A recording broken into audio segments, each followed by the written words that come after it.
A piece of ancestral jade set Meng Zitao on a path to an extraordinary life. Precious gems, ancient porcelain, renowned paintings, and exquisite collectibles followed suit, gradually establishing Meng Zitao as a distinguished collector.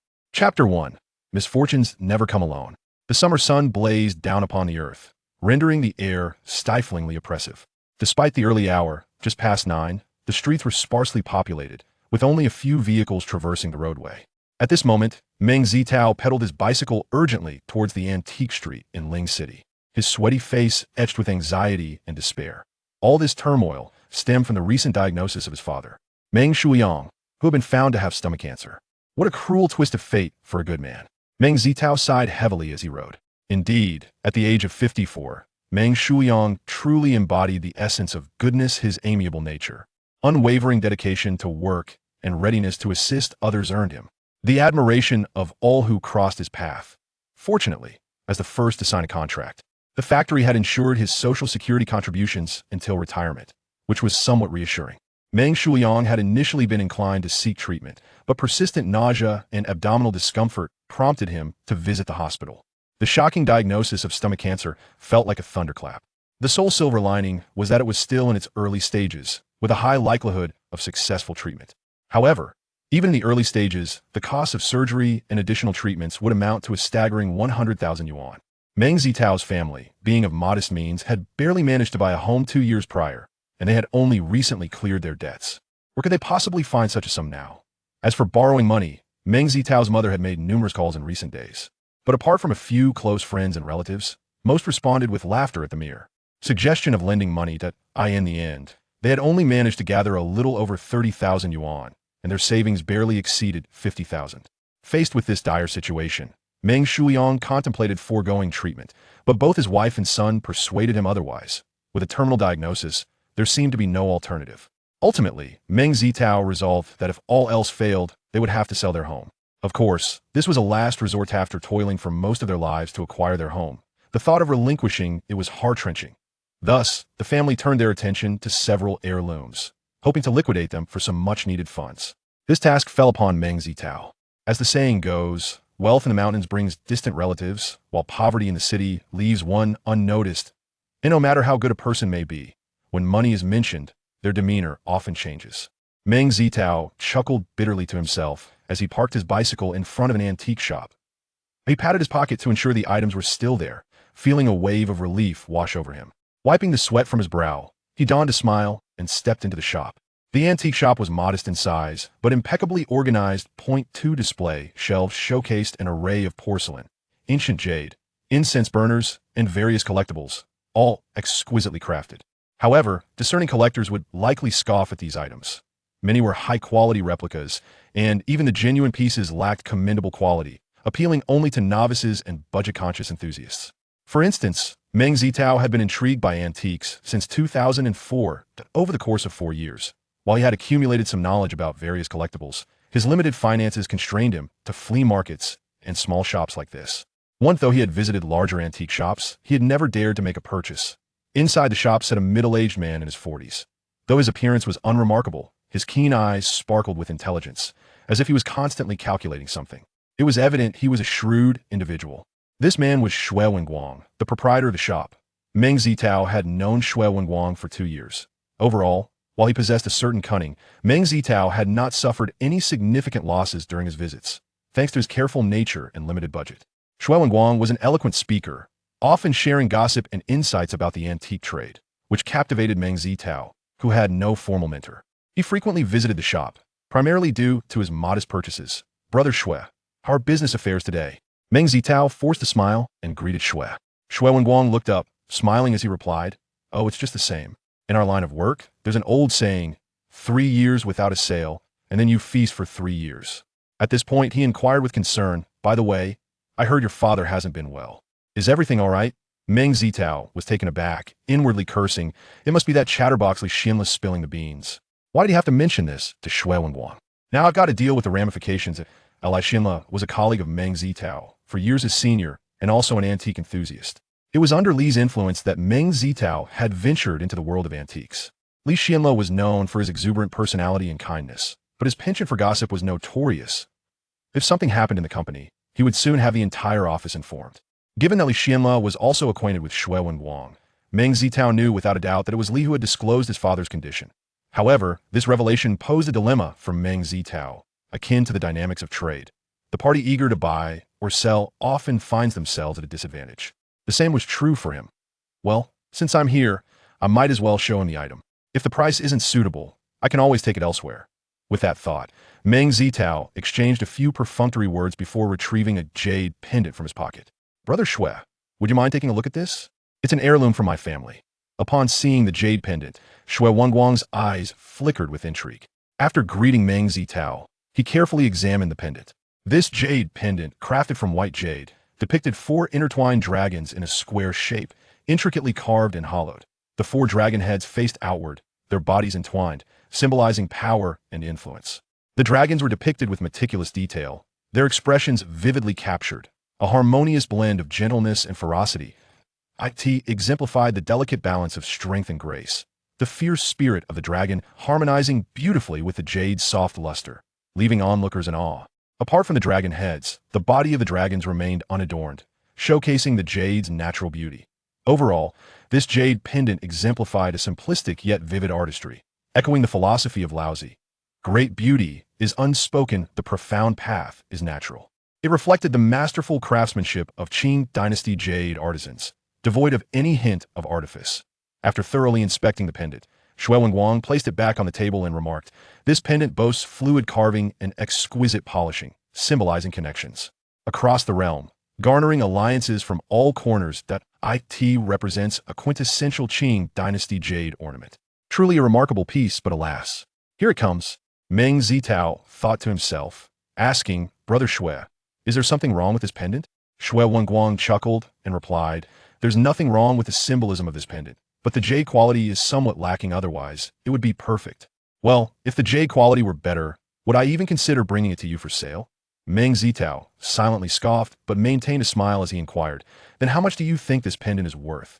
Shui Wenguang pondered for a moment before speaking. "Xiao Meng, we have known each other for quite some time, and you're somewhat of an expert in this field. I can assist you in selling this jade pendant. Let's settle on 6,000. What do you think? 6,000? Meng Zitao was taken aback.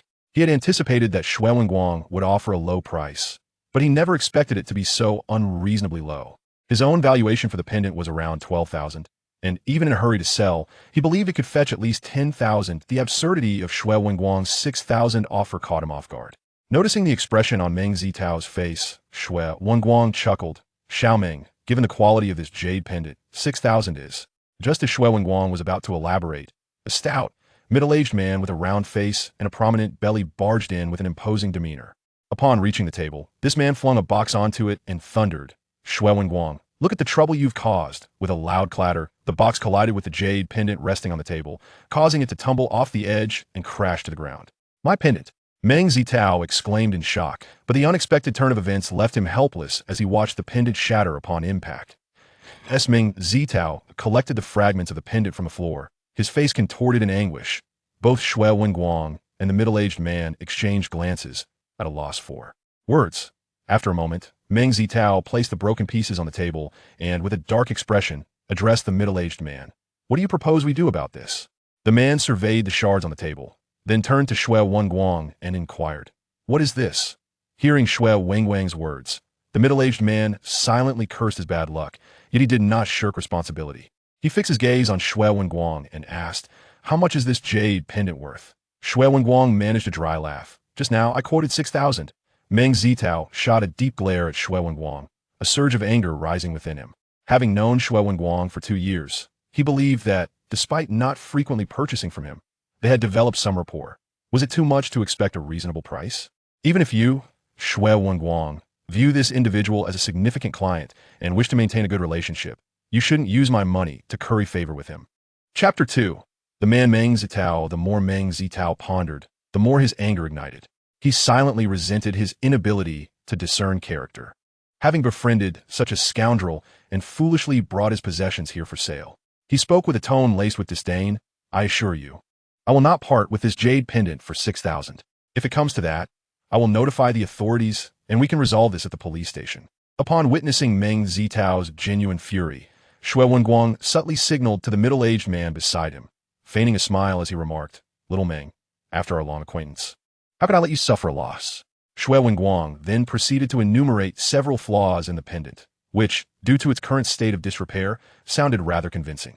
Finally, he concluded, "Given the condition of this jade, my offer is already quite generous. Were it not for your father's poor health requiring immediate funds, I might have had to lower the price further. Yet here we are." With a heavy sigh, Shui Wenguang implied that Meng Zitao was truly ungrateful. Were it not for the pressing circumstances, Meng Zitao would undoubtedly hesitate to sell the pendant. Observing Shui Wenguang's shamelessness in distorting the truth, Meng Zitao no longer held back, countering each of Shui Wenguang's assertions before coldly stating, "If that's your stance, then I have nothing more to say. Let us proceed to the police station." Shui Wenguang was taken aback by Meng Zitao's rebuttal, internally questioning when this young man had become so knowledgeable about jade artifacts. He suddenly recalled that this was a family heirloom, likely studied in depth over time.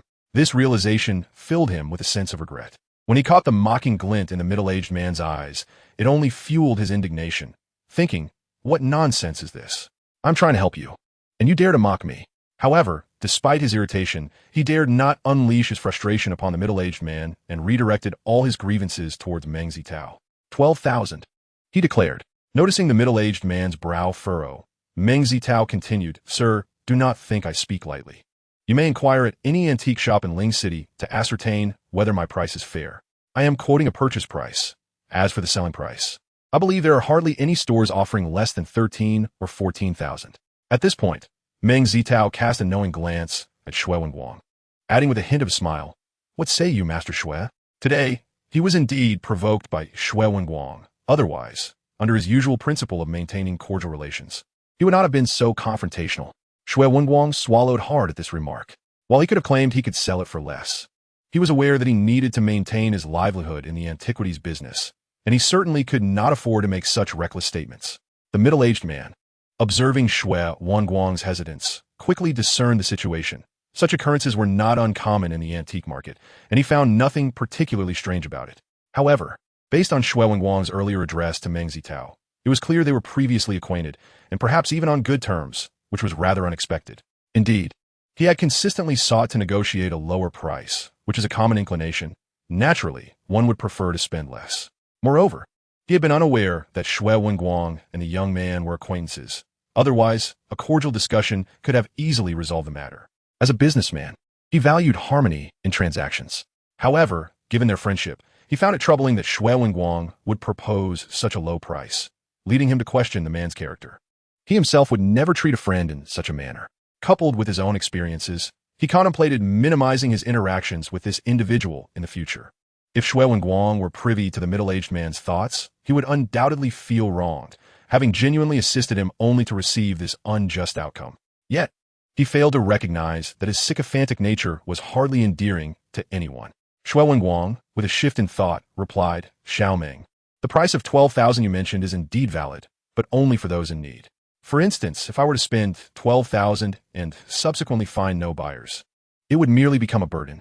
Meng Zitao countered, "Given the current buoyancy of the jade market, I genuinely doubt that my jade pendant would remain unsold." Shui Wenguang smiled mildly. "That is merely your perspective." As the conversation approached an impasse, the middle-aged man interjected, "My friend, you appear to be an aficionado of antiques. You must understand that each piece holds a value unique to every individual. While you propose 12,000, I cannot acquiesce, even at the police station." He continued, "Let's compromise. How about I offer 8,000? Meng Zitao shook his head. 8,000 is simply too low. After a series of negotiations, they ultimately settled on a compensation of 10,000. Following this unforeseen incident, Meng Zitao lost interest in selling any further items and hurried to the hospital on his bicycle. Along the way, he reflected on Shui Wenguang's actions, feeling quite disillusioned. After 2 years of acquaintance, he had only now recognized Shui Wenguang's true character, affirming the old adage that time reveals a horse's strength in a person's heart. Fortunately, this incident had unveiled Shui Wenguang's true nature. Otherwise, he might have faced future misfortunes. Yet, as Confucius once remarked, only women and petty individuals are difficult to nurture. Having severed ties with Shui Wenguang today, he wondered if this man would seek to trouble him further. Meng Zitao furrowed his brow slightly, then smiled, reassuring himself, "In the future, I shall purchase items from others. How could he possibly trouble me? The antique market is not dictated by Shui Wenguang. Minutes later, Meng Zitao arrived at the first hospital of the city. After securing his bicycle, he made his way to the inpatient department. Upon entering the ward, he found his father receiving an intravenous drip while his mother sat beside him, both enveloped in silence and appearing rather somber. Noticing that his once robust father had visibly lost weight in just a few days, Meng Zitao felt a pang of unease. He approached his parents, greeting them softly and discreetly informing them, "The Jade pendant has been sold for 10,000. Due to the fact that Meng Zitao had not previously disclosed the price of the Jade pendant to his parents, the couple was astonished to learn that the diminutive piece, no larger than a palm, had fetched a staggering 10,000 yuan. However, the joy on their faces quickly faded as they recalled that nearly half of the money remained unaccounted for, plunging them back into worry. Meng Zitao hastily reassured them, "Mom and Dad, do not fret. If necessary, I can request an advance on my salary for the latter half of the year from the company." "Oomph." Meng Shuiyang scoffed. "What can your meager salary possibly cover?" Meng Zitao managed a hollow laugh. It was only natural for his father to harbor discontent, considering his lack of ambition. After 4 years of the company, he remained merely a junior employee, earning just over 2,000 yuan a month. It is worth noting that Meng Zitao had once exhibited considerable intelligence. During elementary school, he consistently scored no less than a perfect 100 in his Chinese and mathematics examinations. His parents and relatives were confident that he would, at the very least, secure admission to a reputable university. Yet, to everyone's surprise, he became captivated by video games in middle school, leading to a dramatic decline in his academic performance, ultimately resulting in his acceptance to a vocational school where he studied computer technology. After graduation, his lofty aspirations were met with a series of disappointments as he switched jobs frequently, failing to acquire any substantial skills. Eventually, with his father's assistance, he secured a position at his current company, where he has remained ever since. Like many others, Meng Zitao harbored dreams of striking it rich. Initially, he dabbled in stocks, but his attempts to buy low and sell high resulted in losses amounting to several thousand yuan. Later, upon reading online reports extolling the lucrative nature of hacking, he invested in a computer and relevant literature to learn hacking techniques. Unfortunately, his efforts resulted in a virus-riddled computer and a damaged hard drive, which ultimately deterred him from continuing. This pattern repeated itself with several other ventures, all culminating in similar outcomes. Consequently, Meng Zitao abandoned his unrealistic aspirations and resolved to make do with his current job, a position that, while not lucrative, ensured he would not starve. As for antiques, perhaps it was fate. 4 years ago, he pursued the prospect of fortune through antiquities, learning from Xianla. During this time, he made several costly mistakes, losing thousands in the process, which extinguished his dreams of wealth through this avenue. Nevertheless, he did not relinquish his interest. Instead, it blossomed into a genuine passion. Returning to the matter at hand, Meng Zitao scratched his head and remarked, "Dad, while the funds at the company may not be substantial, they could alleviate our immediate concerns. Moreover, we still have a few items at home that remain unsold." Meng Shuiyang turned his head and replied, "What are those few pieces of scrap worth?" Meng Zitao patiently countered, "Father, that is not quite right. While the condition of antiques is significant, their historical value is paramount. I've examined those items, and despite their wear, they should still fetch a few thousand yuan. What can a few thousand yuan possibly accomplish?" Meng Shuiyang scoffed. Meng Zitao's mother, Su Ping, interjected, "Old Meng, I understand that you're troubled, but what purpose does your negativity serve? Your sole focus should be on resting in the hospital and cooperating with the doctors. We will handle the financial matters, so do not concern yourself. If necessary, we can always sell the house." Chapter 3. Extraordinary Abilities. A new book has been released, and I humbly seek your support. If you find it appealing, kindly click on the bookshelf to the left. Thank you. Hearing his wife's words, Meng Shuiyang shook his head and replied, "I cannot agree to this. Without a home, Xiao Tao can still find a partner." Meng Zitao interjected, "Dad, in these times, it is common for people in their 30s to marry. I'm only 24. It is still too early for me to seek a partner. Moreover, should we delay your treatment just to find me a match? If that is the case, I would rather not marry at all." Meng Shuiyang gazed at his son's resolute expression, and after a prolonged silence, he sighed heavily, closed his eyes, and fell into silence. Witnessing the scene, both mother and son felt a heavy heart. After a brief moment of silence, Meng Zitao called his mother out of the hospital room to inquire about his father's condition. Su Ping said, "The doctor mentioned that your father's illness was detected early. As long as we follow the treatment plan diligently, The chances of recovery are quite high. You should focus on your work these days. I will take care of your father. All right, Meng Zitao nodded. His mother had completed her retirement procedures last month, and there was little to worry about at the factory. However, he had initially thought that his mother would be able to relax after retirement, but with this unfortunate turn of events, it seemed she would have to toil for a few more years. If only I could seize an opportunity and earn 100,000 or so, that would be splendid. Meng Zitao mused, then bitterly smiled and shook his head. He had been in the antique business for 4 years, yet he had not once encountered a lucky break. Such fortunes are not something one could simply wish for. 20 minutes later, Meng Zitao rode his bicycle to his residential community, which had been established for nearly a decade. However, due to effective management, the environment remained quite pleasant. He parked his bicycle beneath his building and walked towards home, burdened with thoughts. As he reached his doorstep, he reached into his pocket to retrieve his keys to open the door. Suddenly, a sharp pain surged through him, causing Meng Zitao to gasp in surprise. He quickly withdrew his hand from his pocket, only to discover blood welling up from a deep cut on his middle finger. At that moment, he recalled that he had placed the fragments of a jade pendant directly into his pocket earlier due to a lack of wrapping material. Yet, those fragments did not appear particularly sharp. How could they have inflicted such a deep wound? What a stroke of misfortune. Meng Zitao felt an overwhelming sense of frustration as he cautiously took out his keys to unlock the door, then hurried to the bathroom to clean and disinfect the wound to prevent any potential infection. To his astonishment, after cleansing the blood from his finger, he found no visible injury at all. Stunned for a moment, he shivered and thought, could it be that I have encountered something unclean? Earlier, he had heard from Mr. Zhang downstairs that this household had experienced several misfortunes in the past, which was why the price of the house was significantly lower. Could there truly be something sinister lurking within this household? Meng Zitao could not help but let his imagination run wild. It is worth mentioning that the residence his family purchased was a second-hand property, with nearly new renovations and fully furnished.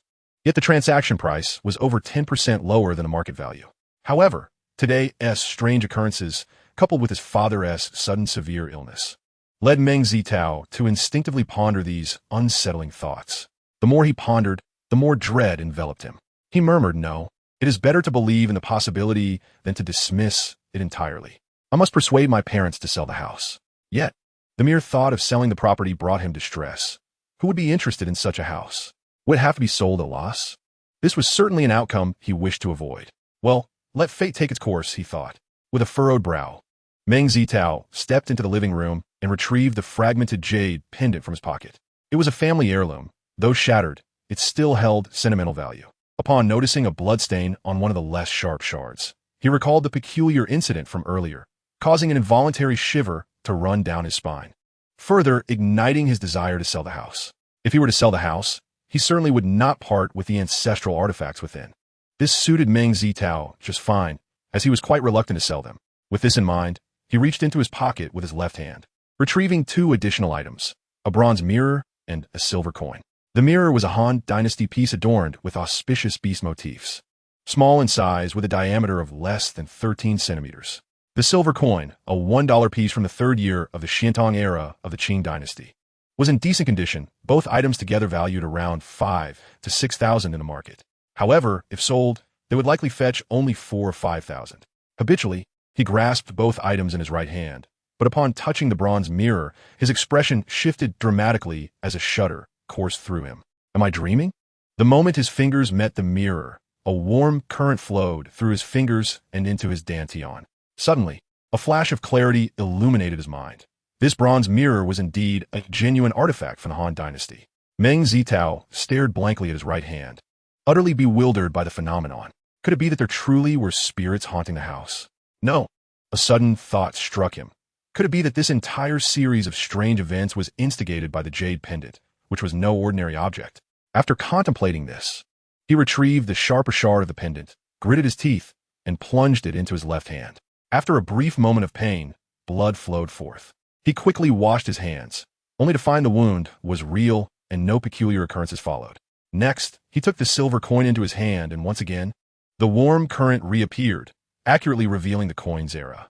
Through this series of experiments, he surmised that perhaps the jade pendant could only exert its power once, or that he had developed a capability that rendered the earlier phenomena moot.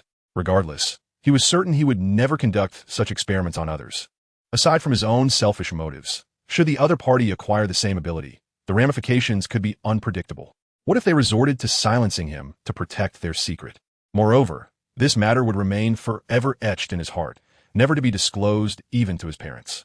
Though he had achieved little over the years, he understood well the principle that an innocent man may suffer for possessing something precious. Especially considering that his family lacks any substantial background, he should exercise utmost caution. Otherwise, he might attract unwanted attention, potentially leading to devastating consequences. As for the nature of this ability, it seems akin to the supernatural powers often described in contemporary web novels. Meng Zitao had frequently indulged in such literature, and the notion of possessing abilities reminiscent of those protagonists had always captivated his imagination. However, novels are mere fiction, and no one truly believes in their narratives. To his astonishment, he discovered that he was indeed fortunate enough to possess the very powers of a novel's hero. Contemplating the transformations this ability might usher into his life, Meng Zitao could not contain his elation, nearly bursting into jubilant cries. Had it not been for the consideration of his neighbors, he would have let out a long howl to release the pent-up frustration within him. After some time, his excitement gradually subsided. It was then that his thoughts turned back to his recent experiences, begging for loans from relatives only to be met with cold rejection. The memory of such encounters filled him with a sense of profound indignation. In truth, financial constraints are common these days, particularly amidst the ongoing economic crisis. Many regard discussions of money with trepidation, and it is only a few individuals with particularly vile dispositions that evoke his ire. While Meng Zitao empathizes with their circumstances, he resolves that once he achieves prosperity, these individuals shall not easily benefit from him. After finally calming himself, he sought to further explore the capabilities of his newfound powers. Conducting experiments with the antiques in his home, he discovered that any antique valued over 1,000 yuan exhibited a noticeable warm current. The higher the value, the more pronounced the warmth, and the dating of the items was remarkably accurate. Conversely, objects valued below 1,000 yuan displayed less discernible warmth, while items less than 50 years old barely emitted any warmth at all, lacking any temporal identification. Through his experiments, Meng Zitao began to surmise that this ability primarily serves to absorb the warmth from antiques, with the capability of dating them being merely a supplementary function. However, the precise effects of this warmth remained a mystery. One thing was clear. The warmth he absorbed alleviated his physical fatigue, indicating that it likely bore no adverse side effects.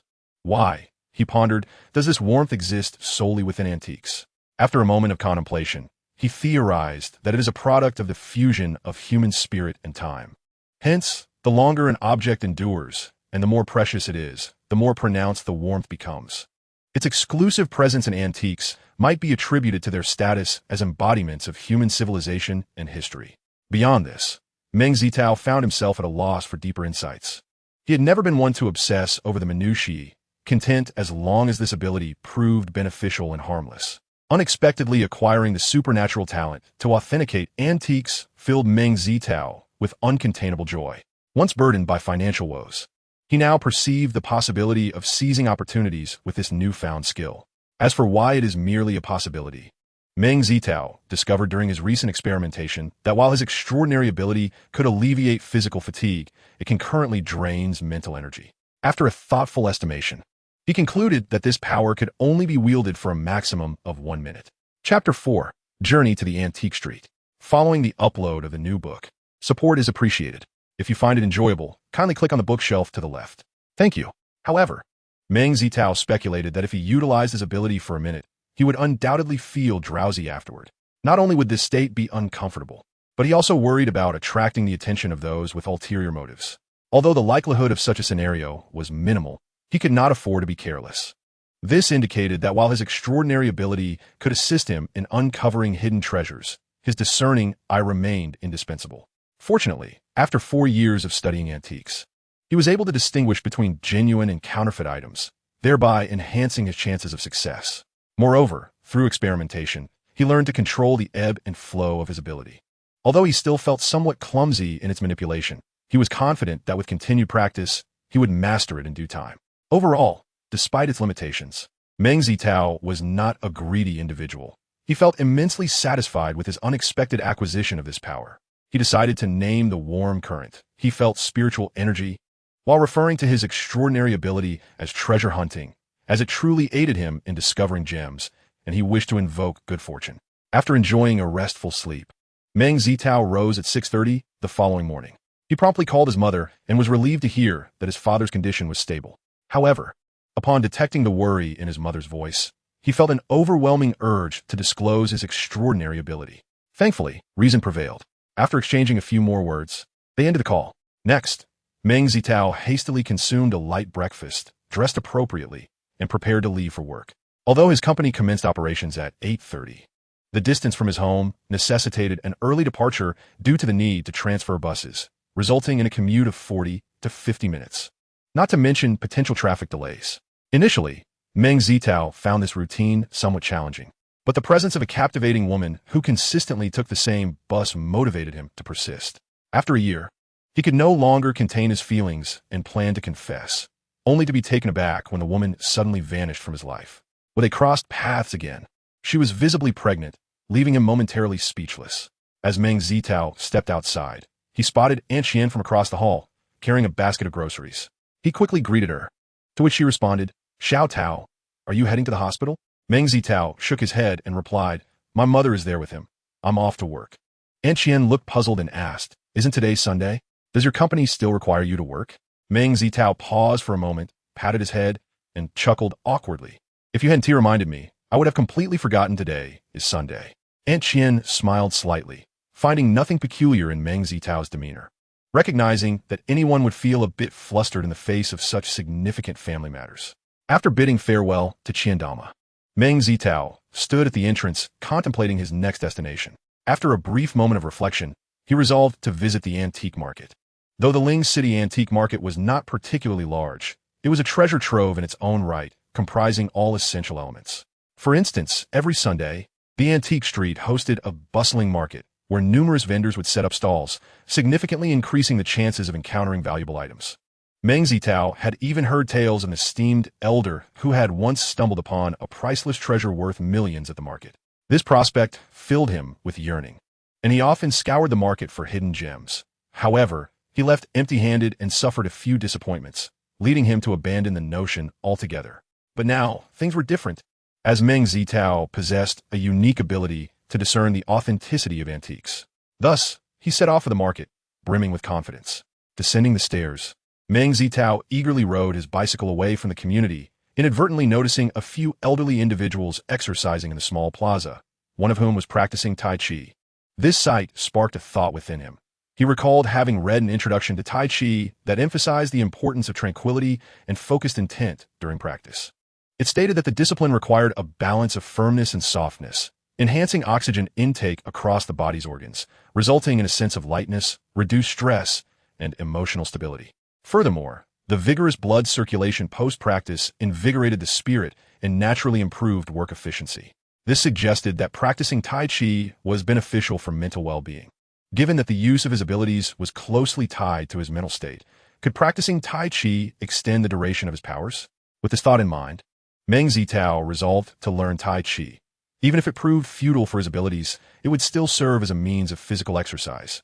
Determined, he quickened his pace, and after more than 10 minutes, he caught sight of the lively antique street in the distance. He parked his bicycle in a designated area. Although his bicycle had seen better days, having learned from the unfortunate experience of having 3 bicycles stolen, he remained vigilant. The nominal fee of 1 yuan for parking was manageable even on a tight budget. After exchanging greetings with the attendant, Mr. Li, Meng Zitao eagerly approached the entrance of the antique street.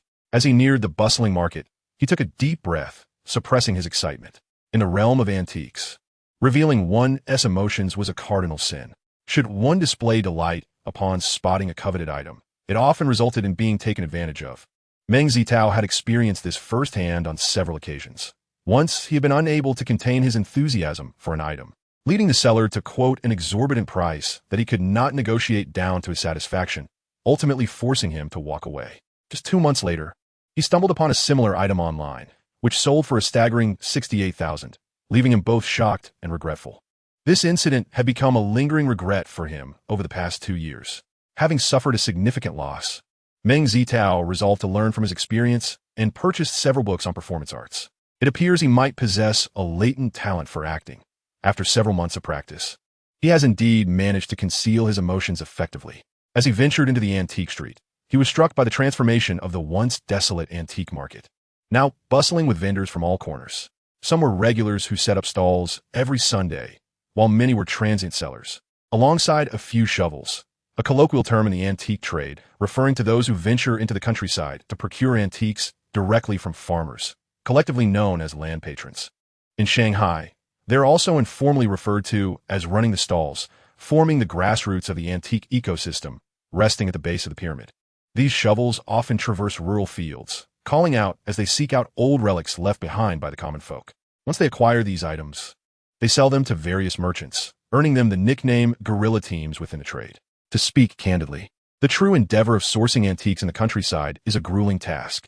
One must endure the elements, be it wind, rain, or the scorching sun, bouncing along the uneven dirt roads of rural areas, mingling among the locals.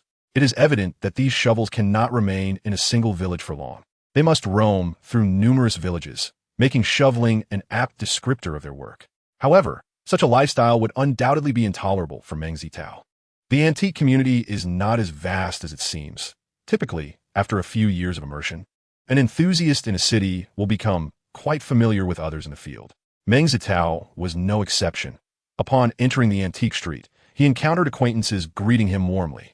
After exchanging a few pleasantries, he embarked on his quest for hidden treasures.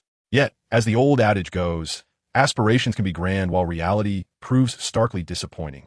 After perusing the entirety of the market, he indeed spotted a few promising items, but their prices were far from reasonable. Even if he were to purchase them, the potential profit would only amount to a few dozen or at most 100 yuan, and not something he could sell immediately. If he were to own an antique shop, the purchase would be less of a concern. For now, he deemed it prudent to refrain. Having spent nearly an hour and a half, Meng Zitao found himself at the end of the antique street, gazing at his empty hands with a wry smile.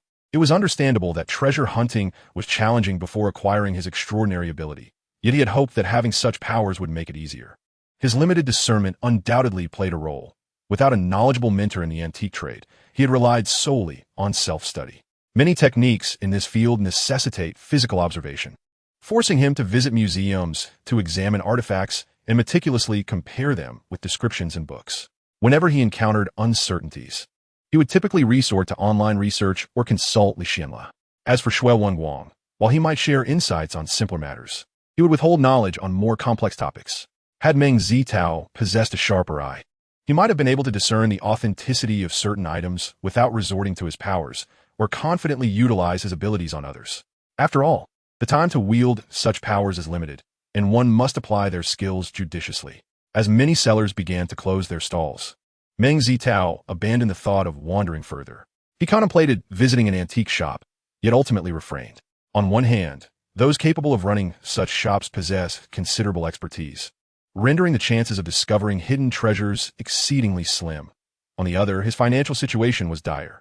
Even if he were to encounter something of value, the inability to purchase it would only lead to regret, especially if someone else acquired it.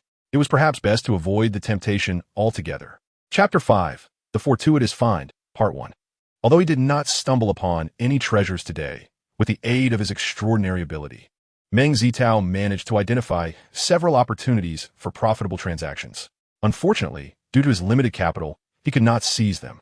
Had he been more financially secure, he could have purchased the items and resold them, becoming a purveyor of secondhand goods. Ideally, he would prefer to establish his own antique shop, maximizing his potential profits. However, the thought of opening such a shop weighed heavily on him. The antique market is notoriously insular. Typically, it requires considerable time to gain entry and earn the respect of others. Once it becomes evident that one lacks the requisite knowledge, one might be dismissed as a fool or find oneself without any business opportunities. Therefore, establishing a successful antique shop is no simple feat. It necessitates the acknowledgement of those within the industry. Only with such recognition can one hope to attract future clientele. After all, the value of antiques is largely derived from their scarcity. No matter how expansive an antique shop may be, it cannot encompass every item. This creates opportunities for mutual recommendations among friends. For instance, if shopkeeper A has a customer seeking a Qing dynasty famille rose vase, but does not possess one, they might refer the customer to their friend, shopkeeper B, who does. Conversely, if shopkeeper B comes across an exceptional piece but lacks interest or funds, And shopkeeper A specializes in that category. B would inform A of the find. These examples underscore the paramount importance of connections within the antique community. Of course, one might assert, what if I wish to open an antique shop? In today's society, there are indeed no prohibitions against opening a store. However, the antique trade is fraught with complexities. Should conflicts arise with other shopkeepers or customers, and without the backing of the community, one may find it challenging to seek redress, even if one is in the right. This understanding compels Meng Zitao to integrate himself into the industry before considering opening a shop. Otherwise, if a petty figure like Shui Wangguang sought to create trouble, whom could an ordinary person turn to for support? Nonetheless, the most pressing task at hand remains identifying profitable opportunities to resolve his father's medical expenses. Moreover, establishing an antique shop would require a substantial investment, easily amounting to hundreds of thousands, and with a larger space, renovations, and inventory, the cost could escalate to over $1 million. For the wealthy, a sum exceeding $1 million is certainly trivial. However, for Meng Zitao, who could scarcely muster 10,000, such a figure was utterly astronomical. He decided to take his time.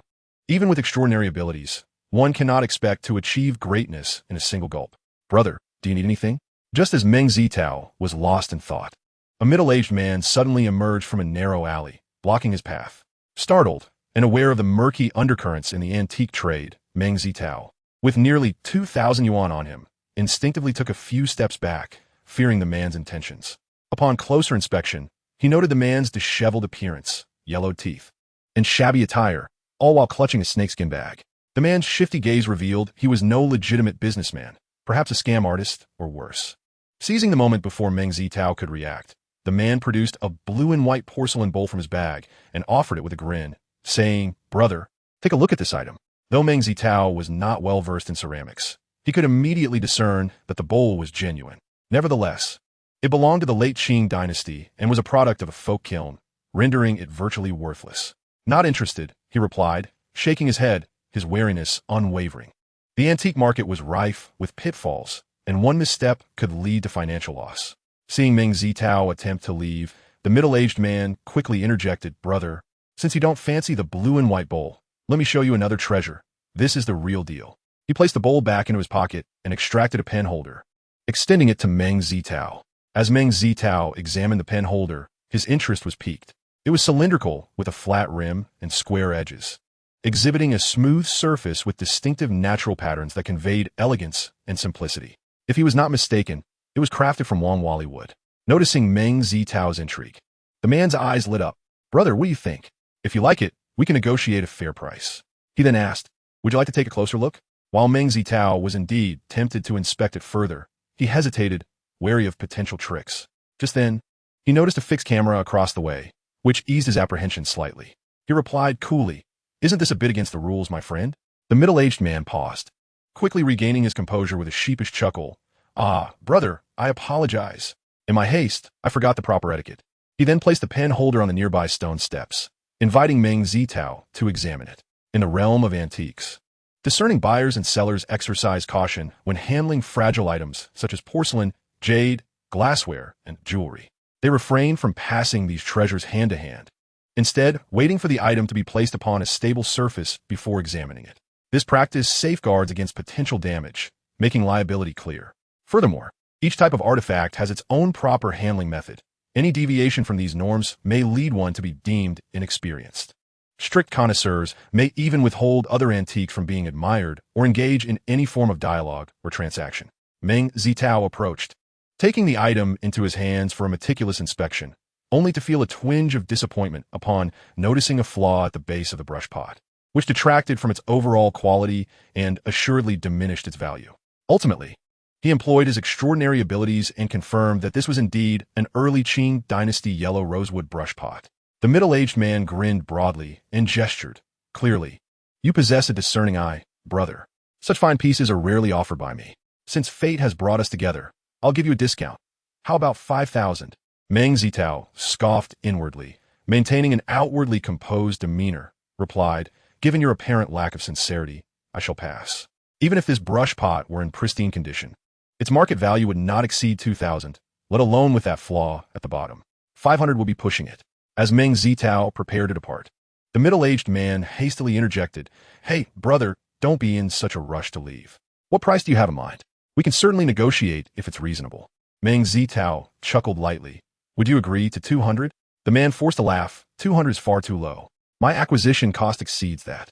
If you're genuinely interested, how about 1,800? Meng Zitao thought, you must be joking, but replied, I'm truly sorry, but that price is beyond my means. He turned to leave, having lost interest in the item. He might have considered purchasing it for 200 or 300, but at the current price, he was not naive. However, the persistent middle-aged man pressed on, brother, since you find excessive, let me offer you a rock-bottom price, just 1,000. Meng Zitao, still uninterested, insisted on leaving, but the man retrieved another item from his pocket. How about 800? Plus this? Meng Zitao was poised to decline, but a glance at the object in the man's hand caused him to pause. The item appeared somewhat grimy. Its white glaze was still discernible, with only the foot unglazed. The mouth flared in a trumpet shape, reminiscent of a bowl turned upside down. The neck tapered inward. The body took on a gourd shape. It featured a flat base with a shallow ring foot. Clearly, it was a white porcelain spittoon. While the term spittoon may seem unfamiliar to some, its modern equivalent is well known. This term, however, carries a certain vulgarity and evokes discomfort due to its function. In ancient times, it was referred to more elegantly as a jado, shadu, or spittoon, serving the purpose of holding food remnants and, in smaller versions, tea leaves, thus finding its place within tea sets. The records from a Yuan dynasty recount that during the Song period, prominent families would often set their tables with exquisite utensils, among which the delicate jar and the refuse basin were indispensable. The refuse basin, having originated in the Qing dynasty, is commonly found in porcelain, and its usage has persisted through time. During the Ming and Qing dynasties, a plethora of varieties emerged, including blue and white, polychrome, and monochrome glaze pieces, adorned with intricate decorations. Although Meng Zitao frequently encountered various forms of these vessels, the white porcelain refuse basin was a rarity in his experience. Noticing Meng Zitao's intense gaze upon the object in his hand, the middle-aged man chuckled and offered, would you like to take a closer look? Meng Zitao nodded and began to examine it. The more he scrutinized, the more he sensed that this item was extraordinary. Unable to contain his curiosity, he employed his unique abilities, which nearly caused him to exclaim in surprise. Chapter 6. An Unexpected Opportunity, Part 2. In the past, his performances were not in vain. Meng Zitao quickly suppressed his astonishment, ensuring that the middle-aged man remained oblivious to his excitement. Once he regained his composure, he furrowed his brow and remarked, although this item has some age, it is merely a spittoon for an ordinary household, lacking significant collectible value. Together, I can offer you a maximum of 700 yuan. If that does not suffice, then perhaps we should part ways. Upon seeing the inner conflict reflected in the man's eyes, he feigned an intention to depart. The middle-aged man quickly interjected, hey, brother, please don't leave. 700 it is. Internally, Meng Zitao rejoiced but maintained a facade of calm as he handed over the money. However, if the man had observed closely, he would have noticed that Meng Zitao's legs trembled with excitement. After Meng Zitao left, the middle-aged man gleefully stowed the money in his pocket, thinking to himself, young people are so easily deceived. With just a little bait, they take the hook. If I find a few more such simpletons, my living expenses for the year are secured. Little did he know, Meng Zitao was simultaneously laughing at his naivete. Once the man disappeared from view, Meng Zitao hastily slipped into a nearby alley, retrieved a tissue, and gently wiped the base of the refuse basin. In no time, the true glaze color emerged. The glaze appeared thick and lustrous, applied evenly, with a white hue that shimmered with a hint of blue. Even with his limited expertise in porcelain, he could discern that this was indeed a remarkable piece. After observing it for a moment, a smile spread across Meng Zitao's face as he thought, how fortuitous that this treasure came to me effortlessly. I never expected such a delightful stroke of luck today. After indulging in his mirth for a brief while, he quickly took the item and turned a corner, heading towards the antique street. A few steps later, he arrived at a well-known antiquity shop named Zheng Yishuan. Zheng Yishuan is one of the esteemed antique shops on the street, boasting nearly a decade of history. The proprietor, Wang Zhishuan, is a prominent figure in the antique community of Ling City and serves as the vice president of the Ling City Antique Association. Upon entering the shop, an air of elegance enveloped him. The decor and arrangement exuded a classical Chinese style, harmoniously blended with modern elements, making it appealing even to the younger generation who favors contemporary culture. Moreover, the arrangement of items here has been meticulously guided by an expert, presenting a clear hierarchy that, under the illumination of natural light and artificial lighting, further accentuates the cultural taste of the antique shop. Speaking of which, Meng Zitao used to frequent Zhenjiixuan. Although he could hardly afford any of the items, his visits were merely for the sake of admiration and market observation. Upon entering the shop and surveying his surroundings, Meng Zitao noticed 2 or 3 customers appreciating the antiquities displayed on the shelves, with a staff member attentively observing nearby. At that moment, a charming young woman approached him with a warm smile, inquiring, "Menggu, it has been a while. What brings you here today?" This enchanting lady was none other than Wang Zhishuan's daughter, Wang Menghan, who had just turned 20. Lacking interest in academics, she pursued the study of antiques under her father's guidance after graduating from junior high, and to her surprise, she exhibited a remarkable talent in this field, surpassing Meng Zitao in discerning eye for detail. However, Meng Zitao remained unimpressed, acknowledging that having a father as a renowned mentor naturally placed her in a position of advantage. With a smile, Meng Zitao replied, "I cannot afford the treasures here. I recently acquired something and thought to consult Manager Wang. I wonder if he is available?" Wang Menghan glanced at the item in his hand and nodded. "Oh, my father happens to have a guest. Let me check for you." Her familiarity with Meng Zitao allowed her to act swiftly. Otherwise, she would have inspected his item first. After a brief moment, Wang Menghan returned from the inner room and announced, "Menggu, my father invites you in." Meng Zitao expressed his gratitude and followed her into the reception area. Upon entering, Meng Zitao was slightly taken aback to find not only Wang Zhishuan present, but also 2 other individuals he recognized. One of them was a young man named Cheng Qiheng, strikingly handsome and suave, whose family owned a gold shop. Growing up under the influence of his grandfather, Chang Xuan, a renowned antique collector in Ling City, he developed a keen interest in antiques and was often seen on the antique street. Like Meng Zitao, he also had a fondness for cultural artifacts. Cheng Qiheng was a year older than Meng Zitao, and their shared interests led to frequent encounters on the antique street, eventually fostering a casual acquaintance between them. However, for Meng Zitao, the disparity in their backgrounds made him feel somewhat uncomfortable around Cheng Qiheng, leading them to remain merely familiar acquaintances after 2 years.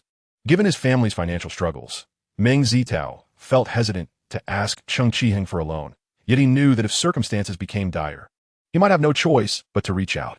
The other individual present was a middle-aged man with a round face and a prominent belly, who incidentally was the one who had broken Meng Zitao's Jade pendant the previous day. His surname was Zhang, but Meng Zitao did not inquire further about his given name. Meng Zitao greeted all 3 individuals and, at Cheng Qiheng's invitation, took a seat beside him. Once Wang Menghan served tea to Meng Zitao, Wang Zhishuan, clad in traditional attire exuding an air of scholarly elegance, smiled and asked, "Boss Zhang, do you and young Meng know each other?" Boss Zhang chuckled lightly and generously explained yesterday's events, shaking his head in self-deprecating humor about his misfortunes. However, he refrained from mentioning Shui Wenguang's deliberate attempts to undercut prices, partly due to his own embarrassment and partly out of desire to avoid speaking ill of others. Indeed, Boss Yang's demeanor yesterday was entirely reasonable. He never shirked his responsibilities and appeared quite upright. Therefore, Meng Zitao did not harbor any resentment towards him. On the contrary, Meng Zitao felt a sense of gratitude towards Boss Zhang. Without him, he would not have had the opportunity to acquire his extraordinary abilities. Thus, he smiled and offered a few kind words. Boss Zhang laughed heartily, saying, "Then I shall take your good wishes to heart." Cheng Qiheng, noticing the pen holder and the ashtray that Meng Zitao had placed on the table, inquired with interest, "I heard from Meng Huan that these are delightful treasures you recently acquired?" Meng Zitao nodded affirmatively, replying, "Indeed. That is why I wish to ask Master Wang for his appraisal." Wang Zhishuan glanced at the ashtray, his eyes lighting up with curiosity as he asked, "Young Meng, which kiln do you believe this originates from?" Meng Zitao scratched his head and chuckled, "I think it is fine porcelain from the Qing kiln of the Tang dynasty, though I cannot be certain." Upon hearing Meng Zitao's words, Cheng Qiheng looked at the ashtray in astonishment, exclaiming, "Could it truly be fine porcelain from the Qing kiln of the Tang dynasty?" The Qing kiln, renowned in the Tang era, continued to produce ceramics during the 5 dynasties, holding a significant place in the history of Chinese ceramics. It is celebrated for its white porcelain, which is said to be universally esteemed, regardless of wealth or status. Although the Qing porcelain is broadly accessible, there is a distinction in quality, with coarse pieces being more common and fine ones being rare. The craftsmanship of fine white porcelain is meticulous, resulting in a high degree of whiteness post-firing, typically reserved for the royal elite. The expensive Qing porcelain available in the market predominantly refers to these finer pieces, which explained Cheng Qiheng's expression. Meng Zitao continued, "This is merely my perspective. Whether it is true or not, I must defer to Master Wang's judgment." Cheng Qiheng nodded with a smile, donned a pair of gloves, and began to examine the ashtray closely. Meanwhile, Boss Zhang turned to Meng Zitao with a smile, asking if he could admire the penholder. Meng Zitao readily agreed. Cheng Qiheng, filled with curiosity, then inquired how Meng Zitao had come upon this ashtray. While the ashtray was indeed commendable, it was not an unparalleled treasure. So Meng Zitao openly recounted the events that had transpired earlier. After a brief moment, Wang Zhishuan set down the ashtray, choosing not to comment on its authenticity, but instead asking Meng Zitao, "Young Meng, what leads you to believe this piece is genuine?" Meng Zitao, feeling somewhat bashful, replied, "Well, as you know, I primarily engage with cultural artifacts, and I am not particularly versed in the nuances of the Qing kiln." Wang Zhishuan responded, "What does it matter? We are here to hold a symposium. Express your thoughts freely.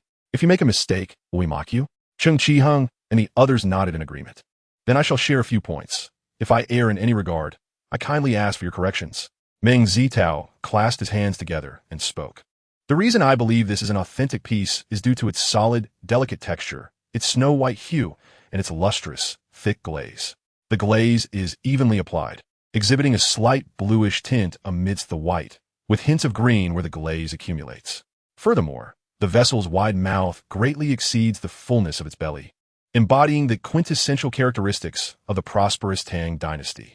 He continued, "Additionally, I recall that the Palace Museum possesses a similar white glazed ladle from the Tang Dynasty Qing kiln, with comparable features, which further solidifies my conviction of its authenticity." Wang Zhishuan chuckled in response. "Indeed, what you have articulated is quite astute, Xiao Meng." Humbly, Meng Zitao replied, "Such observations can be found in books. I am merely reciting what I have read." Cheng Qiheng laughed and remarked, "Zitao, excessive modesty may border on arrogance." Meng Zitao, at a loss for words, countered, "Not at all. I am not particularly versed in porcelain.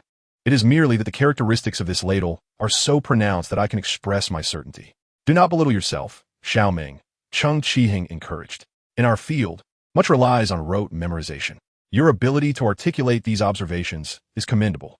Wang Zhishuan added, "Moreover, you are correct. This ladle is indeed remarkable. A fine example of Tang Dynasty Qing kiln porcelain." He then proceeded to critique the ladle, discussing its body and glaze, as well as its fabrication techniques. Chapter 7, The Test. New book seeking support. If you enjoy it, please click the bookshelf on the left. Thank you. Upon hearing Wang Zhishuan's analysis, Cheng Qiheng could not help but smile as he patted Meng Zitao on the shoulder, congratulating him. "Well done, you've struck gold." Meng Zitao beamed. "It's just luck. Pure luck." He added, "To seize an opportunity requires not only keen eyesight, but also a fair share of fortune." Wang Zhishuan chuckled and then inquired, "Xiao Meng, how do you intend to handle this ladle?" Meng Zitao replied, "As you all know, my family situation, this ladle must be sold. I wonder, Wang Zhangui, would you be interested?" Wang Zhishuan nodded and quietly discussed the price with Meng Zitao. Wang Zhishuan asked Meng Zitao for his asking price. After a moment's thought, Meng Zitao proposed a figure of 30,000. This amount was reasonable, and should Wang Zhishuan wish to negotiate down, Meng Zitao would be amenable.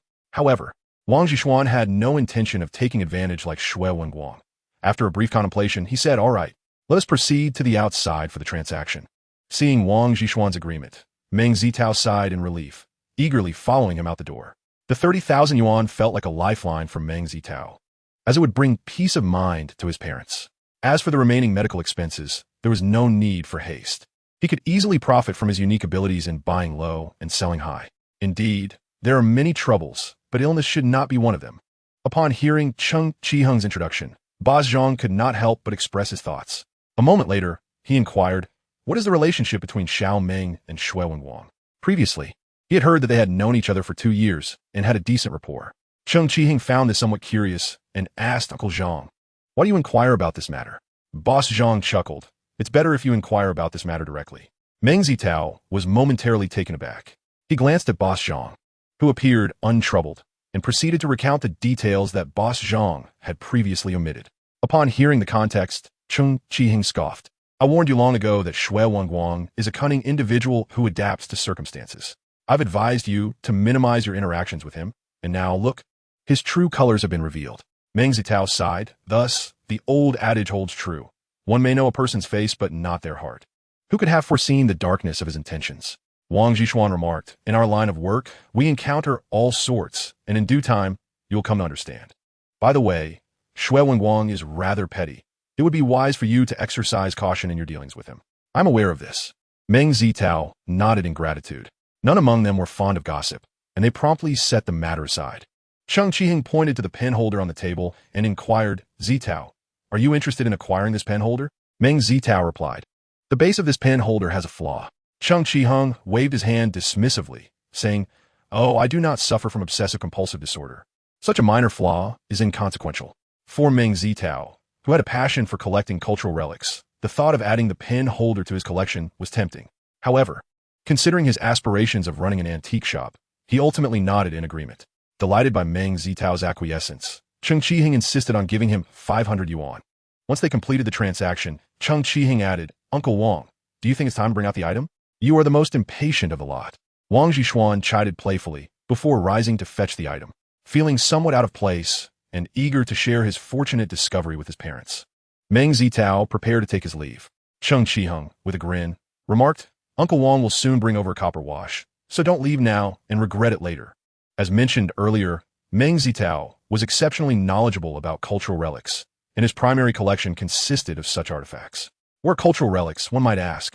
As the name implies, they refer to the four treasures of the study and the various accessories derived from them.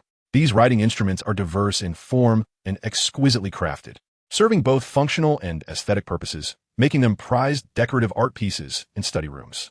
Moments later, Wang Zhishuan entered with a delicate brocade box. He placed it on the table and opened it, revealing a copper piece resembling a walnut, which captivated everyone's attention. Cheng Qiheng's eyes sparkled with excitement at the sight of the item. What a treasure!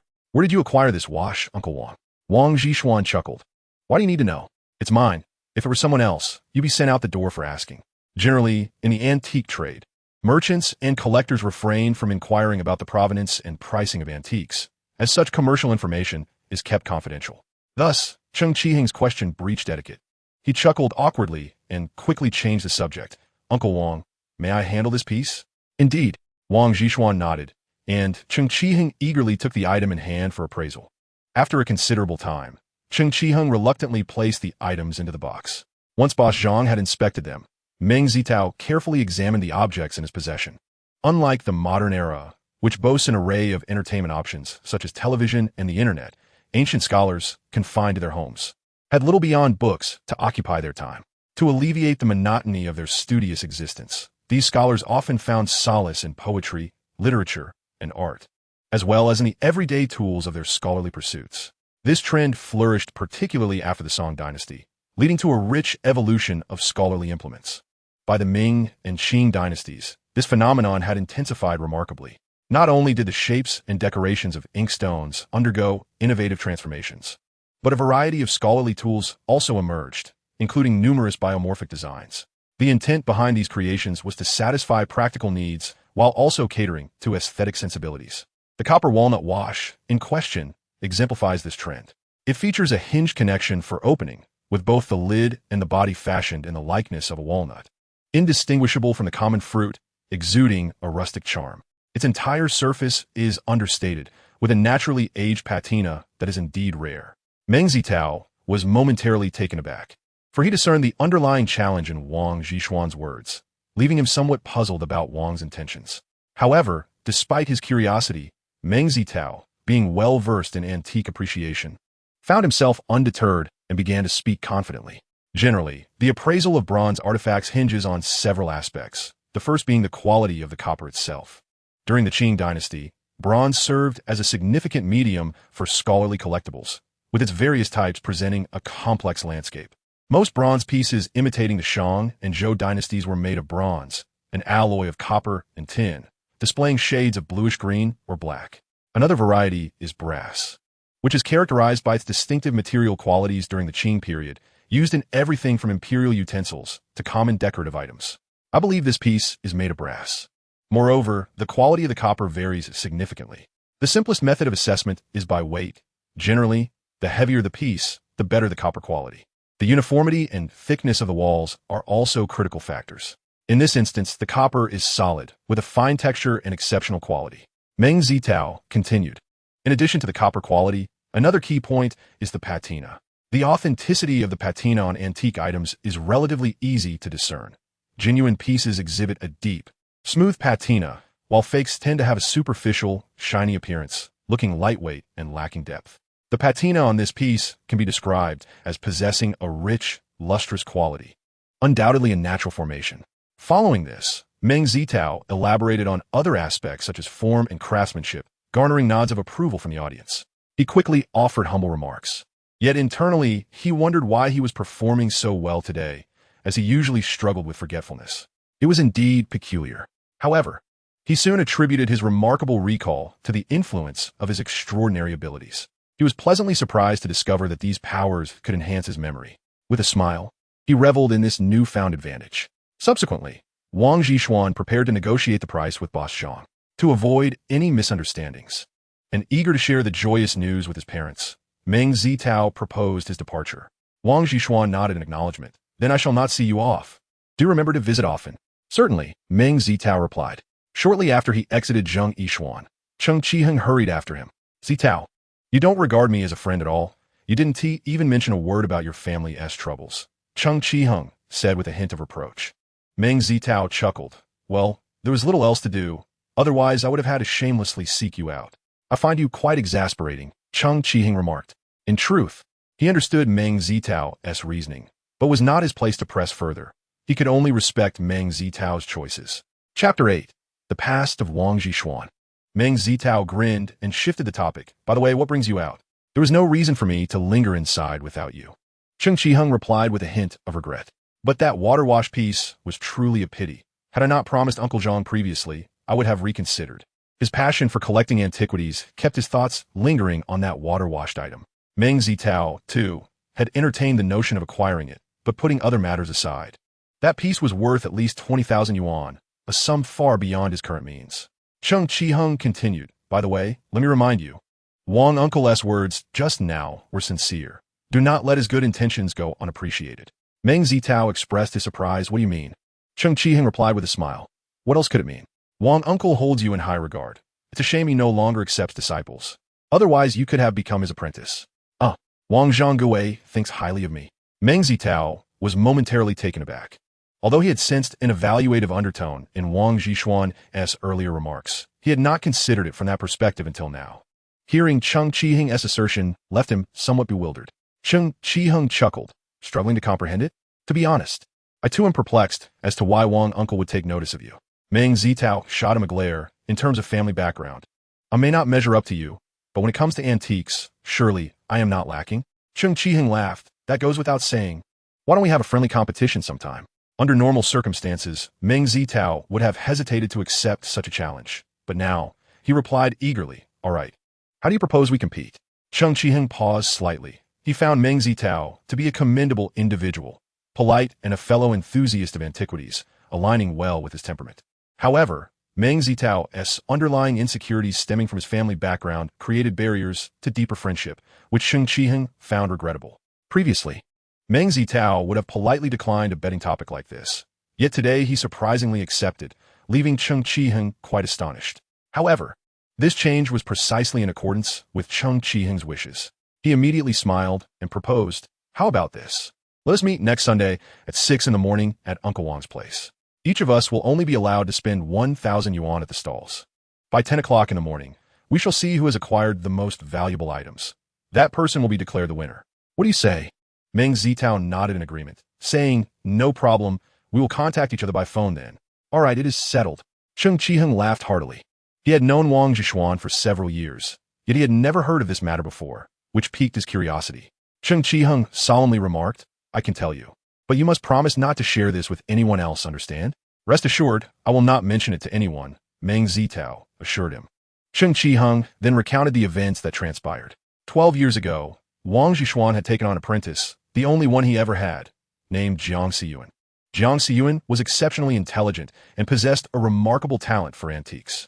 In just 2 or 3 years, he had nearly mastered all of Wang Zhishuan's skills. Wang Zhishuan was immensely proud and fond of this apprentice. One would think that with such abilities and Wang Zhishuan's connections, Jiang Xiyuan would easily lead a life free for financial worries. However, to everyone's astonishment, Jiang Xiyuan chose to pursue a nefarious path. He gathered a few individuals and engaged in tomb raiding, and he did so with considerable flair. Initially, Wang Zhishuan was unaware of this. By the time he discovered the truth, it was too late. Jiang Xiyuan's tomb raiding gang had already been apprehended by the police. Due to the disgraceful nature of the incident and Wang Zhishuan's extensive network, people were somewhat lenient towards him. Now, as Wang Zhishuan had become the vice president of the Antique Association in Ling City, no one dared to speak out, and naturally, Meng Zitao was left uninformed. Chen Qiheng continued. Upon learning of this, Uncle Wang was heartbroken. On one hand, he was furious with Jiang Xiyuan for being so unworthy. On the other hand, he was angry with himself for failing to guide Jiang Xiyuan properly. From that moment on, he vowed never to take on another apprentice. Who could blame him? Meng Zitao replied. Yet Uncle Wang is quite stubborn. No matter how one tries to persuade him, he remains resolute. Chen Qiheng shrugged and added, I think Uncle Wang may be somewhat affected by the adage that once bitten by a snake, one is wary of ropes for 10 years. Indeed, Meng Zitao nodded. For someone who values relationships deeply, enduring such an experience again would undoubtedly be unbearable. Nevertheless, Meng Zitao felt a tinge of regret. He had once considered the possibility of becoming Wang Zhishuan's disciple, but now that avenue was closed. However, he quickly reassured himself, thinking that if Wang Zhishuan could truly impart knowledge, they were merely lacking the formal title of master and disciple, which was ultimately inconsequential. As Meng Zitao was in a hurry to get to the hospital, he exchanged only a few words with Jiang Qiheng before bidding farewell. Feeling exhilarated by the unexpected turn of events, Meng Zitao hummed a cheerful tune as he made his way to the hospital. Along the journey, he recalled Jiang Qiheng's astonished expression and reflected that he should glean some lessons from this incident. This does not suggest that he had erred in his previous response. Given his capabilities, newfound confidence, and subtle shifts in character, such changes are entirely natural.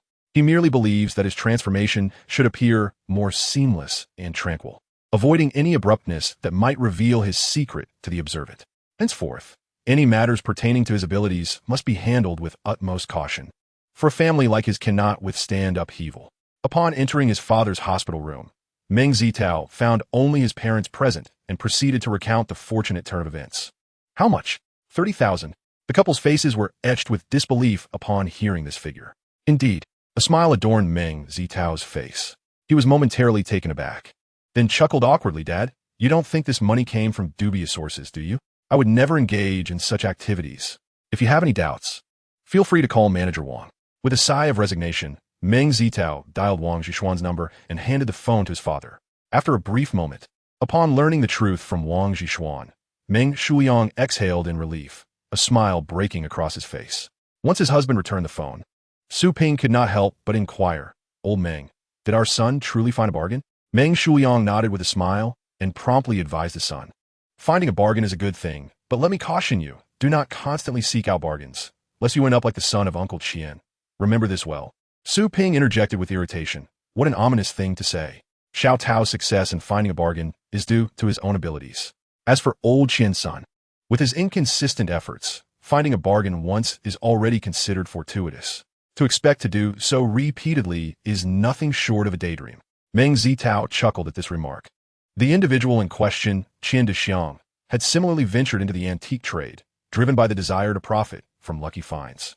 However, whether by fortune or misfortune, he had struck gold on his few visits to the antique market, turning 300 into 50,000. Such serendipity in finding bargains is, by nature, a matter of chance, requiring keen insight. Yet, Qian Dexiang did not share this sentiment. He believed that finding bargains was utterly simple, dismissing the need for discernment. Consequently, he began to frequent the antique market with increasing frequency, and within a few months, he accumulated a house full of what he deemed treasures. With genuine concern, Meng Zitao attempted to offer a few words of caution, only to be met with Qian Dexiang's derision, who accused him of envy. As the saying goes, it's hard to advise a stubborn fool. Since Qian Dexiang held such views, Meng Zitao chose not to engage further. Fast forward to a month ago, Qian Dexiang had squandered all his funds, including the 50,000 from his lucky find, and finally decided to authenticate the items he had amassed. Thus, he spent several thousand to enlist a renowned expert from Jiangnan province to assess his collection. However, the expert's verdict was devastating. All the items were worthless fakes. Stunned by this revelation, Qian could only question the expert in disbelief, wondering if a mistake had been made. For the sake of financial gain, the expert provided him with detailed explanations. In the case of others, such an outcome might be difficult to accept, leading them to silently endure their misfortunes. Yet, in the case of Qian, after a moment of silence, he unceremoniously expelled the expert from his home. Chapter 9. The Rules of Conduct. The next morning, after dismissing the expert, Qian brought several items for scientific appraisal, the results of which aligned with those of the expert. Thus, Qian fell into a delusion. And to this day, he continues to live in his fantasies, cherishing those forgeries as treasures. Moreover, Mr. and Mrs. Qian contemplated sending their son for treatment. Yet Qian adamantly insisted he was not ill, threatening to resort to self-harm if they pressed him too hard. Seeing that aside from his irrational attachment to the collection of forgeries, their son appeared no different from a normal person, Mr. and Mrs. Qian could only devise strategies while reluctantly allowing him his way, hoping he would soon return to normalcy. Although Meng Zitao felt sympathy for Qian's parents, he believed that given Qian's self-righteous nature, his restoration to normalcy was beyond their control. Returning to the main topic, while Meng Zitao was confident that he could never become like Qian, his father's words instilled a sense of caution within him. He understood the folly of believing himself endowed with extraordinary abilities, as the arrogant often meet unfortunate ends. Thus, he replied with a smile, "Mom, Dad's concern is well-intentioned. Rest assured, I would never act foolishly or treat money lightly." Meng Shuliang nodded appreciatively. Though her son had his wild moments in his youth, he had matured considerably in recent years, and she trusted that he would uphold his promises. With 30,000 yuan in hand, the dark clouds hanging over the family finally began to dissipate, and now they awaited Meng Shuliang's surgery, hoping for a favorable outcome to avert disaster. On August 24th, under clear skies, thanks to the influence of his newfound abilities, Meng Zitao experienced a remarkable enhancement in his memory.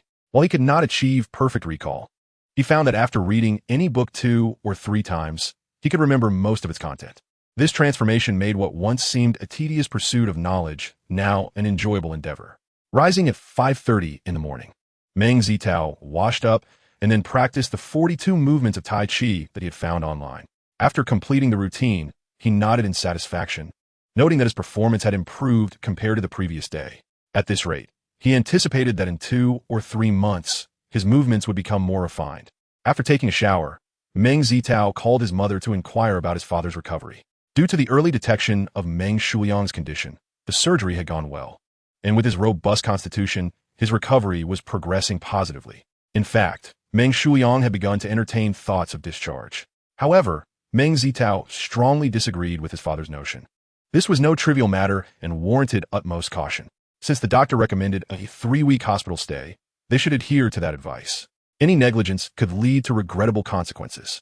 After being persuaded by Meng Zitao, Meng Shuliang abandoned the notion of leaving the hospital, primarily because Meng Zitao had borrowed 15,000 yuan, alleviating the family's concerns regarding his medical expenses for the time being. After a modest breakfast, Meng Zitao rode his bicycle to the antique street.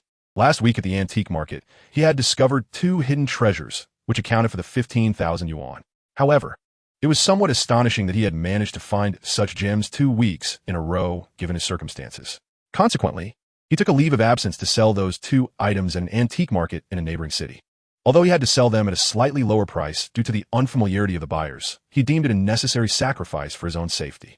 Upon arriving at the bustling antique street, Meng Zitao parked his bicycle and called Qing. After half a minute, the call connected and a groggy voice answered. "Who is it?" "It's me, Meng Zitao. You aren't still in bed, are you?" Meng Zitao replied, somewhat exasperated. Last week, Qing's business trip had delayed their previous bet to this week, and it now appeared it would be postponed to the following week. Qing chuckled. "How could that be? If I stand you up again, I'll send you a gourd shaped like a chicken heart. How does that sound?" "All right, but remember you said it. Don't backtrack later." After a few more exchanges, hearing Qing yawn repeatedly, Meng Zitao concluded the call. Setting his phone aside, Meng Zitao stepped into the lively antique street. Although anyone could set up a stall there, regular vendors typically maintained their positions.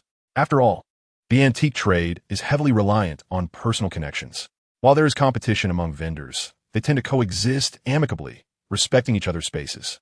Moreover, as previously mentioned. If a customer seeks a particular item and a vendor knows who possesses it, they might negotiate to facilitate the sale, earning a commission in the process. Those itinerant vendors would also adhere to these unwritten rules. Otherwise, they would face collective backlash and struggle to maintain their footing on the antique street. Meng Zitao usually frequented two places on the antique street.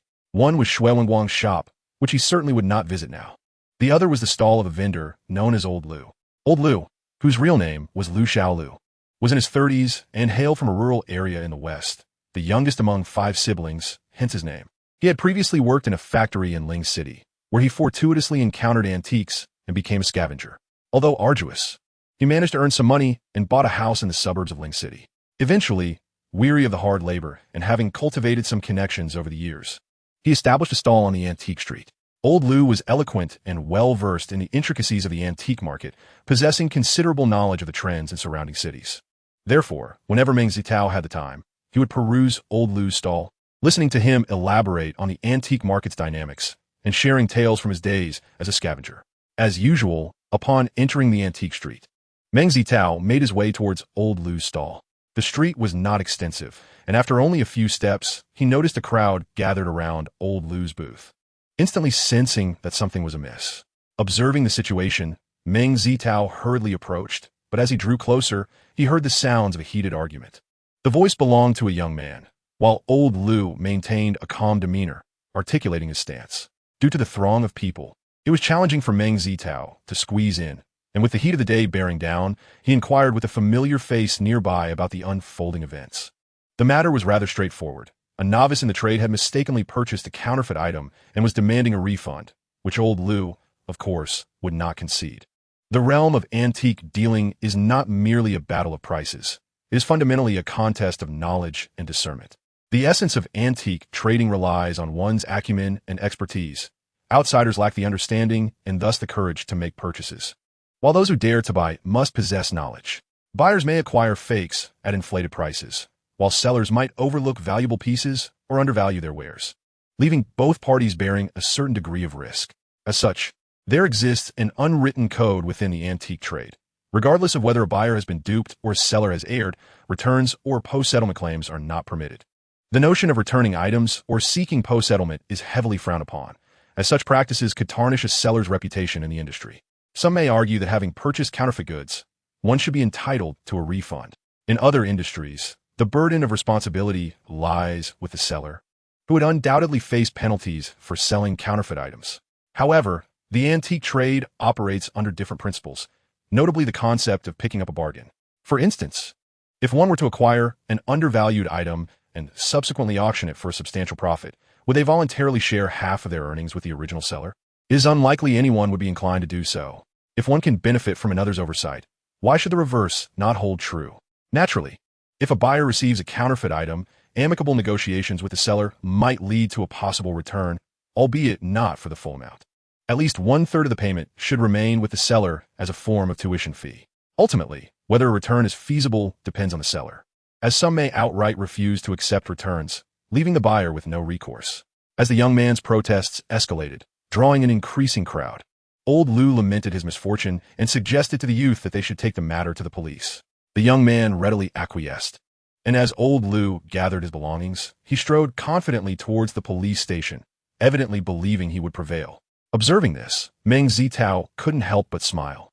The young man failed to consider that if Old Lu dared to make such a proposition, he must possess a level of assurance. Chapter 10. Offering a helping hand. If you appreciate this new book, kindly show your support by clicking the bookshelf on the left. Thank you. Noticing the absence of concern in Old Lu's eyes, Meng Zitao deduced without much thought that Old Lu had made no commitments to the young man.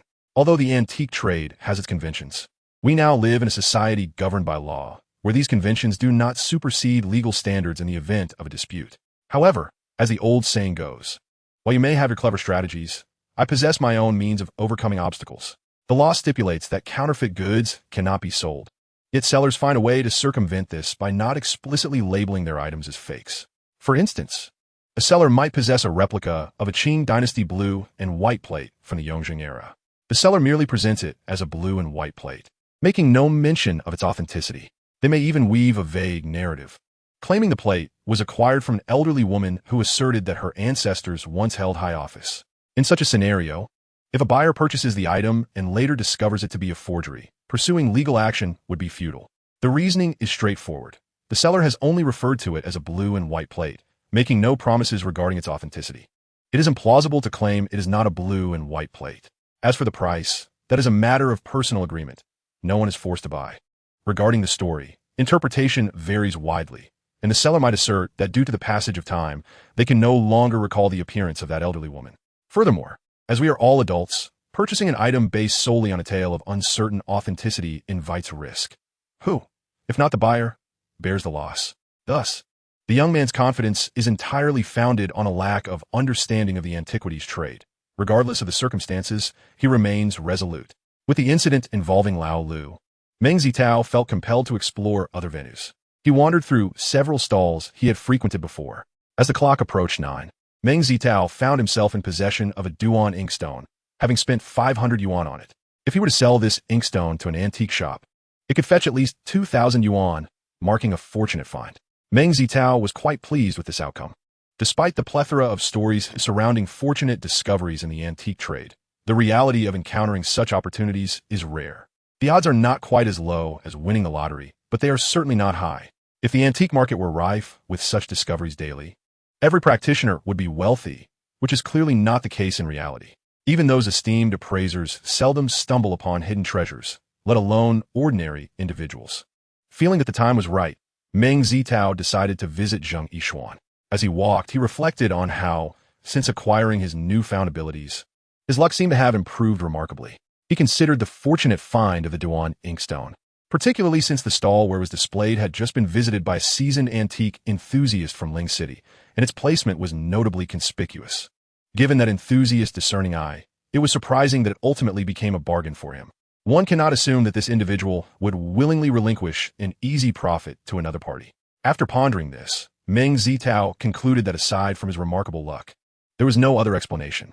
Could it be that these abilities enhance one's fortune?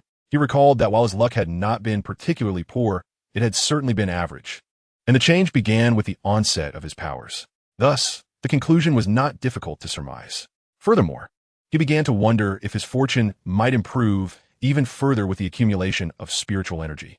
At that moment, Meng Zitao suddenly heard the sound of beads rolling, prompting him to quickly raise his head and look in the direction of the noise. He discovered that the sound originated from a stall showcasing an array of exquisite curiosities, including ornamental gourds, cricket jars, nut carvings, and bracelets. Before the stall stood a charming girl, approximately 15 or 16 years of age, clutching a broken bracelet, with beads scattered across the ground. Beside her was a boy of similar age, diligently collecting the beads that had fallen. Although it was nearly 9 o'clock and the number of visitors in the antique street had diminished significantly, there were still quite a few people present. The sudden drop of a dozen or so beads from the bracelet inevitably led to some being stepped upon by inattentive passersby.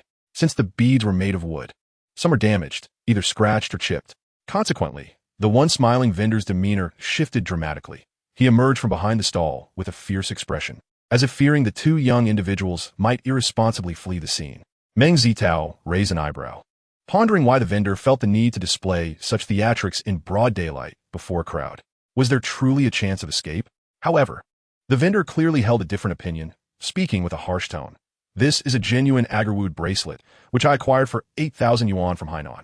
Now, it's in this state. What do you propose we do about it? Upon hearing this, Meng Zitao couldn't help but scoff internally. If the bracelet were genuinely worth 8,000, would the vendor so casually display it for anyone to handle? Such words might deceive those unfamiliar with antiques. But the two young people, evidently lacking such knowledge, appeared bewildered at the mention of the price. While many visitors to the antique street were aware of the vendor's deceit, there were also those who relished the drama, even if they recognized the trickery. They would whisper judgmental remarks about the youth wandering through the antique market, criticizing their ignorance and carelessness. The two young individuals, upon hearing these comments, became increasingly flustered, with the girl nearly on the verge of tears. Observing the situation, the vendor continued, "All right, seeing that you are young, I shall consider myself unfortunate. I will let you off at the cost price. You don't seem to have much money on you, so I can wait for your parents to arrive. If you disagree, we shall take this to the police." On the other hand, Meng Zitao found the vendor's actions utterly unscrupulous. Even if he were attempting to deceive someone, targeting teenagers was particularly low. As for how Meng Zitao discerned this as a scam, his years of experience provided insight, but the logic was straightforward. How could a bracelet, in pristine condition, so easily become severed, especially one newly acquired? Surely, there had to be some trickery involved. Thus, Meng Zitao stepped forward, disregarding the astonished look in the vendor's eyes, and requested a bead from the boy, scrutinizing it closely. Given his extensive experience in the realm of antique artifacts, it is not difficult to discern that these agarwood beads are indeed genuine, albeit artificially produced. Whether artificially created agarwood can be deemed as fake depends on the context. One method involves compressing other types of wood infused with agarwood oil, which can certainly be classified as false agarwood. The other method pertains to a contemporary technique of cultivating agarwood, wherein trees are deliberately infected with the pathogens that induce agarwood formation during their growth. This technique, while termed artificial, does not render the resulting agarwood as counterfeit. The beads on this particular bracelet represent the latter scenario. However, there's a notable drawback. Over time, the fragrance of the agarwood tends to diminish, resulting in a lower market value, typically around a few hundred yuan for a piece of good quality. Thus, the vendor's claim of an 8,000 yuan price tag is evidently an act of deceit. Sir, are you truly asking 8,000 yuan for this agarwood bracelet? Surely. You must be mistaken. Meng Zitao emphasized, his tone growing firmer as he spoke of the price. The vendor, upon hearing this, glared at Meng Zitao with a fierce expression, his mind swirling with doubt. It is well known that in the antiquities trade, deception has long been a common practice, and those within the field are accustomed to it. Generally, it does not provoke much concern, especially in this modern age. Thus, as the vendor witnessed Meng Zitao's intervention, he silently cursed him for meddling, while simultaneously pondering the true intent behind Meng Zitao's actions. Was it merely a case of righteous indignation? Additionally, although Meng Zitao's attire appeared quite ordinary, he exuded a certain charisma that was not characteristic of the lower echelons of society, leaving the vendor uncertain of his true identity and background. In truth, this aura stemmed from Meng Zitao's training in performance arts, aimed at ensuring sellers could not discern his true standing when negotiating. Observing the vendor's hesitation, Meng Zitao continued, "Let us leave some room for future encounters. It is prudent not to push matters too far. We are all navigating this world together, so why must it come to a point of life and death? Would you not agree, sir?" After a moment of contemplation, the vendor ultimately acquiesced. As the saying goes, even a mightiest dragon cannot suppress the local snake. Moreover, while he may engage in some unscrupulous practices, he is fundamentally a businessman who understands the necessity of reciprocity in their dealings. Thus, he decided to take a step back. He addressed the young couple, saying, "In light of this gentleman's intercession, if you can provide me with 600 yuan, we shall consider this matter resolved." Chapter 11. The Guidance of Wang Zhishuan. The drastic reduction from 8,000 to 600 yuan presented a discrepancy of over tenfold, prompting even the dimmest of minds to recognize the situation. The young woman's face flushed with anger, ready to voice her protests, but the young man swiftly intervened, producing 600 yuan and handing it to the vendor, subsequently expressing his gratitude to Meng Zitao. Observing this turn of events, Meng Zitao mused that fortunately, the young man was not foolish. Otherwise, despite his willingness to assist, he would have been unable to facilitate a resolution. Not only Meng Zitao, but even seasoned veterans must adhere to the unwritten rules of the antiquities trade. When this young couple inadvertently found themselves in a precarious situation, they were bound to pay a tuition fee for their education. As the young man settled the payment, the onlookers, finding little excitement left to witness, gradually dispersed. Meng Zitao nodded in acknowledgement to both parties and continued towards Zhang Yishuan, with the young couple promptly trailing behind him. After a few steps, the young man expressed his gratitude once more, saying, "Thank you, brother. We truly appreciate your help today. Otherwise, we would have been utterly lost." However, the young woman beside him let out a cold huff, clearly displeased with the outcome. Meng Zitao offered a slight smile. After all, no one relishes such encounters.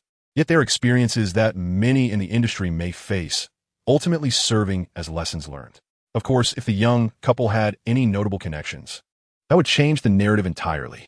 Regardless of how matters may unfold in the future, for Meng Zitao, this incident had reached its conclusion. He bid farewell to the two and stepped into the nearby Zhang Yishuan. Upon entering the antique shop, the young man slapped his forehead, exclaiming, "Oh, I forgot to ask his name." Xiaoxin, should we go ask him? The girl named Xiaoxin rolled her eyes and replied, what is the point? He clearly doesn't care about us. Whether he cares or not, we ought to express our gratitude. You can go if you wish, she retorted, pouting as she hurried away. Meanwhile, upon entering Zheng Yishuan, Meng Zitao was met with a smile and a nod from Wang Zhishuan. Well done, Wang remarked. Meng Zitao paused momentarily, quickly realizing that Wang had witnessed the earlier scene, and sheepishly scratched his head. It's nothing, I just couldn't bear to watch. And it was within my means to help. Wang waved his hand, inviting Meng Zitao into the reception room, personally brewing tea before continuing. In our line of work, one must know when to act and when to refrain. Engaging in unscrupulous practices is utterly unacceptable. Otherwise, one's reputation may suffer, making it difficult to navigate our industry. Meng Zitao nodded repeatedly, acknowledging the wisdom imparted. He reflected on how Xue Wengu, who had been in the antique business for nearly as long as Wang, was reputed for his discerning eye, yet had failed to accumulate significant wealth over the years. Before uncovering Xue's true character, Meng Zitao had been perplexed by this. Now, it seemed likely that Xue's lack of integrity played a significant role. Wang Zhishuan continued, as the saying goes, a person's character is reflected in their collection. Many believe that acquiring fine antiques hinges solely on the discerning eyes of both buyers and sellers. While I agree that keen vision is indeed a crucial factor, understanding the seller's character greatly enhances the likelihood of securing treasures and minimizes the chances of error. Why do I assert this? Because while many possess sharp eyes, it does not guarantee they won't sell fakes or conceal flaws. One cannot be sure that their integrity hasn't yielded to avarice. Meng Zitao found this perspective quite compelling. Though discerning a person's true character is no simple task, fortunately, during his years in the antique world, he has discovered an intriguing phenomenon. Those who engage with counterfeit items often tend to weave falsehoods and concoct elaborate tales, whereas individuals who deal in authentic goods typically exhibit a greater degree of sincerity, rarely indulging in storytelling. Of course, this observation is not absolute, yet it serves as a useful reference. Wang Zhishuan took a sip of tea and continued, in our profession, beyond character, there exists another vital principle, to act within one's means. I trust you understand my sentiment? Meng Zitao nodded with a smile, recognizing that the notion of acting within one's means holds universal truth across all fields, but it is particularly crucial in the realm of antiques. Many novices have suffered losses due to this oversight, entering the antique market in hopes of unearthing hidden treasures, only to find themselves disappointed. Wang Zhishuan proceeded to share some of his own experiences and lessons learned. Meng Zitao listened intently, feeling immensely enriched and deeply moved. He was grateful for Wang Zhishuan's guidance. Otherwise, he would have spent an inordinate amount of time grasping such wisdom. This is precisely why having a knowledgeable mentor is of paramount importance in an experience-driven industry like antiques. Grateful for Wang Zhishuan's insights, Meng Zitao felt compelled to express his appreciation, but unfortunately, Wang Zhishuan had a prior engagement for lunch, leaving Meng Zitao with the regret of postponing his thanks. As he prepared to leave, Meng Zitao could not suppress his curiosity. Observing his hesitance, Wang Zhishuan chuckled and encouraged him. Feel free to speak your mind. Embarrassed, Meng Zitao smiled and inquired, Master Wang, may I ask what it is about me that you find appealing? Wang Zhishuan laughed heartily. I have already provided you with the answer. I hope you will continue to uphold it, or I may be forced to reconsider our rapport. Also, in the future, you may call me Uncle Wang, if you don't mind. Meng Zitao, somewhat perplexed, nodded in agreement. It was only after he exited Zhenjiaxuan that he realized Wang Zhishuan must have recognized his character and pragmatic approach to life. In truth, he should have surmised this after Cheng Qiheng informed him about Jiang Xiyuan. He felt a bit slow on the uptake. With his confusion resolved, Meng Zitao's spirits lifted, and he headed to a nearby private dining establishment to indulge in a delightful meal. To the east of the antique street lies a small alley known as Jewelry Street. Though modest in size, it is quite famous in Ling City, boasting an array of gold, silver, diamonds, jade, and various other adornments. As a local, Meng Zitao had frequented this street, though he harbored little fondness for it, primarily due to his limited finances. As he wandered further, he noticed a gathering of people outside a shop, and soon exclamations of surging prices and substantial increases echoed from the crowd. Intrigued, Meng Zitao hastened his pace, and peering through the throng, he glimpsed two individuals examining a fist-sized stone with bright flashlights, their faces alight with joy. After a moment, one of them patted the other on the shoulder, exclaiming, Well done, Lao Zhao. It's an icy apple green, and it appears to be quite sizable, a genuine treasure indeed. At this moment, another individual was laughing uncontrollably, intently examining the stone in his hand. Nearby, someone made a bid, starting at 10,000, which quickly escalated to 80,000. Observing this development, Meng Zitao fell into contemplation. Surely, everyone should recognize that the scene before them was none other than the renowned gamble of stone. The saying one cut leads to poverty, another to wealth, and a third to unraveling aptly describes the gamble stone industry, reliant entirely on experience and luck. It is not difficult to discern the immense risks hidden within this practice, as countless individuals have lost their fortunes. Nonetheless, the allure of instant wealth has inspired many tales of those who struck it rich, drawing numerous individuals into this field, where success is met with far more frequent failures. Meng Zitao had previously entertained thoughts of engaging in stone gambling, yet he possessed the self-awareness to understand his consistent lack of luck, leading him to merely observe without participating. Even during dinner earlier, the thought of gambling on stones had not crossed his mind. However, now he suddenly realized that he possessed a tool for cheating. Could his abilities be applied to the gamble of stone? With this thought, Meng Zitao felt a surge of excitement, disregarding the potential value of the jadeite. He pushed through the crowd and entered the shop. Meng Zitao first directed his gaze toward the pile of raw stones in the corner of the shop. These raw stones, known as blind materials, are uncut jadeite that have not been opened, making it impossible to ascertain whether jadeite resides within. Given the multitude of varieties and characteristics of the outer skin, even the most skilled gambling artisans face exceedingly low odds of success. Consequently, the prices of these blind materials are relatively affordable. 1 piece, 2 pieces, 30 pieces, 100 pieces. Soon, Meng Zitao had inspected all the blind materials in the shop. Yet he sensed no trace of spiritual energy. This led him to realize that his abilities might not be applicable to stone gambling.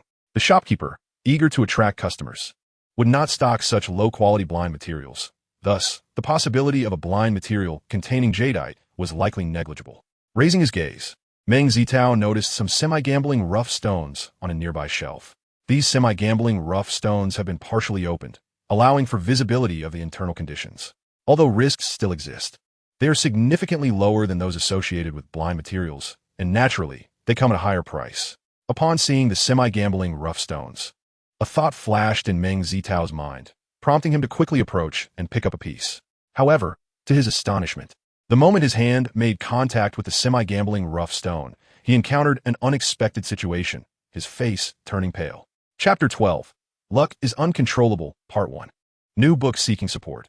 If you enjoy it, please kindly click the bookshelf on the left. Thank you. As Meng Zitao beheld the semi-gambling rough stones, an epiphany struck him. Could it be that his abilities required contact with jadeite to absorb the spiritual energy, thus enabling him to assess the internal value of the rough stone? Moreover, what took Meng Zitao by surprise was the frigid, bone-chilling energy that enveloped him, as though he had been transported from the sweltering summer into the depths of winter, nearly freezing him to death. At that moment, a shop assistant approached Meng Zitao. Initially, Meng Zitao's actions of rummaging through the items had already seemed somewhat unusual, and now he stood motionless, holding a piece of semi-gambling rough jade. Although this piece of jade held little monetary value, he felt compelled to investigate further. As the assistant drew nearer, Meng Zitao's physical condition had somewhat improved, yet he still experienced a slight dizziness, and a prickling sensation coursed through his dantian and meridians, as if he had sustained an injury, rendering him quite uncomfortable. Moreover, he was astonished that, despite not having utilized any supernatural abilities, spiritual energy inexplicably surged into his dantian. While Meng Zitao pondered with his head bowed, the assistant inquired, "Sir, may I assist you with anything?" Meng Zitao glanced at the semi-gambling rough jade in his hand, noting that the display case was filled with light green jadeite, presumably of the Furong variety. This type is typically a pale green, devoid of any yellow undertones, and exhibits a clear, pure hue, occasionally with a hint of pink at its base. Its surface boasts a glassy luster, with transparency falling between the old pit variety and the fine bean variety, rendering it semi-transparent, although its color is not intense. It possesses an elegant charm, neither overly transparent nor dull, yet exceedingly pleasing to the eye. Consequently, the Furong variety enjoys considerable popularity in the market, classified as mid to high-end jadeite, and its price is, of course, not insignificant. It is worth noting that Meng Zitao had only previously witnessed the excitement of jade gambling a few times, and due to financial constraints, He had not conducted extensive research on jadeite products, possessing only a rudimentary understanding of jade quality and basic concepts. As for jade gambling, he was utterly ignorant. However, upon turning his gaze to the price tag of the fist-sized rough jade, he was taken aback to discover it was priced at a mere 800 yuan. This left him perplexed, unable to fathom why it was so inexpensive. Could there be some hidden flaw? Upon this realization, Meng Zitao instinctively scrutinized the rough jade once more. When he flipped it over, he noticed several fissures that resembled the shape of a chicken's claw. He could not quite comprehend what this signified, but given the low price, it seemed indicative of inferior quality. In a moment of indecision, he found himself wavering on whether to purchase it or not. This hesitation began to irk the nearby assistant, who was preparing to speak when suddenly, two middle-aged men emerged from side door. The assistant quickly greeted one of the thinner men, who was the store owner. Noticing Meng Zitao, the other man appeared momentarily taken aback. Upon seeing the rough jade in Meng Zitao's hand, a hint of derision flickered in his eyes. With a forced smile, he remarked, "ISNT this little Meng? What brings you to the jade gambling scene? However, I must advise you to have a realistic understanding of your abilities. If you wish to make money, perhaps you should engage in something more stable, lest you end up losing both your fortune and your dignity." Seeing this man, Meng Zitao was equally astonished, internally cursing his luck for encountering this individual in such a setting. The man was named Zhu Jianda, a department head who had joined Meng Zitao's company just over 2 months prior. Though Zhu Jianda is in his 40s, he presents a clean and polished appearance, coupled with a demeanor that is quite refined and agreeable. However, beneath this facade lies a rather cunning character, one who is adept at engaging in underhanded tactics to accrue personal benefits. Should anyone disapprove of him, he is not above retaliating in subtle ways. Zhu Jianda's greatest skill lies in his artful flattery. He has cultivated a knack for ingratiating himself with the company leadership, which has shielded him from the whispers that circulate about him in the workplace. This is, of course, largely due to his ability to tread lightly and maintain a competent work ethic.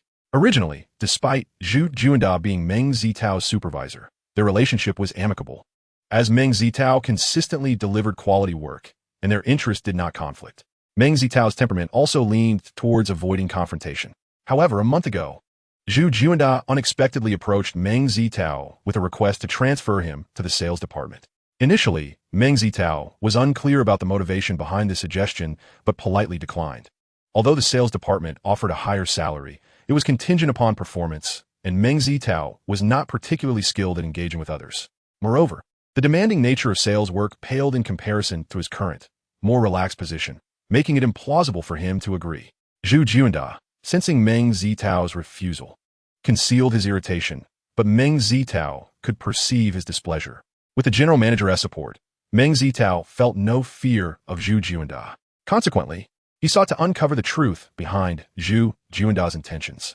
Discovering that a young woman in the sales department found the work too arduous and had developed an inappropriate rapport with Zhu Jianda, asking for his assistance in transferring to his department. Misjudging Meng Zitao's lack of connections, Zhu Jianda targeted him as a means to facilitate this transfer. Following this, Zhu Jianda resorted to undermining Meng Zitao, enlisting the young woman to disparage him. Undeterred, Meng Zitao approached the general manager, resulting in Zhu Jianda receiving a severe reprimand, while the young woman was summarily dismissed. This outcome shocked the entire company, as no one had anticipated the connection between Meng Zitao and the general manager. However, this revelation left many puzzled as to why Meng Zitao had not leveraged this relationship to advance further within the company. Indeed, Meng Zitao harbored ambitions for advancement, yet he lacked the innate talent for managing others. While he could handle a small team, overseeing a larger group proved to be overwhelming. Furthermore, his experiences over the years had dampened his drive for progress, leading him to prefer the comfort of being a subordinate rather than navigating the complexities of higher management. In truth, it stemmed from a fundamental laziness and a lack of perseverance in his endeavors. Fortunately, since acquiring his newfound abilities, Meng Zitao has begun to feel a glimmer of hope for his future and is actively working towards self-improvement.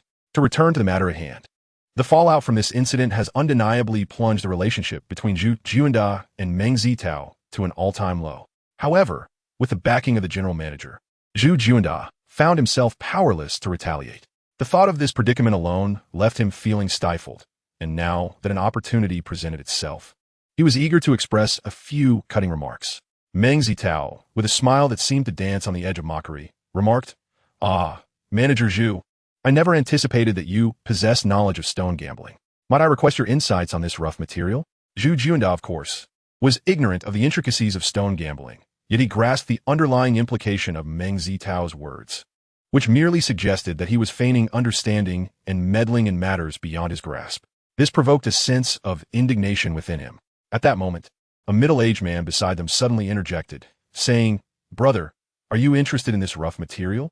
The shopkeeper, caught in a dilemma, responded, "Although this rough material does not exhibit notable qualities, it possesses its merits.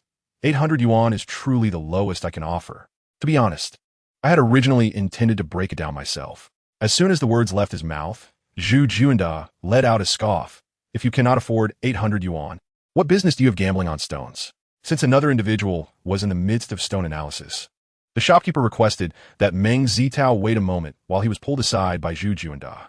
In hushed tones, Zhu Juanda inquired, "Old Lu, what is the actual quality of that rough material?" The shopkeeper chuckled derisively. "With chicken claw fissures and green skin, it would be miraculous if it increased in value." Zhu Juanda's eyes sparkled with curiosity as he pressed, "Old Lu, what exactly are chicken claw fissures?" The shopkeeper elucidated, as the name suggests. Chicken claw fissures resemble the shape of a chicken's foot and are exceptionally destructive. Rough materials bearing such fissures have a high probability of being worthless. Zhu Juanda continued, "And what does green skin signify?" The shopkeeper explained, "In the realm of stone gambling, what we refer to as green skin, also known as stringy green or medicinal green, is a manifestation of green hues within jadeite rough. Its counterpart is known as banded green. In truth, both banded green and green skin are varieties of banded green hues, differing only in their visual presentation. Banded green appears as a vertical stripe on the surface of the jadeite, while green skin showcases a broad expanse. The thickness of banded green is discernible, while the area remains unknown. Conversely, green skin has a known area but an unknown thickness. However, due to the expansive display of green skin on the jadeite surface, it is exceedingly alluring, often leading individuals to indulge in the fantasy of abundant color, compelling them to make impulsive purchases. Yet, in reality, when green skin is processed, many results reveal merely a thin layer, thus evoking the term green skin. Consequently, within the jadeite jewelry industry, there exists a proverb, "Better to buy a single line than a vast expanse." After expounding on green skin, the shopkeeper scoffed again. "With both chicken claw fissures and green skin, two exceedingly poor qualities residing in the same rough material, do you truly believe it could appreciate in value? Frankly, I had merely placed this rough material here for customers to peruse, serving as a teaching tool, never expecting anyone would actually consider purchasing it." Zhu Juanda, upon hearing this, could not suppress a laugh, and he inquired, "Then why would he buy this rough material?" The shopkeeper shrugged, glancing at Meng Zitao with an expression that suggested he regarded him as a simpleton. As the shopkeeper spoke, an elderly gentleman in his 50s, clad in traditional Chinese attire, entered the establishment. Upon his arrival, he strode purposefully towards the shelves. Noticing the elder, the shopkeeper promptly approached him with a warm smile, greeting him, "Old Lu, what brings you here today?" The elder surveyed the shelves before inquiring, "Xiao Lu, has that piece of chicken claw material with the green backing been purchased?" The shopkeeper, taken aback by Old Lu's interest in that particular piece, paused briefly before hastily indicating Meng Zitao, stating it was just bought by him. Thereafter, he hesitated and asked, "Old Lu, what prompted your sudden interest in this material?" Old Lu, whose full name was Lu Taihe, was a prominent figure in the stone gambling industry of Ling City. He had once achieved remarkable success by betting on 10 pieces of rough material, resulting in 5 profitable outcomes, comparable to the consultants of major jewelry corporations. However, despite his prowess in the stone gambling realm, Lu Taihe primarily focused on collecting jade artifacts. As he would express, his pursuit of stone gambling was merely a means to acquire more exquisite jade pieces. "Please take a look," Meng Zitao responded, recognizing Lu Taihe, primarily due to his mastery in jade. After hearing of Lu Taihe's expertise in stone gambling, Meng Zitao felt compelled to hand over the material without a second thought. Meanwhile, he felt a surge of excitement, pondering that if Lu Taihe had shown interest in this piece, it must indeed hold promise. Coupling that with the peculiar manifestations of his unique abilities earlier, he speculated whether this rough material might yield a precious jadeite. Lu Taihe scrutinized the material closely before lifting his gaze to Meng Zitao, asking, "Young man, may I inquire why you chose this particular piece?" Meng Zitao, unable to mention his extraordinary abilities as a reason, simply stated that it was chosen based on instinct. Lu Taihe interpreted this as a reluctance to elaborate, and a flicker of disappointment crossed his features. He then returned the material to Meng Zitao, sighing, "The risk associated with this piece is rather substantial." Unfamiliar with the intricacies of stone gambling, Meng Zitao chuckled, "We'll find out once it's cut, won't we?" Lu Taihe nodded in agreement, pleased that the stone-cutting machine had become available, prompting Meng Zitao to take the material over. The space was relatively small, and Lu Taihe's actions and words were transparent to all present, thus arousing curiosity about this piece among the onlookers. However, most believed that the material was likely to fail, though the seriousness with which Lu Taihe approached the matter deterred anyone from voicing their doubts. The stone cutter placed the material securely and inquired how Meng Zitao wished to proceed. "How would I know?" Meng Zitao mused inwardly, then turned to Lu Taihe and asked, "Old Lu, what do you think would be the best approach?"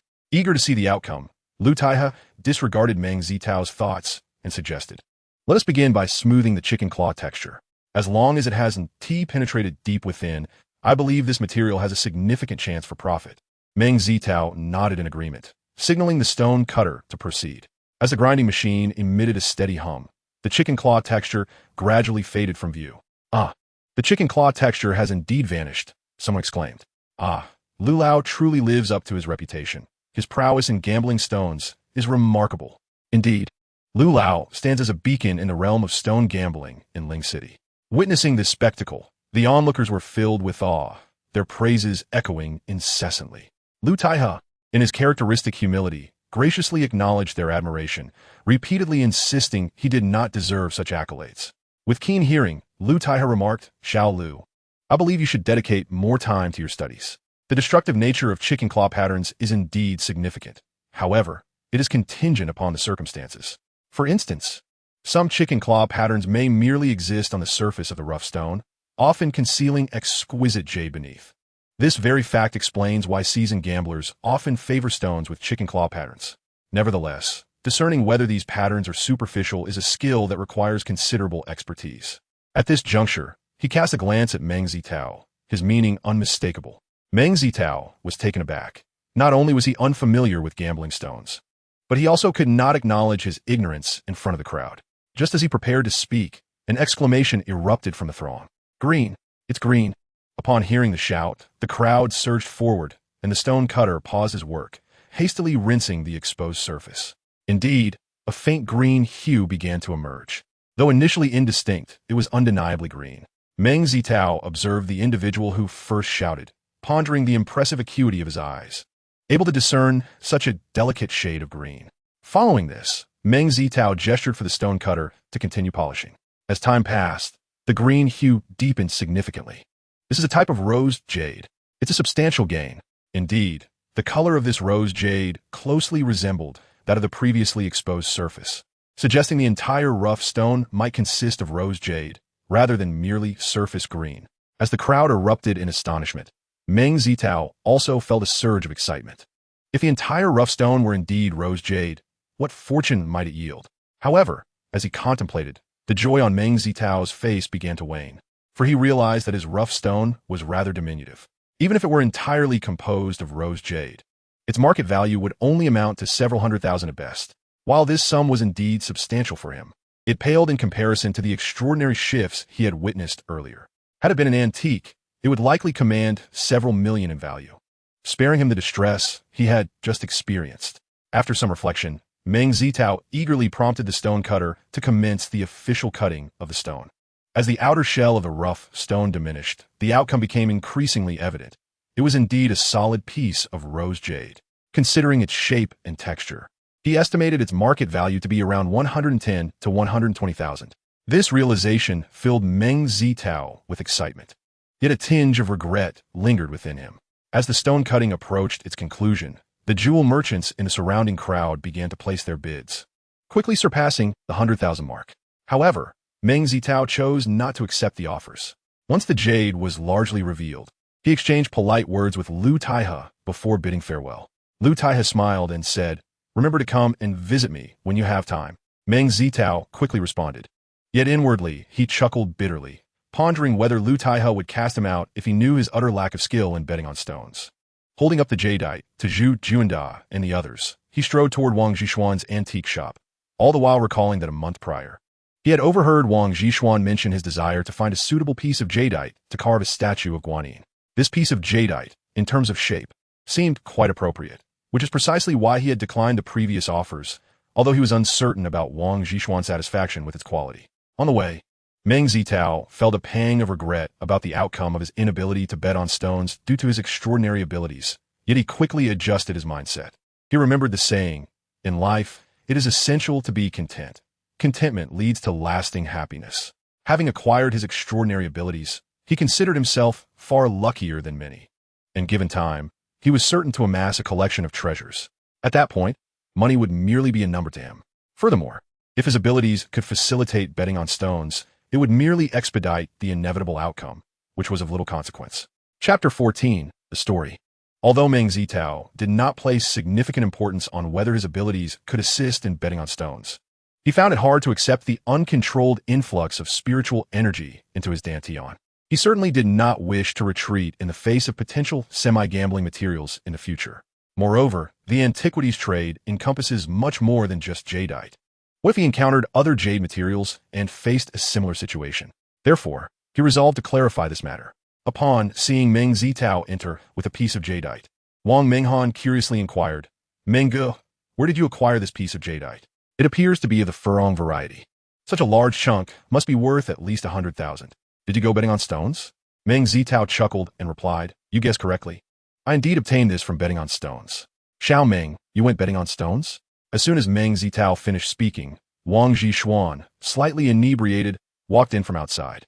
Noticing Wang Zhishuan's displeased expression, Meng Zitao recalled that Cheng Qiheng had once mentioned Wang Zhishuan's aversion to the high-risk nature of such ventures, deeming the industry to be overly tainted with the stench of money. Particularly, he seemed to harbor strong prejudices against betting on stones.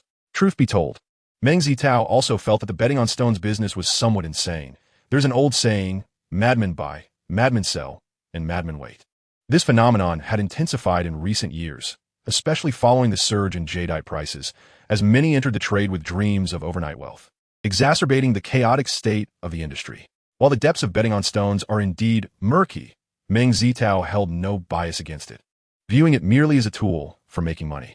However, since Wang Zhishuan disdained betting on stones, and he himself no longer entertained thoughts of entering the trade, he felt compelled to present the situation in a way that would benefit him, thus slightly embellishing the events he had just experienced. In the end, he scratched his head and said, "Honestly, if Zhu Juanda hadn't been there at that time, I would never have purchased that rough stone. Fortunately, I was lucky. Otherwise, I would surely lament the loss of my money." Wang Zhishuan's expression returned to normal as he let out a cold snort, replying, "You are simply too young. Even if you refuse, what will you lose? A mere piece of flesh?" At this, Wang Menghan countered, "Dad, your argument is flawed. They have already bullied Mengge. At this moment, how can we retreat?" Wang Zhishuan remarked, "That is precisely why you are still too young. The money belongs to you. If it is lost, will it cost you a hair? Moreover, I'm not suggesting that one should always retreat, but it is unwise to engage in conflict in areas where one lacks expertise." Meng Zitao interjected, "Uncle Wang is right. I was indeed too impulsive earlier. I will certainly pay more attention in this regard in the future." Wang Zhishuan nodded and turned his gaze to the jade material in Meng Zitao's hand. Meng Zitao promptly placed the jade on the table for Wang Zhishuan to admire. After Wang Zhishuan examined it closely, Meng Zitao spoke up, "Did you not want to find a piece of jade to carve a Guanyin statue? Do you think this piece is suitable?" Wang Zhishuan chuckled. "This jade is indeed quite suitable. In terms of shape, it requires minimal alteration." He pondered for a moment before stating, "Very well, I will give you 130,000. Meng Zitao quickly waved his hands, exclaiming, "Uncle Wang, you are offering too much. Do you think I have too much money?" Wang Zhishuan interrupted with a smile. "You must understand that finding suitable materials for sculptural works is no easy task. During the production process, some portions are generally removed for artistic representation. With your piece of jade, the amount that needs to be discarded is relatively minimal, which undoubtedly saves me money. If we calculate it, I actually stand to gain." Seeing that Meng Zitao wanted to protest further, Wang Zhishuan waved his hand decisively, finalizing the price. He then transferred the money to Meng Zitao's bank card, leaving him with a wry smile. Having indulged in a bit too much wine at noon, Wang Zhishuan soon felt drowsy, prompting Meng Zitao to suggest taking his leave. Before departing, Wang Zhishuan reminded him, "Little Meng, be exceedingly cautious in the stone gambling business." He refrained from outright forbidding Meng Zitao from engaging in stone gambling, knowing full well that such prohibitions would be futile. It ultimately depended on Meng Zitao's own will. Besides, what if he encountered a situation where he had to gamble? Meng Zitao nodded repeatedly, assuring, "Uncle Wang, rest assured, I truly have no intention of studying stone gambling. Do not blame me for being verbose. A former friend of mine serves as a cautionary tale." Wang Zhishuan, with a hint of sadness, recounted the story of his friend. His friend, Ning Xingxue, had been a multi-millionaire 5 years ago, with a pure passion for antiques. By chance, he met Wang Zhishuan, and their shared interests gradually fostered a deep friendship. The shift occurred 3 years ago when Ning Xingxue traveled to Yunnan's Tengchong and became involved in stone gambling. Initially, he had no concept of gambling on stones, but his friend persuaded him that since he was already there, it would be a waste not to try his luck. Reflecting on this, Ning Xingxue casually selected a piece of rough stone worth 30,000 yuan to play with, only to unexpectedly uncover a treasure valued at 6 million, a magnificent old pit glass jade. Elated beyond measure, he remarked to his friend that despite his wealth in the millions, earning money was no easy feat. In his line of work, profit margins rarely exceeded 20 or 30%. However, in a single stroke, he had achieved a staggering 200-fold return. Realizing how lucrative jade gambling could be, Ning Xingxue decided to pursue this venture further. Through his friend's connections, he acquired a considerable amount of rough stone. Yet, there is an old adage in the gambling world: 9 out of 10 bets end in loss. Given that Ning Xingxue was merely relying on luck, it was inevitable that he would face more downturns than upswings. In no time, he lost the initial 6 million he had won and incurred further losses of 2 to 3 million. Nevertheless, Ning Xingxue was resolute in his determination to gamble on stones. When he was unable to procure rough materials through his friend's contacts, he sought them elsewhere. However, as a newcomer, he was perceived as an easy target, and the rough stones sold to him were of abysmal quality. It was hardly a surprise that the outcomes of such stones were predictable. Within a few months, he had squandered all his family's savings, resorting to selling his car and house, and even borrowing money, eventually turning to high-interest loans to continue his gambling. Despite his family's pleas, he remained obstinate, leading to a severance of ties with his parents and the departure of his wife, who took their child with her. What became of him? Meng Zitao inquired. It was said that he found himself destitute and homeless. Wang Zhishuan sighed, expressing he was a man concerned with appearances. Had he called me, I would have certainly helped him. At this point, Meng Zitao discerned Wang Zhishuan's prejudice against gambling stones likely stemmed from this very incident. Wang Menghan then interjected, "Let go, Dad." To be honest, with his disposition, even if he were to assist him, he might not overcome his gambling addiction. After a brief silence, Wang Zhishuan earnestly advised Meng Zitao, "Young Meng, I am not suggesting you should entirely shun this industry, but before you proceed, you must consider whether you possess the self-control to resist the allure of wealth." Meng Zitao nodded solemnly, acknowledging the wisdom in his words. Reflecting on the past, had he experienced such a windfall before acquiring his extraordinary abilities, he might have succumbed to the same fate as Wang Zhishuan's friend, for he, too, was an ordinary man harboring dreams of prosperity, easily captivated by seemingly effortless opportunities for wealth. After leaving Wang Zhishuan, Meng Zitao hurried to the hospital to share this joyous news with his parents. Initially, he had intended to delay revealing the truth until he had resigned from his company and made a name for himself in the antiques trade. However, given his family's current debts, this seemed ill-timed, as the repercussions of such news could be quite unfavorable. Upon arriving at the hospital, Meng Zitao discreetly recounted the situation to his parents. The Meng Shuyang couple was utterly astounded, as if they were listening to an outrageous tale, repeatedly seeking confirmation in disbelief. They even rushed to the bank outside the hospital to check the balance of their bank card before they could accept the reality. Knowing that his father despised anything related to gambling, Meng Zitao hastily reiterated what he had previously discussed with Wang Zhishuan. He assured them he would be cautious and added, "Dad, once you leave the hospital, just stay at home and don't worry about financial matters." Meng Shuyang shook his head with a bemused smile, saying, "What is this amount of money? You still have debts to repay, and in the future, you'll need to marry and raise children. Do you think this little sum will suffice?" Meng Zitao replied, "Aren't I capable of earning money?" Meng Shuyang scoffed. "How much can you earn at the company in a year? Do you really think you can consistently find good opportunities?" "I can indeed find opportunities," Meng Zitao muttered to himself, deciding it would be better to wait until he had amassed significant wealth before broaching the subject again. Chapter 15. Resignation. On Monday, Meng Zitao went to work as usual, contemplating whether he should seize an opportunity to resign, as continuing to work there was hindering his grand plans for wealth.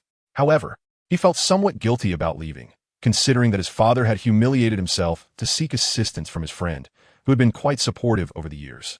In his earlier days, this friend had invested considerable effort in nurturing him, but due to his own shortcomings, he had not progressed further. Thus, the prospect of asking for a resignation made Meng Zitao feel somewhat uneasy. As he pondered how to broach the subject, he entered his office.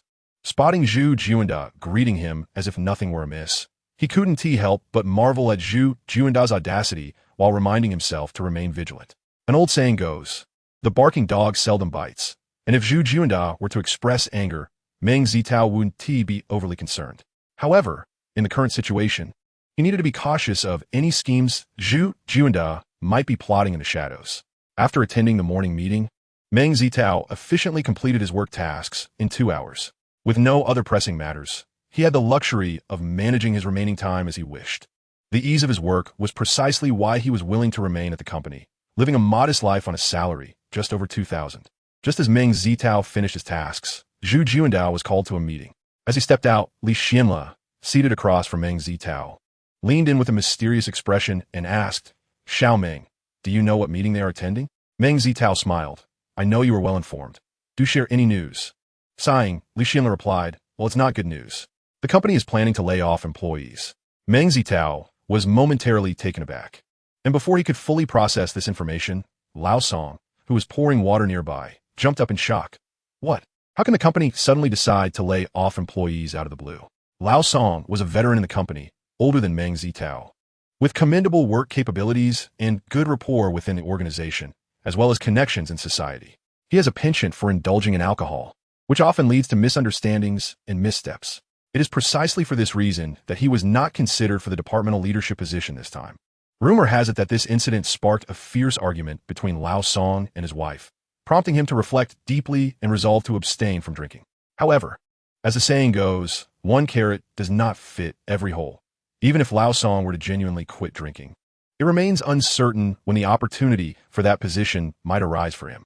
As he contemplated this, a flicker of concern crossed his eyes. He possesses a certain standing within the company, and in the past, he would have been less anxious about the possibility of being laid off. Yet, he was taken aback to discover that Meng Zitao has the backing of the general manager, while Lao Song is a veteran. If layoffs were to occur, he would undoubtedly be the first on the chopping block. Meng Zitao works in the public relations department, responsible for tasks such as advertising production, ad placement, website updates, and company receptions. When the company becomes busy, the 4 of them are certainly not too many. Currently, the workload of 4 can easily be managed by 2.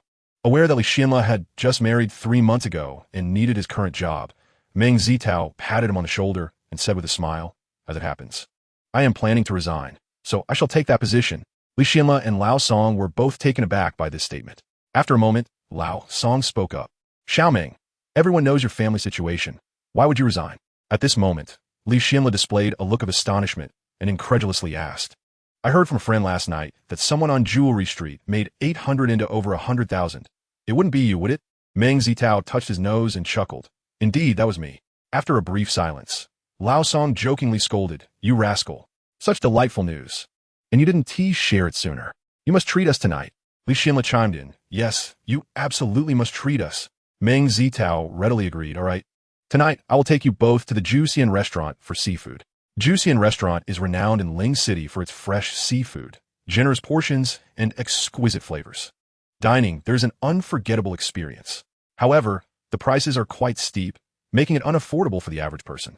Thus, upon hearing Meng Zitao's proposal, both men cheered in excitement. After the revelry, the conversation shifted back to the impending layoffs at the company. Lao Song expressed his perplexity, muttering, "This is strange. Just last Monday, I encountered the big boss, who clearly expressed satisfaction with our department's work and encouraged us to continue our efforts. How is it that just a few days later, we are faced with such news?" Meng Zitao replied, "Is that fellow really so foolish? What benefit would he gain from such actions?" Lao Song nodded in agreement. Li Xianle interjected, "Perhaps you're unaware, but Manager Li from the sales department is planning to leave. He has his sights set on that position." If the big boss hold a negative impression of our department, he could easily dissolve it and merge it with sales. At that point, he pondered for a moment and continued, our company is not a small one. Such actions would certainly convey a sense of regression. Lao Song remarked, what does it matter?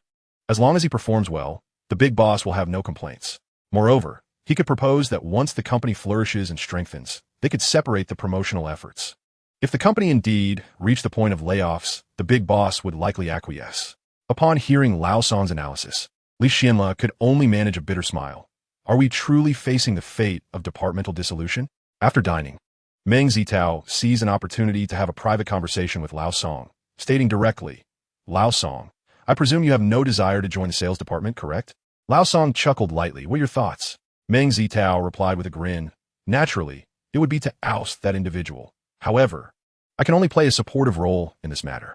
Lao Song shook his head in amusement. You truly are a case of not judging a book by its cover.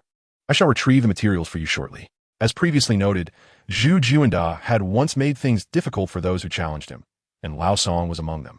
At that time, Zhu Juanda had only recently joined and presumed that despite Lao Song's seniority, his lack of promotion over the years indicated a lack of influence. Thus he dared to act. He was entirely unaware that Lao Song's only vice was his fondness for alcohol.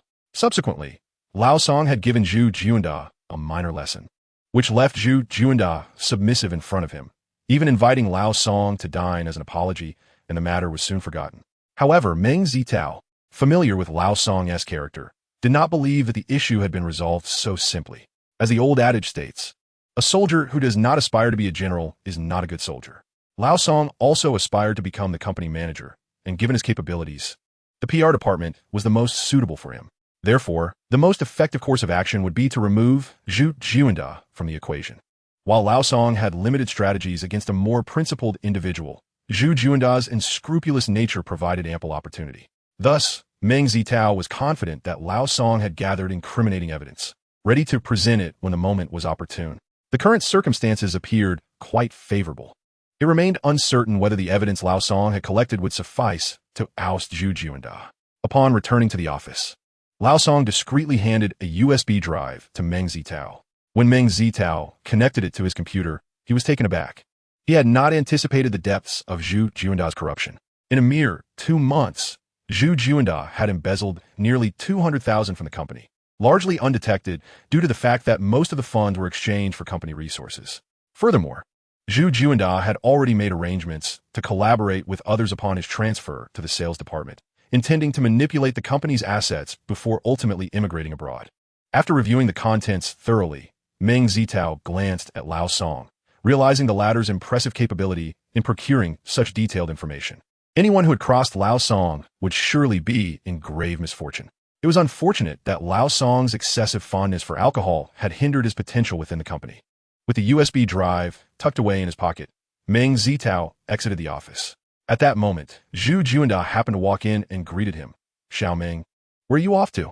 A flicker of malice crossed Zhu Juanda's eyes as he immediately conceived several nefarious ideas, unaware that the possibility of executing any of them had already slipped away. Upon reaching the general manager's office, Meng Zitao politely knocked on the door. Come in. Hearing this, Meng Zitao opened the door and entered, finding 2 middle-aged men seated in the office. Among them was a refined gentleman, exuding the essence of a scholarly demeanor. This individual was none other than Meng Shuliang's friend, Kang Yan. The other was a tall and robust man with a square face, the esteemed owner of the company, named Xiemingshu. Upon seeing Meng Zitao, Kang Yan felt a tinge of curiosity and inquired, Young Meng, what brings you here? I wish to resign, Meng Zitao stated candidly. Kang Yan furrowed his brow slightly and asked, What has prompted this sudden decision? Has Zhu Juanda troubled you again? Kang Yan suggested to Meng Zitao. You should discuss this matter with General Manager Xia. Given the already strained relations with Zhu Juanda, Meng Zitao recounted the earlier events without hesitation. Xiemingshu expressed his astonishment. Is it true? Zhu Juanda is such a person? Old Kang, why didn't you inform me sooner? A hint of embarrassment flashed in Xiemingshu's eyes, and he continued. Regardless, why would you retain someone like him? Even if he possesses great ability, a lack of integrity will only bring losses to the company. Kang Yan shot Xiemingshu a displeased glance and replied, He is a person you, the esteemed boss, have hired. If I wish to dismiss him, I should at least consult you directly, don't you think? Xie Mingxiu retorted, "You could have simply called me." Kang Yin regarded Xie Mingxiu as if he were a fool, asserting that even if Zhu Junda were merely an ordinary employee, it was essential to inform the boss beforehand, lest there be any discontent. Moreover, Zhu Junda seemed to exhibit only minor flaws at present. Dismissing him hastily could lead to unforeseen ramifications in the eyes of the boss. Upon hearing Meng Zitao's words, Kang Yin's frown deepened. While entrepreneurial ventures are commendable, you must recognize your current circumstances. Meng Zitao smiled and reassured General Kang. There is no need for concern. I have resolved the financial matters.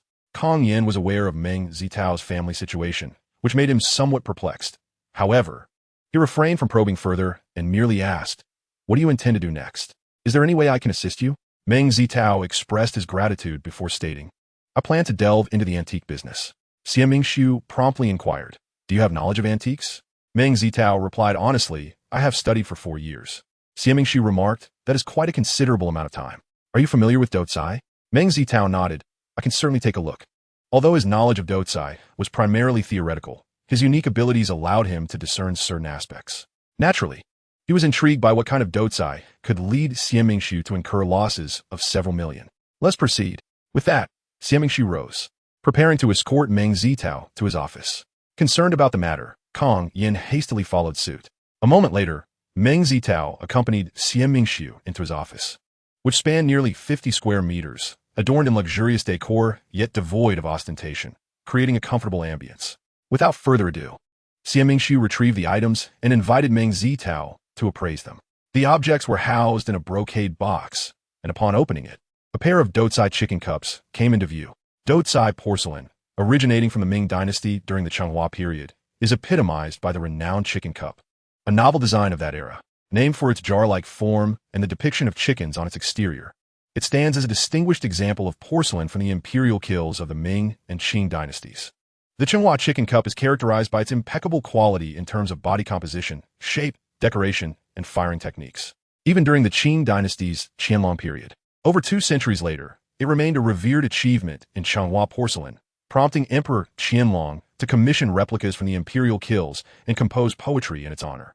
This underscores its exceptional value, rendering it a coveted treasure among collectors. This pair of Dotsai chicken cups features delicate outlines of patterns rendered in fine blue underglaze on the exterior of a bowl with a diameter of approximately 8 to 9 centimeters. After being glazed and fired at around 1,300 degrees Celsius, vibrant colors such as red, green, and yellow were applied to fill the reserved blue designs, followed by a secondary low-temperature firing. The exterior depicts both a hen and a rooster, accompanied by several chicks foraging at leisure, each chick displaying an endearing and lively demeanor. Interspersed between them are light yellow daylilies and bright red laurels, their leaves dense, all originating from the blue underglaze. The brushwork on these cups is both vivid and intricate, with the feathers of the chickens rendered with fine detail clearly delineated. Furthermore, the base bears the mark of the Changhua period of the Ming dynasty. Upon discovering the existence of a pair of Changhua chicken cups, Meng Zitao was momentarily taken aback and inquired of Mr. Xie, "If I may be so bold, how much did you pay for this pair?" Mr. Xie, slightly embarrassed, replied, "I spent 6,800,000. Meng Zitao was left speechless. It is known that there are only 4 documented authentic Changhua chicken cups in private collections, each valued in the tens of millions. For instance, in 1999, a Changhua chicken cup was auctioned by Zhang Sifubi for nearly 30 million. If there were any imperfections in this pair, a price of 6 million might be justifiable. But given their flawless condition, such a valuation seemed implausible." As the owner of a company, Meng Zitao refrained from further commentary and began to observe the cups meticulously. However, the more he examined them, the greater his skepticism grew, for the porcelain exhibited a refined texture, a lustrous white glaze, and exquisite colors and decorations, qualities that were decidedly not typical of a common craftsman's work. Ultimately, unable to contain his curiosity, Meng Zitao utilized his special abilities. Feeling a surge of astonishment, raising his gaze, he asked Mr. Xie, "Do you have a magnifying glass?" Mr. Xie nodded repeatedly and soon returned with a magnifying glass, stating, "This one magnifies between 60 to 100 times. I hope it suffices." "That will do," Meng Zitao replied. The 100-fold magnification was perfect for him to enhance his appraisal skills with the knowledge he had acquired. After several minutes, as Meng Zitao finished his examination, Mr. Xie eagerly inquired, "What do you think?" Is it genuine or not? Meng Zitao explained, authentic Changhua Doucai porcelain possesses a delicate and pure body, lightweight and translucent when held to the light, appearing either ivory white or slightly flesh-toned. In contrast, imitations appear pure white and have a thicker body. Moreover, the cobalt blue used in authentic Changhua Doucai is of a quality known as Pingding blue, characterized by its understated elegance, tranquility, and soft hues, with a glaze that is thick, lustrous, and reminiscent of jade. In the early Qinghua period, the materials used for blue and white porcelain included Su materials, resulting in a more vibrant hue, reminiscent of the late Xuande period, albeit in limited quantities. However, your pair of chicken cups exhibits discrepancies in terms of body glaze and blue and white characteristics when compared to genuine articles. Thus, it can be confidently stated that they are not authentic. Yet, upon hearing the word yet, a glimmer of hope ignited in Xian Mingshu's disappointed eyes as he eagerly inquired, "Yet what?" Meng Zitao, with a smile, replied, "Although they are not genuine, if I am not mistaken, they should be replicas of the Changhua chicken cups from the Kangxi era." Replicas from the Kangxi era? Upon hearing this conclusion, both Xian Mingshu and Kang Yin expressed their astonishment. Indeed, Meng Zitao elaborated, "The reason I assert this is that the Kangxi replicas of Changhua cups are sometimes slightly larger than the originals, with wider exposed foot rims and larger blue and white square marks that fill the foot. The blue and white lines are coarser, the colors deeper than those of Changhua, and the patterns appear somewhat rigid, particularly in the rendering of rocks, where a heavier base color is applied to enhance depth. The Kangxi Doucai porcelain is characterized by its lightweight body, fine, white, and lustrous glaze, meticulous craftsmanship, and a compact, dense structure. The glaze adheres closely to the body, exhibiting a bluish tint within the white, with a pure and jade-like texture, and a surface reminiscent of eggshell blue. However, the colors used during the Kangxi period are not as pure as those from Qinghua, and under high magnification, one may observe tiny granular particles. A distinctive feature that serves as a key identification point for Kangxi's imitation of Qinghua, as well as a hallmark of Kangxi Doucai porcelain. It is upon this foundation that I conclude this pair of chicken cups to be replicas from the Kangxi era." Xian Mingshu nodded repeatedly, his gaze now imbued with a flicker of hope, and with a hint of trepidation, he asked, "Then, how much might this pair of chicken cups be worth?" Meng Zitao pondered briefly before responding. During the Kangxi period, the Changhua Doucai chicken cups were highly esteemed, extensively documented in the works of numerous renowned figures. Influenced by the prevailing societal customs, the chicken cups produced under the supervision of the imperial kiln factory's overseer, Lang Tingji, gained significant prestige. Lu Tingji remarked that porcelain during our current dynasty indeed surpasses that of previous eras. This pair of chicken cups, without a doubt, should belong to that esteemed category. Such pure imitations of Changhua chicken cups represent a unique variety within Qing dynasty porcelain, not commonly encountered, and their market value is quite favorable. Based on their condition and craftsmanship, I estimate their market price to be around 3 million. Of course, this is merely my personal opinion. You may wish to seek the valuation of other seasoned experts. Upon hearing the figure of 3 million, Xian Mingshu felt a wave of disappointment wash over him. After all, anyone would feel disheartened at the prospect of losing 3,800,000. Regarding whether Meng Zitao's estimate was too low, it was certainly a possibility. But given the detailed and professional nature of Meng Zitao's explanation, he doubted it could reach 1 million in value. Being a prominent businessman, Xian Mingshu quickly adjusted his mindset. Chuckling to himself, "At least this time I haven't lost everything. That is a stroke of good fortune." At that moment, Kang Yin suddenly exchanged a knowing glance with Meng Zitao and then inquired, "Xiao Meng, can you be certain that these are indeed replicas from the Kangxi era?" His question was not born out of disbelief in Meng Zitao, but rather a precautionary measure to ensure that Xian Mingshu would not be led to false elation, which could reflect poorly on Meng Zitao. It is precisely for this reason that he discreetly signaled to Meng Zitao in advance. Chapter 17, Assistance. Meng Zitao, of course, did not misinterpret Kang Yan's intentions. After a moment of contemplation, he deemed it beneficial, as it would serve to enhance his reputation and deepen Xian Mingshu's impression of him. Perhaps, in the future, should any issues regarding antiques arise, Xian Mingshu might seek him out, thus fostering a valuable connection. "Mr. Xia, if you have any reservations, you may also consult others. Or, I could reach out to an elder of mine to see if he has the time," Meng Zitao suggested. Kang Yan's words did instill a slight unease in Xian Mingshu, yet he felt it inappropriate to express this concern in front of Meng Zitao. Thus he replied, "Xiao Meng, may I inquire as to who your elder is?" Meng Zitao responded, the proprietor of Zhenjiaxuan, Wang Zhishuan. I wonder if that name rings a bell. Xie Mingxiu was momentarily taken aback, then exclaimed, Xiao Ming, how can I not be aware of President Wang? He quickly added, let me contact him right away. Meng Zitao took out his phone and reached out to Wang Zhishuan, who happened to be at the shop. He briefly explained the situation, and Wang Zhishuan expressed great interest, promptly agreeing to assist. Meng Zitao put away his phone and remarked, he is currently at the shop. Xie Mingxiu, filled with anticipation, said, excellent. Let us head there immediately. Very well, Meng Zitao nodded. Before they departed, he handed the USB drive given to him by Old Song to Kong Yan, choosing not to concern himself further with the matter, for he believed that Zhu Juanda would inevitably face dire consequences. In truth, Meng Zitao understood the wisdom of provoking a gentleman over a scoundrel. He was resigning from the company, and Zhu Juanda's fate no longer bore any relevance to him. However, he could not forget how Zhu Juanda had consistently humiliated him in the office and tarnished his reputation through that young woman, leaving him with a profound sense of indignation and disgust. As the saying goes, vengeance for grievances must be exacted. Even if Zhu Juanda harbored resentment towards him, he felt compelled to resolve the matter personally. Xie Mingxiu's vehicle was a luxurious SUV, perfectly aligned with his personal style. Shortly after they set off, he inquired Xiao Ming, may I pose a question to you? Please do, Meng Zitao replied.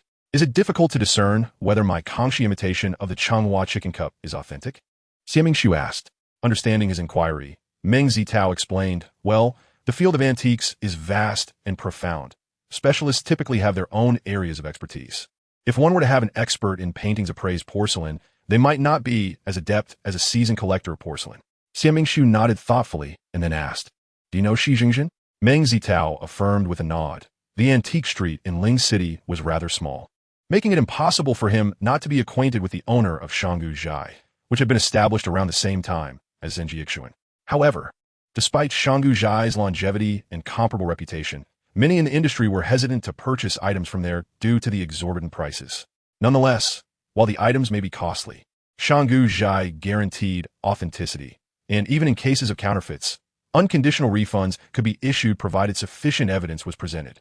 Moreover, the astute Mr. Shi Jingjin, adept in the art of maneuvering, has garnered considerable favor among the antiquities enthusiasts of Ling City, particularly through his establishment, Shanggu Zhai. In contrast to Wang Zhishuan, it appears that Shi Jingjin's fixation on stratagems has considerably dulled his discerning eye.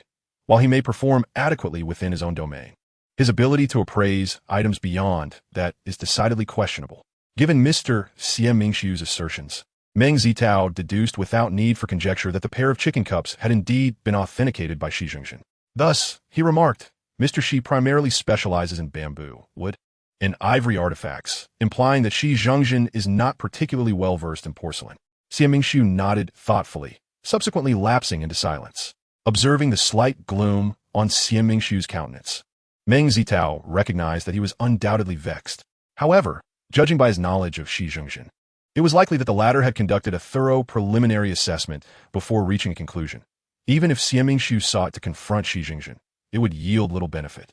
Upon parking the car, Meng Zitao escorted him to Zhenjiaxuan. Being a Monday, the shop was notably desolate, devoid of any patrons. Wang Minghan was seen reclining at the counter, engrossed in a mobile game, while Wang Zhishuan meticulously scrutinized a garlic jar. Noticing Meng Zitao enter with Xie Mingxiu, Wang Zhishuan placed the garlic jar on the display shelf and approached them. After exchanging pleasantries through Meng Zitao's introduction, Wang Zhishuan guided them into the reception room. Once Wang Minghan served tea, Xie Mingxiu eagerly presented the pair of chicken cups for Wang Zhishuan's appraisal. Upon seeing the items, Wang Zhishuan's eyes sparkled with interest. He donned gloves and carefully examined the cups, taking over 10 minutes before he raised his gaze and inquired, Xiao Ming, what was your initial assessment? Meng Zitao reiterated his previous opinion. You are quite correct, Wang Zhishuan affirmed, nodding in agreement. Building upon Meng Zitao's observations, he added, in summary, as Xiao Ming mentioned, this is a rather rare pair of Kangxi imitation Changhua chicken cups. With Wang Zhishuan's endorsement, Xie Mingxiu felt reassured and then asked, President Wang, might you provide an estimated value for them? As Wang Zhishuan turned his attention towards him, Meng Zitao interjected, I previously estimated 3 million. Wang Zhishuan smiled slightly and replied candidly, that price is somewhat conservative. I believe it should be around 320,000. He elaborated that the value is significantly influenced by the fact that the chicken cups are a pair. Otherwise, their worth would not be as elevated. In the realm of antiques, it is generally observed that paired artworks often exceed double the value of individual pieces, with many collectors willing to pay multiples of the price of a single item in pursuit of its counterpart. Realizing he had underestimated by 200,000, Meng Zitao apologized to Xian Mingxiu while contemplating his own inadequate experience in appraisal. He mused that the price for each chicken cup should hover around 140 to 150,000, and given their rarity as exquisite works, their value warranted an additional increment beyond the baseline of double. Xian Mingxiu promptly expressed that there was no need for concern. Although Meng Zitao had underestimated by 200,000, it was understandable given his youth and lack of experience. Moreover, were it not for Meng Zitao, he might have remained oblivious to the truth for an indeterminate time, and if he were to inadvertently damage the exquisite chicken gourd cup, he would find himself in a state of utter despair.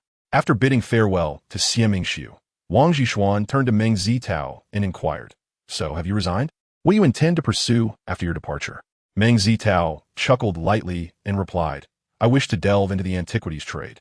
Wang Zhishuan responded, "Oh, pray tell, what led you to this conclusion?"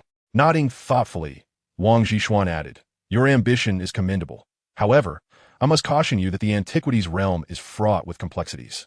Success in this field demands significant effort and diligence."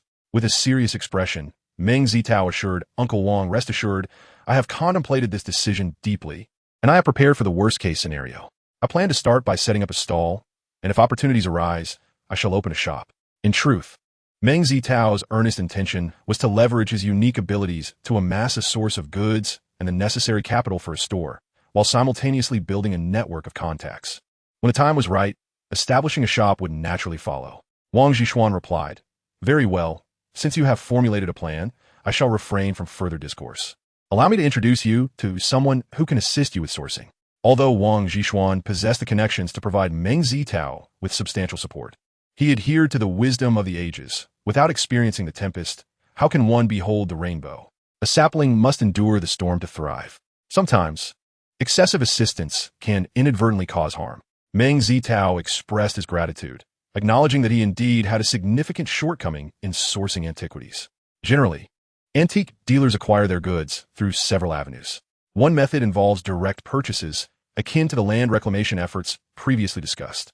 Another source involves contacts who can access old residences. Additionally, as mentioned earlier, the exchange of goods among antique dealers serves as a channel for procurement. If word spreads that someone in the industry has acquired a desirable batch of items, others will endeavor to procure one or two pieces from them. Furthermore, should a client seek to purchase antiquities and one lacks inventory, it is feasible to obtain items from fellow dealers at a profit, representing yet another avenue for fortune for antique merchants. Beyond these three methods, exploring ghost markets also presents a viable opportunity. One should not underestimate the potential of these markets, as they harbor boundless prospects.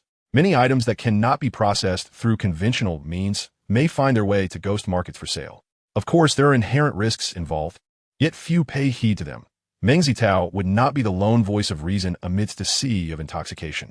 Among the four aforementioned strategies, with the exception of exploring ghost markets, all necessitate connections, an area in which Meng Zitao finds himself notably deficient. He had previously jested with Lao Lu about sourcing, and while Lao Lu had assured him of assistance, he was merely a small vendor and could only offer limited solutions. Thus, Wang Zhishuan's assistance was undoubtedly a timely boon for Meng Zitao, for which he felt immense gratitude. Chapter 18. Unsuitable for Gambling on Stones. The following day, Meng Zitao proceeded to complete his resignation formalities, and due to the connection between Xian Mingxiu and Kang Yin, his salary was promptly settled. After finalizing the procedures, Meng Zitao went to the office to collect his belongings. He bid farewell to Lao Song and Li Xianla, and then left the company feeling remarkably unburdened. As for Zhu Juanda, Meng Zitao had already heard from Lao Song and Lao Xianla during a dinner he hosted the previous day that not long after he departed. The police arrived and took Zhu Juanda away. It was said that Zhu Juanda appeared ashen, utterly dejected, and was escorted by the officers. Reflecting on that scene brought an immense sense of satisfaction to Meng Zitao. Upon returning home, it was already midday. After a light meal, he made his way to Jewelry Street, eager to unravel the mysteries surrounding his burgeoning abilities.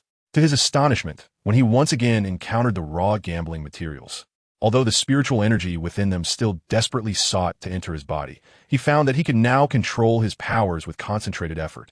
He pondered whether this indicated an evolution of his abilities in a favorable direction, and if so, did it imply that the spiritual energy would no longer be as frigid and piercing as before? With this hypothesis in mind, he released his control over his powers, only to find the outcome was much like the first encounter. He was left feeling quite chilled, and the spiritual energy remained unchanged from his initial experience. Did this mean that the raw materials contained jade worth several tens of thousands? Upon glancing at the price tag, he noted that this particular raw material was priced at 30,000. After careful consideration, he felt the risks were too great and ultimately refrained from making a purchase. If only there were finished products available here, he mused, yet he recognized the improbability of that scenario. If the vendor had such items, they would undoubtedly have them crafted into jewelry, yielding far greater profits than merely selling the raw materials. Meng Zitao couldn't help but feel a tinge of regret. The jade he could have extracted was valued at less than 40,000. Although purchasing it would have been profitable, the physical toll it imposed upon him rendered the endeavor less than worthwhile. Thus, it became evident that this gamble was not suited for him. At least not at this moment. Wednesday dawned bright and clear. Thanks to a weak cold front, the weather had become considerably cooler. Meng Zitao set out early, riding his bicycle with a buoyant spirit toward Antique Street. With no market taking place that day, only a handful of stalls were set up, all manned by familiar vendors. As usual, Meng Zitao secured his bicycle and made a beeline for Lao Lu's stall. Upon arriving at Lao Lu's usual spot, he found the affable vendor arranging his wares. Likely having just arrived. "Ah, Xiao Meng, what brings you here today?"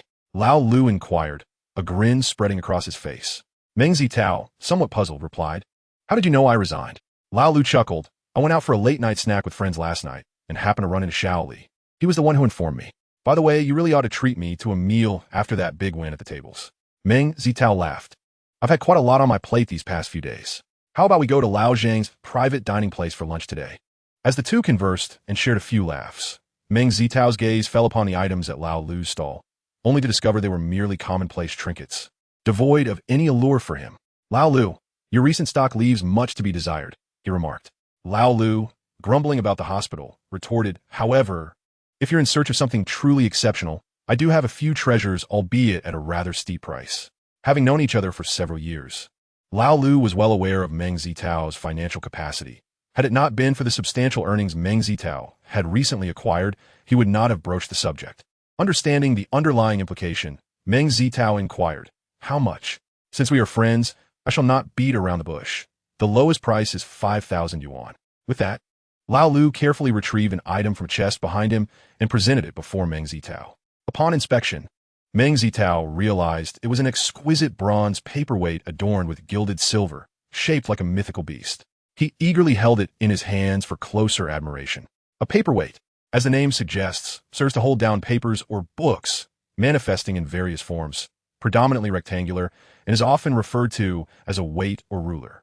Although this paperweight was diminutive, it possessed a notable heft. Sculpted from a bronze core, the beast depicted appeared to be carrying a burden, featuring a dragon's head and a single horn sprouting from its crown, gazing intently forward. This creature likely represented the image of a bishi from the Ming or Qing dynasty. The entire surface of the paperweight was intricately adorned with gold and silver inlay techniques, polished to a brilliant sheen, showcasing a vibrant yet antiquated palette and a robust, imposing form. The verdigris at the base accentuated its ancient character, creating a striking contrast with the gleaming surface. Meng Zitao scrutinized the piece, and based on his experience, he surmised it must have originated from the Ming dynasty, a conclusion corroborated by expert evaluations. Thus, 5,000 yuan seemed exceptionally reasonable. "All right, I will take this piece, but I do not have sufficient cash on me at the moment. I will leave it here with you and return to fetch the money," he stated. Lao Lu chuckled. "No worries, take it with you. Do you think I don't trust you? It's just a short walk. I'll be back in a jiffy." Like many others, Meng Zitao felt a discomfort whenever he owed money to someone, recalling the previous loan. He thought that had his parents not insisted on waiting until they left the hospital to repay it, he would have returned the money immediately. Rising, Meng Zitao made his way toward the bank, but as luck would have it, the ATM at the nearest bank was out of service, compelling him to walk a few more minutes to another bank to withdraw cash. On his return journey, Meng Zitao took a shortcut, and as he rounded a corner in a narrow alley, he was startled to find a small stall abruptly before him. He managed to halt just in time, averting a potential mishap. With a bemused expression, he observed that the stall was run by a man in his 60s, his hair a mix of gray, his face weathered, and dressed in a slightly yellowed white shirt, suggesting a modest background. The vendor's wares were displayed on an old bedsheet, consisting of an incense burner, a vase, a plate, and an ancient book, merely 4 items that hinted at a possible financial need driving the elderly man to sell his possessions. However, having been in the antiques business for 4 years, Meng Zitao was acutely aware of the adage that appearances can be deceiving. One could only wonder what circumstances lay behind this elderly gentleman's situation. Moreover, the surfaces of the incense burner, vase, and plate were all covered in a layer of dust, and the cover of the ancient book was on the verge of disintegration. Given their condition, it was difficult to ascertain whether anything of value lay within. Although Meng Zitao felt a twinge of caution and did not believe there were any treasures among them, he considered the potential trouble if a careless individual were to bump into or disturb the items. Thus, he suggested, "Sir, it would be prudent to move your belongings a bit. Should someone inadvertently collide with them, it could lead to complications, don't you think?" Indeed, the elderly man replied, promptly dragging the bedsheet aside. He then inquired, "Young man, would you care to examine my possessions? They are all heirlooms of my family, though they have been languishing in my old residence, which accounts for their unkempt appearance." Heirlooms? Meng Zitao mused inwardly, having heard such claims many times before. In the antique market, it seemed every item was purported to be a treasured family relic. If one were to take such statements at face value, they might easily be deceived, losing a fortune in the process. Meng Zitao remarked, "Sir, why not clean your items a bit? A better presentation would surely facilitate their sale." He found himself at a loss for words, adding, "Some items should indeed remain untouched, but it is quite normal to carefully remove superficial dust from others. Otherwise, who will be inclined to purchase such dirty objects?" The old man reflected on this and muttered, "No wonder no one has come to buy my things. That little rascal has been spreading nonsense." With that, he picked up the incense burner, intending to clean it with the tattered bedsheet. Seeing the elderly man's unskilled movements, Meng Zitao quickly intervened, worried that the old man might inadvertently damage the items and subsequently blame him. The old man, feeling somewhat flustered, urged, "What am I to do with these items? Perhaps you could take a look. I might sell them to you at a discount." Touched by the hopeful glint in the old man's eyes, Meng Zitao relented, internally lamenting his own inexperience. He first picked up the incense burner, feeling its weight in his hand, which sparked a flicker of optimism within him. Could it be that good deeds were finally being rewarded? The burner was made of bronze, and as he gently brushed away some dust, he discovered that the surface featured intricately carved depictions of the 8 immortals, the design vivid and lifelike, with an ancient patina that indicated its age. It seemed the old man might not have been exaggerating after all. Meng Zitao chuckled softly to himself before discreetly lifting the vase, only to find it rather ordinary, lacking any remarkable features. He then turned his attention to the plate. As he delicately wiped away the dust, his eyes suddenly brightened. Before him lay a plate with a flared rim, adorned with a rich crimson glaze on the exterior, while the interior showcased an exquisite enameled design of 3 autumn flowers, the hibiscus, chrysanthemum, and the geese, all in full bloom, with bees flitting about the branches. The imagery was both vivid and evocative, symbolizing wealth and longevity. Chapter 19, Hallmark. The plate in Meng Zitao's hands, with its outer crimson glaze and inner enameled depiction of the 3 autumn flowers, was indeed a masterpiece. Its shape was well-proportioned, craftsmanship exquisite, and thickness just right, with a body that was pure and delicate. The enameled surface shimmered, boasting rich colors and a glass-like quality that lent it a striking 3-dimensionality, making it exceedingly valuable. What was even more remarkable was that this piece was in pristine condition, without a single chip or blemish, a rarity in itself. In the antique market, items of such exquisite quality possess considerable potential for appreciation. Meng Zitao found himself increasingly enamored with the piece before him, yet he was perplexed by the base inscription, which read Shuizong Ji in 2 lines of standard script, a mark he had never encountered before.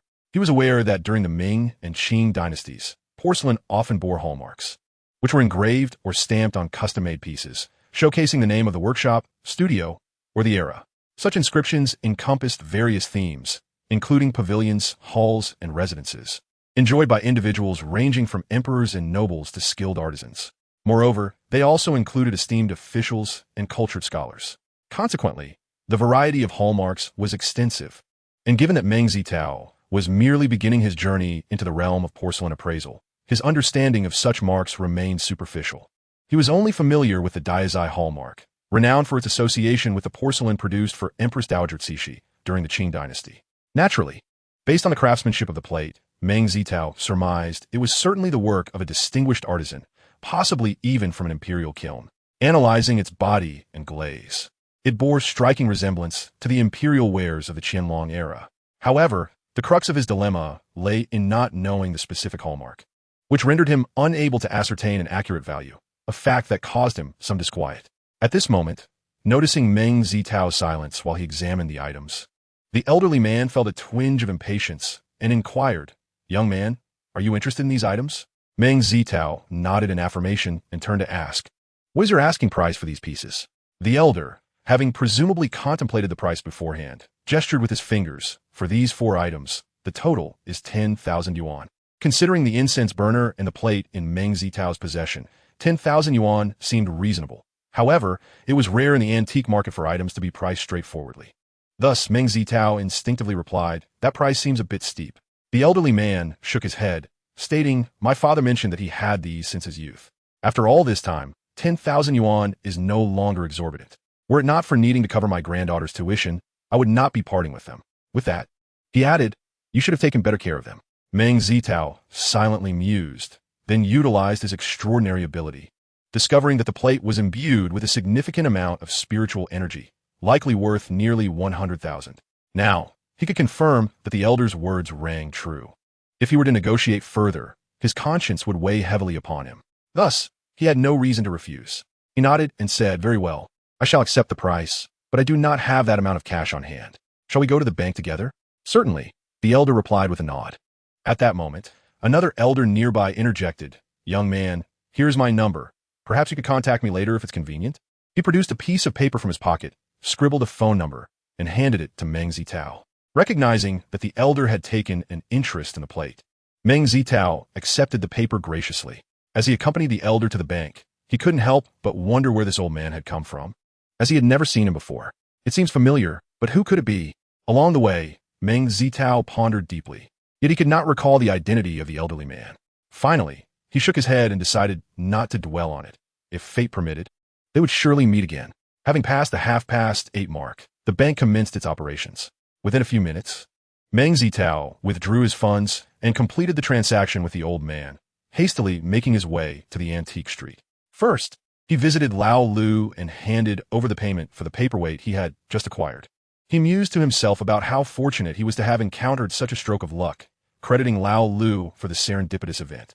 Indeed, had it not been for a twist of fate, Meng Zitao would never have ventured to the old man's rather obscure stall, which was situated in a remote location. The old man asked choice to set up that was likely due to ignorance and, more importantly, an attempt to save on stall fees. Noticing the bag in Meng Zitao's hand, Lao Lu inquired with curiosity, "What treasures have you unearthed in such a short time, little Meng?" Meng Zitao chuckled and recounted the earlier events, unveiling his newfound items for Lao Lu's admiration, eager to share his joy. Upon inspecting the rather drab assortment, Lao Lu could only chuckle and remark, "Surely, you haven't fallen for someone else's trick, have you?" Meng Zitao replied, somewhat exasperated after years in this game. "I can discern these things. Just look at this incense burner." Lao Lu examined it and exclaimed in admiration, "This piece is indeed commendable. It could fetch 3 to 4,000. However, this vase leaves much to be desired, worth merely 100 or so." "Oh, what is this?"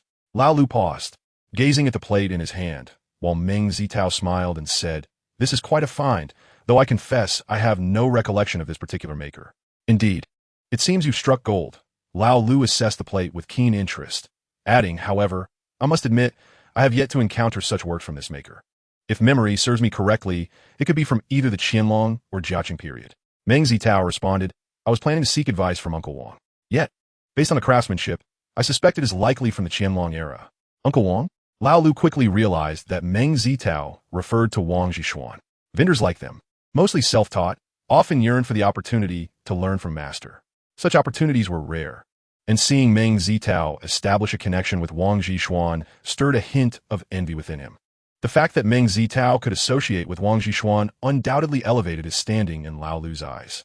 As his thoughts briefly flickered, Lao Lu smiled and remarked, "Regardless of its origin, based on this piece alone, you've undoubtedly secured a fortune. Your luck seems to be quite remarkable lately." Meng Zitao laughed heartily. "Perhaps my fortunes are finally turning." After tidying his belongings, he eagerly made his way to Zheng Yishuan, where he found Cheng Qiheng conversing merrily with Wang Menghan, sharing some jest that elicited delightful laughter from her.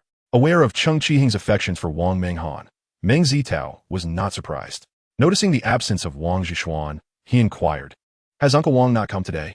As Meng Zitao held something in his hand, Wang Menghan blinked in disbelief and remarked, "Meng Ge, you haven't stumbled upon another treasure, have you?" Meng Zitao chuckled and replied, "I just acquired an exterior of rosy red and an interior of enamel colorful 3 autumns plate. But I'm not very familiar with the hallmarks, so I would like to ask Uncle Wang for assistance." Cheng Qiheng, intrigued by the conversation, quickly urged, "Hurry and bring it out for us to admire." With a smile, Meng Zitao approached an 8 immortals table in the shop and laid out his findings, briefly recounting the circumstances of his acquisition. Initially, both Cheng Qiheng and Wang Menghan, upon observing the items, wondered if Meng Zitao had misjudged their value. But the quality of the pieces was immediately apparent. When they examined the exterior rosy red and enamel colorful 3 autumns plate, they were filled with admiration. Wang Menghan exclaimed, "So this is from the Kai Xiu Tang?" Meng Zitao eagerly inquired, "Menghan, do you recognize this mark?" Wang Menghan replied with a smile, "Of course. This hallmark belongs to the imperial kiln of the Qianlong period. I estimate this exterior rosy red and enamel colorful 3 autumns plate could be worth around 100,000. If it were to be auctioned, the price could very well exceed that." "Mengge, you've struck gold again." Seeing that Wang Menghan's estimate aligned with his own intuition, Meng Zitao couldn't help but feel a sense of admiration for her knowledge, acknowledging her esteemed mentorship.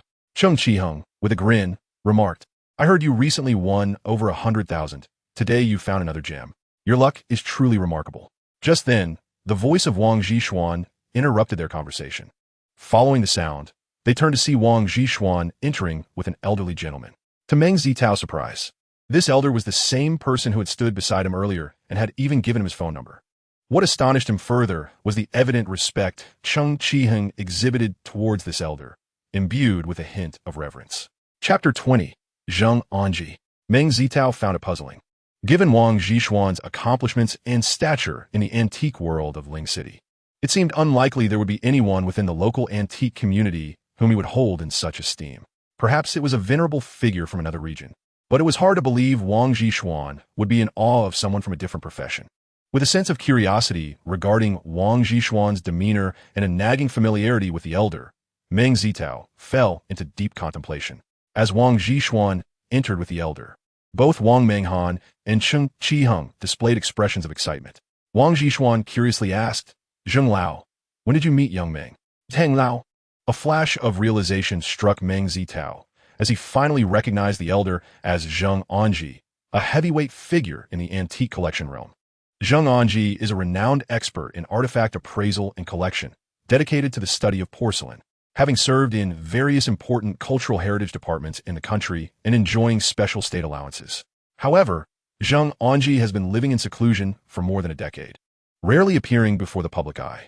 Despite being over 80 years old, he appears to be in his 60s or 70s, which explains why Meng Zitao struggled to recall him. As Meng Zitao pondered, Zheng Anji chuckled and succinctly recounted the events that led to their meeting. Noticing everyone looking at him with amused expressions, Meng Zitao scratched his head and sheepishly admitted, "To be honest, I only recognized Elder Zheng now." Cheng Qiheng exclaimed in surprise, "No way. What kind of eyesight do you have?" Meng Zitao replied, "Come on, I had only seen Elder Zheng's photograph in magazines before. Who would expect him to suddenly appear? Besides, he looks so youthful, almost as if he were in his 50s. In response to Meng Zitao's flattery, Zheng Anji laughed, saying with such praise, "I feel as if I've become an ancient monster." At that moment, Wang Menghan sweetly chimed in, "Not at all. You are a venerable elder." Zheng Anji laughed heartily once more. Wang Zhishuan introduced everyone and then shifted his gaze to the exquisite outer crimson and inner enamel plate depicting the 3 autumns. After both Zheng Anji and Wang Zhishuan examined it closely, Wang Zhishuan inquired, "I heard from Menghan that you were previously unaware of this renowned piece. What prompted you to consider purchasing it?" With Zheng Anji present, Meng Zitao quickly gathered his thoughts and elaborated on his earlier assessment, concluding, in summary, I believe it to be a product from the official kills of the Qianlong era.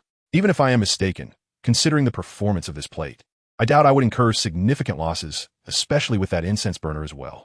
Upon hearing Meng Zitao's analysis, both Wang Zhishuan and Zheng Anji nodded in agreement.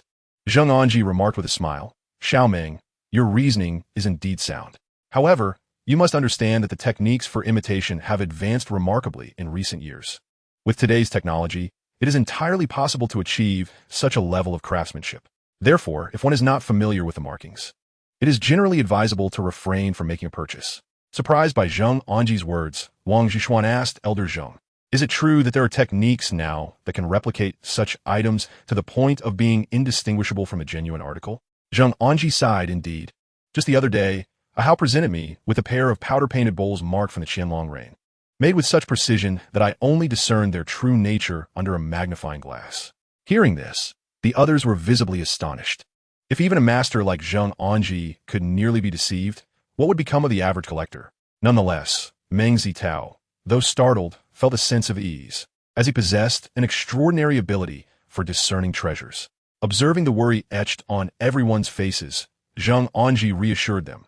Rest assured, such items are rarely found in the market. And Ahau is continuing his investigation, so there will be little impact on the market, although they were unaware of who Ahau was. The reassurance from Zheng Anji alleviated their concerns. Zheng Anji then turned to Meng Zitao and asked, Xiao Meng, do you have any intention of acquiring this piece? Faced with such a prominent figure as Zheng Anji, Meng Zitao certainly would not decline. Zheng Anji, filled with delight, remarked, in that case, let us engage in business. I shall offer 100,000. What do you think? Meng Zitao, eager to please Zheng Anji, contemplated offering a lower price. However, before he could utter a word, he noticed Wang Zhishuan casting him a knowing glance. Quickly grasping the hint, he smiled and replied, agreed, that shall be the price. Zheng Anji nodded in satisfaction, saying, very well, young people should act decisively. Please provide your bank account number, and I will arrange the transfer. Meng Zitao promptly jotted down his account number, inwardly relieved that Uncle Wang had given him a timely reminder. Otherwise, he might have risked losing Zheng Lao's esteem. After all, with a master like Zheng Anji, countless individuals would vie to present him with gifts. Surely, Zheng Anji was well aware of the underlying motives. It was far better to acquiesce to his terms rather than engage in a fruitless negotiation.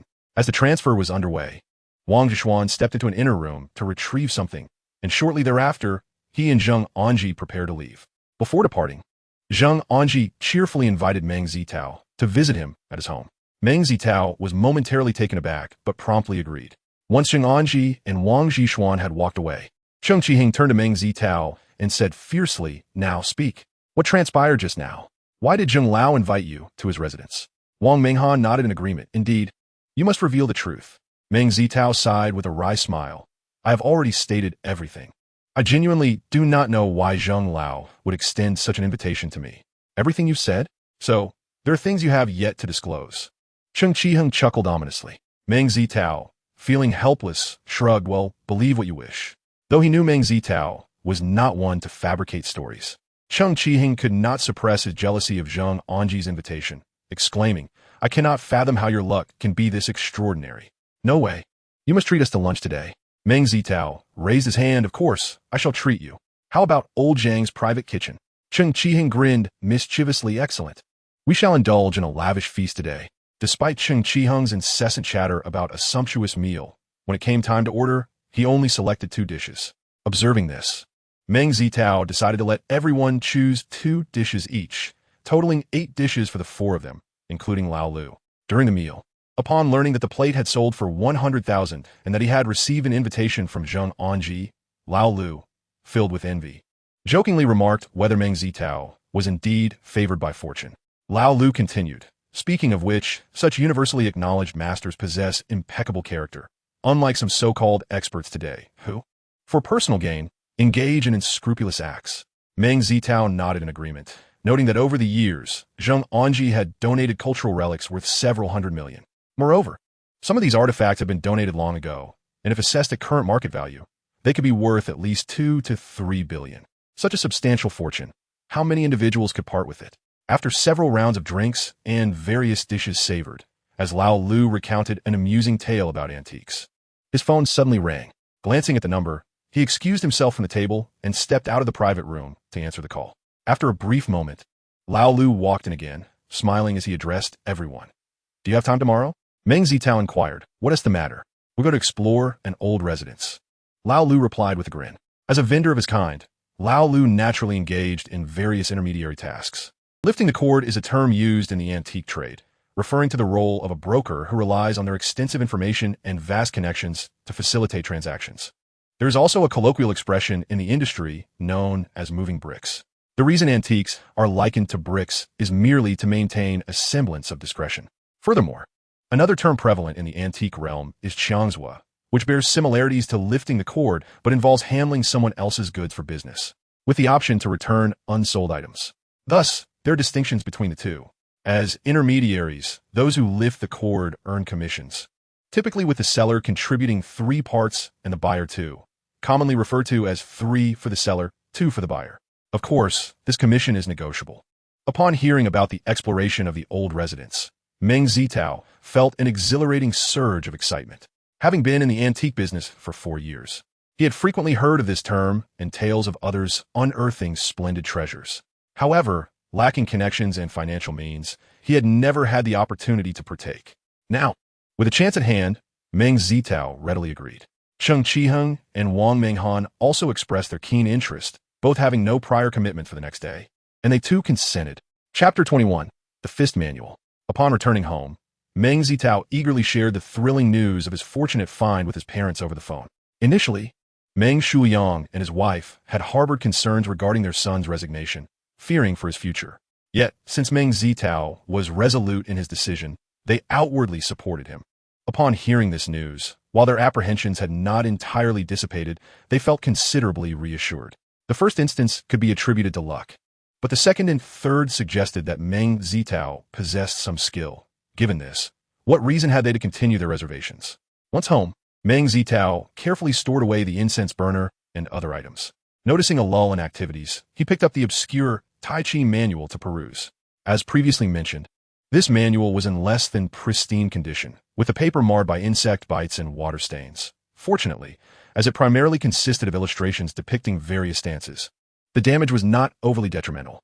The internet abounds with diverse theories concerning Tai Chi, with numerous opinions presented. Without the guidance of a master, grasping the concepts can indeed prove challenging. However, locating a renowned teacher is no simple feat. Meng Zitao had inquired and discovered that there were experts practicing Tai Chi in Ling City, yet whether they were willing to teach remained uncertain, and the tuition fees were considerable. Previously, Meng Zitao had struggled to gather enough funds for his father's medical expenses, let alone afford a masteress lessons. Thus, he opted to seek online videos for self-study, intending to consult a master once his financial situation improved. Little did he anticipate that today he would come into possession of an ancient Tai Chi manual, complete with breathing techniques. Meng Zitao believed that the reason Tai Chi is classified as an internal martial art is precisely due to the complementary breathing techniques. However, acquiring authentic mastery of these techniques is no trivial pursuit. Even if one were to find a mentor, if the teacher lacked trust in the student, instruction would not be forthcoming. As for the various breathing techniques found online, Meng Zitao dared not attempt them. After all, one could never predict the consequences of misapplying such practices. Thus, the accompanying breathing techniques became exceedingly important to him. He hastily continued reading, only to find himself furrowing his brow in confusion by the end. Was this fortune or misfortune? Early the next morning, after preparing himself, Meng Zitao made his way to the meeting point at the antique street. Upon arriving, he secured his bicycle and spotted Lao Lu waiting at the entrance of the antique street. He promptly approached him and exchanged pleasantries.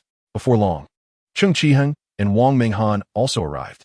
Cheng Qiheng inquired, "Lao Lu, who else is joining us today?" Lao Lu replied, "I've also notified Li Qiaosheng. He is rather slow, so let us wait a little longer. If he doesn't arrive soon, we shall proceed without him." Meng Zitao had a vague recollection of Li Qiaosheng. Knowing him to be a regular customer of Lao Lu, albeit somewhat frugal, he couldn't fathom why Lao Lu had invited him. After 2 or 3 minutes, they saw a middle-aged man, clad in a white shirt and wearing black-framed glasses, with a somewhat gaunt appearance, running towards them, panting heavily. It was indeed Li Qiaosheng. Apologies for my tardiness, he gasped, pulling out a tissue to wipe the sweat from his brow. Lao Lu waved his hand dismissively, saying, "All right, it's getting late. Let us set off." With that, the five of them made their way to the parking lot and boarded a black Volkswagen. This was Cheng Qiheng's vehicle, and naturally, he was the driver. Wang Minghan occupied the passenger seat, while Meng Zitao and the other two men settled in the back. After providing the address to Cheng Qiheng, Lao Lu turned to Li Qiaosheng, saying, "I thought you were usually quite enthusiastic. Why are you so slow today?" Li Qiaosheng explained, "I ran into Shui Wenguang on my way here, and he kept me chatting for a while." Lao Lu frowned slightly at this. "You didn't divulge our plans to him, did you?" Li Qiaosheng retorted. "Am I really that kind of person?" Lao Lu quit. "I think you might be. Open the door. I want to get out." Li Qiaosheng exclaimed, feigning indignation. "Lao Liu Zhuge Gun Li, Zhang Sao. Please pull over and let him out." Li Qiaosheng's expression changed immediately as he plastered on a smile. "Just a bit of mischief. I couldn't resist showing off." Lao Lu laughed heartily. I couldn't help but join in either. A few chuckles erupted among them, and with Lao Lu and Li Qiaosheng around, it seemed the journey would be anything but dull. According to Lao Lu, their destination was a village in the outskirts of a neighboring city, approximately a 3 to 4 hour drive away. Since they set off early and encountered no traffic, they were nearing their destination shortly after 9 o'clock. Even before arriving, Meng Zitao gazed out the window and caught sight of a few scattered old residences in the Jiangnan style. Such traditional houses had mostly been demolished, and even those that remained were often in disrepair, making it rare to find a well-preserved structure. The automobile halted before a traditional courtyard dwelling, and one by one, the occupants disembarked. The sixth brother approached and gently knocked on the door. After a brief moment, the door swung open, revealing an elderly man in his 70s or 80s, who appeared somewhat gaunt and whose eyesight seemed less than keen. The old man squinted, and, upon recognizing the sixth brother, his face lit up with joy. After exchanging a few pleasantries, he ushered everyone into the courtyard. The layout of residences in Jiangnan is generally akin to that of the northern Sihuan. Yet due to the higher population density and the imperative to minimize agricultural land occupation, the arrangement of these courtyards tends to be more compact, with smaller yard areas that cater to local characteristics. The main entrance of Jiangnan homes is typically aligned along the central axis, with the main hall facing directly ahead, and often a 2-story building constructed at the back.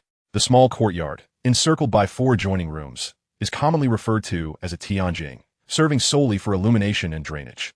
Rainwater from the sloped roof flows inward from all sides into the tianjing, which is precisely the origin of the name, 4 waters returning to the hall. The exquisite structure of the 4 waters returning to the hall delighted Meng Zitao, who was experiencing it for the first time. As they admired the interior scenery, the group eventually arrived at the main hall.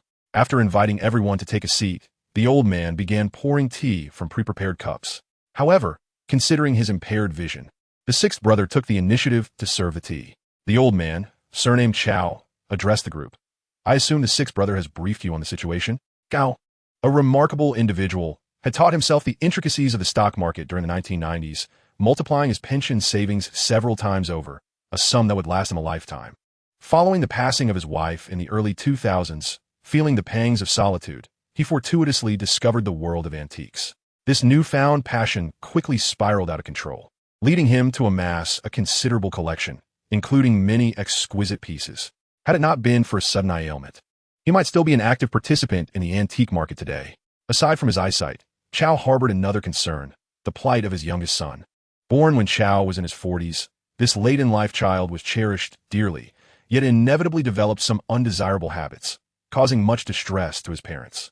As the old adage goes, it is easier to guard against outsiders than to protect oneself from one's own kin. Given his impaired vision, Chao promptly resolved to convert his antiques into cash, distributing them to mitigate the risk of his son's covetousness. Noticing the nods of understanding from the others, Chao sighed deeply.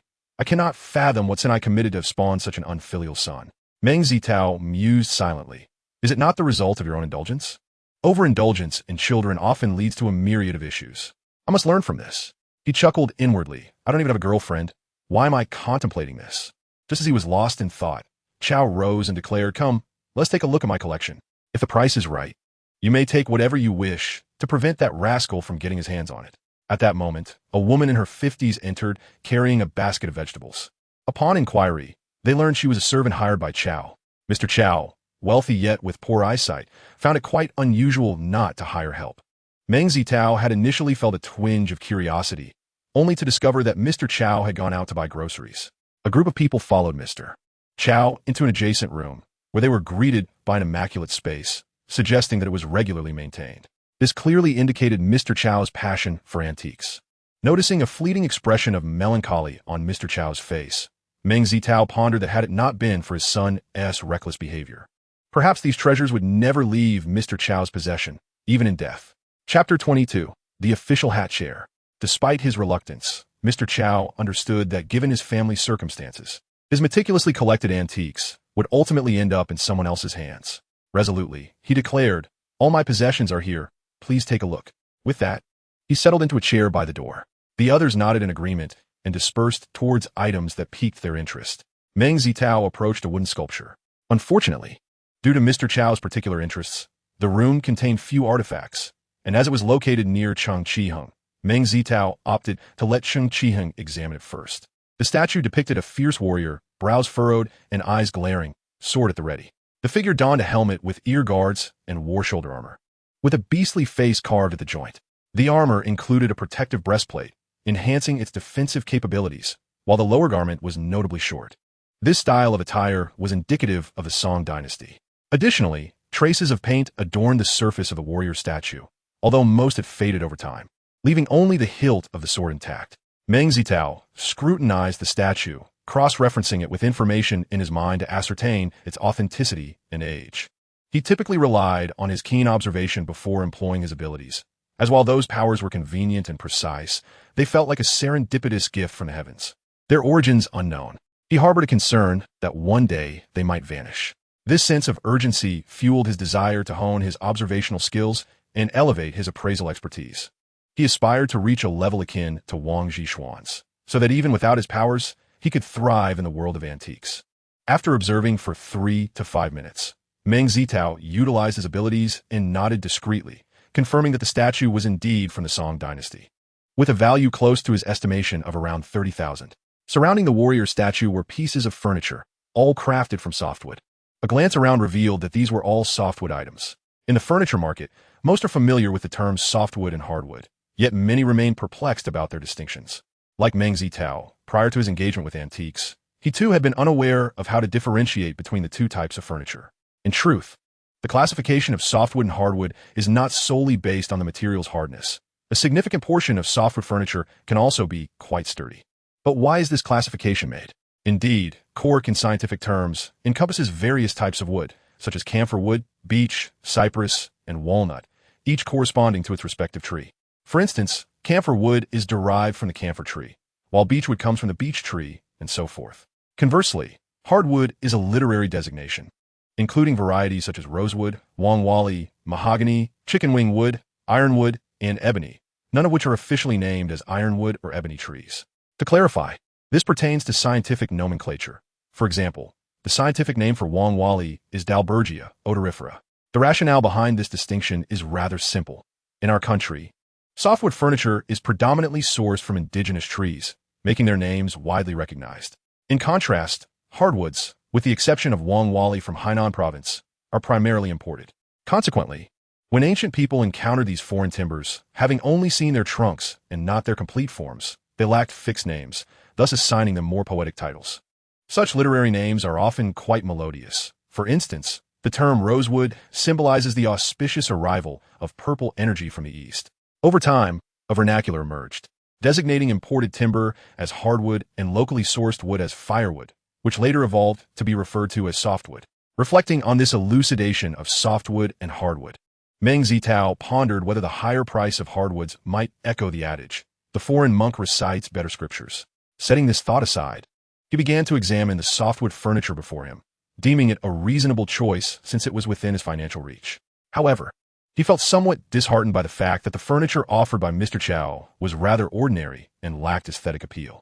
This was to be expected, as softwood furniture, having endured many years, often exhibits poor condition, either warped or missing limbs, which can easily evoke unfavorable impressions.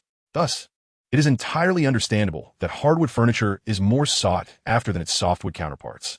Despite the lackluster appearance of the softwood furniture, Meng Zitao had no particular reservations. Having already begun his inspection, he resolved to examine all the pieces. Soon, he encountered the final item, a gamite or official hat chair, aptly named for its resemblance to the hats worn by ancient officials. This chair is categorized into two types, the southern official hat chair and the four-headed official hat chair. The southern variant is characterized by softly rounded corners at the junction of the backrest vertical posts and the top rail, employing a mortise and tenon construction reminiscent of a tobacco pipe. The backrest may be fashioned from a single piece in an S shape or constructed with framed panels adorned with intricate carvings. What piqued Meng Zitao's curiosity was the unique design of the official hat chair before him. Unlike typical chairs, its backrest featured two straight beams connected by two small horizontal slats, forming a rectangular frame, which still bore traces of rattan, suggesting it was once adorned with rattan weavings. Meng Zitao is not particularly well versed in furniture, nor does he fully comprehend the significance of this particular form, yet he possesses the ability to deduce. He recognizes that this rattan-seated chair is likely of an earlier era, and judging by its design, it is probably from the Ming dynasty. However, the official hat chairs from the Ming dynasty that he has previously encountered do not exhibit this style, leading him to speculate that this chair could be from the early Ming period or even earlier. Nevertheless, the fact that this chair is crafted from elmwood makes it difficult to envision it predating the Ming dynasty, especially since the official hat chair is a design that emerged during that time. Hence, this seemingly unremarkable official hat chair may indeed be an early example from the Ming dynasty. Upon this realization, Meng Zitao felt a surge of joy. This could be an early Ming official hat chair, one he had never seen in the market and is exceedingly rare in museums. Does this not imply a significant cultural value? Furthermore, rarity enhances worth, and its scarcity suggests it possesses value. Perhaps it presents an opportunity for him. After a moment, Meng Zitao's excitement settled. For now, all of this remained mere speculation. Even if he were correct, if Old Man Chao was also aware of its worth, he might not have the means to purchase it. After some time, Meng Zitao rose and approached Old Man Chao, pointing at the official hat chair and inquiring, "Sir, may I ask how much the chair costs?" Upon hearing Meng Zitao initiate the conversation, everyone turned their attention, surprised that he was inquiring about such an unremarkable chair. However, given the circumstances, they found it inappropriate to ask further questions. Old Man Chao followed Meng Zitao's gesture, and perhaps due to a lack of clarity, he furrowed his brow and approached the chair. Upon realizing that Meng Zitao was indeed referring to this chair, he too felt a tinge of perplexity. Yet, being acquainted with the customs of the antique business, he refrained from probing further, pondering for a moment before responding, 2,000, what do you think? Meng Zitao felt a surge of excitement and shook his head, saying, "Sir, you can see the condition of this chair, and given that it is made of elm wood, 2,000 is simply too steep." Although, from the perspective of his abilities, 2,000 would represent an extraordinary bargain, he understood that in trade, business is business, and charity is charity. There are countless individuals more deserving of compassion than Old Man Chao. Should all antiques be sold at market price? What purpose would that serve in commerce? Meng Zitao believed in conducting his business with integrity, ensuring fairness for all, without resorting to unscrupulous practices. Old Man Chao also shook his head, saying, "Young man, you must recognize that you value this chair for its rattan seat, which indicates its considerable age. To be frank, I purchased this chair several years ago for several hundred. After having kept it for a few years, selling it for 2,000 is quite reasonable." Over the years, the market for antiques has indeed surged, with many items seeing their prices multiply. What once sold for a few hundred can now command thousands, provided the quality is right. To avoid appearing abrupt, Meng Zitao countered with a few more offers, yet Old Man Chao seemed resolute, unwilling to budge. Thus, Meng Zitao acquiesced and promptly handed the money to Old Man Chao. Noticing a flicker of doubt in Old Man Chao's eyes as he received the money, Meng Zitao realized that his overly eager demeanor had aroused suspicion. However, faced with a substantial loss of 300 to 400,000, someone from his humble background could hardly maintain composure. He felt that his current display of restraint was commendable under the circumstances. At that moment, a servant from Old Man Chao's household entered, accompanied by 3 individuals, causing everyone to momentarily freeze upon recognizing them. Chapter 23. A Fortuitous Encounter. Meng Zitao was slightly taken aback upon seeing one of the newcomers, for it was none other than Zhang Boss, Zhang Jingqiang, the very person who had shattered his Jade pendant earlier. This coincidence not only surprised Meng Zitao, but also intrigued Qing Qiheng and the others. Upon inquiring, they learned that Zhang Jingxiang was currently handling a project in the area, with the deputy manager of the construction team being Old Man Chao's eldest son, Chao Rui. Hearing that Zhang Jingxiang had an interest in antiques, Chao Rui informed him that his father was looking to sell a long-held collection, prompting Zhang Jingxiang to visit without hesitation. While his arrival was unexpected, it was fortunate that they were all acquainted and had amicable relations. Even if there were conflicts of interest, they could discuss matters amicably. Subsequently, everyone resumed their observations of the items on display. After a brief interval, the servant returned with 3 more individuals, eliciting the same expressions of surprise. For one of them was actually Shui Wenguang. Witnessing this development, the group instinctively glanced at Li Qiaoxing, who appeared utterly astonished, inwardly lamenting the sheer improbability of such occurrences. Fortunately, the situation did not compel Li Qiaoxing to leap into the Yellow River in a futile attempt to clear his name. As the 3 newcomers entered, it was Old Man Chao, seated by the entrance, who first took action, admonishing a young man who bore some resemblance to him. "What are you doing here? Get out." The young man, grinning, replied, "Dad, let us not be hasty. This is Boss Liu. He wishes to view your Wang Wali Shoxing figurine." Old Man Chao flatly rejected the request. "No." The young man quickly leaned closer to Old Man Chao's ear, whispering for a moment, after which Old Man Chao's brow relaxed somewhat. "Really?"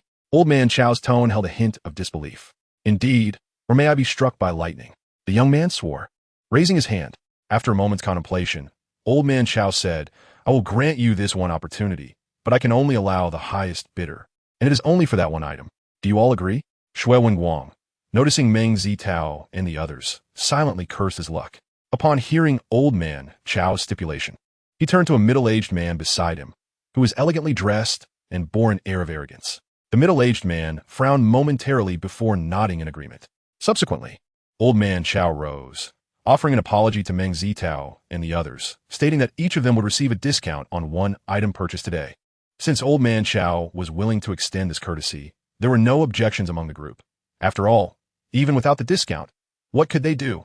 Moreover, the reason why Elder Chao acted in this manner was due to his prior conversation with Lao Lu, wherein he had stated that only a select few would be present today.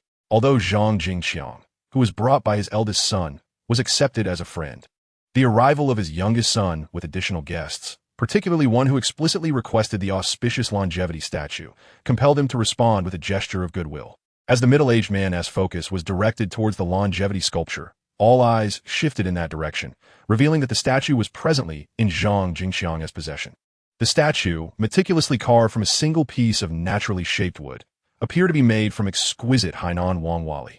Judging by its craftsmanship, it is evident that the creation of the statue is relatively recent. While the artist's name remains unknown, the overall execution showcases a fluid technique, refined material, unique carving style, and exceptional skill, suggesting that the creator's abilities are on par with those of a master artisan. One might be familiar with Wang Wali, Hainan Huang, renowned for its low growth, dense wood, and beautiful grain, consistently ranking among the 5 most esteemed timbers. By the end of the Ming dynasty and the beginning of the Qing dynasty, Wang Wali had nearly become extinct. The Qing court had stored a considerable amount of Wang Wali wood, of which a significant portion was utilized during Qianlong's retirement to furnish the Qianlong garden, leaving none by the time Yuan Shikai ascended to power. Some may ponder the source of Wang Wali available in the market today. The misconception lies in the fact that while Wang Wali is indeed precious, it is the larger pieces that hold the true value, whereas smaller saplings are still in existence. However, the maturation period for newly planted Hainan Wang Wali is approximately 200 years, leading to a potential 200-year gap in the availability of raw materials. The larger pieces currently found in the market are generally sourced from old, worn furniture and agricultural tools, as well as stockpiled materials acquired from medicinal merchants. This scarcity has contributed to the soaring prices of Wang Wali in recent years. Therefore, despite the longevity statue being a recent carving, its value is undeniably significant due to the use of high-quality materials measuring nearly 60 centimeters in length, especially considering the artist's masterful credentials. During the period of appraisal, Meng Zitao learned from Chang Qiheng the name of the middle-aged man, who was identified as Liu Changdai, also a resident of Ling City, engaged in the construction business with a fortune amounting to several tens of millions. Liu Changdai had established a considerable enterprise in this vicinity, which likely facilitated his acquaintance with Elder Chao's youngest son. Owing to Liu Changdai's connections, Xue Wenguang was the next to take an interest, and after conducting an evaluation, he began scrutinizing the items within the room. Before long, his eyes lit up, and he hastily approached the official hat chair that Meng Zitao had previously purchased. Meng Zitao, keenly observant of Xue Wenguang's actions, promptly followed suit and remarked nonchalantly, "Master Xue, may I inquire what brings you here?" Xue Wenguang lifted his gaze and retorted with a smirk, "I am merely examining this official hat chair. What concern is it of yours?" Meng Zitao replied, "As the current owner of this official hat chair, I believe it bears relevance, does it not?" Xue Wenguang was momentarily taken aback. "You purchased this chair?" "Indeed. The payment has been settled." Meng Zitao chuckled. Xue Wenguang fell silent for a moment, then suddenly broke into a smile. "Meng, my dear brother, may I inquire how much you paid for that chair?" Meng Zitao, curious to discern his intentions, replied, 2,000. Xue Wenguang then spoke up. "I find this chair quite appealing as well. Would you be willing to part with it for 50,000? Meng Zitao fixed a penetrating gaze on Xue Wenguang, causing the latter to feel a shiver run down his spine before he finally said, "If you truly wish to acquire it, add another 0 and it shall be yours." Xue Wenguang regarded Meng Zitao for a long moment, then chuckled and replied, "Ah, in that case, I shall consider it further and give you a call." Meng Zitao responded, "Make it swift, dear Xue, for I cannot wait indefinitely." Their conversation had been hushed, and the others, engrossed in the longevity deity statue, had scarcely caught the exchange. Oh, it was merely a reminiscence, Xue Wenguang thought to himself, concealing his desire to inform young Master Chow of Meng Zitao's potential bargain. Yet he suppressed this urge, knowing that succumbing to it would jeopardize his standing in the antiquities trade. Liu Changdai appeared skeptical of Xue Wenguang's words, but out of respect for his reticence, he refrained from pressing further. At that moment, Zhang Jingxiang interjected, "May I inquire, esteemed elder, from whence this statue originates?" Old Master Chow replied, "There is nothing to conceal. This artifact was initially pawned to me by a friend in need of funds. Upon his demise, it became mine. He claimed it was carved by a master craftsman in his 70s from Qiong province." Upon hearing this, Liu Changdai asked, "Do you recall the name of that master?" After a brief pause, seeing nods of acknowledgement from the group, he continued, "Since there are no further inquiries, let us commence the bidding." The attendees exchanged glances, hesitant to be the first to speak. In truth, when it comes to such dealings, it is best to keep it within familiar circles. If multiple parties are vying for the same item, the highest bidder naturally prevails, and with increased competition, sellers often raise their prices accordingly, to the detriment of buyers. Notably, Liu Changdai's wealth, amounting to tens of millions, signified formidable purchasing power, making it even more disadvantageous for the others should they covet the same piece. Fortunately, old Master Chow, known for his fairness, permitted Liu Changdai to contend solely for the longevity deity statue, sparing the others from greater losses. As the silence lingered, old Master Chow grew impatient and declared, "I shall start the bidding at 300,000. If no one else speaks, I shall withdraw the item." 500,000. Zhang Jingxiang quickly raised the bid by 200,000. While that sum may seem considerable, it was still less than half of its potential value. Liu Changdai, not wishing to escalate the price too quickly, responded, 800,000. From that point onward, aside from Cheng Qiheng placing a couple of bids, the contest was primarily between Zhang Jingxiang and Liu Changdai, swiftly driving the price up to 1,880,000. Zhang Jingxiang fell silent for a moment before declaring, 2 million. Liu Changdai chuckled, 2,000,001. Zhang Jingxiang frowned, 2,000,005. 2,000,006. 2,000,010. 2,000,011. As Liu Changdai consistently outbid him by a mere 1,000, Zhang Jingxiang felt a surge of frustration rising within him. Just as he was about to raise his bid, he noticed Meng Zitao discreetly signaling him. Chapter 24. Zitin Liu. Realizing Meng Zitao's subtle gesture, Zhang Jingxiang paused, reflecting for a moment before he heaved a sigh, indicating his decision to withdraw. A glimmer of triumph flashed in Liu Changdai's eyes upon witnessing this. However, just as old Master Chow was about to speak, Xue Wenguang interjected, "Wait, sir, may I have another look?" Old Master Chow's brows furrowed slightly, harboring a hint of displeasure. Yet he could not refuse. Thus, he replied somewhat curtly, "Look carefully this time." Xue Wenguang forced a chuckle and picked up the statue for another examination. His motivation stemmed entirely from having previously noticed Meng Zitao's actions, leading him to act with caution. After scrutinizing the statue, Xue Wenguang still found nothing amiss. Yet the memory of Meng Zitao's movements left him feeling uneasy. At that moment, he lifted his gaze and caught a glimpse of mockery in Meng Zitao's eyes. And it dawned on him that he might have fallen into a trap set by Meng Zitao. After all, how could a penniless fellow like Meng Zitao afford such a precious Wangwali piece? This was undoubtedly an attempt to plant seeds of doubt in his mind, compelling him to relinquish the statue, or, at the very least, suffer some embarrassment. You little rascal, I shall remember this day. Shui Wenguang seethed inwardly as he nodded at Lu Changdai, signaling his agreement. Given Old Master Chao's earlier request, Lu Changdai transferred the funds to Old Master Chao's bank card, confirming the transaction before taking the statue with him. Once Lu Changdai and his companions departed, a sense of relief washed over everyone, allowing them to resume selecting items of their preference. Remarkably, Old Master Chao's discerning eye proved effective among 50 to 60 items. Only 20% were either forgeries or high-quality replicas. Of course, this could also be attributed to Old Master Chao's prior consultations with experts. In the end, Meng Zitao, who had brought the least amount of money, spent over 20,000 acquiring 5 items, including a Gummi official's hat share, totaling 6 pieces. Not to mention the others who bought even more. Ultimately, they collectively purchased over 30 items, securing more than half of the genuine pieces available. Due to the sheer volume of items, coupled with a few larger pieces, they even called for a truck to transport everything. Once everything was organized, Old Master Chao invited everyone to dine with him. Unable to refuse his generous hospitality, and considering the late hour, they all accepted. Meng Zitao pondered. Could my actions have been so evident that he noticed? Yet upon reflection, he recalled the adage that wisdom often comes with age, making it quite natural for Old Master Chao to have observed his subtle movements.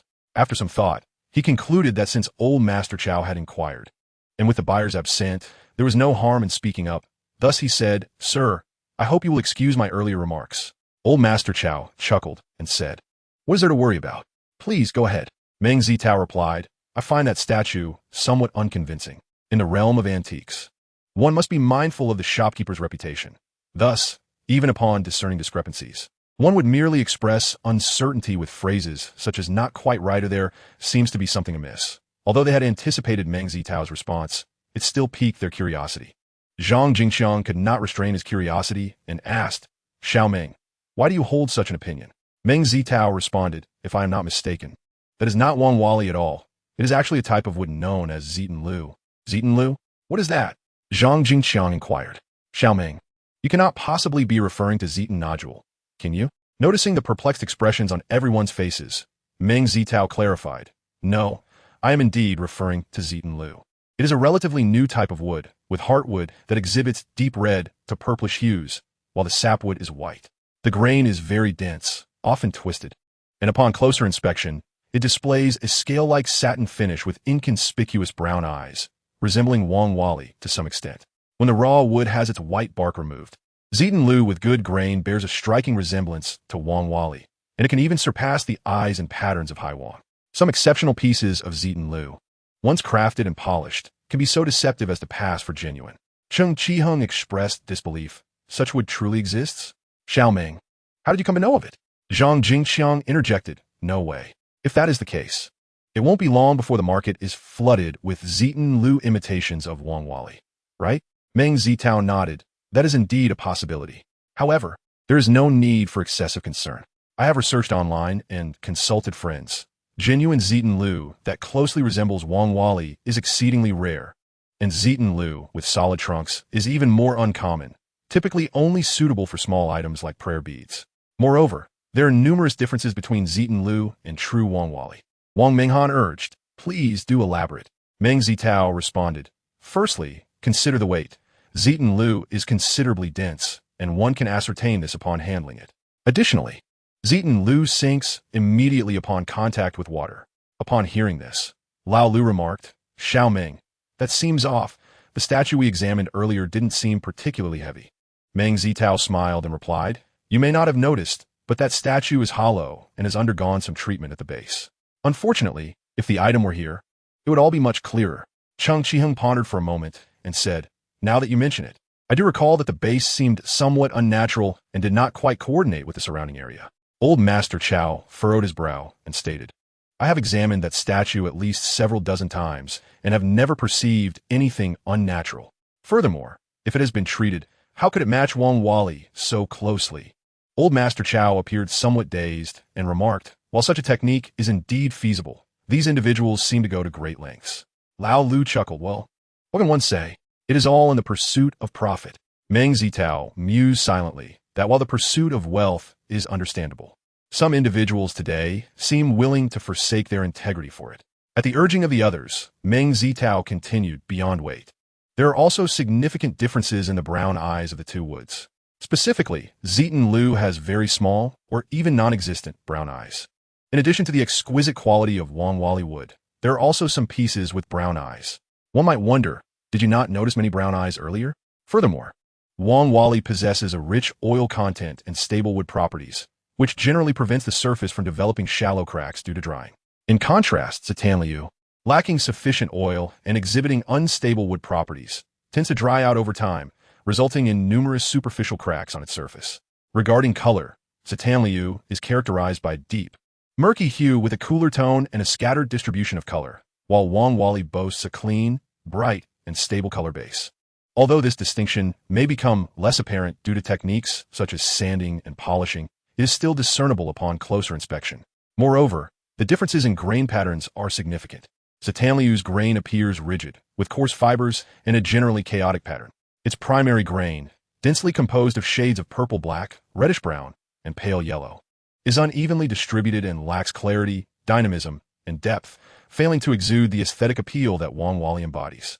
Conversely, Wang Wali showcases a rich and ever-changing grain with seamless color transitions. Its grain displays a harmonious coexistence of ivory, yellow, purple-black, and yellow-red hues, maintaining clarity despite variations in line patterns. Consequently, it is clear to all that, as Meng Zitao noted, the statue in question was indeed crafted from Zitan Liu. Zhang Jingxiang felt immensely relieved. Had it not been for Meng Zitao's insight, the statue might have ended up in his possession, resulting in a loss not merely in the hundreds or thousands, but exceeding 2 million. Reflecting on this, Zhang Jingxiang promptly raised his glass to Meng Zitao in gratitude. It is indeed true that a mere 3 days apart can lead to a newfound appreciation. Chen Qiheng patted Meng Zitao on the shoulder, smiling. Meng Zitao replied, come now, this is merely a newly surfaced wood. If it became ubiquitous, how could you all fail to recognize it?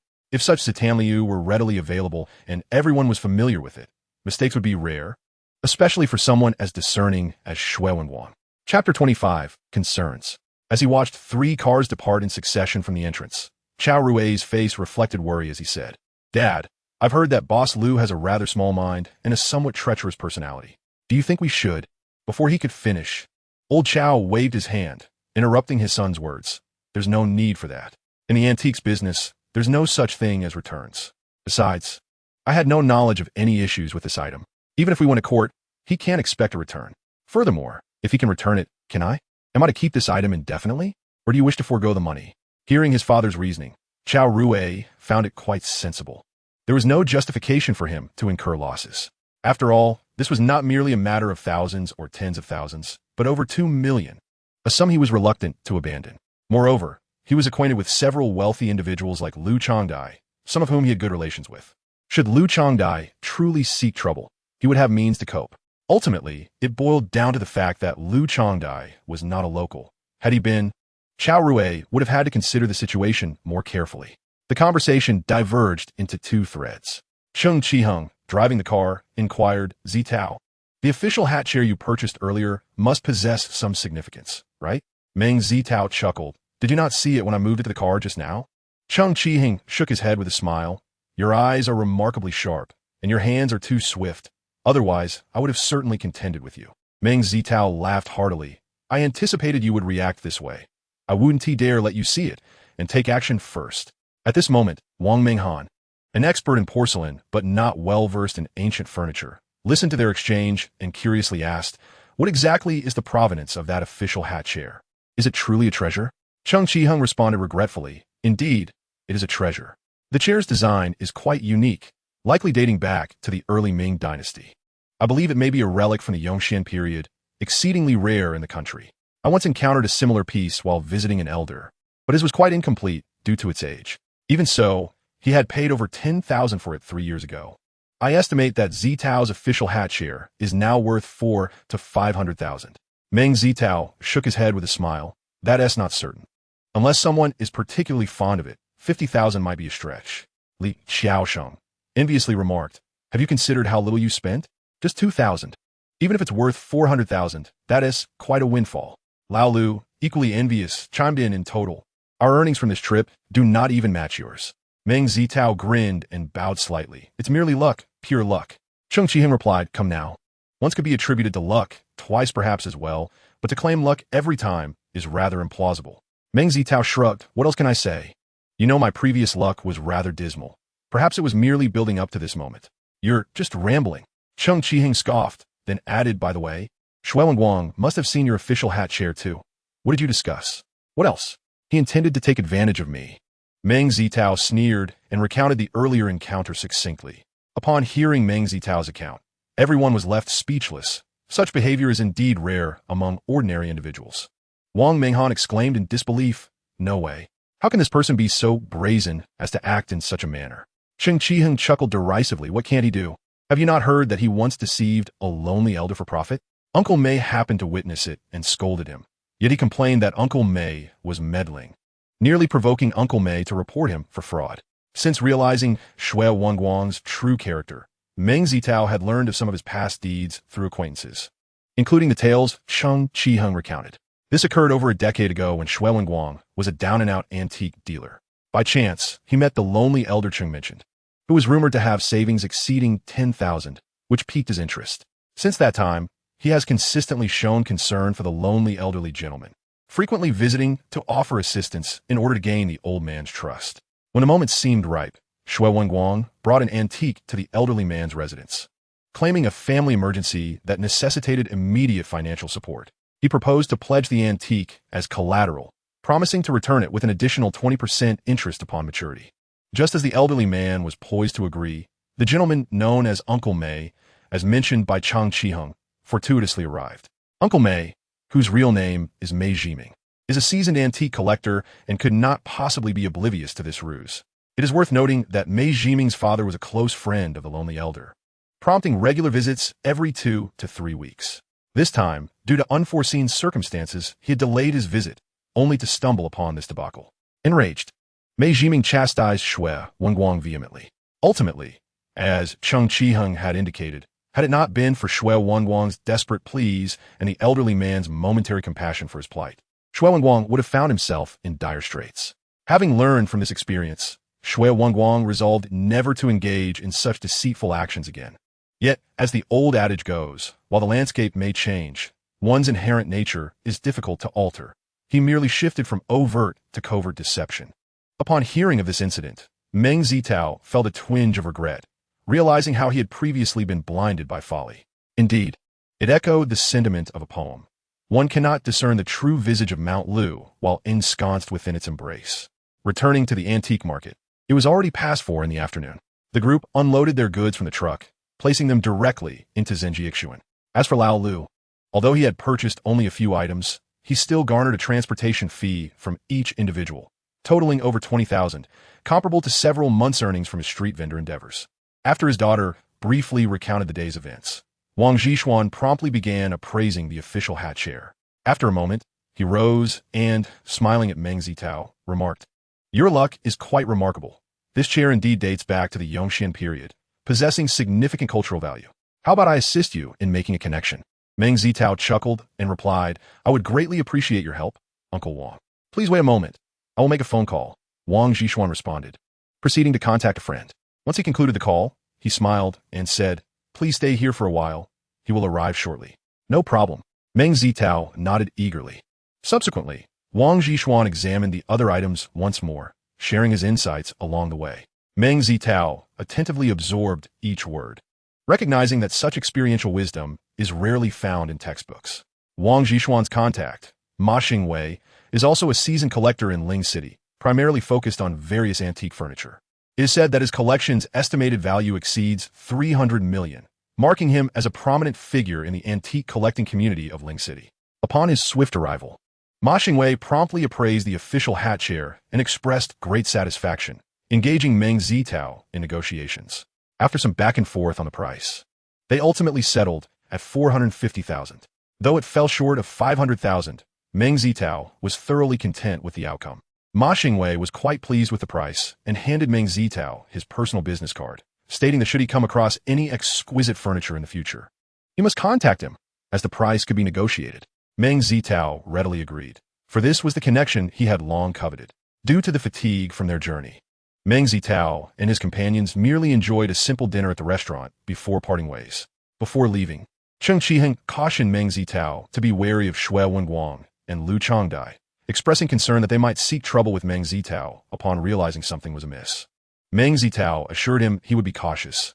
In truth, Shui Wenguang was manageable, as there was little he could do against him. However, Lu Changdai was a different matter altogether. Wealthy and well-connected, a mere hint from him could summon trouble. As an ordinary person, Meng Zitao could scarcely endure such turmoil. Realizing this, he felt a twinge of regret. Had he known it would come to this, he would not have engaged in such petty antics for the sake of venting his anger. He was still too young and naive to grasp the wisdom of self-preservation. Observing the worry in Meng Zitao's eyes, Wang Zhishuan chuckled softly, saying, "Xiao Meng, do not fret too much over this matter. If Lu Changdai dares to resort to any unscrupulous means against you, simply call me, and I shall assist you." Chen Qiheng interjected, "Zitao, my earlier words were merely precautionary. Lu Changdai is, after all, a businessman. Even if he wishes to direct his ire towards you, he will be loath to go too far. Of course, should you sense any danger, do not hesitate to call me. We will certainly help you resolve it." Grateful for their reassurances, Meng Zitao felt a slight sense of relief. However, an old adage rings true. One need not fear 1,000 dangers, but rather the one that may arise unexpectedly. What if Lu Changdai were to suddenly lose his sanity and engage in some heinous act? Even if Wang Zhishuan and the others could assist him, it would be after the fact. Thus, one must be strong in order to withstand such trials. Had he possessed substantial power, he would not be burdened by fears of Lu Changdai's retribution. Chapter 26. Repayment. On his way home, Meng Zitao contemplated that with his extraordinary abilities, he need not fear Lu Changdai's revenge, provided he had sufficient time. Yet, the pivotal question remained, would Lu Changdai grant him that time? He pondered the purpose behind Lu Changdai's acquisition of the statue, hoping he might delay discovering any issues with it.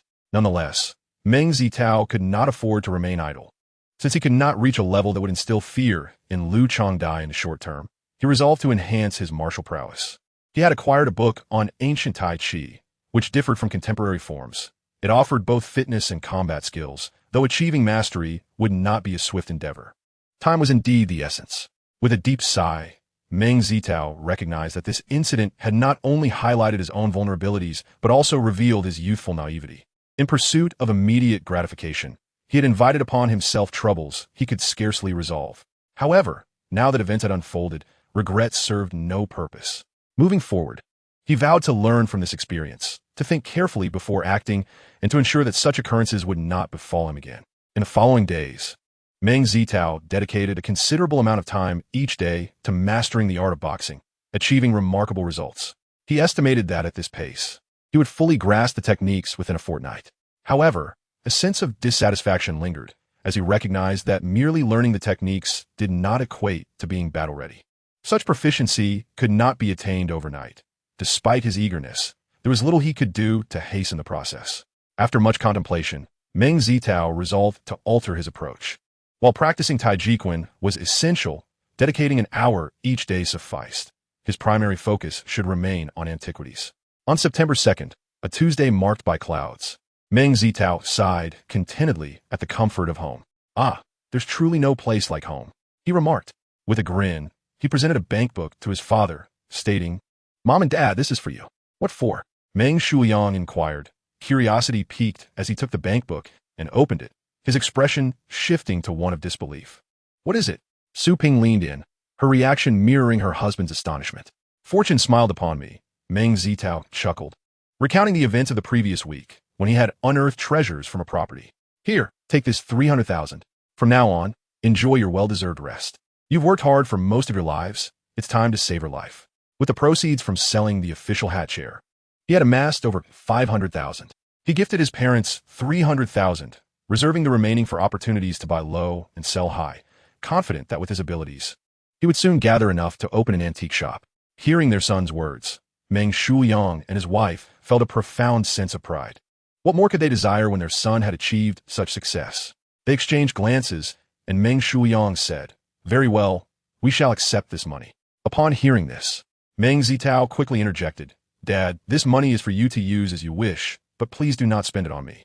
I will manage my own store and wedding expenses." Meng Zitao's thoughts aligned with his son's. Aside from setting aside some funds for future medical expenses, he indeed planned to reserve the remainder for Meng Zitao's future endeavors, be it his shop or marriage. Although Meng Zitao had accurately guessed his father's intentions, Meng Zitao remained steadfast, waving his hand dismissively. "Enough of that. I need not your guidance on this. Focus on your own affairs."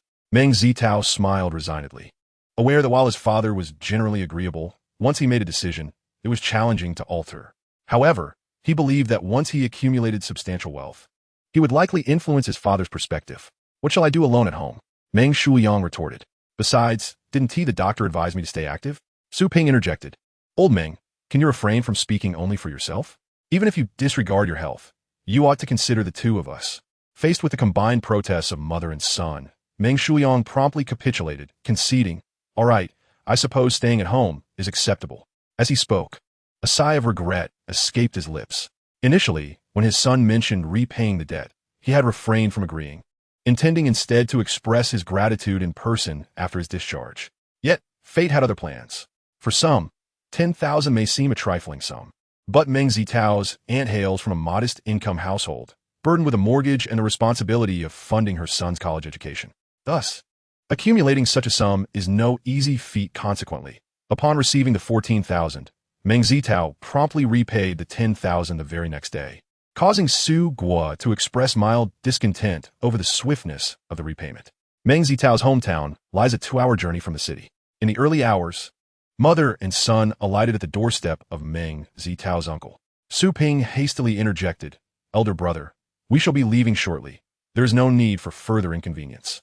Meng Zitao, somewhat aware of his brother's circumstances, found it perplexing why they had arrived so promptly to settle the debt. Su Ping, with a smile, recounted Meng Zitao's fortunate windfall, omitting the specifics of his earnings, merely stating that it sufficed for Meng Zitao's medical expenses, adhering to the principle of modesty in financial matters. In this age of advanced information, tales of individuals winning lotteries or striking it rich overnight frequently grace newspapers and television screens. Meng Zitao, after a moment of surprise, readily accepted the news, repeatedly affirming that good deeds are rewarded. Following some light conversation, the mother and son took their leave, presenting gifts as tokens of appreciation. Meng Zitao's maternal grandparents resided a mere 10-minute walk away, both nearing 80 and still vibrant. Upon reaching their abode, the elderly couple, engaged in conversation with neighbors, expressed their astonishment at the sight of the visitors. Su Fuzhong furrowed his brow, inquiring, "Why the rush concerning money?" "The priority is to ensure the ailment is thoroughly treated. Are we unaware of your circumstances?" Meng Zitao nodded in agreement, replying, "Indeed, but my fortune hasn't been so grand. I only earned a few 100,000. So my father's medical expenses are no longer a concern." The elders beamed at this revelation, with the grandmother clasping her hands in gratitude, exclaiming, "Truly, a blessing from the Buddha."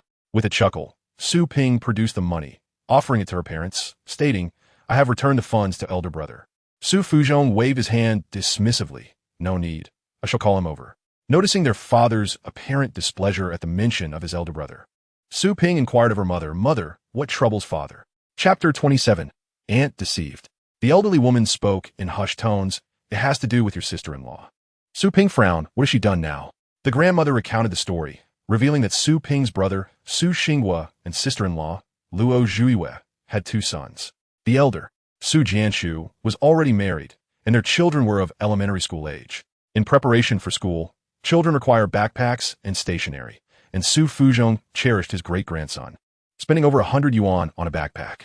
To speak of a backpack costing over 100 yuan being quite satisfactory, yet Luo Zhuiwe still felt discontented. A few idle remarks reached Su Fuzhong's ears, and it was impossible for him to feel pleased. Although Su Fuzhong received a monthly pension exceeding 3,000 yuan, Meng Zitao's grandmother had no such income, and due to her poor health, she incurred significant monthly expenses on medication. Coupled with the living expenses of the two, The pension was barely sufficient, sometimes even falling short. In light of this, how could one find fault with Su Fuzhong for purchasing a backpack priced over 100 yuan? The mere act of buying it, or even choosing not to, warranted no further discussion. Truth be told, Meng Zitao harbored little fondness for his aunt, who was not only excessively thrifty, but also overly fixated on money. For instance, during the recent request for a loan, Luo Zhuye only agreed to lend 5,000 yuan. Both she and her husband received pensions, and their two sons had decent salaries, enjoying a comfortable family life. Yet they could only muster a loan of 5,000. It is worth noting that even his uncle, who had yet to settle his debts from his son's wedding, had managed to lend 5,000 as well. Nevertheless, since the uncle's family did provide the loan, Meng Zitao felt he had no grounds for complaint, albeit he was somewhat displeased with his aunt's character. After a brief moment, Meng Zitao's uncle, Su Xinghua, arrived. A bit portly with a kind face and a gentle disposition, he was someone Meng Zitao enjoyed spending time with as a child.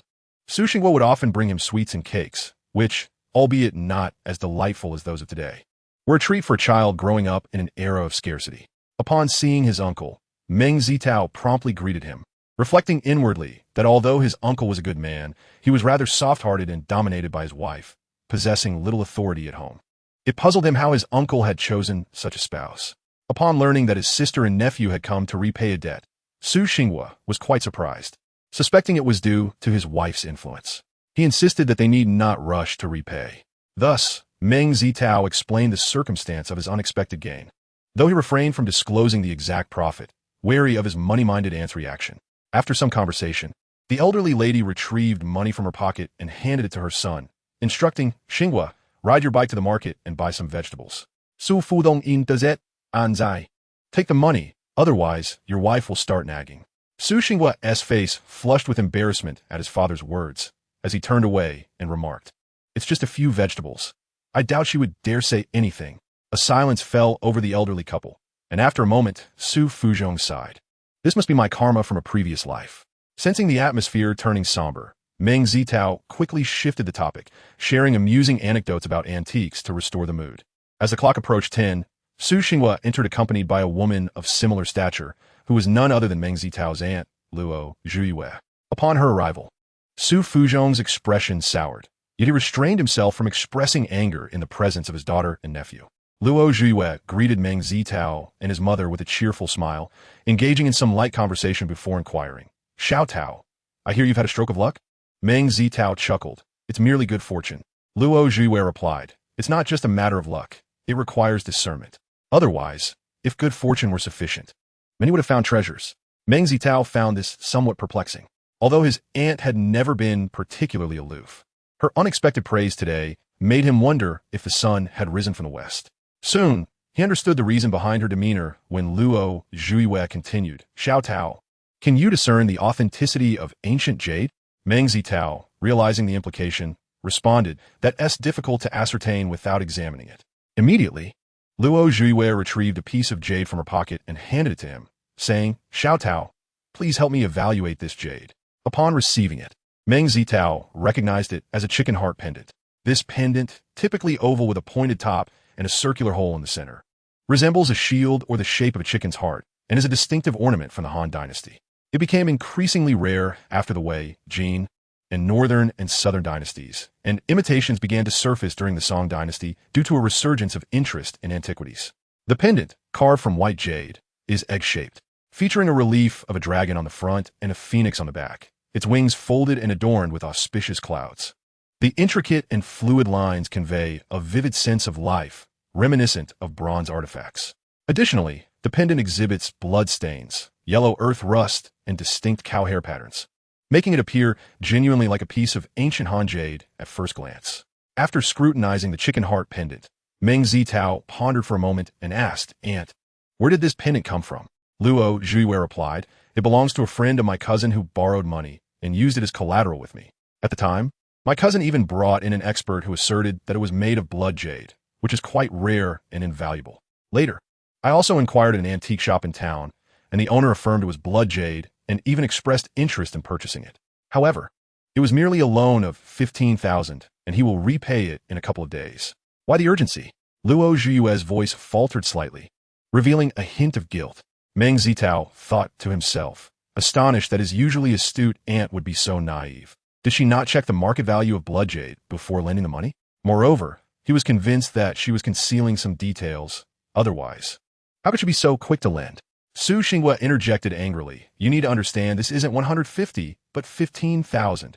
As the argument escalated, Su Ping quickly intervened. Brother, calm down and let us hear what Xiao Tao has to say. With a cold snort, Su Xinghua turned his attention to Meng Zitao.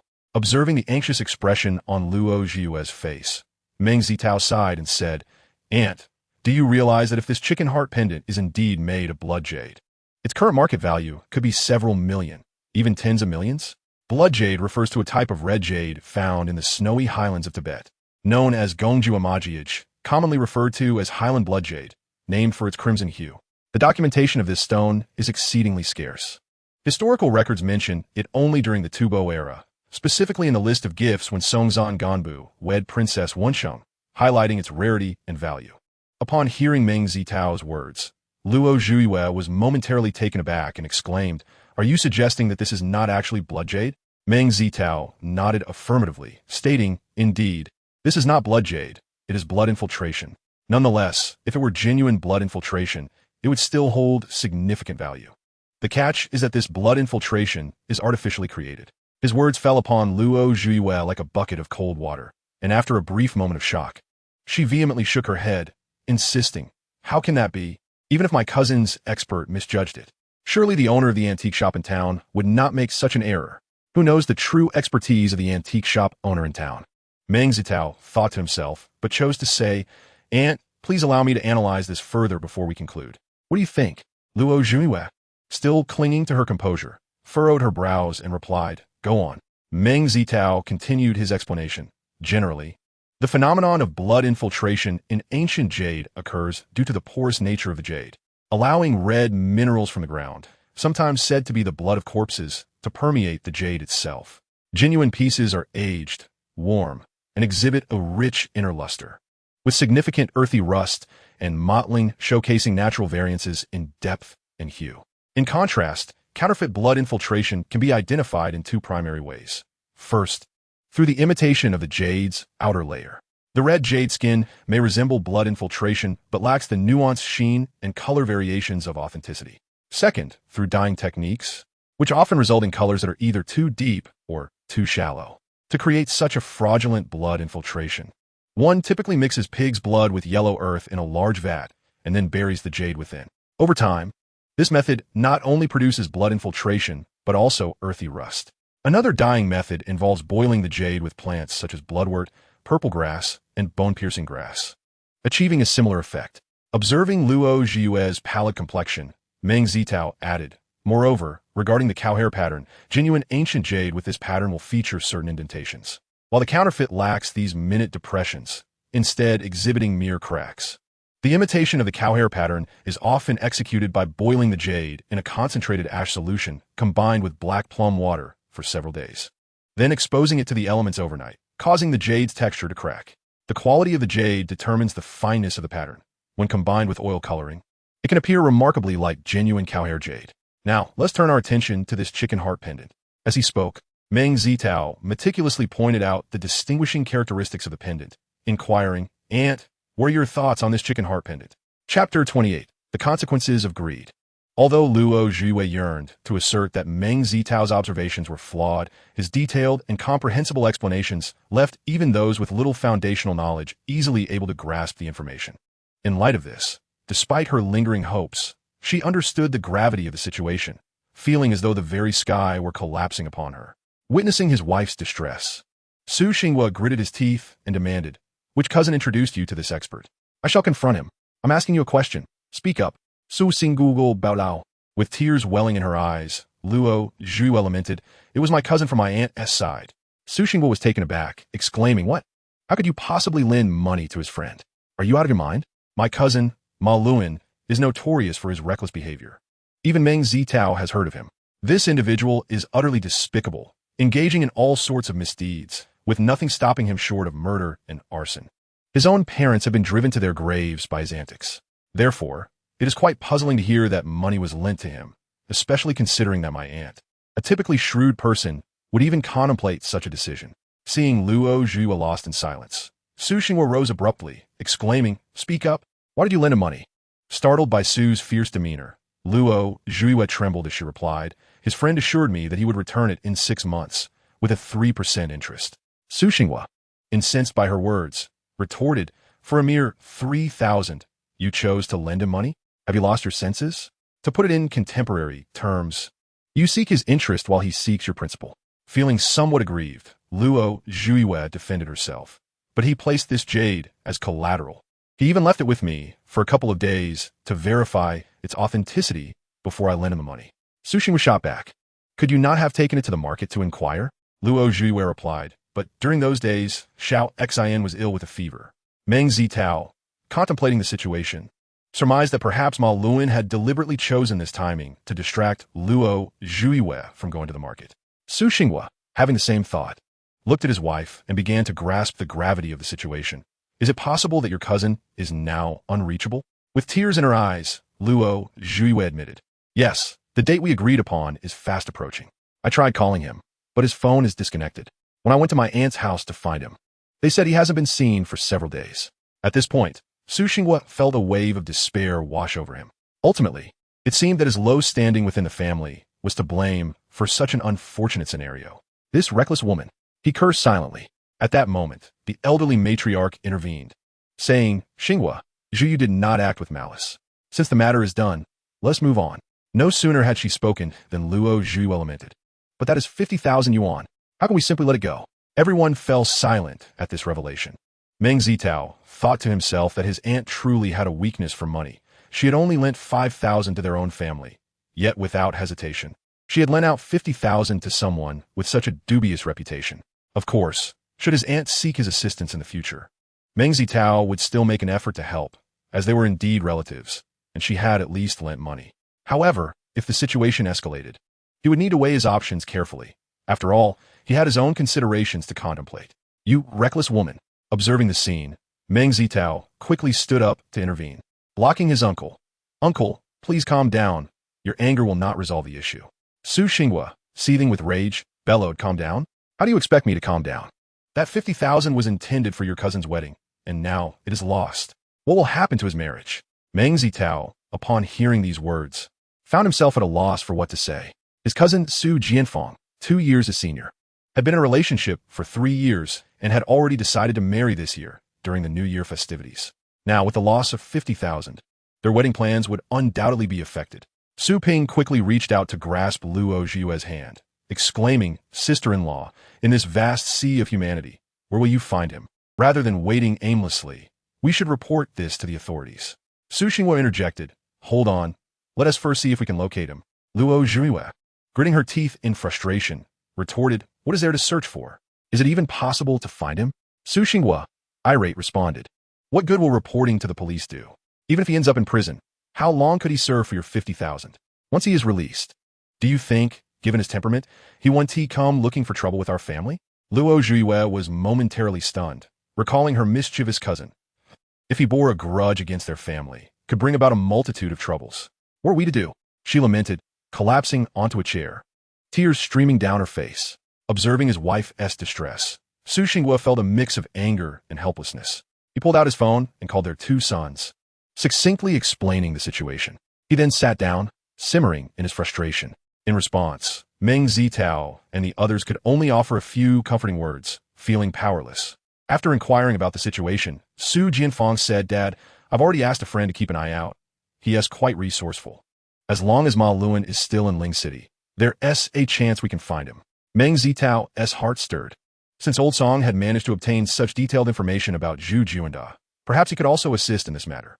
Just as he was about to call Old Song, Su Jianfang's phone rang. He answered, his voice filled with excitement. "What? He has been found? Wonderful. Changge, I'll head over right away." Once Su Jianfang ended the call, Luo Zhuihua eagerly asked, "Jianfang, has Ma Luan been located?" "Yes," Su Jianfang replied with a smile, nodding. "He is currently dining at a fish shop in the north of the town, and coincidentally, one of Changgu's underlings encountered him there." Upon hearing this, Luo Zhuihua's face lit up with joy. "Then what are we waiting for? Let us go." Su Jianfang quickly waved his hands, saying, "Mom, you should stay at home. It's better for me and my brother to handle this." He was well aware of his mother's temperament. Taking her along could easily complicate matters. Su Xinghua added, "What good will you do? Stay put and be obedient." Seeing that everyone insisted she remain at home, Luo Zhuiyue felt somewhat reluctant. Yet recognizing that this predicament was of her own making, she reluctantly agreed. At that moment, Meng Zitao spoke up, "Why don't I go along as well?" His suggestion echoed his own thoughts. Su Jianfang considered it and nodded in agreement. However, he secretly believed that Meng Zitao's presence was inconsequential. If Ma Luan possessed any valuable antiques, he would have likely squandered them by now. Amidst the admonitions from the others, the three of them climbed into Su Jianfang's car and set off. After Meng Zitao boarded the vehicle, a thought arose within him. Perhaps he should also consider purchasing a car, as it would facilitate trips to distant places for shopping. Moreover, automobiles have become relatively inexpensive. For instance, Su Jianfang's car cost merely 60 to 70,000. While it may not be an exceptional vehicle, at the very least, it boasts 4 wheels, providing shelter from the elements. Once they exited the village, the trio commenced a casual conversation. The two brothers first inquired about Meng Shuliang's health. Upon learning from Meng Zitao that his recovery was progressing well and that he had been discharged from the hospital, the brothers expressed their delight and assured him that he could approach them directly in times of need, as they would certainly offer assistance. It is worth noting that Meng Zitao maintained a decent relationship with his 2 cousins, and in the past, they had lent him some money when he requested it. However, the complexity of their relationship lay in the presence of Luo Zhuiyue, who stood between them. Should Meng Zitao ask the brothers for financial help, Luo Zhuiyue would undoubtedly be displeased, leading him to abandon that thought. Of course, if he were truly in dire straits, even at the risk of offending his aunt, Meng Zitao would not hesitate to voice his needs. After a brief journey of about 10 minutes, the vehicle halted in front of a fish market, and the three were then led by Chang Ji's subordinate to a private room. Upon entering, they discovered 3 individuals indulging in a lavish feast. Noticing the arrival of Meng Zitao and his companions, the diners paused, their expressions shifting to one of wariness. Chapter 29. Confrontation. After a moment of silence, Su Jianfang spoke first, addressing a middle-aged man sitting in a prominent position. This man, with shifty eyes and a gaunt frame, was Meng Zitao's uncle. "Uncle," he began, "it is indeed quite challenging to track you down." Perhaps due to the effects of alcohol, Ma Luan appeared momentarily disoriented. After a brief pause, he responded with a chuckle. "Ah, Jianshu and Jianfang, what brings you here?" Su Jianfang, forcing a smile that did not reach his eyes, replied, "Uncle, let's be candid. What do you intend to repay the money you borrowed?" Ma Luan feigned innocence, responding, "When did I ever borrow money from you?" Su Jianfang smirked coldly. 6 months ago. "Did you not, along with your friend, solicit funds from my mother?" "Oh, that incident," Ma Luan said, a look of realization dawning upon him. He picked up a nearby teacup, took a sip, and added, "Then you should seek repayment from him. What use is it to come to me?" Jianshu chuckled. "If we could find him, do you think we would be seeking you out? Do not forget, you are the guarantor." "Oh, let me make a phone call," Ma Luan said, pulling out his mobile device. After a brief conversation, he put the phone down, muttering, "This guy isn't answering. How about this? I'll go look for him tomorrow. Does that work for you?" Su Jianfang smiled. "That sounds good. We shall accompany you until we locate him." Ma Luan squinted and remarked, "It seems you are rather confident in your expectations of me." "Huh?" Su Jianfang replied, "My dear uncle, is it not a matter of principle to repay one's debts?" Ma Luan paused before stating, "Did you not also have a piece of jade as collateral? Since he cannot be found, why not sell the jade?" "Who would we sell a counterfeit jade to?" Jianshu retorted with a snicker. The spirit of Ma Luan was suddenly invigorated. "This is not right," he exclaimed. "That piece of jade was authenticated by my cousin. How can it now be declared a forgery? And who knows if you Haven Tea swapped the genuine jade with a counterfeit?" Su Jianfang, Ziplit. "If that jade could fetch 50,000 yuan, who would bother to seek you out? Moreover, don't think I'm oblivious. You and that scoundrel, Doghead, are birds of a feather." Ma Luan's words rendered the Su brothers silent. The logic was undeniable. So much time had elapsed without any impartial testimony, and Ma Luan stubbornly refused to admit his wrongdoing. They found themselves helpless against this impasse. Would this matter ultimately fade into obscurity? The Su brothers pondered, discontent brewing within them. At that moment, Meng Zitao suddenly spoke up. "Isn't it possible to extract fingerprints now?" His words caught everyone off guard. Su Jianfang regarded him with a look of appreciation and chuckled. "Cousin, you surely don't wish to escalate matters to that extent, do you?" Ma Luan shot a fierce glare at Meng Zitao. Although he had only handled the jade a couple of times, half a year had passed. His fingerprints might very well be absent. Yet what if they remained? Furthermore, if the Su family were to involve the authorities, it would undoubtedly bring him trouble, something he did not wish to encounter. After some contemplation, Ma Luan resorted to his usual tactics. You may go ahead and verify it. If it truly is the original piece, then notify me. His expression darkened as he added, I warn you, do not overstep your bounds. And do not forget, I am a solitary figure. Su Jianfang chuckled by saying that, you seem unaware of what that girl, Xiaoli, might think. His comment ignited a furious reaction in Ma Luan, whose eyes glinted with hostility as he glared at Su Jianfang. Su Jianfang, do you think I am too easy to manipulate? Su Jianfang remained unfazed, replying, Cousin, relax. I meant no offense. I merely recalled a conversation with Changgu over drinks the other day, and it slipped my mind. Are you truly acquainted with Xiaoli? Upon hearing this, Ma Luan's expression flickered between joy and irritation. After a moment, his demeanor shifted, and he smiled broadly. Jianfang, do share your thoughts. However, let me clarify one point. Let us avoid the topic of money. It feels rather base. Observing this sudden change, Meng Zitao couldn't help but admire Ma Luan's ability to shift his demeanor so swiftly. After all, a man of little substance would not have thrived so comfortably for this long. Su Jianfang responded, Cousin, your words put me in a difficult position. How about this? I will pose a question. Where did that jade originate? How would I know? Ma Luan shrugged, glancing at a middle-aged man seated diagonally opposite him. He continued, However, I do possess some similar items at my residence, though I cannot vouch for their authenticity. Su Jianfang inquired, When shall we go to take a look? Ma Luan chuckled, as the saying goes, man is iron, and rice is steel. One meal skipped leaves one famished. Let us dine first, shall we? Seeing no reason to delay, Su Jianfang nodded in agreement. Given the nature of the relationship between the two parties, the quality of the meal they shared was rather predictable. What further vexed Su Jianfang was the fact that he was the one treating. As the group exited the restaurant, Ma Luan proposed, My residence is not far. Let us walk there to aid digestion. Su Jianfang had no objections to this suggestion, and so, under Ma Luan's guidance, they walked for over 10 minutes until they arrived at his current abode, a modest dwelling. Upon entering, Ma Luan invited everyone inside and promptly closed the door.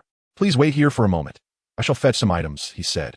Noticing Su Jianfang's scrutinizing gaze, he shook his head. Come now, Jianfang, you are being overly cautious.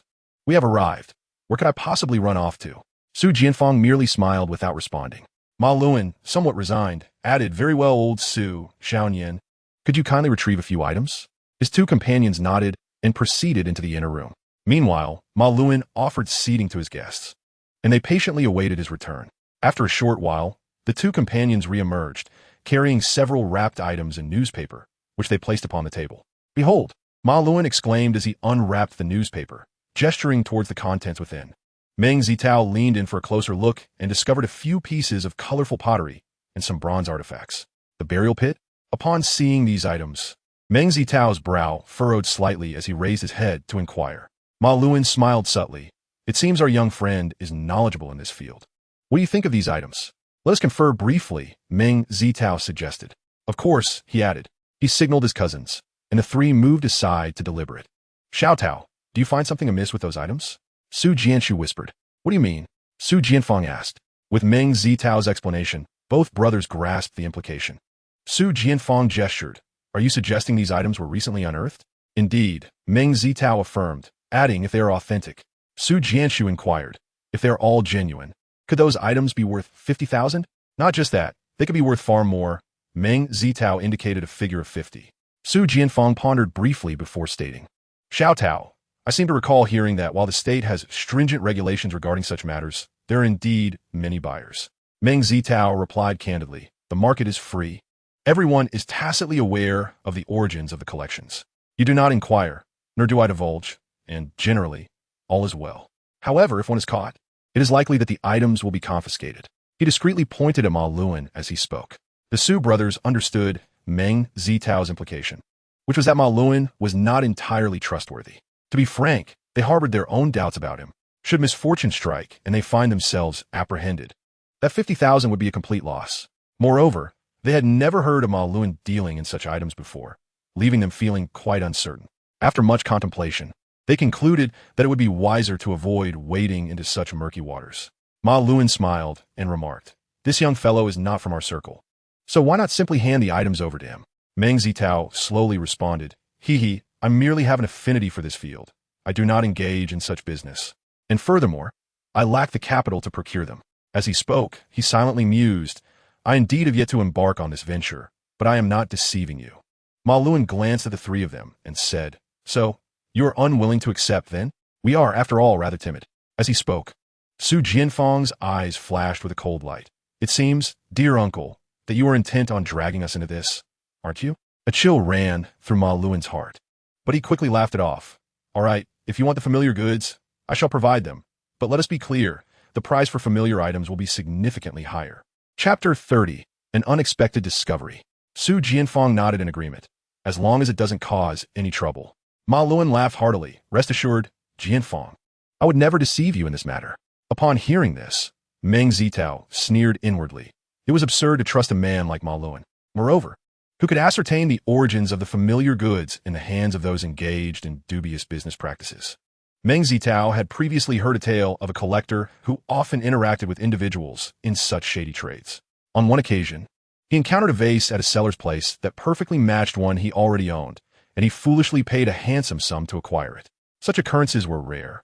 Yet Meng Zitao, naturally averse to complications, preferred to steer clear of dealing with people like Ma Luan.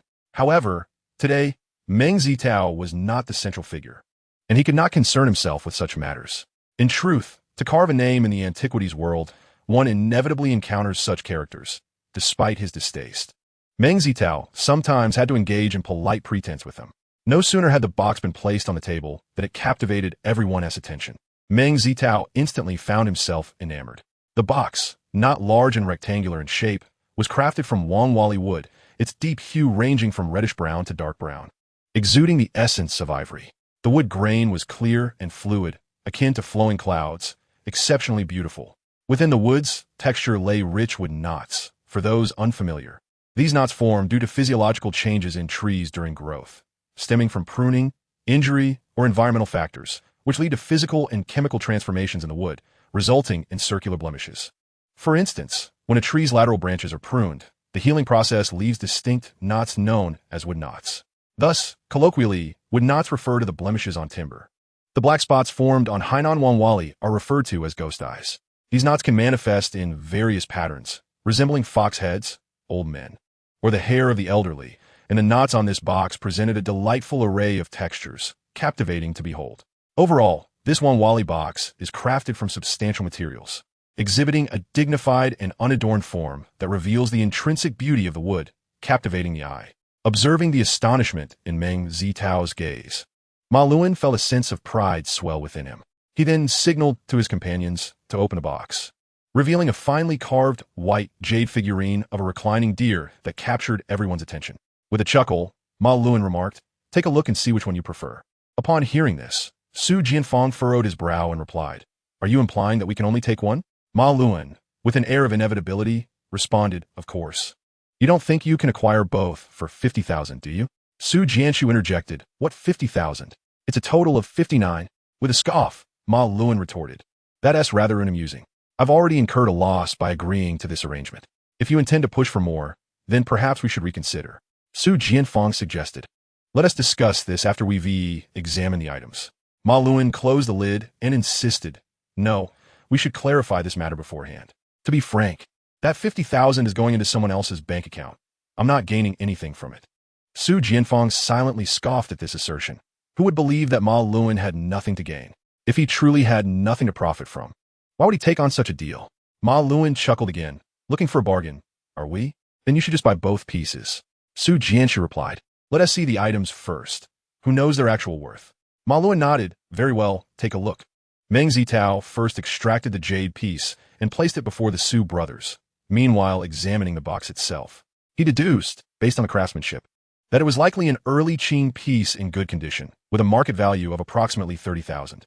Confident in his assessment, Meng Zitao employed his unique abilities, only to be astounded as he sensed two distinct flows of spiritual energy, one large and one small, entering his dantian. At this juncture, some may assume, as portrayed in television or novels, that the box concealed a hidden compartment housing rare treasures. However, the reality may disappoint. The energies he felt corresponded to values of merely 30,000 and 2,000, respectively. The items hidden within did not even match the worth of the box itself, lacking any extraordinary treasures. Like many who encounter such situations, Meng Zitao first experienced surprise followed by confusion, pondering the reason behind this. If something valuable was deliberately placed within the box, surely it shouldn't contain an item worth only 2,000.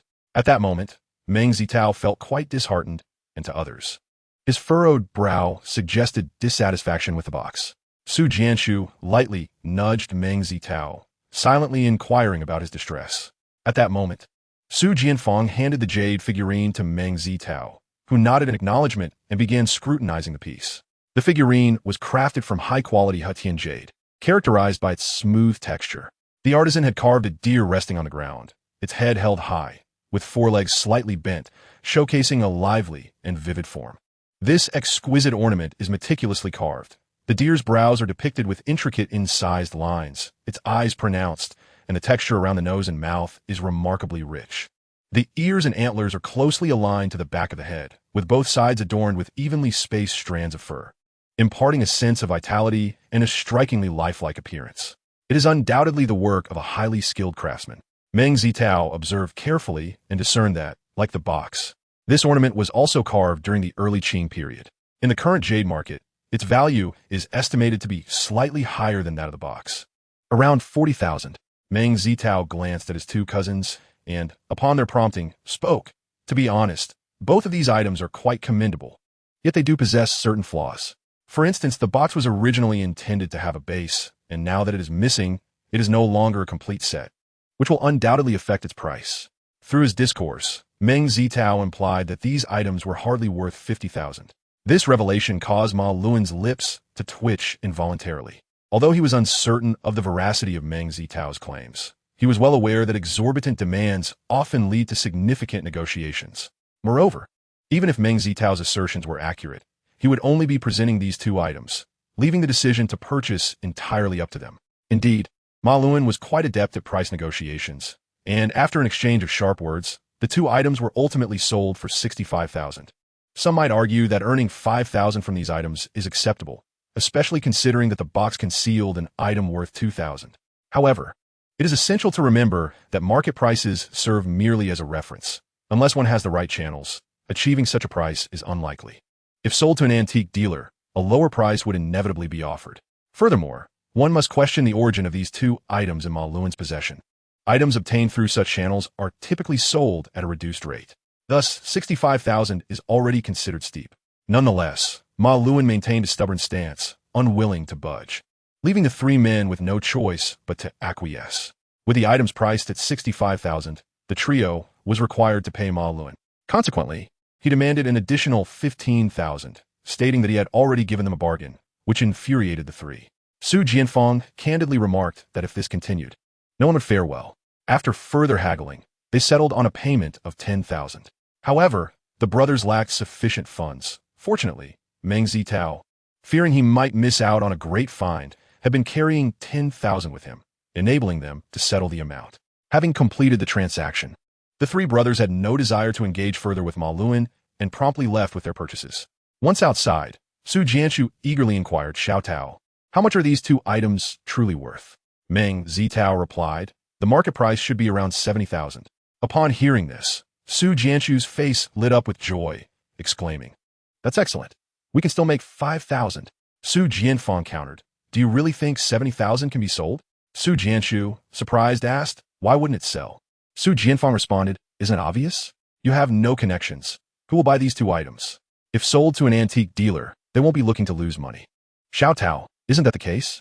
Seeing Meng Zitao nodding with a smile, Su Jianshu remarked, "That is indeed a considerable sum, amounting to 5,000 yuan. Su Jianfang added, "Otherwise, do you think the antique business thrives on luck alone? 3 years without a sale, and then enjoying 3 years of profit. Where does that come from? If we manage to sell it for 65,000, that would be quite commendable." Chapter 31. Eyes on the Prize. Su Jianshu, after hearing his brother's words, felt a sense of gloom, yet he quickly remembered that Meng Zitao was well versed in the industry. With a chuckle, Su Jianshu inquired, "Little Tao, do you think you can sell these two items? We need not ask for much. If you can sell them for 65,000, that would suffice." Meng Zitao replied with a smile, "Brother Jianshu, aren't you essentially gifting me money? I wouldn't know how to accept such generosity. Su Jianfang laughed, saying, "It's not a gift. It's a channel fee, something you rightfully deserve." Meng Zitao, keen on acquiring the box, contemplated for a moment before suggesting, "How about this? I shall not take a profit. I will offer 70,000 for the 2 items." Su Jianfang frowned slightly. "Little Tao, isn't that a bit too generous?" Meng Zitao chuckled. "Brother Jianfang, to be honest, selling these 2 items at the antique market for 70,000 would be quite the challenge. However, given my fondness for them, I would rather the money benefit our own rather than lining the pockets of a shopkeeper." In truth, his willingness to pay the original price stemmed from the significance of the item concealed within the box. Though it was valued at merely 2,000, it potentially held crucial clues. Otherwise, he found it difficult to fathom why the box's previous owner would engage in such a trivial endeavor. Given this, Meng Zitao was determined not to take advantage of his relatives. Even if he were the only one privy to this arrangement, it would weigh heavily on his conscience. He was the kind of person who could not comfortably benefit at the expense of friends and family, as it would undermine his sense of honor. Perhaps this was the folly of prioritizing face over substance. Nonetheless, should his assumptions prove incorrect, he would regard the item as his profit. Su Jianfang shook his head. "No. If I sell it to you at the original price, how will we maintain our dignity?" Meng Zitao smiled. "Brother Jianfang, I propose this. What does it have to do with your reputation?" Su Jianfang shook his head, still unwilling to acquiesce.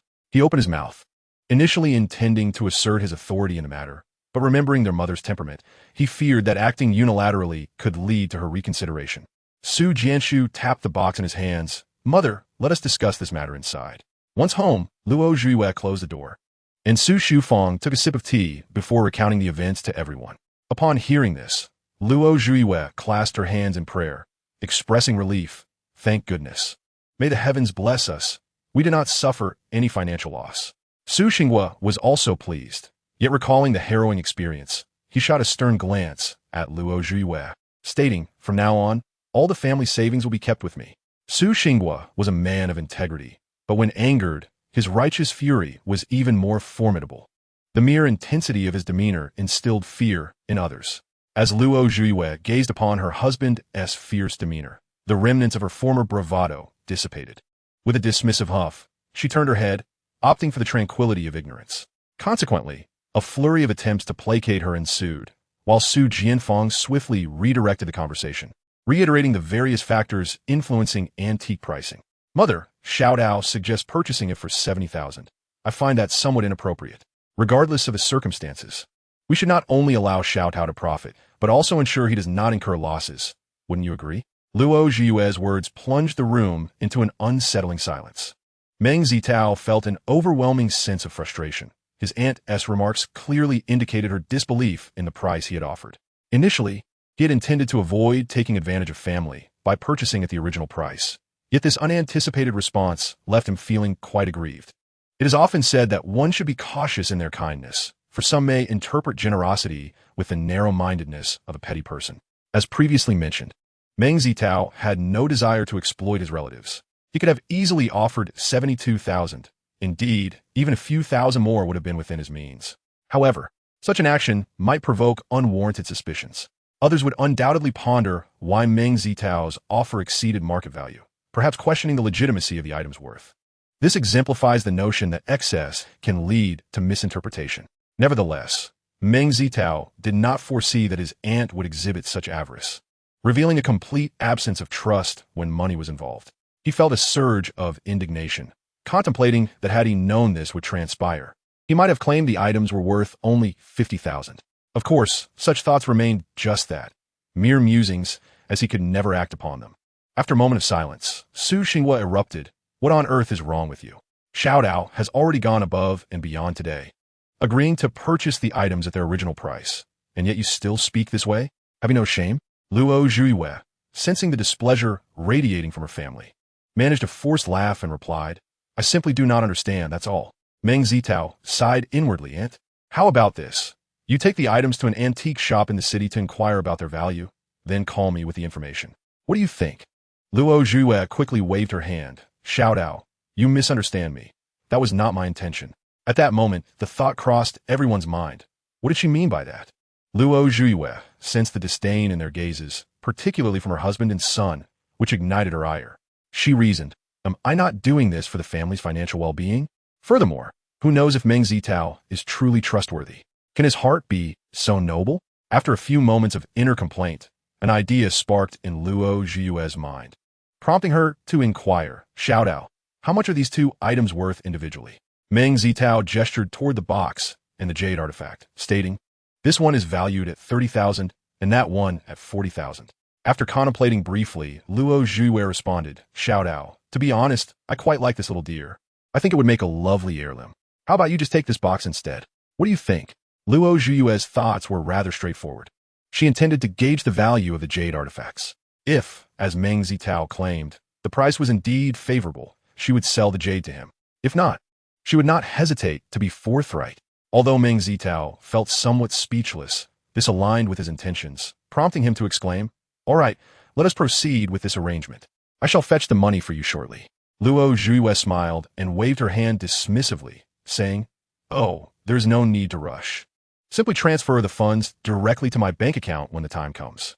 On the way home, Su Xing will be rated, you have completely lost your sense of judgment. Having known Xiao Hao since childhood, are you not aware of his true character? Luo Zhiyue defended herself. We do not live together and meet only a few times a year. Who can predict how he may have changed? Su Xing retorted, you are merely making excuses. With your temperament, you will inevitably offend all your relatives. With that, he strode away. Luo Zhiyue huffed in response, tomorrow, I shall investigate just how exceptional your nephew truly is. The following day, Luo Zhiyue and Su Xing set out early to visit the city. After exploring several antique shops, they discovered that the highest offer from Xinjiixuan was merely 32,000. This low valuation was partly due to their perceived naivety, as most antique dealers possess a keen eye and could easily discern that Luo Zhiyue was merely inquiring about prices. Unexpectedly, this only deepened Luo Zhiyue's suspicions about Meng Zitao, making her wonder what he might be concealing, as she could not fathom why he would propose such a high price otherwise. Meng Zitao, of course, could not divulge the truth. He touched his nose and replied, isn't it because my uncle lent us money? I must reciprocate in some manner. Besides, I cannot believe my aunt has changed so drastically. Meng Shuliang nodded in agreement, stating, what you are doing is indeed appropriate. As for your aunt's conduct, best not to dwell on it, for she is still your elder. Su Bing scoffed. Her eyes have turned to coins. How can she still maintain the demeanor of an elder? Meng Shuliang waved his hand. Enough, enough, let us speak less. As long as we act with a clear conscience, that is all that matters. Meng Zitao nodded, sharing the same sentiment. Chapter 32. The Treasure Map? Soon, Meng Zitao uncovered the mystery of the box. It appeared that the interior was significantly higher than the actual bottom, indicating that whatever was concealed should be located in a hidden compartment.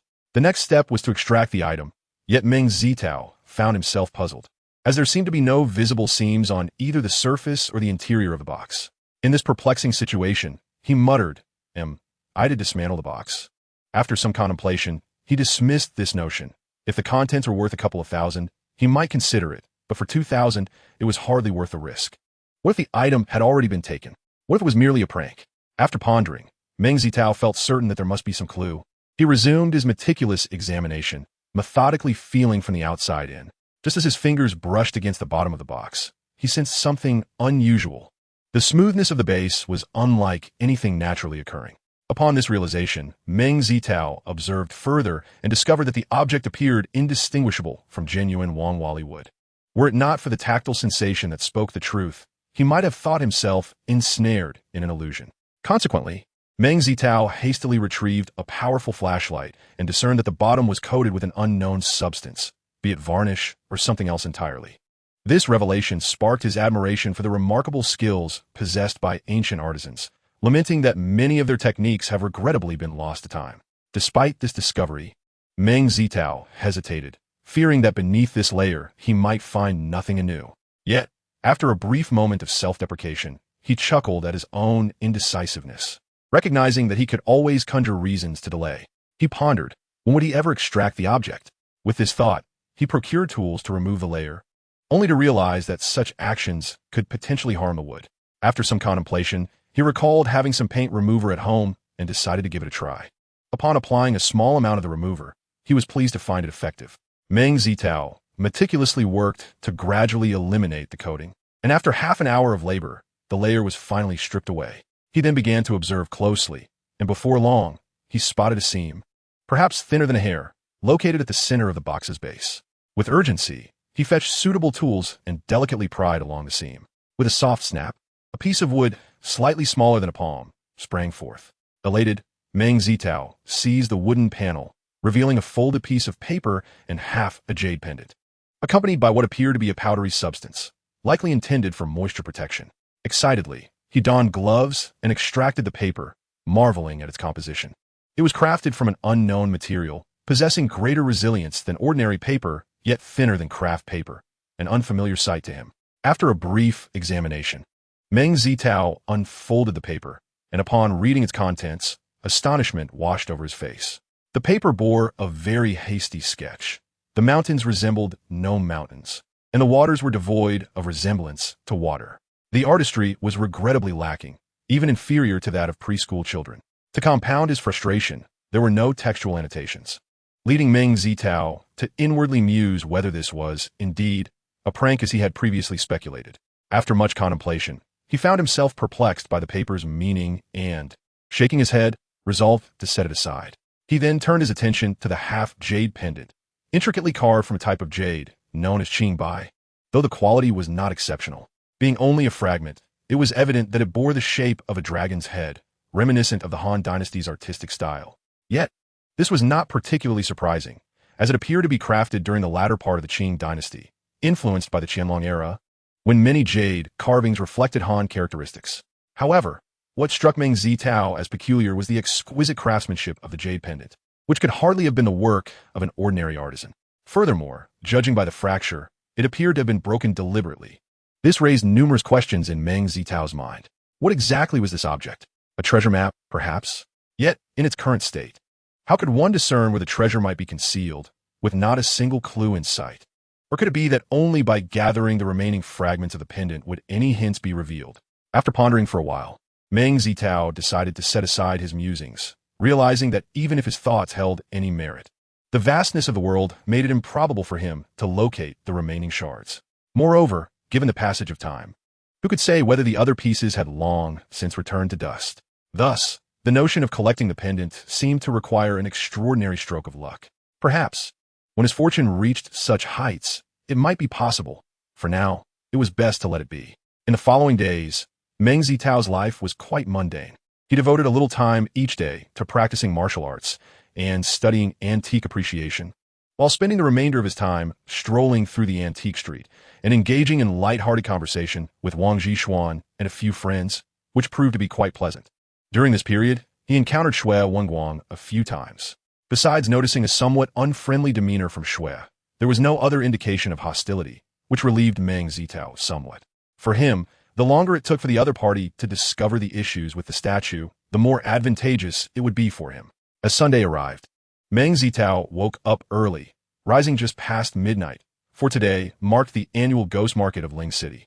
As previously mentioned, although the antique market in Ling City was modest in size, it was nevertheless complete in its offerings, even featuring a ghost market typically found only in larger cities. After freshening up and having a light meal, he prepared himself and set off on his bicycle toward the antique street. The origins of the ghost market remained shrouded in mystery, with no one truly knowing how it came to be. Various theories abound, but the general consensus suggests that in times of financial decline, affluent families would covertly sell their belongings under the cover of darkness, fearing ridicule if they resorted to pawnshops. Additionally, impoverished individuals or those engaged in petty theft would also bring their wares to the ghost market, as their items were typically unfit for public display or were acquired through dubious means. Consequently, these individuals sought to sell their goods under the cloak of night. Moreover, the locations where these transactions took place were often remote, with each stall illuminated by the flickering light of kerosene lamps, candles, or oil lamps. Viewed from a distance, the dim lights danced erratically, with silhouettes of buyers and sellers moving about, creating an eerie atmosphere that could startle the uninitiated. Over time, this peculiar market earned the moniker of Ghost Market due to its enigmatic nature. By now, the Ghost Market has undergone significant transformations, evolving into a marketplace for antiques and secondhand goods. During the day, vendors can set up stalls, yet certain aspects have remained unchanged, notably the chaotic mingling of various characters within the market. Arriving early, Meng Zitao found that most vendors in the antique street were just beginning to set up their displays.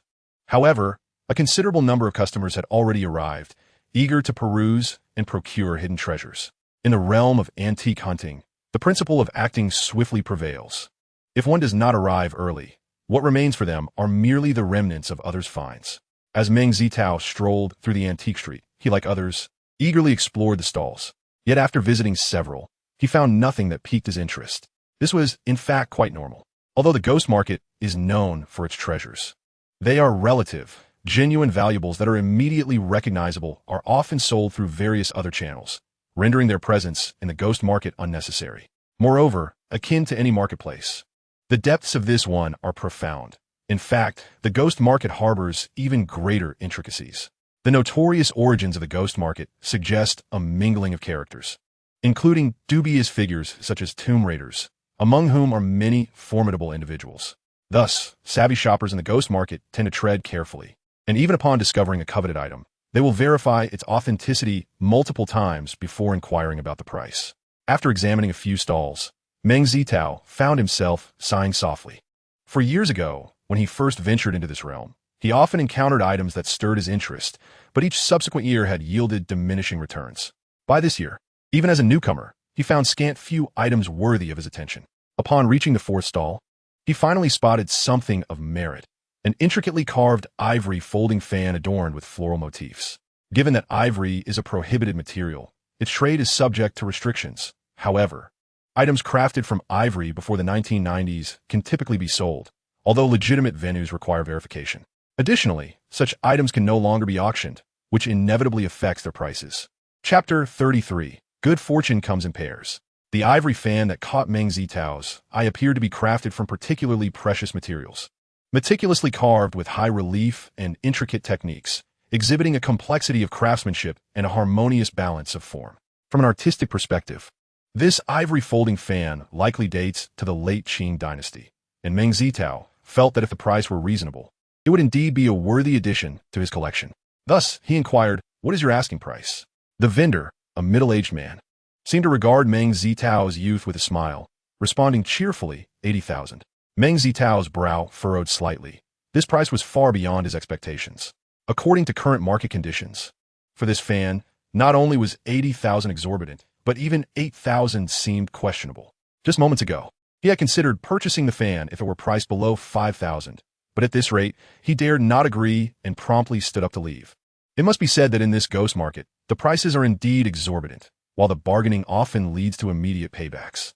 However, if the psychological price difference is too great, it is prudent to refrain from haggling. For if Meng Zitao were to initiate a negotiation, the vendor might cling to him, asserting that he had inquired about the market trends, ultimately coercing him into a purchase, with no sympathy to be found among the onlookers. In such a scenario, even if he were in the right, he would have no recourse, as this is indeed a ghost market. Subsequently, Meng Zitao wandered through several stalls, eventually making a purchase, spending 1,000 yuan to acquire a piece worth 8,000. As he continued his perusal, he arrived at a stall specializing in cultural artifacts, where the vendor, a young man in his 30s known as He Zi due to his dark complexion, caught Meng's attention. He Zi, somewhat of a simpleton, had previously overpaid for several relatively ordinary items, leading to some comical blunders where others had seized significant opportunities from him. However, as the saying goes, a fall into the pit, a gain in your wit. Since then, He Zi's discernment had improved significantly, although he still occasionally fell prey to minor oversights, which was a far cry from his earlier misjudgments. At that moment, a middle-aged man was crouched at He Zi's stall. Meng Zitao recognized him as Lu Wenwei, a seasoned collector in the antique scene of Ling City, who also had a penchant for cultural artifacts. It was said that his collection had filled an entire room, replete with treasures. Despite Lu Wenwei's fundamentally good nature, Meng Zitao had no inclination towards masochism, thus he quelled his curiosity. Lu Wenwei was intently examining a pen holder with one hand while illuminating it with a flashlight in the other, muttering softly, though Meng Zitao could not discern his words due to their low volume. As dawn had yet to break, and adhering to the customs surrounding antiques, Meng Zitao, though intrigued by the object in Lu's hand, chose not to approach. He merely nodded to He Zi and began inspecting other items on display. After a thorough look, he found two noteworthy pieces, both prominently displayed, indicating that He Zi was aware of their value. Therefore, Meng Zitao refrained from further inquiries. Observing that Lu Wenwei remained indecisive about the pen holder, his expression torn, Meng Zitao became increasingly interested in the object, yet out of respect for tradition and Lu's temperament. He opted to look at other wares instead. However, given that He Zi had positioned these items inconspicuously, it was likely they did not possess significant value. One piece, however, caught his eye, a jade impression with a pure hue, lustrous as fat, exhibiting a sweet, rich yellow color. Based on its texture, if you were not mistaken, it was indeed yellow jade. When yellow jade is mentioned, many might think of Huanglong jade.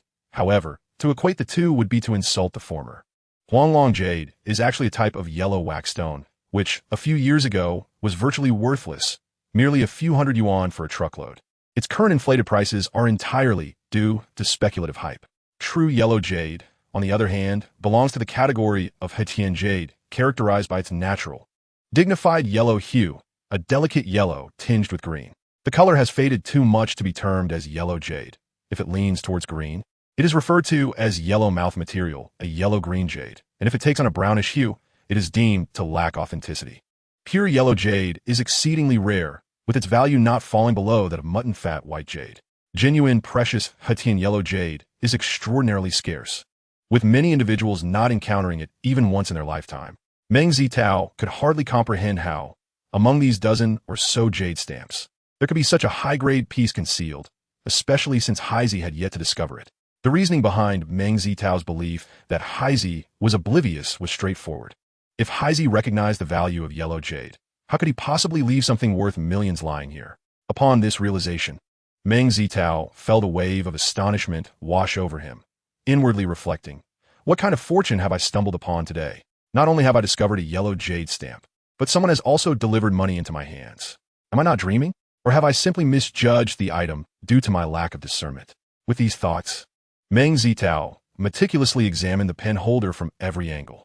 He observed that it was crafted from high-quality Wangwali wood, taking a cylindrical shape with its surface inlaid with mother-of-pearl, dyed ivory, and other precious gems, depicting floral and fruit motifs alongside trees and rocks. The composition of the pen holder was both balanced and intricate, presenting a complete picture.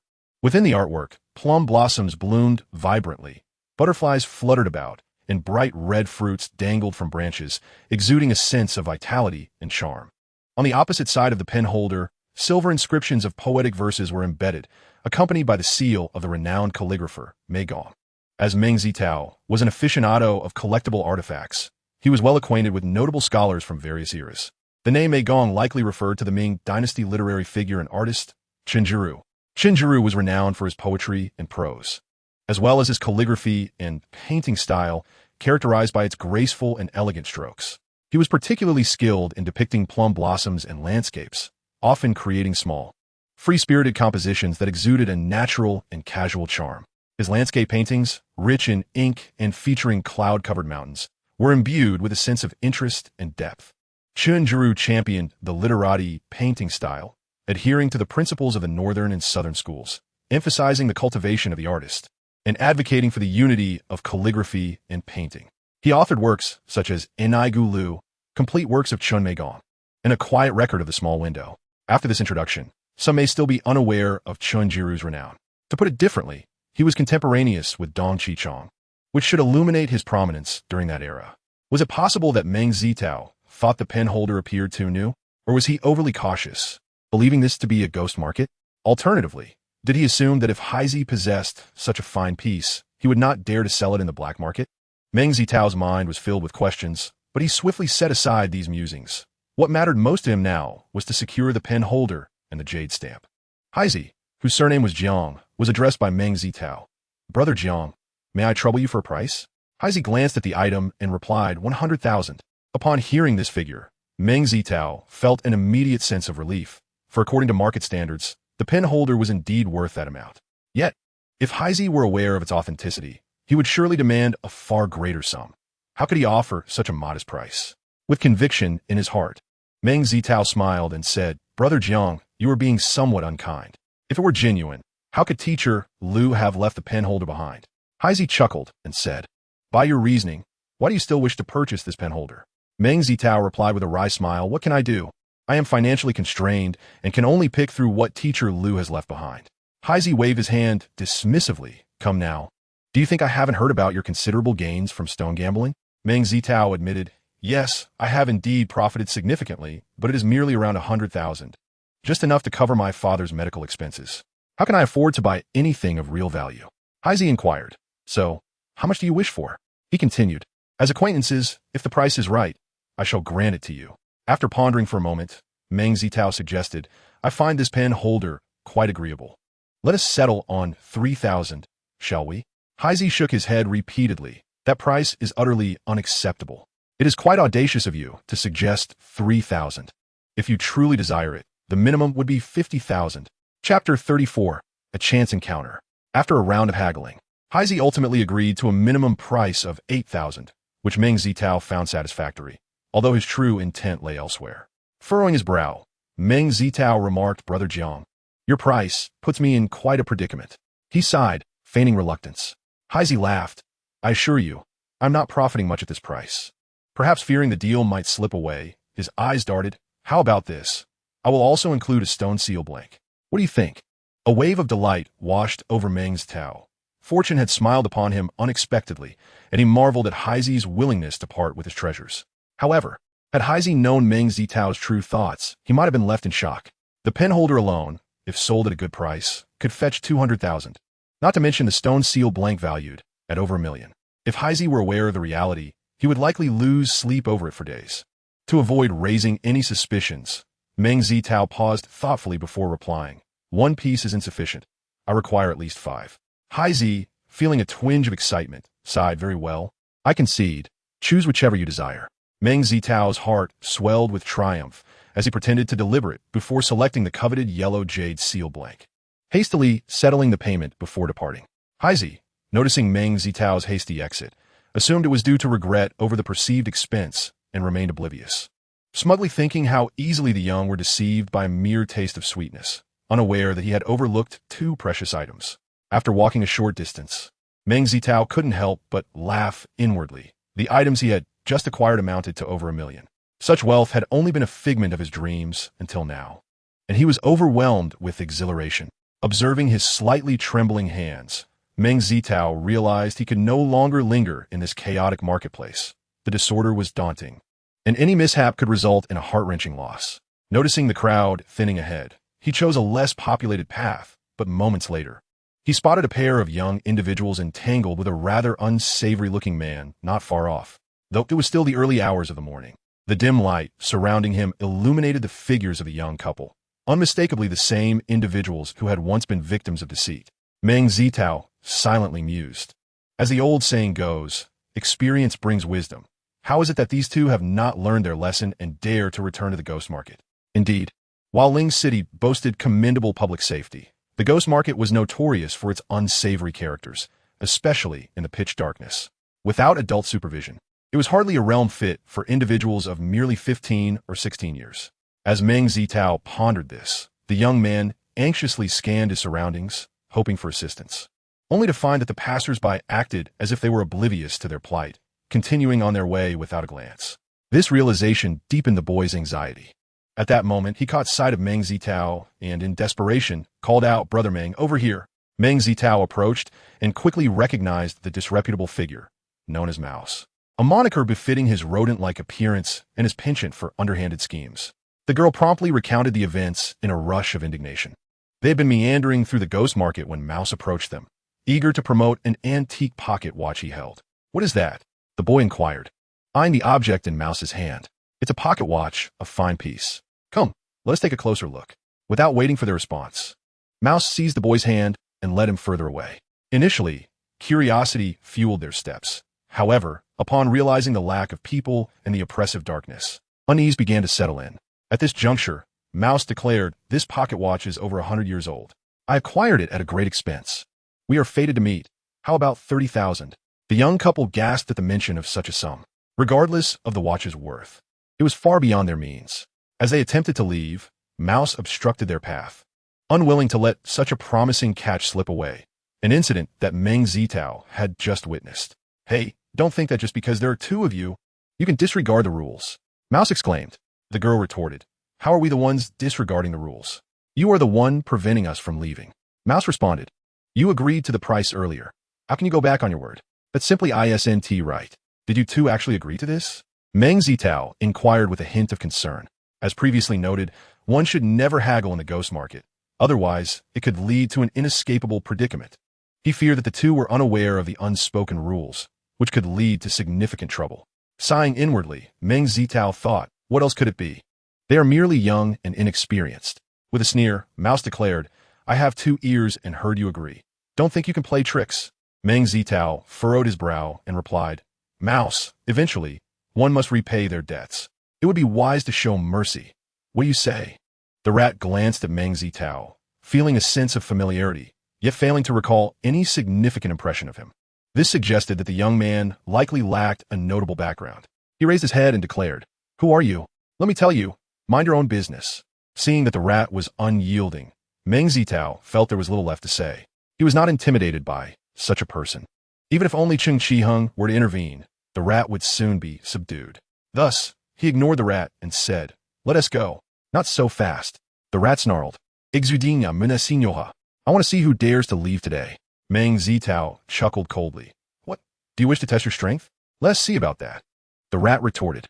As he caught the glint of coldness in Meng Zitao's eyes, trepidation began to creep into his heart. Ultimately, he left with one last threatening remark. Meng Zitao led his companions to a more populated area and remarked, "Do not mind him. The ghost market is always like this."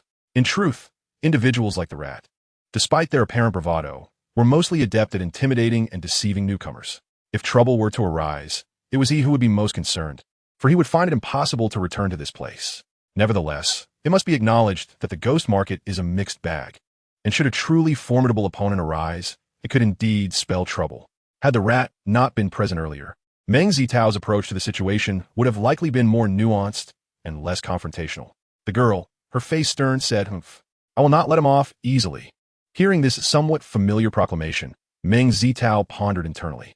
It was reminiscent of the vendor who had once attempted to swindle him, yet he had not reappeared since. Could it be that he had truly suffered misfortune? Upon further reflection, Meng Zitao considered it might merely be coincidence. Perhaps that individual had simply moved his business elsewhere. Moreover, if he had such capabilities, how could their guardians allow them to wander into the ghost market unaccompanied? By the way, what made you come to the ghost market? Do your guardians truly trust you this much? Meng Zitao inquired. The boy chuckled awkwardly. "We just wanted to experience it for ourselves." The girl scoffed. "As if that's any of your concern." The boy, somewhat disgruntled, retorted, "Xiaoxin, were you saying?" Meng Zitao shook his head, feeling no anger. It was typical for individuals of their age to exhibit rebelliousness. However, he was not their guardian. He merely intended to offer a word of caution. Since they were unwilling to heed his advice, he would refrain from further commentary. As the old saying goes, good words cannot deter a reckless spirit. "You too. Useless." The girl shot an indignant glare at both the boy and Meng Zitao before hastily making her way toward the entrance of the antique street. The boy sighed with a bittersweet smile and apologized to Meng Zitao. "Brother Meng, my cousin can be quite headstrong. I hope you won't take offense." Meng Zitao smiled and replied, "Of course not. However, I would still advise you to refrain from visiting such places until you have accumulated sufficient knowledge." The boy nodded earnestly. "Thank you, Brother Meng. I will keep that in mind." Meng Zitao pointed towards the girl, who had already distanced herself, saying, "You better hurry. If you don't catch up, she will vanish from sight." "Brother Meng, my name is Song Yiming. Farewell." Song Yiming briefly introduced himself before rushing after the girl. "Xiaoxin, wait for me." As he spoke, he made his way to the entrance of the antique street. However, after just a few minutes, Qing Qiheng suddenly leaped out from his side, grinning as he eyed the item in Meng Zitao's hand. "Zitao, have you found any treasures today?" he inquired. Meng Zitao glanced at the scroll in Qing Qiheng's possession and replied, "It's rather ordinary." "What about what you have there?" Qing Qiheng chuckled mischievously, proclaiming, "This is a gem. I assure you, today I will surely triumph over you." Chapter 35, The Ink Bamboo Painting. Meng Zitao found his words somewhat amusing. Just last week, the two had concluded their previous wager. Whether it was due to his extraordinary luck or Qing Qiheng's misfortune, the final outcome was that Meng Zitao's acquisition slightly outshone the other. This result left Qing Qiheng quite disheartened. If Meng Zitao's item had been worth 1,000 more, it would have been a different story, but as it stood, with only a marginal advantage, he was unwilling to accept it. Some may argue that the prices of antiques are not fixed and depend entirely on the buyer's perceived value. How could Meng Zitao emerge victorious by such a narrow margin? This point was indeed addressed by Wang Zhishuan during the evaluation. The primary reason lay in the fact that the item Chen Qiheng purchased was rather obscure with fewer buyers, thus lacking both market and collectible value compared to Meng Zitao's. Consequently, it was this disparity that allowed Meng Zitao to claim a slight victory. Unwilling to concede, Chen Qiheng proposed another contest for the upcoming Sunday, increasing the stakes from 1,000 to 5,000. Nevertheless, Meng Zitao's thoughts were presently consumed by the two treasures he held. The wager had long since faded from his mind until Chen Qiheng reappeared before him, prompting the recollection. Observing the item in Chen Qiheng's possession, Meng Zitao remarked, "You cannot be seriously considering that piece will secure your victory?" "Of course," Chen Qiheng declared with unabashed pride. "This painting will surely dazzle you." Meng Zitao chuckled. "Come now, I've never heard of your prowess in calligraphy and painting. Do be careful not to misjudge."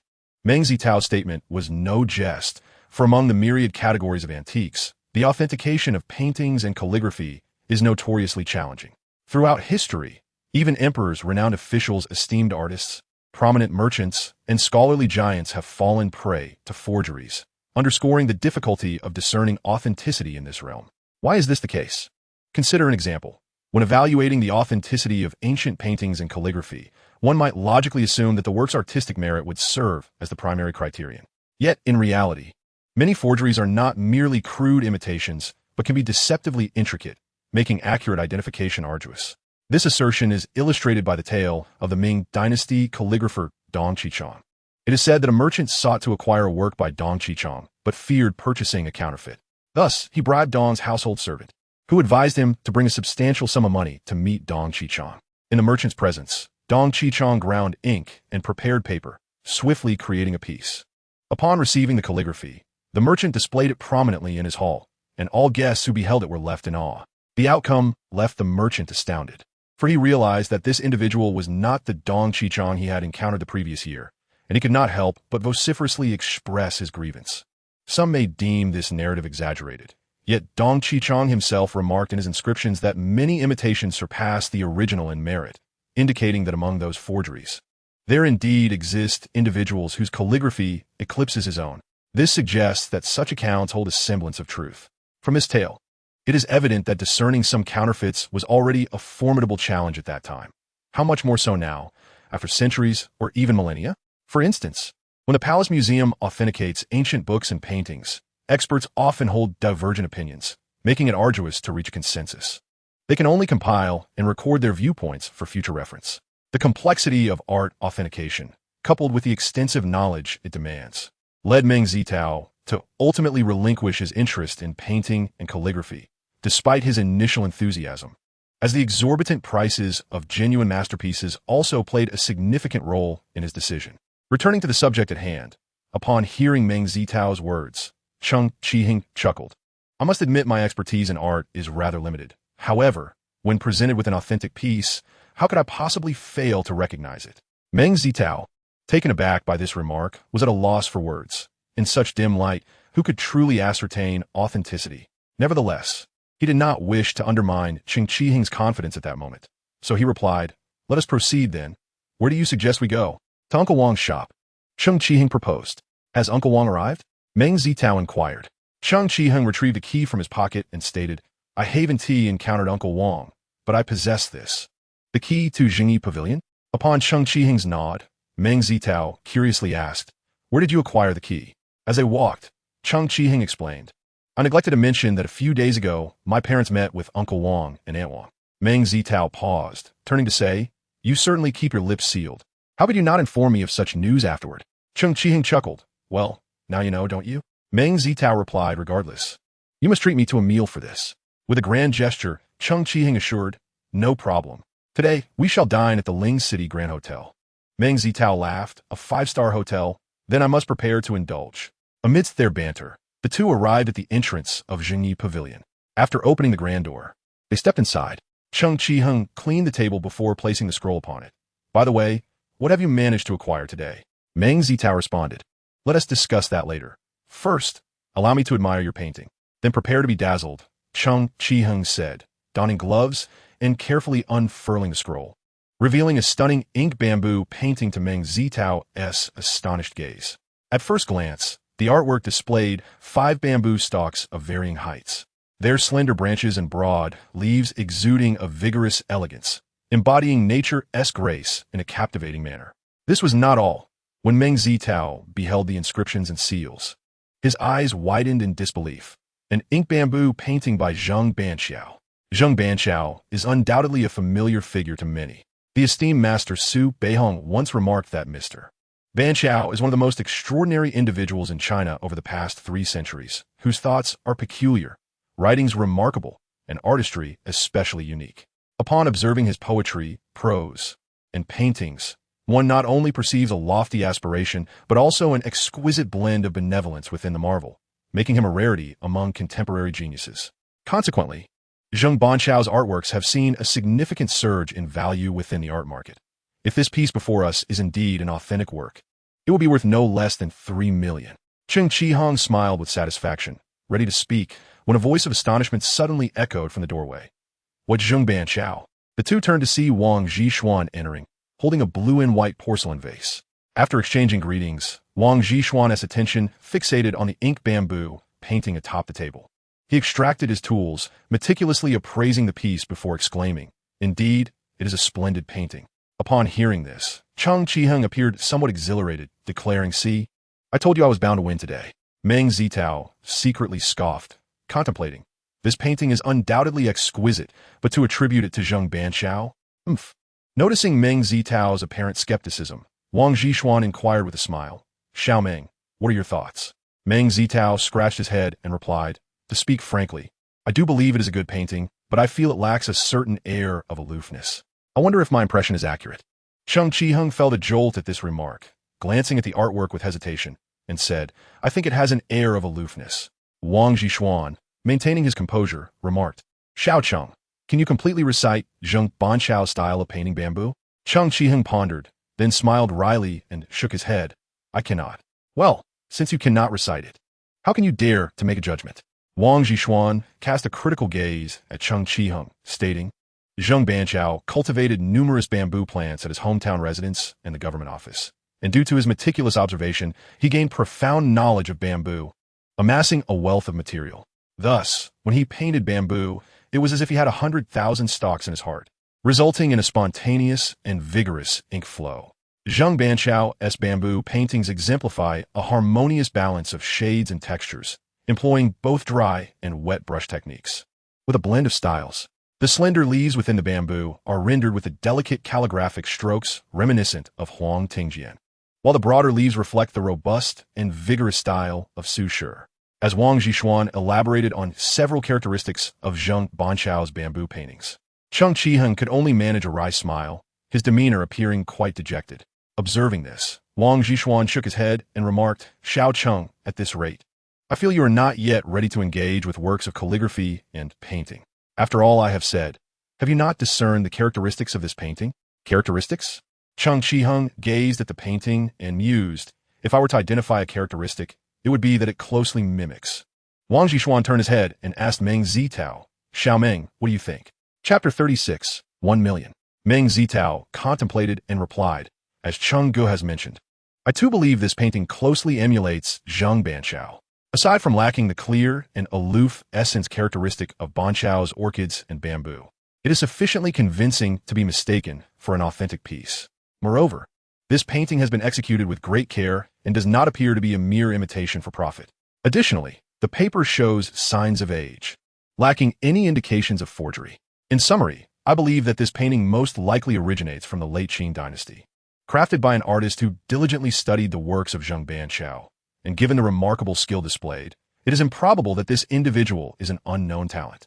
Upon hearing this, Wang Zhishuan smiled and remarked, "Xiao Meng, it seems you have some insight into the identity of the artist. Do share your thoughts." Meng Zitao promptly provided the answer he had prepared. "I suspect it may be the work of Wu Xiaodao from the 10 Little Masters of Yangzhou during the late Qing period." "Ah, what leads you to this conclusion?" Wang Zhishuan inquired further.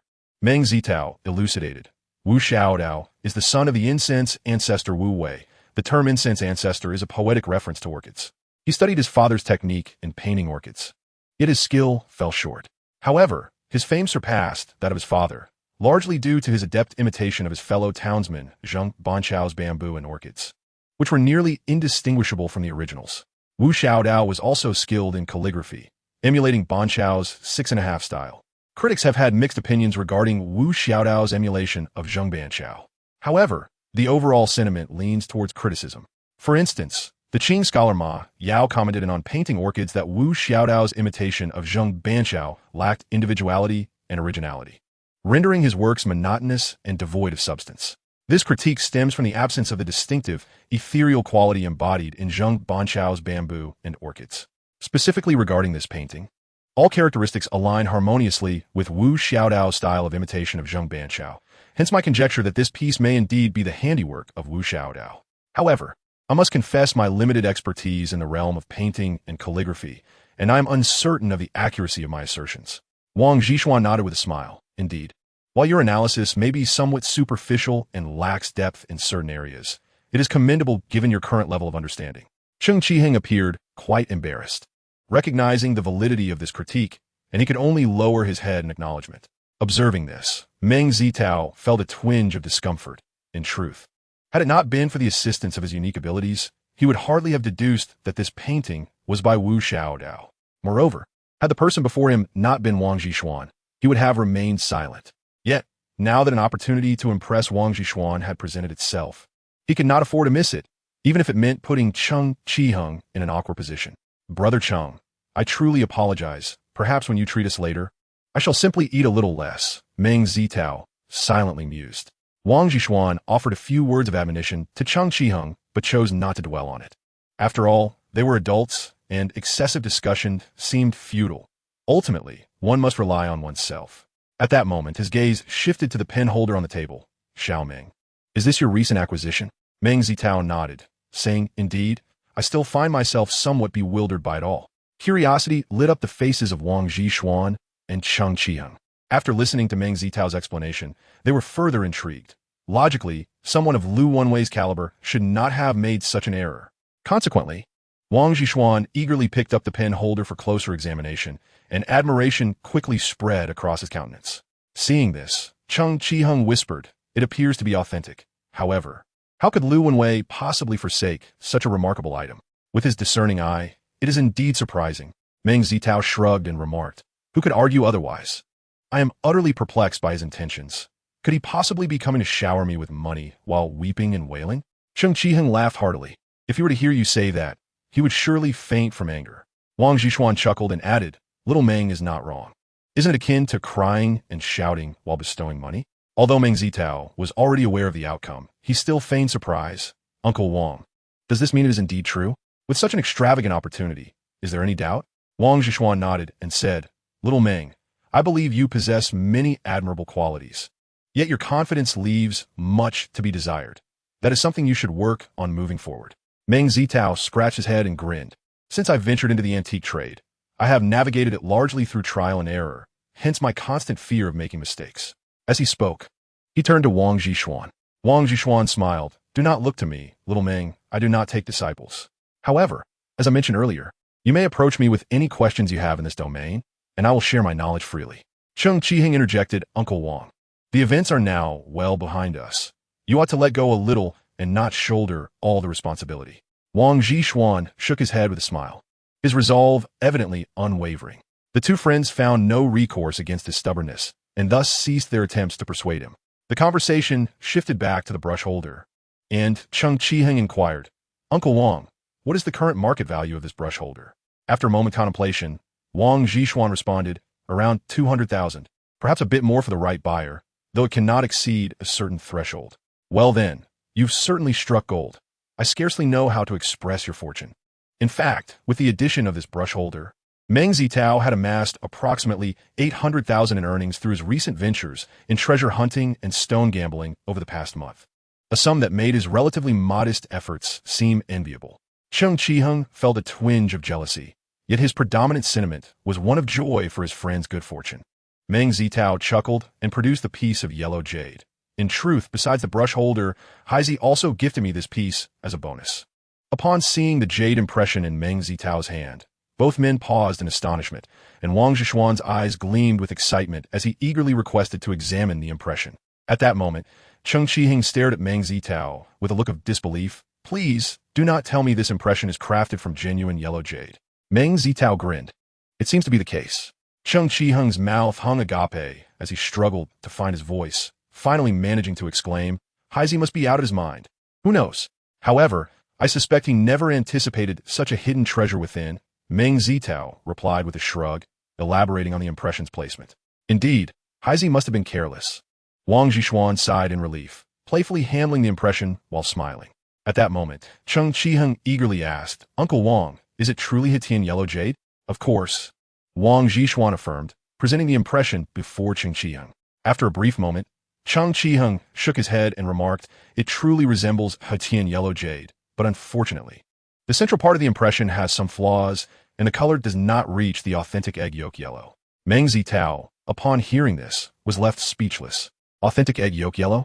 Let us not even discuss the price of such a hue. If it truly possessed that quality, and yet Heisey could not discern it, then he must be blind. Cheng Qiheng chuckled, just making a statement.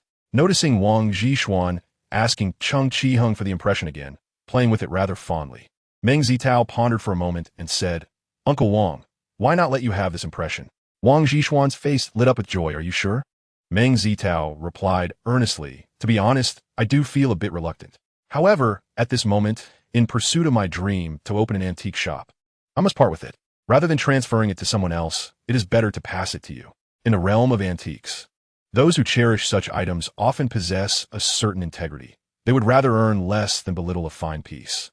Thus, transactions typically favor those in the know, allowing for a more gratifying exchange that respects the value of the item. Though Meng Zitao had a penchant for wealth, he harbored a similar integrity, particularly towards this impression, which he genuinely adored. Given this, it felt more fitting to entrust it to Wang Zhishuan. Some may wonder why Meng Zitao did not simply retain it. While that was indeed an option, the reality was that finding such a significant opportunity was quite rare. If a suitable shop were to arise, he would still need to transfer the impression. Therefore, it made sense to transfer it to Wang Zhishuan now, thereby enhancing his goodwill. Of course, there was also a sense of urgency within Meng Zitao. For someone without power or influence, gaining the favor of Wang Zhishuan was crucial to maintain. Moreover, he believed that since he possessed extraordinary abilities, he would eventually find another way to acquire yellow jade, thus alleviating his sense of loss. Wang Zhishuan nodded. "Very well. I shall not be polite. I will offer you 2 million for this impression. What do you think?" Given the impression's minor flaws and its relatively modest size, securing 2 million was already quite commendable, and Meng Zitao eagerly agreed. As a senior client of the bank, Wang Zhishuan promptly used his digital security key to transfer the funds online to Meng Zitao. Since it was the same bank, a confirmation text was immediately sent to Meng Zitao. Gazing at the long string of zeros on his phone, Meng Zitao was overwhelmed with excitement. His face flushed crimson. Had he been at home, he would have danced with joy. Chapter 37, A Twist of Fate. Meng Zitao looked at his phone balance, his face glowing with exhilaration, his heart pounding like a small drum, almost leaping into his throat, yearning to let out a triumphant shout. Yet, he was swiftly reminded of the upheaval his family had faced a month prior and the tribulations they endured at that time, leaving him with a tumultuous mix of emotions. Unable to articulate his feelings for a long while, Wang Zhishuan and Cheng Qiheng exchanged knowing smiles, both able to comprehend Meng Zitao's demeanor.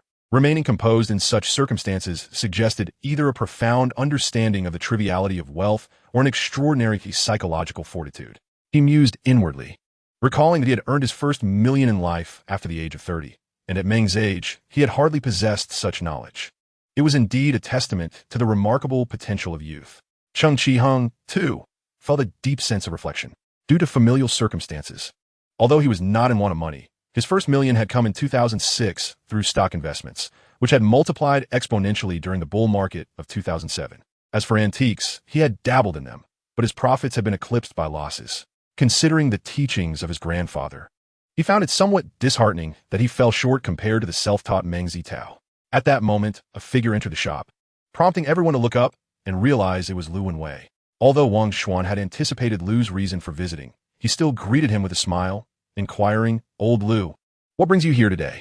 Lu Wenwei glanced at the pen holder on the table and retorted, somewhat irritably, "Wang, You may as well mock me. You must know why I am here. With that, he strode purposefully to the table, gesturing towards Meng Zitao before picking up the pen holder. After scrutinizing it for a moment, his face flushed with conflicting emotions. Finally, he spoke, albeit stiffly. So Meng, are you willing to part with this pen holder? Wang Zhishuan interjected. Old Lu, if you wish to purchase something, could you not be a tad more courteous? Upon hearing this, Lu Wenwei sighed and apologized to Meng Zitao. I'm sorry, Meng. I'm merely venting my frustrations. Meng Zitao promptly waved his hand, indicating it was of no concern. Looking somewhat disgruntled, Lu Wenwei continued. To be honest, I hardly know how to express this situation. If I had to describe it, it would be a case of unfortunate miscommunication. As it turned out, the previous owner of the pen holder was a friend of Lu Wenwei's. He had previously sought this friend's favor regarding the pen holder, but his friend had consistently declined. Although Lu felt regret over this, he understood that there was little he could do, asking his friend to inform him should he ever decide to sell. Thus, until today, he had not received a call from his friend. Lu Wenwei added, so when I saw this item today, I found it rather peculiar. Who could have crafted an identical pen holder, as if it were made from the same mold? I even speculated whether it was produced using a similar replication technique. Old Lu, have you not considered the possibility of it being the genuine article? Wang Zhishuan inquired. Of course I have, Lu replied. However, my friend is exceedingly obstinate. I believe he would never part with a pen holder. Moreover, if it were an authentic piece, surely Heezy wouldn't leave it so carelessly displayed at his stall. Unexpectedly, that fellow Heezy is quite the fool, completely unaware of its true provenance, mistaking it for a Qing dynasty scholar's work. As he concluded, Lu Wenwei was filled with both frustration and indignation. Everyone found the situation rather amusing. Yet, with Lu's arrival, it was likely that Heezy had come to realize the true worth of the pen holder, and he must be feeling quite disheartened. Fortunately, Heezy remains oblivious to the matter concerning Huang Yu. Otherwise, he would undoubtedly be seeking vengeance against Meng Zitao. At this moment, Meng Zitao was suddenly struck by a question. Teacher Lu, since your friend would not sell his possessions, whence came this pen holder? It cannot possibly be stolen goods. Can it? Lu Wenwei sighed deeply, a look of sorrow crossing his face. Rest assured, this is not stolen property. The reason this pen holder has come to be misplaced is that my friend tragically passed away in a car accident last month. He had a grandson who, lacking ambition, was preoccupied with video games. When funds became scarce, he resorted to selling some of his grandfather's belongings. When my friend passed, this pen holder was resting on his desk, and he was unaware of its true value. His grandson, in a moment of desperation, took it to sell for quick cash, and fortuitously, Heezy happened to see it and purchased it for a few hundred yuan. I only discovered this after making a rather presumptuous phone call. However, as they were all enthusiasts of antiques, the thought of their beloved items potentially meeting such a fate weighed heavily upon their hearts. After a moment of silence, Lu Wenwei spoke. Xiao Meng, what are your thoughts? Meng Zitao, being fond of collectibles and currently in a position of financial security, envisioned keeping the pen holder for himself. After a brief contemplation, he shook his head and said, I'm afraid, Teacher Lu, that I simply cannot part with this pen holder. Lu Wenwei gestured with his hand and stated directly, how about 220,000? Meng Zitao let out a wry smile. Teacher Lu, your offer is indeed generous, but you are aware of my passion for collectibles. Moreover, I currently possess no items worthy of being part of my collection. I hope you can understand. Having acquired some wealth, Meng Zitao's perspective had undergone a transformation. Setting aside his personal hobbies, he recognized that as someone in this field, he ought to possess several noteworthy pieces. Otherwise, proclaiming himself a connoisseur while lacking a single respectable item would surely invite skepticism. It was precisely for this reason, coupled with his personal affection for the pen holder, that he was reluctant to relinquish it. Lu Wenwei implored, Xiao Meng, to be frank, if it were any other item, I would not press you, but this is my friend's cherished possession, and I have sought it for quite some time. If I were to let it slip through my fingers, I would carry that regret for a lifetime. Please, have mercy and let it go to me. With that, Lu Wenwei solemnly bowed to Meng Zitao. Feeling the weight of Lu Wenwei's earnest plea, Meng Zitao found himself in a quandary, glancing at the pen holder on the table and grappling with the decision of whether to acquiesce. At that moment, Wang Zhishuan interjected, How about I suggest an idea? What is it? Both men turned their attention to Wang Zhishuan. Quite simple. A trade, Wang Zhishuan replied with a smile. Meng Zitao's eyes lit up. His hesitation stemmed from the lack of a presentable item, and this pen holder, having been a lucky find, held significant meaning for him, an item he could proudly showcase. Should he purchase it at a high price, that sentiment would be lost. However, if a trade were to be arranged, the meaning would remain intact and could even provide more engaging conversation. Recognizing the benefits of such an exchange, he agreed without further deliberation. After a moment of contemplation, Lu Wenwei thought it reasonable to proceed in this manner. He nodded and said, "Very well, but we must establish some ground rules beforehand. My collection is not something that can be exchanged for just anything." Meng Zitao smiled and replied, "Of course, we will surely negotiate a solution when the time comes." Lu Wenwei then stated, "All right, let us head to my residence now." Wang Zhishuan chuckled and remarked, "Old Lu, why the rush? The items won't fly away. Let's sit for a while, engage in conversation, and once dawn breaks, we shall proceed to your place." Lu Wenwei considered this and found it sensible. It would be inconvenient to go home at this hour, so he settled back comfortably. Subsequently, Wang Zhishuan retrieved the teapot and cups, preparing to boil water for tea. At this moment, Lu Wenwei fixated on the blue and white vase on the table, and soon a look of perplexity crossed his face. Wang Zhishuan, with a grin, inquired, "Old Lu, have you discerned something intriguing?" Lu Wenwei lifted his head, furrowing his brow as he asked, "This vase resembles the craftsmanship from last year, but the quality is markedly superior. Where did you acquire it?" Wang Zhishuan laughed, saying, "Isn't that a redundant question? What day is it today? You should know where I procured it." Lu Wenwei chuckled awkwardly and replied, "Did you not ask the seller where it originated?" Wang Zhishuan, somewhat exasperated, responded, "Old Lu, why are you asking such naive questions today? Do you really think I would inquire about the source of the items?" Lu Wenwei slapped his forehead, saying, "I suppose I'm just a bit anxious." Observing their dialogue, Meng Zitao and Cheng Qiheng were bemused. Cheng Qiheng could not help but ask Uncle Wang, "What exactly are you two discussing?" Wang Zhishuan replied, "I can share this with you, but you must promise not to let it slip. Is that understood?" Seeing Wang Zhishuan's seriousness, both young men nodded earnestly in agreement. Wang Zhishuan continued, "Before we delve into the matter, take a closer look at this vase." Following Wang Zhishuan's suggestion, the two examined the vase meticulously. It was a Meiping, entirely adorned in blue and white, featuring a band of intertwined lotus at the shoulder and great motifs on the belly, with smooth lines. Near the base, it displayed cloud patterns and wave designs, while the underside bore the blue and white inscription in regular script, indicating it was made during the Changhua period of the Ming dynasty. Once they had finished inspecting the Meiping, Wang Zhishuan spoke, "What are your impressions of this vase?" "Cheng, you go first." Cheng Qiheng pondered for a moment before responding. "To be honest, at first glance, this Meiping appears quite authentic in terms of shape, clay, glaze, and craftsmanship. However, upon closer inspection, there are still notable discrepancies, particularly in weight, which significantly differs from that of a genuine piece. An experienced individual would find it challenging to be deceived." Chapter 38. Imitation Blue Material. As Cheng Qiheng concluded his thoughts, Lu Wenwei scoffed, "You speak so lightly of it. Do you think everyone possesses a fortunate grandfather, with a treasure trove of authentic Changhua pieces to handle from time to time? If one had your advantages, even a fool would recognize the weight discrepancy." Wang Zhishuan, left speechless, remarked, "Old Lu, could you possibly rephrase your statements? What you say, when it leaves your lips, takes on a different tone, as if you're preparing for an argument." Lu Wenwei paid little heed to this. "I speak my mind, and those who understand will naturally comprehend. As for others, they may think what they wish. I do not rely on their opinions for my livelihood." The three exchanged discreet glances, acknowledging that while Lu Wenwei possessed considerable skill, his manner of speech was often too blunt. When he believed in the righteousness of his views, he showed little regard for others' feelings, which could be quite off-putting. He had engaged in countless disputes over such matters, yet remained obstinate, as stubborn as a mule.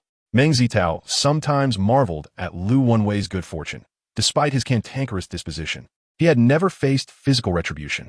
However, it was precisely Lu Wenwei's unyielding nature, combined with his substantial expertise in cultural relics. He served as a director in the Antique Association and occasionally acted as an arbiter, that garnered him respect.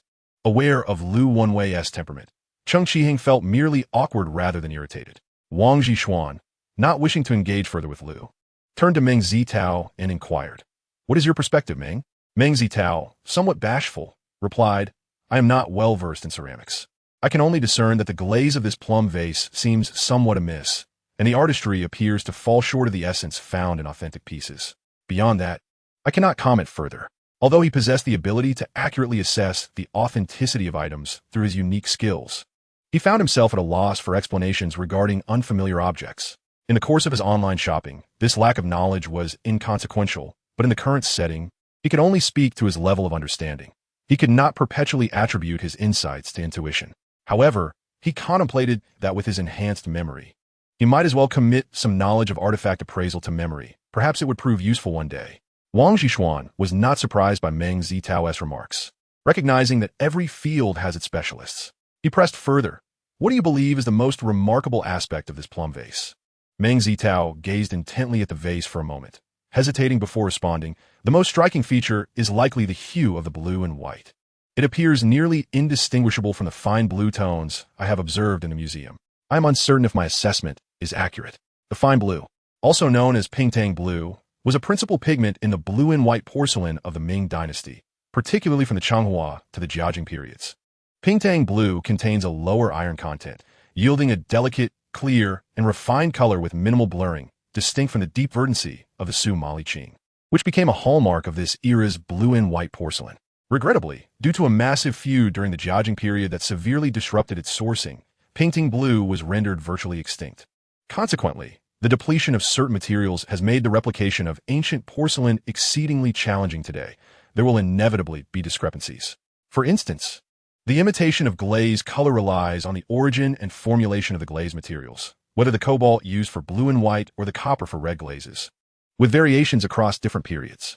With the disappearance of many original materials, achieving the authentic effects of that era has become impossible. Naturally, the viscosity of the glaze and the application techniques also significantly influence the final coloration. Thus far, Meng Zitao had not heard of anyone capable of replicating the effects of the exquisite Qinghua porcelain, closely resembling that of the esteemed pingdanking. Consequently, the remarkable display of blue and white artistry on the current vase left him utterly astonished. Of course, this could also be attributed to his own limited perception. Perhaps for masters like Wang Zixuan and his peers, discerning such details would be remarkably simple. Cheng Qiheng interjected, "Indeed, I have never encountered such an exceptional imitation of pingdanking. Who could be the creator of this work?" Lu Wenwei scoffed. "Isn't that a redundant question? Had I known the identity of the researcher, I would have stormed over to confront him immediately." Wang Zixuan remarked, "We are equally unaware of who developed this particular glaze material. Given the current circumstances, it is highly likely that it originates from a clandestine organization." He proceeded to recount the information he possessed. Last spring, an antique dealer on Antique Street fortuitously acquired a batch of imitation Qinghua porcelain, utilizing this very glaze material, albeit with slightly inferior results. Unfortunately for the dealer, just as he was preparing to sell, the buyer sought the expertise of Wang Zixuan, who promptly identified the flaws in the merchandise. Typically, the sale of imitation porcelain is not an issue. However, in this case, the dealer had procured an entire shipment, intending to market it as authentic. If this deception had succeeded, it could have resulted in a financial windfall of several tens of millions. Should the truth come to light, it would undoubtedly tarnish the reputation of the antique market in Ling City. As the vice president of the Antique Association, Wang Zixuan felt compelled to address the matter, leading to a formal report to the association. After deliberation, it was deemed imperative to handle the situation seriously and to uncover the identity of the individual responsible for crafting these porcelain pieces. The authenticity of the imitation pingdanking material was alarmingly convincing. If it were to circulate widely, it could have a profoundly negative impact on the antique market, potentially causing a significant decline in prices for related porcelain categories. Naturally, to protect their own interests, the members would act decisively. However, the outcome was utterly unexpected. The artisan behind this porcelain, though proficient, lacked the expertise to formulate the glaze himself. In truth, the glazes had been sold to him by an unknown party. Upon hearing this, Cheng Qiheng exclaimed, "That sounds implausible. If he does not know who the supplier is, how could he be aware of the existence of such glaze?" Wang Zixuan shook his head, asserting, "No, the investigation ultimately confirmed that he was indeed truthful. His knowledge of the glaze material came entirely from an unsolicited offer. Initially skeptical, he only came to trust the claims after conducting his own experiments, at which point he acquiesced to the supplier's terms." "Or those terms?" Cheng Qiheng inquired with curiosity. Wang Zixuan replied, "He purchased the glaze, agreeing to share profits once the works were sold." The creator of the glaze certainly exhibited a degree of caution, and this arrangement proved to be a prudent strategy. Cheng Qiheng pondered for a moment, grasping the merits of such an approach. by producing the porcelain himself. With a broader objective, he could minimize the risk of discovery while still profiting handsomely. Why not embrace such an advantageous arrangement? Wang Zhishuan remarked. This news is hardly favorable for us, especially considering that our counterparts are persistently refining the formula for the blue glaze. Last year, the vibrancy of the blue flowers was not as lifelike, yet this year's resemblance has surpassed 90%. At this rate, it is only a matter of time before they achieve success in their endeavors. Moreover, these individuals are likely to pursue unscrupulous methods, which could significantly impact our antique market. Those gathered here are all industry insiders, and this matter is intricately linked to our interests. Consequently, Wang Zhishuan's words cast a pall over the attendees. After a brief pause, Meng Zitao interjected, "Uncle Wang, there is no need for such concern. After all, replicating ancient porcelain involves numerous factors, and blue glaze is merely one of them. Furthermore, the complexities increase as research progresses. Achieving genuine success in a short time seems implausible." Cheng Qiheng added, "Indeed, replicating ancient porcelain constitutes a substantial systemic endeavor, and success is not easily attained. Consider, during the Qing dynasty, how many skilled artisans failed to produce an identical piece from the Ming period. It is hardly plausible that such a feat could be accomplished effortlessly today." Wang Zhishuan chuckled. "You both make valid points. I may have been overly anxious about this matter. However, as the saying goes, there are always greater talents beyond one's own, so we must not be complacent." Meng Zitao and Cheng Qiheng nodded in agreement. Subsequently, Wang Zhishuan shared several key points for discerning such imitation blue glazes, and he mused, "I wonder who the individuals researching blue glaze are, as they have swiftly discovered breakthroughs to rectify previous issues. In the future, should you encounter such replicas, exercise caution." The two men acknowledged his advice. Although Meng Zitao felt that changes in glaze materials would not occur so rapidly, even if new products appeared on the market, it would likely be no sooner than next year. At that moment, Lu Wenwei inquired, "Master Wang, from whom exactly did you procure this item?" Logically, if they spent a significant amount, it would be improbable for them to sell it here. Wang Zhishuan replied, "I sourced it from Xiao Chong. He is rather avaricious. In his pursuit of profit, he accepts all manner of goods, including those of dubious origin. Thus, upon learning that the vase was acquired from Xiao Chong, the group quickly surmised that its provenance was likely suspect." Chapter 39. The carved red seal box. The gathering at Zhenjiixuan continued with tea and conversation until dawn, after which they sought a place to enjoy breakfast. Subsequently, Meng Zitao accompanied Lu Wenwei to his residence. Lu Wenwei lived in a prestigious neighborhood in Ling City known as Jigingyuan. Although situated in a bustling area, Jigingyuan offered tranquility amidst the commotion. With comprehensive amenities nearby and close proximity to the city center, it is quite renowned in Ling City, with many aspiring to own a residence there. Naturally, property prices were steep, ranking among the highest in Ling City, making it a favored enclave for the affluent. As Meng Zitao followed Lu Wenwei towards the villa district, he admired the neighborhood's exquisite environment, nurturing a desire to possess a property within its confines. Due to the favorable environment, the residents here are either affluent or influential, aligning perfectly with his desire to cultivate connections. Soon, Meng Zitao chuckled self-deprecatingly, pondering whether he was being excessively pragmatic. Why did he always equate every situation with networking? He realized that this approach did not resonate with his true self, and perpetually engaging in such calculations felt utterly exhausting. Meng Zitao was also aware that his inner fixation was linked to the threat posed by Lu Changdai, fearing retaliation once Lu discovered the truth. However, he knew he could not continue down this path. After all, it was just Lu Changdai. If he truly sought revenge, he could always relocate to another city, bide his time, and eventually rise above him. Clenching his fists, he silently vowed to himself, "What are you thinking about, Xiaoming?" Meng Zitao glanced around and praised, "Teacher Lu, this place is truly delightful, with lush trees and the sweet songs of birds." Lu Wenwei smiled with a hint of pride, replying, "Indeed.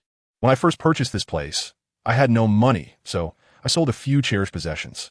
Back then, my family members scolded me for wasting money. Now, look at this." Meng Zitao offered a few compliments, lifting Lu Wenwei's spirits, and the two entered the house, chatting and laughing. Once inside, Meng Zitao wasted no time and got straight to the point. Lu Wenwei nodded in agreement, asking Meng to wait in the living room while he fetched some suitable items. Sipping tea, Meng Zitao surveyed the surroundings, contemplating that even without considering networking, living here would be quite pleasant. Unfortunately, All the houses were owned. Even if someone were to sell, he had no means to acquire it. Moreover, while he had over 1 million yuan, it was hardly sufficient to purchase even a 3-bedroom apartment in this area, let alone a villa. Lu Wenwei began to open boxes one by one, stating, "These items I selected are of similar value to your penholder. Let me know if you like them." The bloodstone, renowned for its vivid color and lustrous sheen akin to jade, is celebrated as a national treasure and is one of China's 4 famous stones, familiar to many. After examining the bloodstone, Meng Zitao picked up a red lacquer box. The red lacquer, also known as carved red lacquer, is a type of lacquerware characterized by its intricate patterns on a brocade background, exuding opulence. Ming Dynasty scholar Zhao remarked in Good Guyao Luan that for red lacquer vessels, the quality is determined not by age, but by the richness of color and the weighty, lustrous finish, particularly favoring those with carved designs. The hues of red lacquer vary widely, yet, true to its name, the finest examples are those with pure colors and brilliant luster.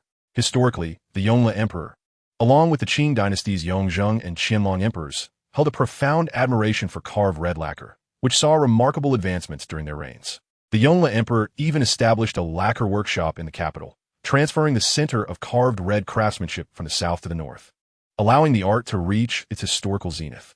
The highest auction price for such items was achieved for pieces made during the Yongle period, selling for 12.87 million renminbi in Hong Kong in 2001, a record that still stands today. Undoubtedly, the red lacquer box held by Meng Zitao cannot be attributed to the Yongle period. However, based on its craftsmanship, it is likely a product of the Ming dynasty. The round box features an intricate design of playful infants at its center, a motif that has flourished in our culture, symbolizing auspicious meanings such as continuous offspring, success in examinations, and numerous descendants. In the depicted scene, numerous children frolic within a courtyard, their diverse activities coalescing into a composition exuding a festive atmosphere. At the base, there is an inscription in carved characters indicating it was made in the 18th year of the Jiajing reign of the Ming dynasty. Overall, the box is adorned with elaborate and finely detailed decorations, showcasing graceful and elegant forms. Its lacquer, carving techniques, and ornamentation reflect the pinnacle of lacquer craftsmanship of its time, and its well-preserved condition is indeed remarkable. Meng Zitao gazed at the red lacquer box with a sense of fascination. He had long admired such pieces, but previously could only dream of owning one.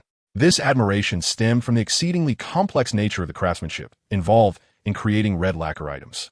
To produce a single piece, layers of vermilion lacquer must be meticulously applied to a substrate, ranging from 80 to over 200 layers, resulting in a remarkably thick lacquer film. Once it dries to a specific consistency, akin to that of contemporary toffee, artisans can then carve intricate designs into the lacquer. They must skillfully employ techniques such as piercing, scraping, and hooking while the lacquer is still workable, as once it completely dries, it becomes unmanageable, much like how paint chips off furniture upon contact. Conversely, if the lacquer remains too sticky during the carving process, it can adhere to the tools, complicating the crafting process further. Thus, artisans are pressed for time to create exquisite pieces without compromising the integrity of the material. Consequently, the more intricate and refined the red lacquer work, the higher its price, an expense that was previously beyond Meng Zitao's means. Now, however, he has finally encountered an opportunity to acquire a magnificent red lacquer piece. He finds himself disinterested in the remaining colorful porcelain brush holder, having made up his mind to exchange it for this box, even if it requires an additional sum of 30 to 50,000, as the market value of this box hovers around 250,000. His admiration for the box prompted him to scrutinize it further, but upon noticing the inscription, a sudden realization washed over him, akin to being doused with cold water, leaving him momentarily dazed. Observing the gleam of affection in Meng Zitao's eyes, Lu Wenwei felt a flicker of delight. It seemed that the brush holder was secure. Yet, Meng Zitao soon appeared perplexed, prompting Lu Wenwei to inquire, "What is the matter, Xiaoming?" Lu Wenwei nodded in response, though a sense of unease lingered in his mind, accompanied by an ominous premonition, leading him to ponder whether there was something amiss with the box. He quickly dismissed the thought, convinced that such a mistake was inconceivable. It was unfathomable that his keen eye could err. At last, he pointed to the chicken bloodstone seal blank and said, "Master Lu, I shall choose the seal blank." Lu Wenwei found Meng Zitao's choice rather perplexing. He did not immediately agree, but remarked, "Xiao Ming, if I am not mistaken, you seem quite fond of that red lacquer seal box. Why then, have you ultimately opted for the seal blank?" Meng Zitao let out a faint laugh, appearing somewhat hesitant. Lu Wenwei waved his hand dismissively and said earnestly, Xiao Meng, speak freely. Even if you misspeak, I shall not hold it against you.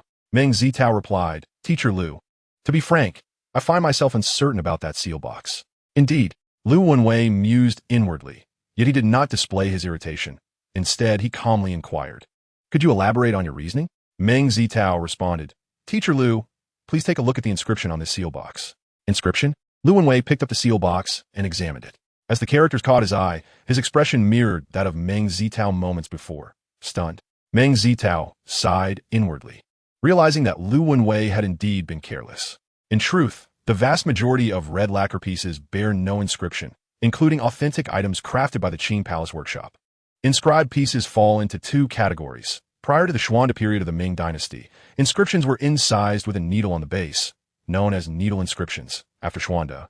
They were carved in regular script with a knife and filled with gold, referred to as gold-filled inscriptions.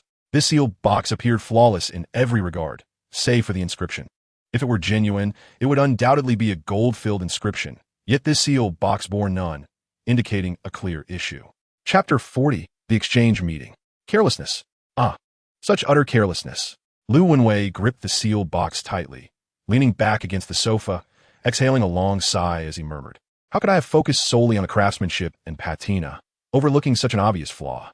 Meng Zitao thought to himself, This is what one might call a human misstep.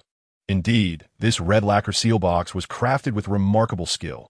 Typically, even the finest authentic pieces, regardless of their preservation, would retain a layer of patina from centuries of oxidation and sweat. However, forgeries usually employ oxalic acid to create a patina, which feels smooth yet lacks the authenticity of a genuine piece, and under magnification, one can still discern the vivid red lacquer beneath. Thus, for an experienced expert, no matter how sophisticated the aging technique, the tactile sensation of the lacquer would be unmistakably different. Yet, the patina on Lu Wenwei's seal box did not appear to be produced with oxalic acid, nor could oxalic acid achieve such a convincing effect. Should Meng Zitao's judgment prove correct, the forger likely employed patina solutions, collectible oils, or similar substances.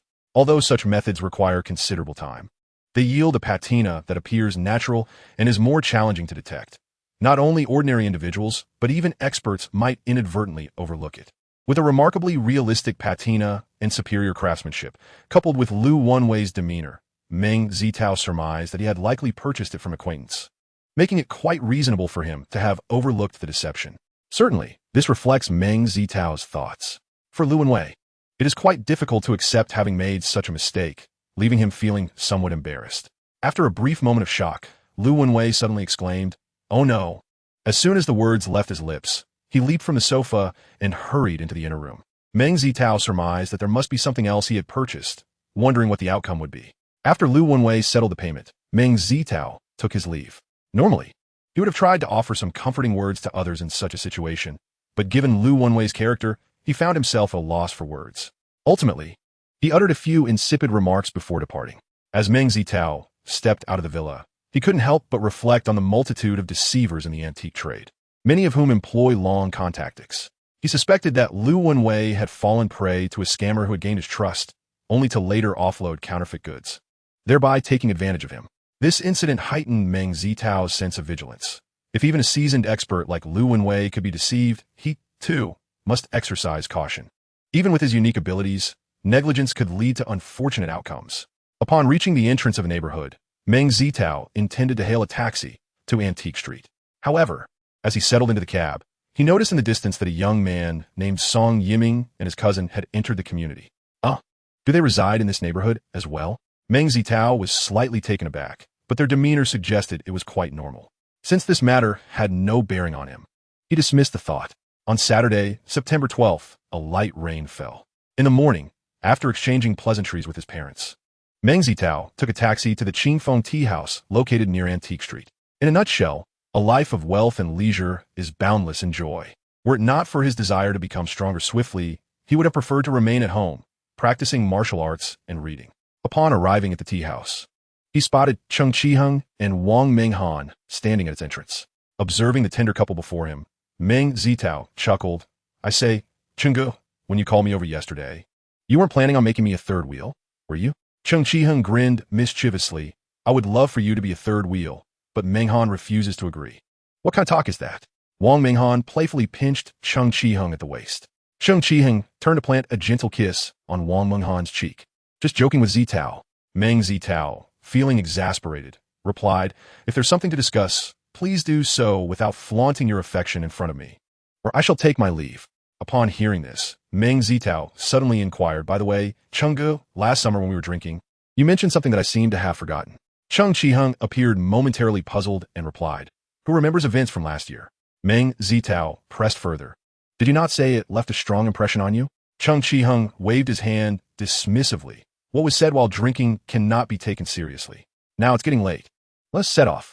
He then took Wang Menghan's hand and walked towards the parking area. A flicker of confusion crossed Wang Menghan's eyes. Hey, why do I feel like there is more to your words? Are you concealing something from me? Cheng Qiheng asked with a wry smile. Haven't I already explained everything from the past to you? How could I possibly hide anything? Really? Absolutely. If you don't believe me, feel free to ask Zitao. You truly have no connection with Wang Menghan. Meng Zitao nodded earnestly, secretly amused, thinking, you think you can outsmart me? In truth, the matters Cheng Qiheng had previously shared were rather trivial, merely recounting his experiences of pursuing girls during high school and university. Such anecdotes were inconsequential, but bringing them up in relation to Wang Menghan would undoubtedly lead Cheng Qiheng into a predicament. Naturally, everyone was only joking, and Meng Zitao had no intention of disclosing the truth. In the car, Cheng Qiheng recounted the events of the day to Meng Zitao.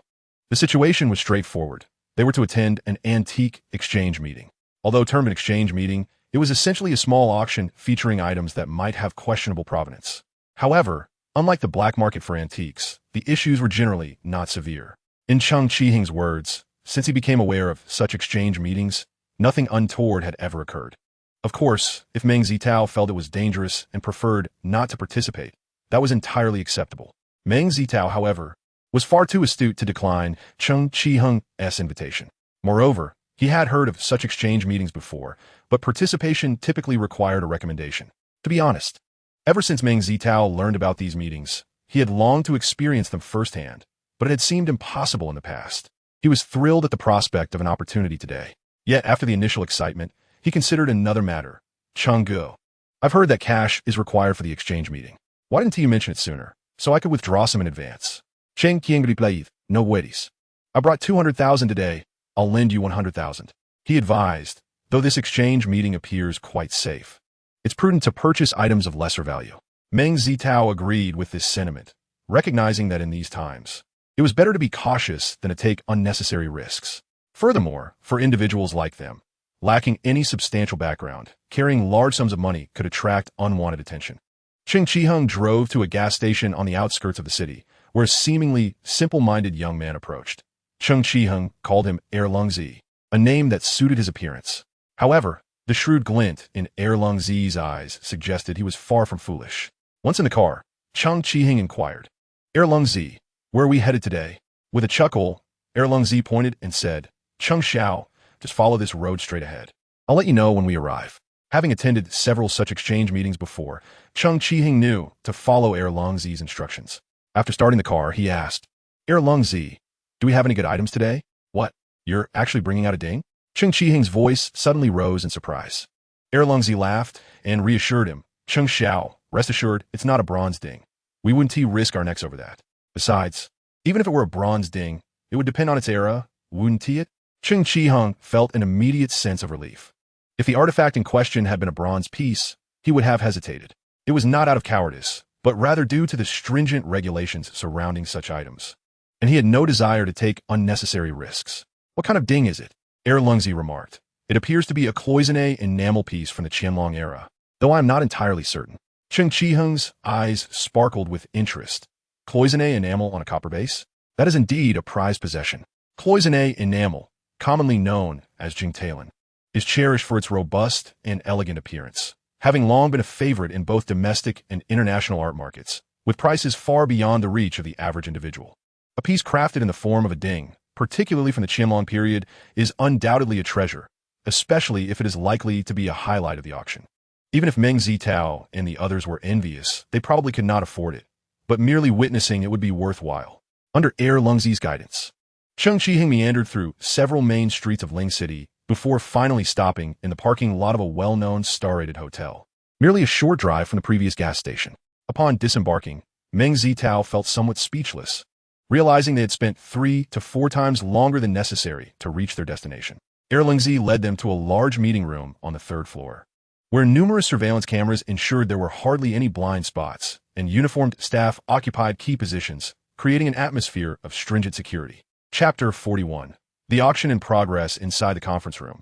Over 20 individuals were already seated, with nearly half of them comprising appraisers and bodyguards, who generally refrained from conversing unless among familiar faces. Lingzi bid farewell at the entrance, and they proceeded inside, where many attendees cast curious glances in their direction. Cheng Qiheng acknowledged a few acquaintances with nods before leading Meng Zitao and the others to a relatively inconspicuous spot with a decent view. Cheng Qiheng then took the opportunity to explain the auction process to Meng Zitao. What can one possibly observe in just a minute? Meng Zitao asked incredulously. Cheng Qiheng chuckled. Well, it's not just about wasting time. The items here are priced lower than market value. If everyone had ample time, how would the organizers make a profit? Meng Zitao quickly grasped the underlying implication. There were likely forgeries mixed in. This was to be expected. After all, a merchant's goal is to make a profit, especially after investing substantial time and resources. As long as it wasn't excessively unfair, it was reasonable to assume that no one would take offense. One party is willing to pay, and the other to sell. Following the appraisal process, the auction would commence, where the highest bidder would prevail, and payment would be required immediately upon completion of the sale. After outlining the auction's procedures, Cheng Qiheng introduced Meng Zitao to some acquaintances, aligning perfectly with Meng Zitao's intentions to expand his network. He needed to meet people first.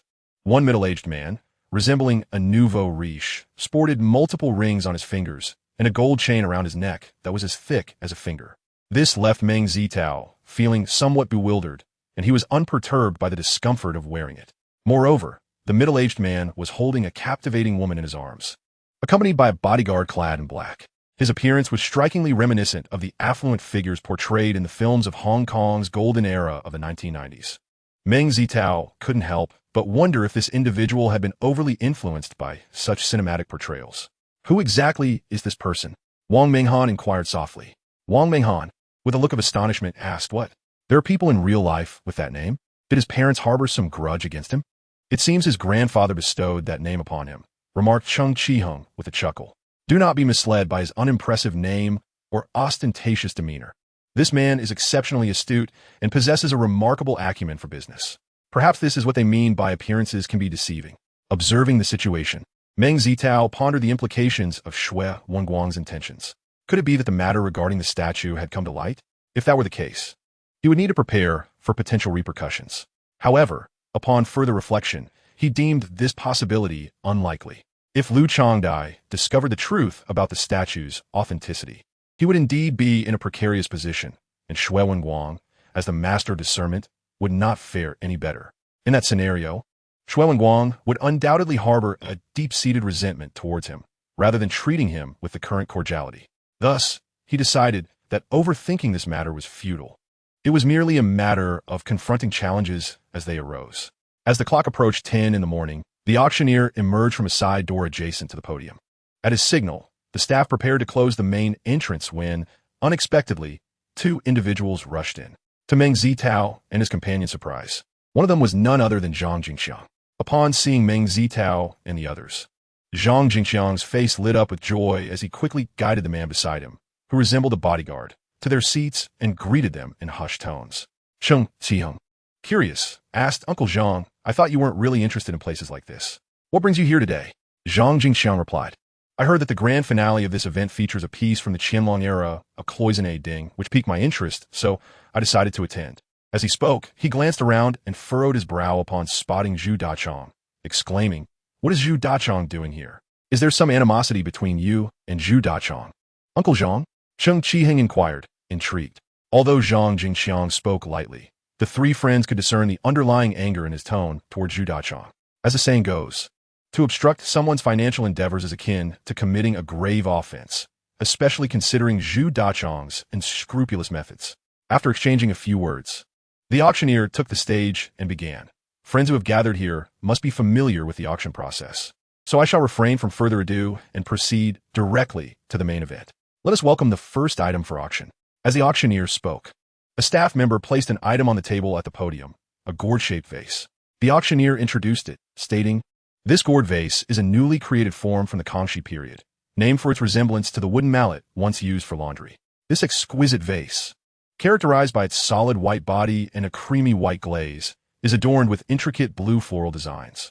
The neck features several elegant bamboo stalks, while the body showcases a vivid depiction of the Guazi celebrating longevity seen in blue and white. The vase stands tall, with the blue hues varying in intensity, and the artistry is both delicate and lifelike, exhibiting a remarkable sense of depth. It is often referred to as emerald feather blue, a title that highlights its enchanting verdancy, embodying the multifaceted allure of Qing blue and white porcelain. The auctioneer meticulously detailed the features of the vase, yet many in the audience remained impassive, wary of revealing any hints that competitors might exploit. The auction for the Qing blue and white figure story vase commenced at a starting price of 50,000. It is customary for the selection of the first item at an auction to be of significant importance. It should neither be excessively high nor too low. An overly valuable item could elevate the auction's atmosphere, but might adversely affect subsequent bids upon its sale. Conversely, if the starting price is too low, it may fail to invigorate the auction, risking a lack of bids, a most awkward predicament. Thus, it is common for auctions to feature a representative piece with a moderate price. The Qing vase before us is not only currently in vogue, but also a prime example of Qing dynasty ceramics, boasting an impeccable condition and substantial potential for appreciation, ensuring it is unlikely to go unsold. Let us go. Everyone can partake in the appraisal of the first item. We shall add to the excitement, urged Cheng Qiheng, entrusting Zhang Jingxiang's bodyguard with his money box before leading the group to the podium. Due to time constraints, it soon became Meng Zitao's turn, who grasped the vase with care. The vase's imagery depicts the scene of Guizi of the Tang dynasty celebrating his longevity, surrounded by 7 sons and 8 sons-in-law, all holding prominent positions in the court, including one son who is the reigning prince consort. Every year on his birthday, the entire family gathers to pay their respects, epitomizing wealth, prosperity, and longevity. This scene is also lauded for its representation of great wealth and longevity. Just by observing the artistry, Meng Zitao sensed this could be an exceptional find, and after a further examination, his instincts were confirmed. Returning to his seat, Zhang Jingxiang quietly inquired about the item's quality. A significant find, Cheng Qiheng succinctly replied. Meng Zitao added, "The symbolism is quite auspicious." Upon hearing their remarks, Zhang Jingxiang felt a stir of interest and pondered briefly before reaching a decision. Soon, only the auctioneer remained at the podium, surveying the room before announcing, "The Qing blue and white figure story vase, starting at 50,000. Each increment must be no less than 10,000.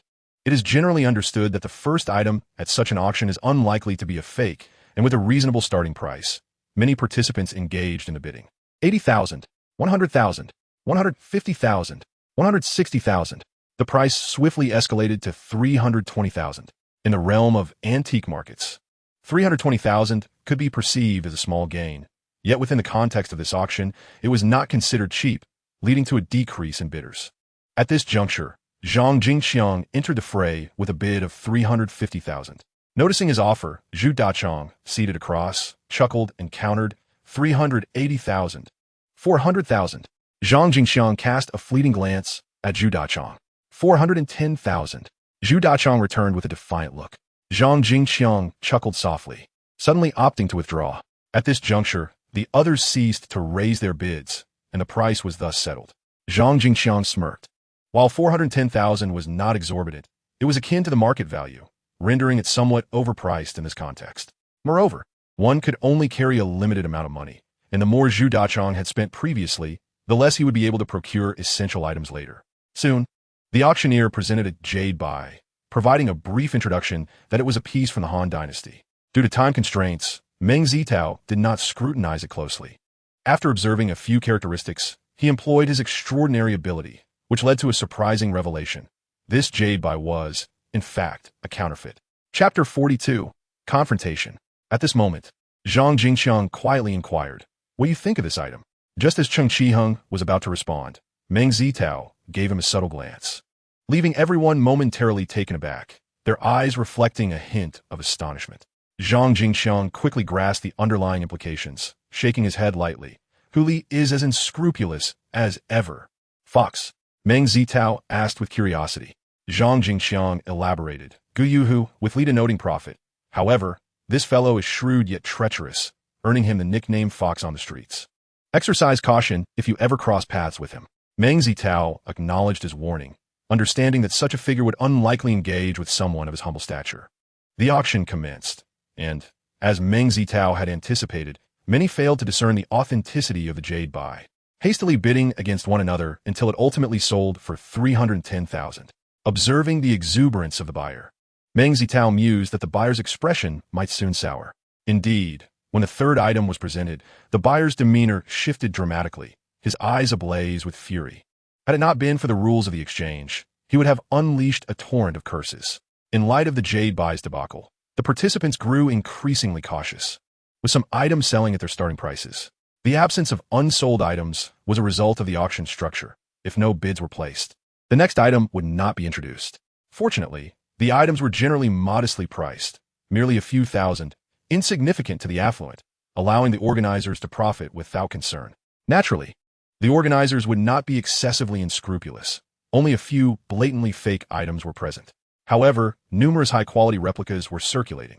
Halfway through the auction, Meng Zitao had already encountered 4 replicas, which constituted merely 3/5 of the items presented. As Meng Zitao glanced at the clock, it was nearly noon, and the first half of the auction was drawing to a close. At this moment, a server brought forth a protective ornament, and the auctioneer announced that it was crafted during the Han Dynasty. The protective creature, a legendary beast resembling a lion but with wings, was believed by ancient people to possess supernatural powers that could ward off evil and ensure safety. Consequently, protective figures were often placed in pairs at tombs, and jade or stone carvings of this creature were commonly used to dispel malevolent spirits and misfortune. Meng Zitao ascended the stage to examine the exquisite Pai Xia ornament, which measured approximately 8 to 9 centimeters in length and was meticulously carved from high-quality Hetian white jade. Its design diverged from the typical upward-gazing Pai Xia, as it remarkably turned its head to the left, showcasing delicate craftsmanship that rendered a lifelike and formidable expression. This piece epitomized the exceptional skills of the artisan and bore the stylistic hallmarks of the Han Dynasty. Additionally, the ornament exhibited several areas with rust seepage and distinctive orange peel textures, suggesting its authenticity. Upon taking his seat, Zhang Jingxiang leaned in to inquire, "Xiao Meng, what do you think of this piece?" He was somewhat taken aback by Cheng Qiheng's youthful discernment, which he attributed to the guidance of his grandfather. To his astonishment, Meng Zitao also possessed such remarkable insight, having cultivated his expertise through self-study. More importantly, beyond his proficiency in scholarly antiques, Meng Zitao demonstrated considerable knowledge in various categories of antiquities, a rarity among his peers. Consequently, Zhang Jingxiang developed a keen interest in Meng Zitao, contemplating opportunities for future engagement. Soon after, Meng Zitao displayed a countenance reminiscent of the earlier Jade buy, leaving everyone in a state of surprise. Unable to contain his curiosity, Zhang Jingxiang pressed, "Xiao Meng, what seems to be the issue?" Meng Zitao smiled subtly and replied, "Zhang Zong, with dinner approaching, perhaps we should discuss this matter later." Despite his curiosity, Zhang Jingxiang recognized the inappropriateness of the moment for discourse and nodded in agreement. At that juncture, bidding commenced. Given that many present were business owners with a keen interest in the Pai Xia, the price escalated swiftly to 500,000. Suddenly, Zhu Dachong called out, 600,000. Upon hearing Zhu Dachong's bid, a glimmer of intrigue flashed in Zhang Jingxiang's eyes, prompting him to declare 700,000. He then cast a casual glance at Zhu Dachong. Meng Zitao comprehended Zhang Jingxiang's intent, yet was apprehensive as Zhang Jingxiang raised the bid by a significant amount. It was critical to note that even at market value, this ornament was worth approximately 1 million, and considering its apparent provenance as an excavated piece, the 70,000 figure was nearly at its limit. Meng Zitao felt a twinge of concern that Zhu Dachong might withdraw. However, his anxiety proved unwarranted, as Zhu Dachong, after conferring with Shui Wenguang, proceeded to bid 720,000, 730,000, 750,000. Seeing the favorable circumstances, Zhang Jingxiang opted to withdraw, smiling lightly and refraining from further bids. Shui Wenguang shook his head reassuringly. "Zhu Zong, I can assure you that this ornament will not pose any issues. Zhu Dachong chuckled. As long as there are no problems, that is satisfactory. However, I prefer to voice my concerns up front. Should any issues arise, I will not hesitate to speak my mind. Shui Wenguang, though affirming confidence in the piece, felt a pang of anxiety about potential complications. Once the Paixia ornament was removed, another item was presented, a scholar's brush holder crafted from boxwood, depicting a scene of leisure and spring. As it pertained to the realm of scholarly antiques, Meng Zitao naturally approached to admire it. Given that boxwood grows at an incredibly slow rate, it is said that 1,000-year-old boxwood only measures an inch in height. Ancient texts have long depicted the qualities of boxwood.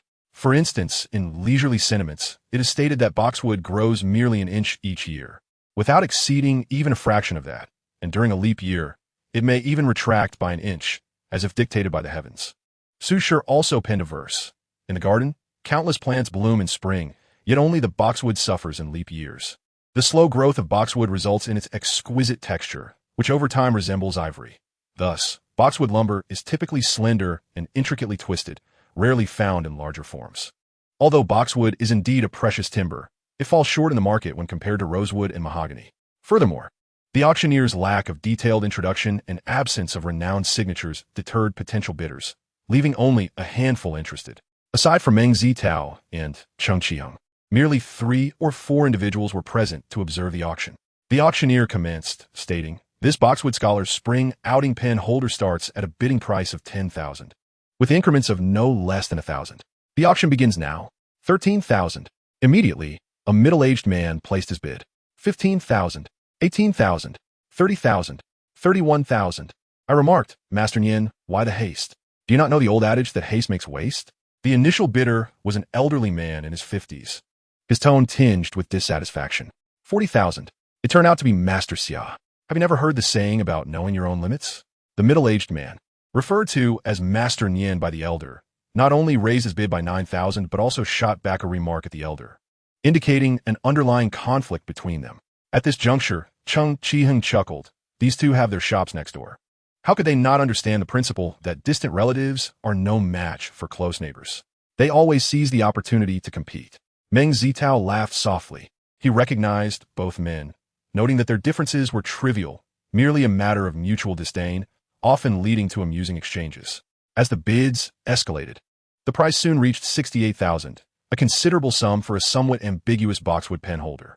Master Xia appeared somewhat hesitant, contemplating whether to continue bidding. Observing the time, the auctioneer announced, 68,000. Mr. Nian bids 68,000. Is there anyone else? Just then, Meng Zitao interjected, 69,000. Master Nian furrowed his brow, contemplating before asserting, 70,000, 80,000, 81,000. Moments later, as Meng Zitao called out 90,000, Master Nian sighed, taken aback by the unexpected emergence of a competitor. 91,000. Just when it seemed the pen holder would fall into Meng Zitao's hands, another voice called out a bid, and it was none other than Shui Wenguang, who cast a disdainful glance at Meng Zitao. However, Shui Wenguang's participation puzzled the attendees, while Meng Zitao's involvement posed no surprise. It was curious that a master appraiser like Shui Wenguang would also enter the bidding fray. After all, he had not even glanced at the item during the appraisal session, making his bid all the more perplexing. Naturally, the astute observers quickly deduced that Shui Wenguang likely harbored a grudge against the young man, seeking to undermine him. Chapter 43. The Wind of Change. As the excitement unfolded, the spectators eagerly gathered to witness the fierce clash between the two contenders. Meng Zitao, fully aware of the true value of the item in question, remained unfazed by Shui Wenguang's bidding and calmly declared, 92,000, 100,000. To Meng Zitao's surprise, Shui Wenguang's bid surged aggressively to 100,000. Meng Zitao cast a puzzled glance in his direction and noticed Shui Wenguang's unwavering composure, while Zhu Dachong beside him gave a knowing smile. This realization unsettled Meng Zitao. It seemed that Shui Wenguang had garnered Zhu Dachong's support, emboldening him to bid recklessly. Meng Zitao deduced that he had likely been influenced by Zhang Jingqiang, for there was no animosity between Zhu Dachong and himself, rendering any alliance against him inexplicable. What a stroke of misfortune, he thought. If the item had been of lesser value, he would have withdrawn, but now he felt compelled to continue. However, he was determined to see just how much support Shui Wenguang truly had. With a steely resolve, Meng Zitao declared 105,000. 110,000, 120,000, 130,000. Initially, the onlookers were merely entertained by the spectacle, but as the tension escalated, it became apparent that the rivalry had crossed into absurdity. To them, the penholder was only worth around 100,000. Anything beyond that seemed unnecessary. Yet, the two were locked in a battle of wills, pushing the price to 130,000, and it appeared they would continue to escalate the bids, turning the situation into a farcical display of wealth. On the other side, Shui Wenguang's eyes sparkled with delight. He perceived Meng Zitao's youth as a sign of naivety, believing he could take advantage of the situation without consequence. I shall teach him a lesson today, he thought. 135,000, 150,000. Meng Zitao shot Shui Wenguang a fierce glare, his expression betraying his loss of rationality, disregarding Qing Qiheng's attempts to advise him. 160,000. Shui Wenguang, equally agitated, appeared ready to devour Meng Zitao with his gaze. 170,000, 180,000, 200,000. Meng Zitao suddenly shouted, raising the bid by an astonishing 2,000, startling everyone present. The audacity of the young man seemed madness. Shui Wenguang instinctively opened his mouth to respond, but Zhu Dachong discreetly kicked him, signaling that it was time to retreat. Realizing Meng Zitao's outburst might have been a strategic ploy to catch him off guard, Shui Wenguang hesitated, understanding that should he fail to keep up, he would be left in a precarious position. Meng Zitao paid him no mind, and as the auctioneer announced the final bid, he chuckled lightly to Qing Qiheng, saying, "Brother Qing, we shall discuss this later. For now, may I borrow some funds?" Although Qing Qiheng had previously placed a bid, it had not resulted in a sale, making it fortuitously available now. Observing Meng Zitao's demeanor, Qing Qiheng shook his head with a smile. "I wonder what thoughts are running through your mind. You must provide me with a reasonable explanation soon." Subsequently, the waiter presented the final item of the first half of the auction, a pair of painted Han Dynasty ceramic pigs, remarkably well preserved with most of their vibrant colors intact. A rarity in the market. After an intense bidding war, they were ultimately sold for the impressive sum of 1,290,000. As the second half of the auction awaited, the organizers provided boxed lunches, which were quite delightful and palatable, and Meng Zitao savored his meal with great enjoyment. Qing Qiheng chuckled and remarked, "I didn't expect you to be in such high spirits while eating." Meng Zitao replied with a smile, "Having acquired a treasure, how could I not be happy?" Just as he finished speaking, a voice interjected from the side, prompting everyone to look up and see an elderly gentleman in his 50s, donned in a simple cloth garment, exuding an aura that clearly identified him as a connoisseur of antiques. "Greetings, Mr. Yu." Meng Zitao and his companions promptly rose and greeted the elder politely. The gentleman, named Yu Zhigua, was a renowned collector in the antique circles of Ling City and a distinguished expert in the appraisal of calligraphy and painting, celebrated nationally for his profound knowledge in the field. Yu Zhigua waved his hand dismissively, signaling them not to be so formal, before turning his attention to Meng Zitao. Meng Zitao quickly retrieved the pen holder from the gift box prepared by the organizers and placed it on the table before him, inviting Yu Zhigua to examine it. With great seriousness, Yu Zhigua donned a pair of gloves and scrutinized the pen holder closely. After more than 10 minutes, he shook his head regretfully, exclaiming, "What a pity! What a pity!" Qing Qiheng immediately inquired, "Mr. Yu, is there something wrong with this item?" Yu Zhigua smiled warmly. "How could a treasure like this possibly have issues? I lament only that I do not have enough funds with me today to seize such a magnificent piece." His earlier actions had already drawn the attention of those present, and his words now stirred a wave of murmurs throughout the crowd. The previously competing manager Xia, momentarily taken aback, quickly approached Yu Zhigua, bowing respectfully and asking, "Mr. Yu, could you elucidate the intricacies of this pen holder?" Yu Zhigua chuckled. "Such matters are best left to the owner of the treasure to explain." He then cast an encouraging glance towards Meng Zitao. Feeling immensely grateful to Yu Zhigua, Meng Zitao recognized the necessity of garnering attention in the antique world to establish a reputation, especially as a novice. Additionally, he understood that this could greatly aid in expanding his network. Thus, he cleared his throat and said, "Allow me a moment to share my thoughts. Please feel free to correct me if I err." "How pretentious!" Su Wenguang silently scoffed. "But how could this be anything but a trinket? Surely, Mr. Yu must have misjudged." Meng Zitao continued, "I believe many of you are familiar with the theme of the scholars on a spring outing painting. Are you not?" A few individuals nodded in acknowledgement, while others, uncertain, sought clarification from those in the know, learning that such themes were derived from the flourishing artistic expressions of the Sui Tang, and Northern Song dynasties, particularly the spring outing genre. The representative works include the renowned Spring Outing by the Sui dynasty artist Zhang Ziqian and the Spring Outing of Lady Guo of Tang by Song Huizong of the Five Dynasties. Subsequently, Meng Zitao offered a brief description of the patterns on the pen holder. The pen holder features a high-relief depiction of the five scholars enjoying the spring, with distinct layers of depth, far, near, high, and low. Each scholar is attired in traditional Tang garments, adorned with silk caps, riding horses as they revel in the springtime. The backdrop consists of rugged cliffs, towering boulders, evergreens, cascading vines, the bare branches of early spring, flowing clouds, and splashing streams. After presenting this, Meng Zitao continued.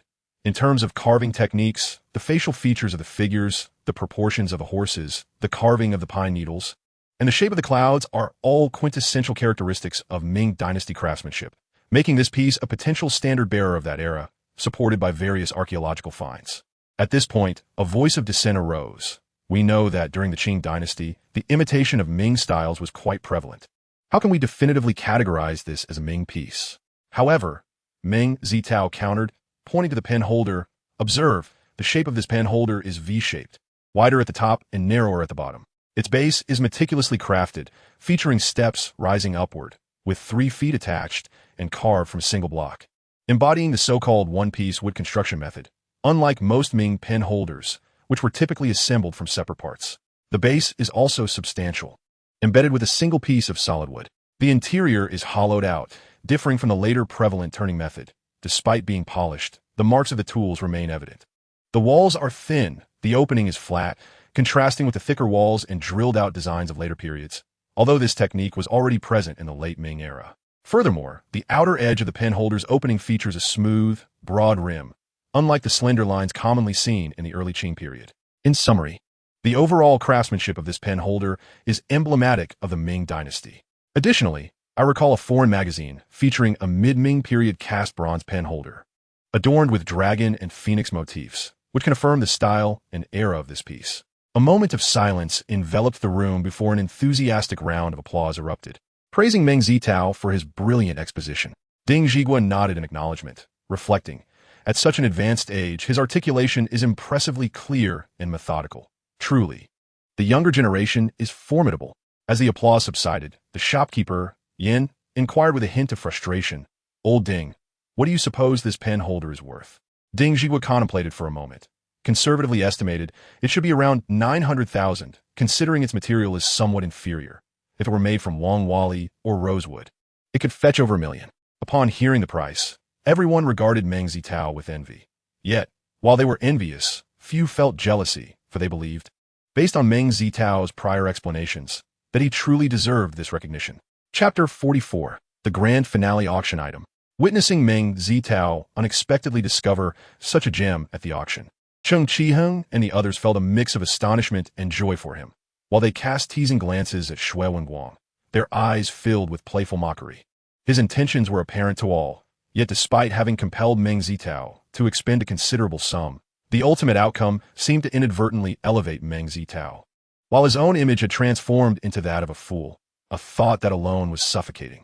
Nevertheless, this predicament was of Shui Wenguang's own making, and he could only swallow his grievances in silence. Deep down, his resentment towards Meng Zitao had intensified, reflected in his gaze, which bore a hint of rivalry. The upcoming auction was scheduled to commence at 1:30. After their meal, with some time left to rest, Meng Zitao and the others engaged in casual conversation. Cheng Qiheng, with a grin, remarked, "Zitao, you've exhausted your funds. It seems I shall leave empty-handed today. How about relinquishing the pen holder to me? Rest assured, I shall not treat you poorly." Before Meng Zitao could respond, Zhang Jingqiang interjected with a laugh. "Young Cheng, I have heard that you possess quite a collection of exquisite artifacts. How about this? The money that Meng just spent will be considered mine, and you can let me have that pen holder?" Cheng Qiheng quickly retorted, "Hey, Uncle Zhang, that is not quite fair, is it? How can an elder attempt to take advantage of a junior?" Zhang Jingqiang chuckled. "You should embrace the traditional virtues of honoring your elders and caring for the young." Cheng Qiheng countered, "Shouldn't you show some regard for me, your junior?" Meng Zitao, with a wry smile, interjected, "Gentlemen, should you not seek the opinion of the host?" Cheng Qiheng, in a hurry, replied, "Zitao, you aren't planning to keep it for yourself, are you?" Confucius once said that solitary joy is inferior to shared joy. You found such a treasure.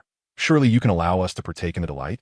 Zhang Jingqiang nodded in agreement, observing Meng Zitao's demeanor. Cheng Qiheng and the others refrained from pressing him further, though they expressed their desire to be contacted should Meng Zitao ever consider parting with it. Meng Zitao smiled and remarked, "It's nothing. A gentleman's revenge is best served after a decade. Rest assured, I shall have my opportunity for retribution in due time." Moreover, when Zhu Dachang discovers that the ornament is merely a high imitation, I can only imagine his misfortune. Casting a glance at Zhu Dachang, who was engaged in conversation, Meng Zitao lowered his voice. "The jade used for that ornament is of good quality, and the craftsmanship is commendable, though the rust and orange peel patterns have been faked." Cheng Qiheng, recalling Meng Zitao's insight, responded, "Zitao, are you suggesting that the ornament employs the Akata technique?" "Most likely," Meng Zitao affirmed with a nod. Zhang Jingxiang, appearing puzzled, inquired, "What is the Akata technique?" Cheng Qiheng explained, "The orange peel pattern found in ancient jade forms due to factors such as soil temperature and humidity, also known as oxidative protrusions. It is most apparent when observed in side lighting, yet feels inconspicuous to the touch. Nowadays, the faking of orange peel patterns typically involves corroding the jade with acid, which results in a texture that is distinctly noticeable upon contact. Legend has it that during the Qianlong period of the Qing dynasty, a master of jade forgery named Akata devised a method to replicate the orange peel pattern. He would mix jade with finely crushed iron filings, place it in a large vat, and then douse it with boiling vinegar to initiate a vinegar quenching process. After sealing it, he would bury it in a damp location, retrieving it after 10 days. In the dead of night, he would surreptitiously bury it beneath the streets, allowing countless feet to tread upon it. Approximately 2 or 3 months later, an ancient jade artifact was unearthed, adorned with a pattern reminiscent of orange peel. Its surface marred by rust spots of a deep crimson hue, ultimately subjected to boiling water. This method rendered the orange peel texture remarkably lifelike, nearly indistinguishable from the genuine article. To ascertain authenticity, one must rely on the passage of time, for the rust on authentic pieces does not fade, whereas imitations gradually diminish as time elapses. At this juncture, Cheng Qiheng chuckled and remarked, "Of course, this is the method documented in books. As for whether there exist alternative means of identification in reality, I cannot say, for I have never encountered ancient jade produced through this technique before." He then turned his gaze towards Meng Zitao, reasoning that since Meng Zitao could readily discern the counterfeit, he likely possessed knowledge of other authentication methods. Seeing everyone's attention directed at him, Meng Zitao smiled and stated, "In truth, it is not remarkable to reveal this. For genuine ancient jade that has undergone iron oxidation exhibits characteristics of maturity, either exhibiting significant fissures or severe erosion. The coloration often penetrates from the surface to the core, displaying a pronounced gradation of depth and texture. Moreover, the rust on authentic pieces clings closely to the jade surface, with some even infiltrating the jade itself, making it difficult to remove. Conversely, the coloration produced by this method appears superficial and lacks coherence. With careful observation, one can easily discern the differences." Meng Zitao chuckled. "You know well that I now dedicate considerable time at home to studying and researching online, so such a transformation is only natural. Furthermore, I must confess that I excel at rote memorization. During my school years, I never lost significant marks in subjects requiring memorization." This statement was not an exaggeration. In fact, Meng Zitao performed admirably in all subjects reliant on memorization. Had it not been for his obsession with video games, he believed he would surely have secured a place in university. Meng Zitao's credibility was bolstered by his frequent consultations with Wang Zhishuan, leading everyone to deem his considerable progress entirely reasonable. However, this development instilled a sense of urgency within Cheng Qiheng, who recalled a time when he far surpassed Meng Zitao. Now, not only had Meng Zitao caught up, but he also seemed poised to surpass him. Should that occur, Cheng Qiheng would undoubtedly feel a loss of face. It appeared he, too, must apply himself diligently in his studies and strive for improvement. After some time of conversation, the auctioneer returned to the podium to commence the second half of the bidding. Various exquisite items, calligraphy, porcelain, jade, Buddhist statues, and scholarly implements were presented, ultimately finding their way into the hands of the attendees. Cheng Qiheng and Wang Menghan each procured an item, having borrowed a modest sum from Zhang Jingxiang, with their total expenditure amounting to merely 20,000. As two attendants carefully elevated a square ding, the audience leaned forward in anticipation. eager to behold the grandeur of this final auction piece. At that moment, the auctioneer began to introduce it with a smile. Overall, today's auction proved to be quite successful, particularly as several participants engaged in spirited bidding, thereby inflating the prices of the items. Although there was a tinge of regret regarding Meng Zitao's fortunate acquisition, it bore no relevance to Qing. The auctioneer, exhilarated by the prospect of a substantial reward, exerted greater effort in his presentation. This particular vessel stands at a height of 763 centimeters, featuring a square mouth, dual-looped ears, a rectangular belly tapering elegantly, a flat base, and resting upon 4 gracefully soaring dragon feet. It exemplifies the common style of the Winding Ding from the Qing dynasty.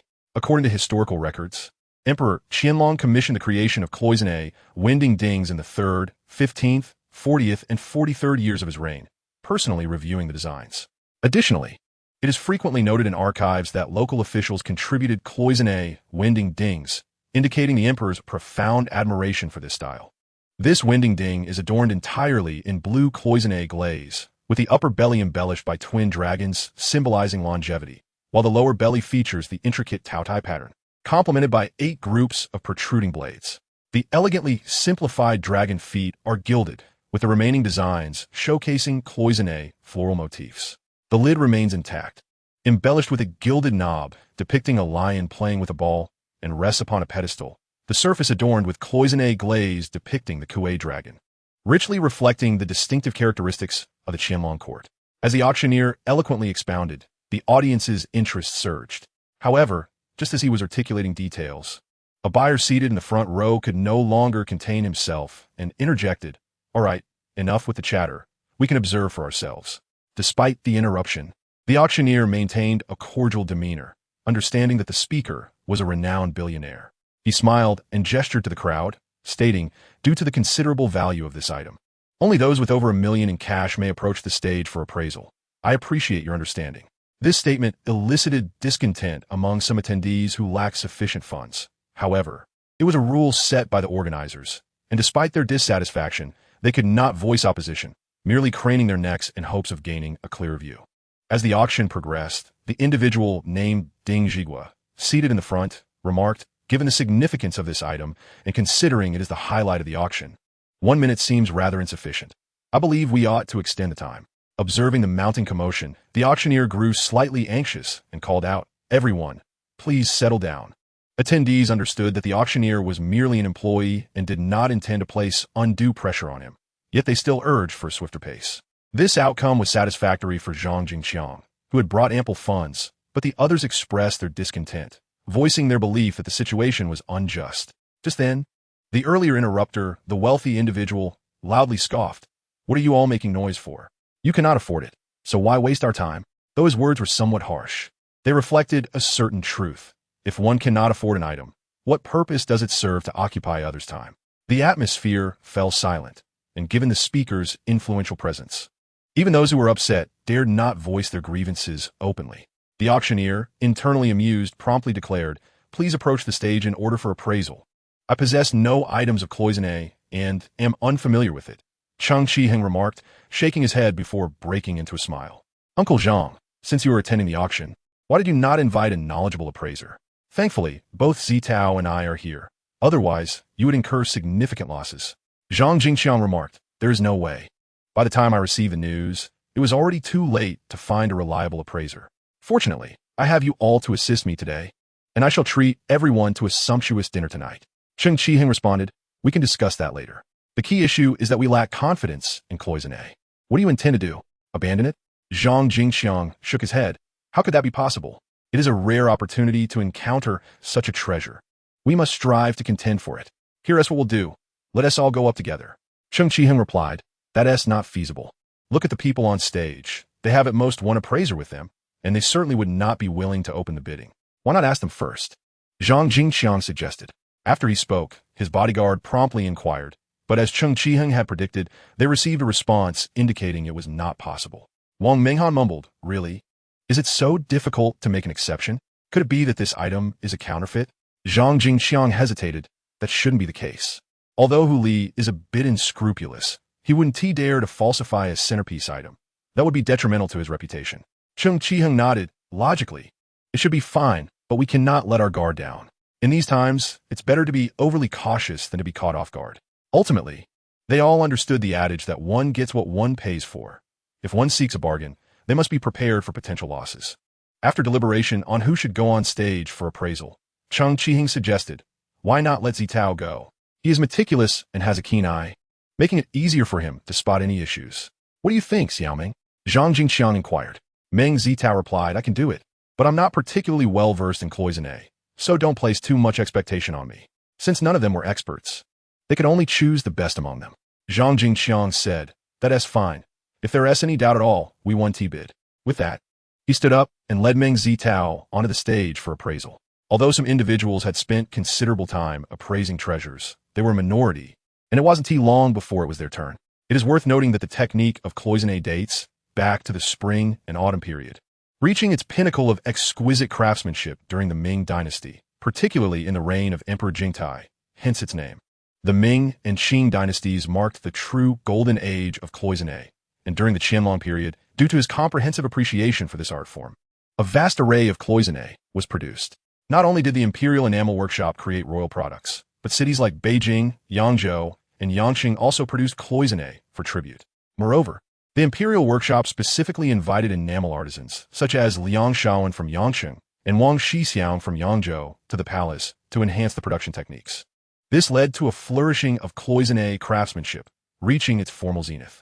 In addition to continuing the imitation of various vessels from previous dynasties, the Qianlong era also engaged in the creation of Buddhist statues, altars, pagodas, and other ceremonial objects used in religious rites, while also innovating by producing various animal-shaped vessels that served both practical and decorative purposes. Countless everyday items were manufactured, including dining utensils, writing tools, vases, nail covers, hairpins, and other decorative artifacts. The intricate decorations feature traditional motifs such as the Qi dragon, beast faces, auspicious patterns, lotus ponds, and landscapes, intermingled with various Western floral designs. Moreover, Emperor Qianlong often ingeniously integrated renowned ancient paintings and calligraphy into the patterns of cloisonne, striving for a harmonious synthesis of artistic painting and enamel craftsmanship.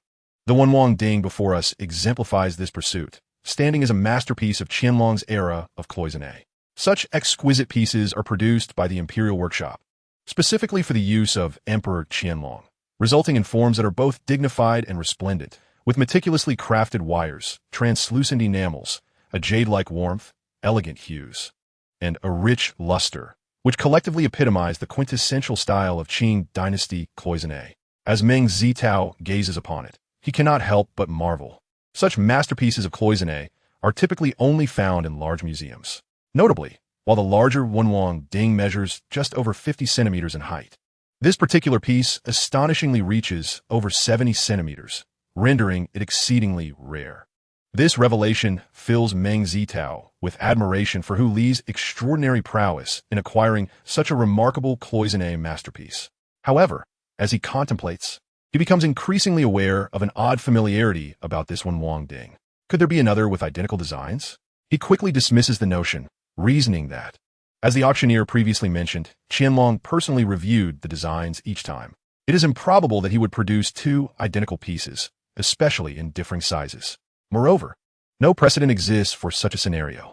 Given this, one must be true and the other false. Could it be that the one online is a counterfeit? This seems unlikely, as the online Wenwang Ding is in the collection of an American collector. It's not that Meng Zitao harbors a preference for foreign goods. Rather, the standards for authentication abroad are notably stringent. Furthermore, that collector acquired the Wenwang Ding from an auction, a significant international event. Is there a possibility of error at such auctions?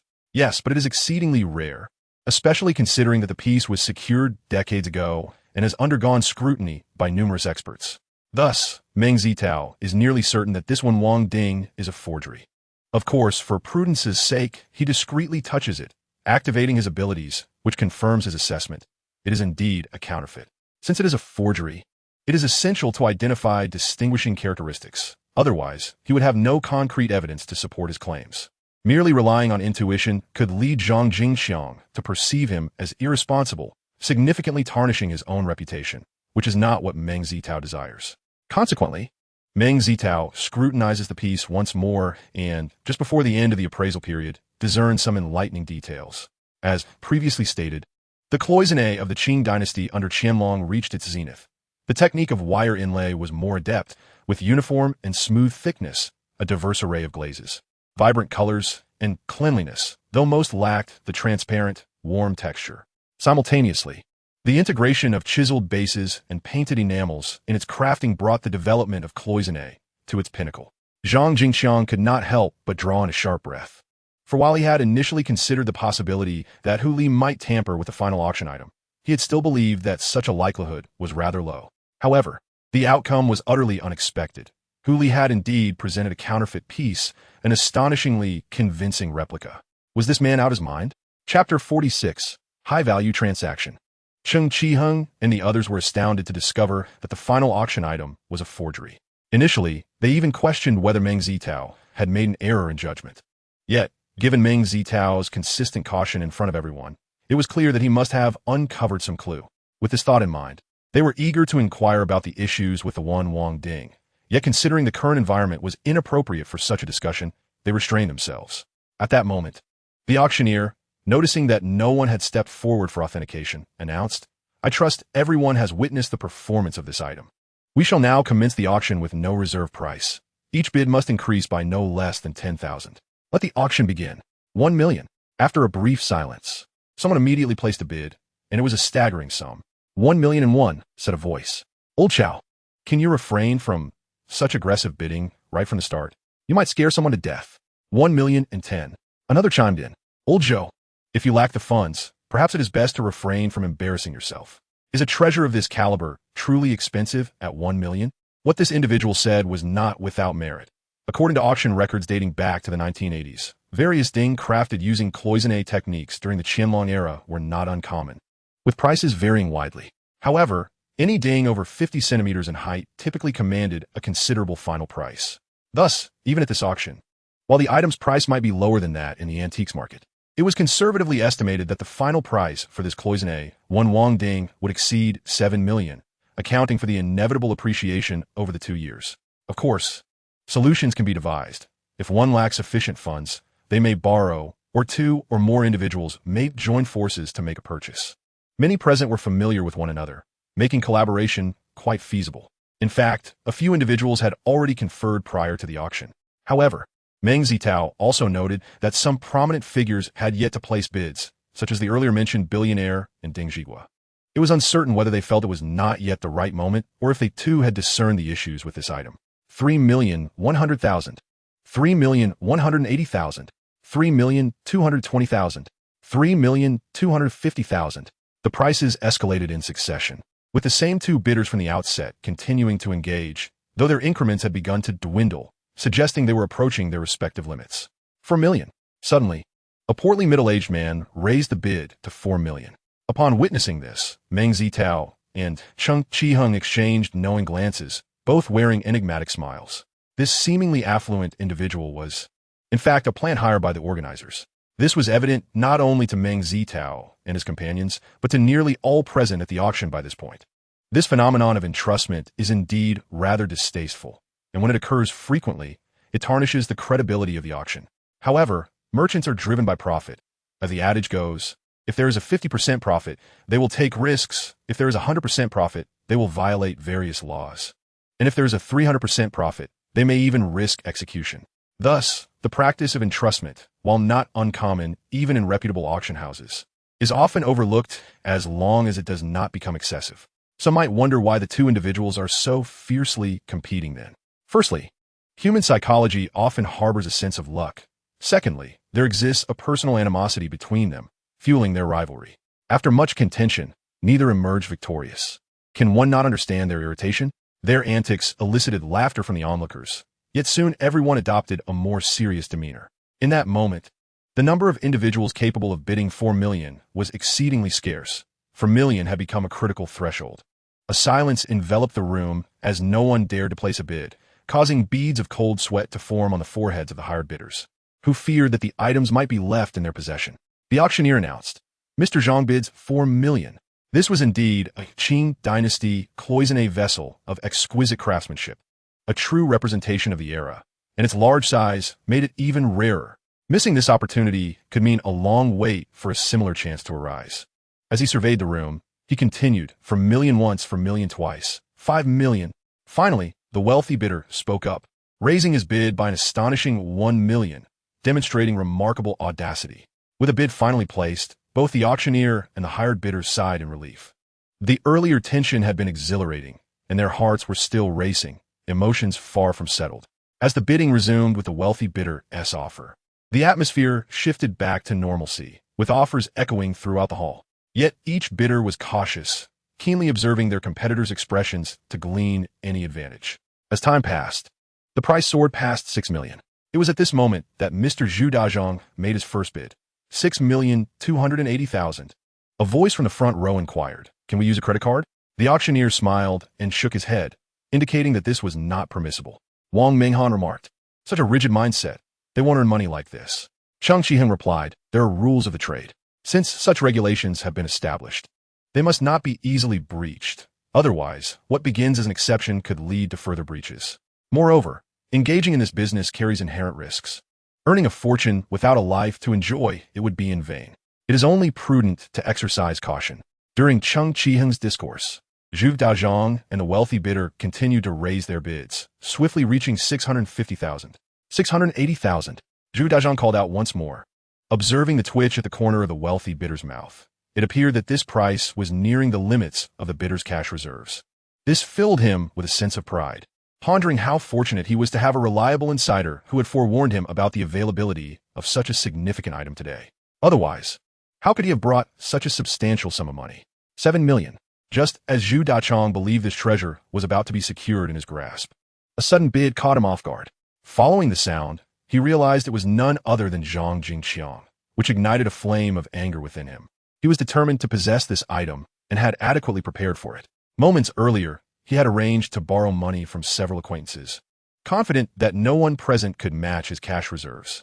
Hence, Zhang Jingqiang's participation felt like a severing of flesh, fueling his resentment towards him.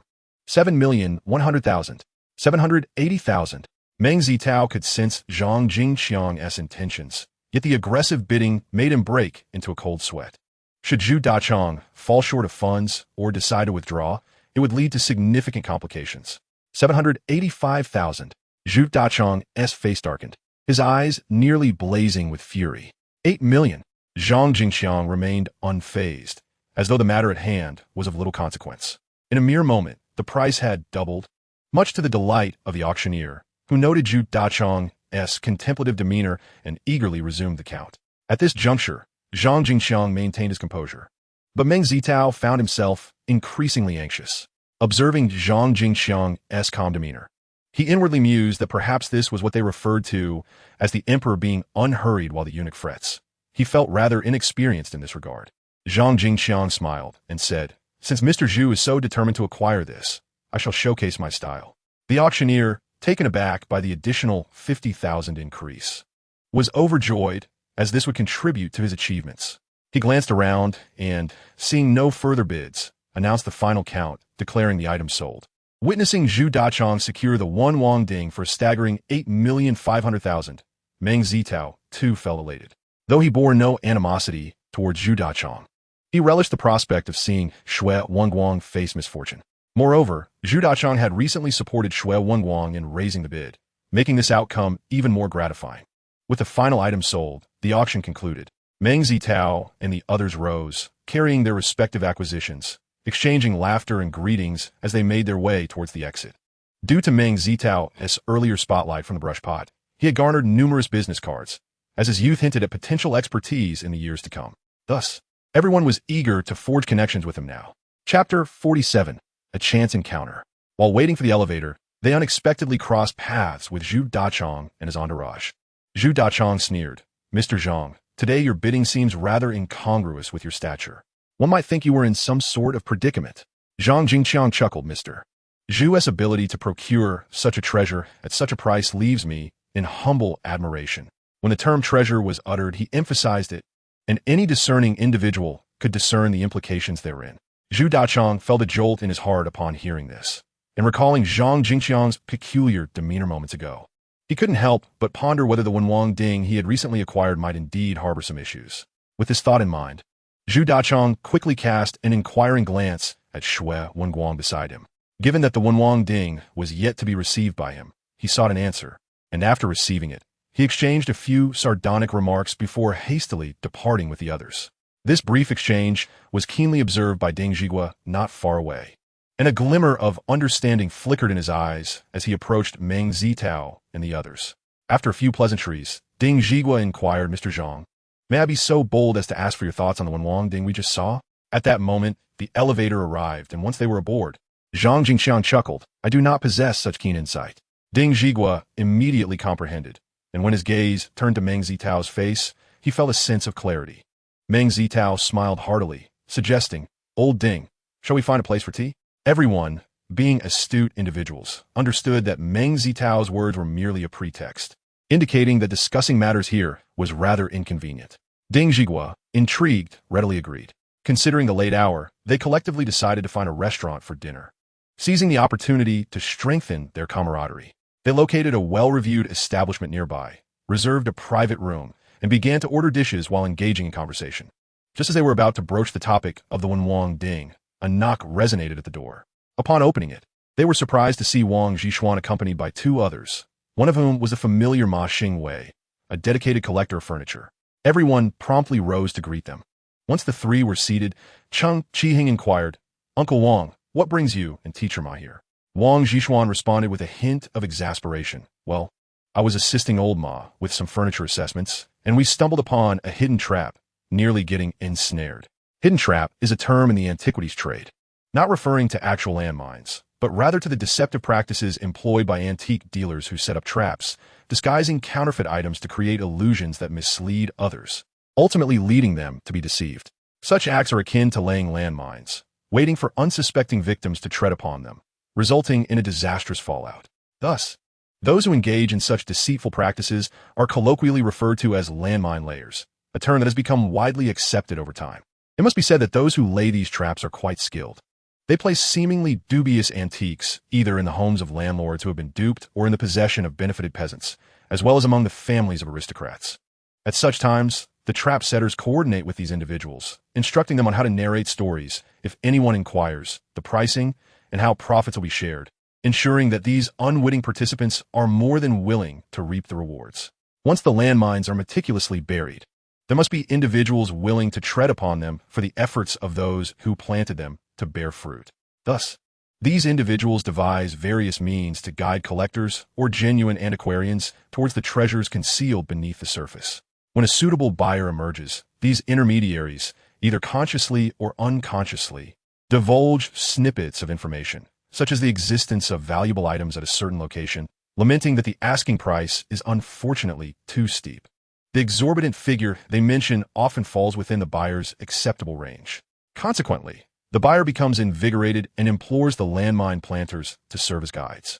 Typically, these guides will proffer several excuses to delay, but upon hearing the buyer's pleas, they feign a willingness to assist for the sake of friendship, exclaiming, "For a friend's sake, I shall accompany you on this endeavor." Thus, they lead you to the destination, assist in appraisal, and negotiate the price. During this process, some guides might receive phone calls where the content suggests missed opportunities or that other buyers have expressed interest in the items, implying that the buyer's promptness has inadvertently offended others. Observing this, the buyer is left in admiration of their newfound ally, feeling a mix of gratitude and guilt for having consumed their time and potentially jeopardized their business. They resolve to offer a generous token of appreciation or to procure additional items from them in the future. Wang Zhishuan recounted his previous encounter with a sigh, lamenting, "Had I not noticed the unusual glint in that fellow's eyes and sensed an overwhelming aura of menace, I would have been caught unawares." I instructed Xiao Zhao to stand guard at the entrance, which likely deterred any attempts of aggression, enabling our escape. Xiao Zhao, the youth standing beside Ma Xingwei, served as both bodyguard and chauffeur. It was precisely because Wang Zhishuan had positioned Xiao Zhao at the entrance that the adversaries reconsidered their course of action, allowing the two to evade disaster. It is worth noting that in recent years, numerous collectors have found their fortunes obliterated, their confidence in collecting shattered, leading many to withdraw from the realm of antiques altogether. After reflecting on these matters, Wang Zhishuan inquired, "By the way, weren't you attending the auction hosted by Fox? What brings you here instead? Surely it cannot be. Wang Menghan replied with a smile. Father, you've guessed correctly. That auction is indeed being held at the nearby XX Hotel. Wang Zhishuan shook his head. This fox truly possesses remarkable influence. Ding Zhigua interjected. There are quite a few treasures, though few would pique your interest. Wang Zhishuan queried, what is the highlight of the auction? Ding Zhigua responded. It is a cloisonné tripod from the Qianlong period of the Qing dynasty, standing at a height of over 70 centimeters. Zhang Jingxiang remarked with a smile, if authentic. That piece is indeed a rare and formidable artifact. Who can say? Zhang Jingxiang shrugged. However, I cannot discern the authenticity of that item. Noticing Zhang Jingxiang cast a knowing glance towards Meng Zitao, Wang Zhishuan inquired with surprise, Xiaomeng, did you uncover something? Meng Zitao chuckled. I merely had the good fortune to spot a few questionable aspects. Upon listening to Cheng Qiheng recount the earlier events, Wang Zhishuan and the others were taken aback, promptly asking Meng Zitao for an appraisal of the brushpot. Indeed, it is no easy feat to uncover a significant treasure at such an auction. It is truly said that one should not underestimate a person after a mere 3 days apart. After examining the pen holder, Wang Zhishuan chuckled heartily, feeling a surge of joy witnessing the remarkable progress of the young man he admired, which greatly alleviated the displeasure he had just experienced. Meanwhile, Ma Xingwei fondled the pen holder with great affection, inquiring whether Meng Zitao had any intentions of parting with it, to which Meng Zitao graciously declined. Subsequently, the discussion shifted to the matter of the Wenwang Ding. Upon hearing Wang Menghan's description of its appearance, Wang Zhishuan lamented, what a pity we cannot see the actual object. It would be splendid to have a tangible reference. Ding Zhigua interjected, while we lack the physical item, I do possess a recording. His statement left everyone momentarily speechless, perplexed as to why Ding Zhigua would think to record this auction. The inspections at such events are typically quite stringent, though it had gone unnoticed by most. If anyone were to be caught recording, Hu Li's character would not allow him to let it slide easily. How then? Had Ding Zhigua managed to capture footage in such circumstances? Noticing the bewilderment in their eyes, Ding Zhigua calmly explained, initially, Hu Li was rather cautious, merely skirting the edges of propriety. However, in recent years, his ambitions have grown somewhat excessive, leading him to engage in more audacious activities. Upon hearing Ding Zhigua's words, the group quickly realized that Hu Li had indeed overstepped acceptable boundaries, drawing the attention of certain individuals, thereby prompting Ding Zhigua to seek evidence. Chapter 48. A Sense of Dismay. After contemplating Ding Zhigua's remarks, Meng Zitao and the others reflected on the auction items, noting that there were indeed a number of artifacts recently unearthed, some of which were clearly from new pits. Though the prices were modest, it represented a phenomenon worthy of attention. Thus, it appeared that Ding Zhigua's assertions were correct. Hu Li had progressively escalated his endeavors, venturing further into the realm of impropriety. However, such matters were ultimately unrelated to them, and they preferred not to become entangled in such affairs, leading to a halt in their discussions. At that moment, everyone turned their gaze towards the youth accompanying Ding Zhigua, who was removing a storage card from the watch on his wrist. This device was something they had only seen in films, making its presence in reality quite novel and intriguing. Cheng Qiheng remarked, this device requires a card reader. Yet without a laptop, how will we view it? Ma Xingwei responded with a smile, I'm quite familiar with the owner here. Borrowing a laptop will pose no issue. Once the card reader was connected, the young man began to operate it, and after a short while, they were presented with a relatively clear video. After a moment, Wang Menghan inquired, Father, have you discerned anything noteworthy?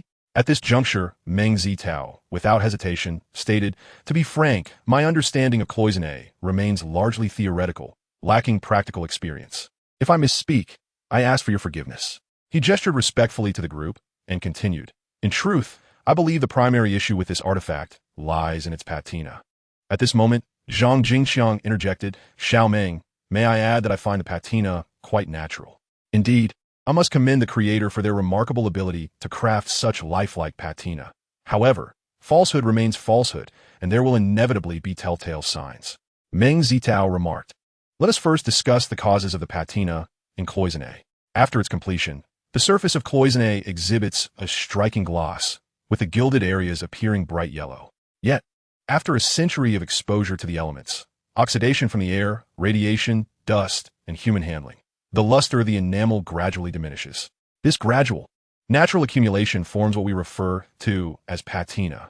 To distinguish between new and old, one must consider, first, whether the luster appears natural, second, whether the patina is uniform, and third, whether the tactile sensation is devoid of any roughness.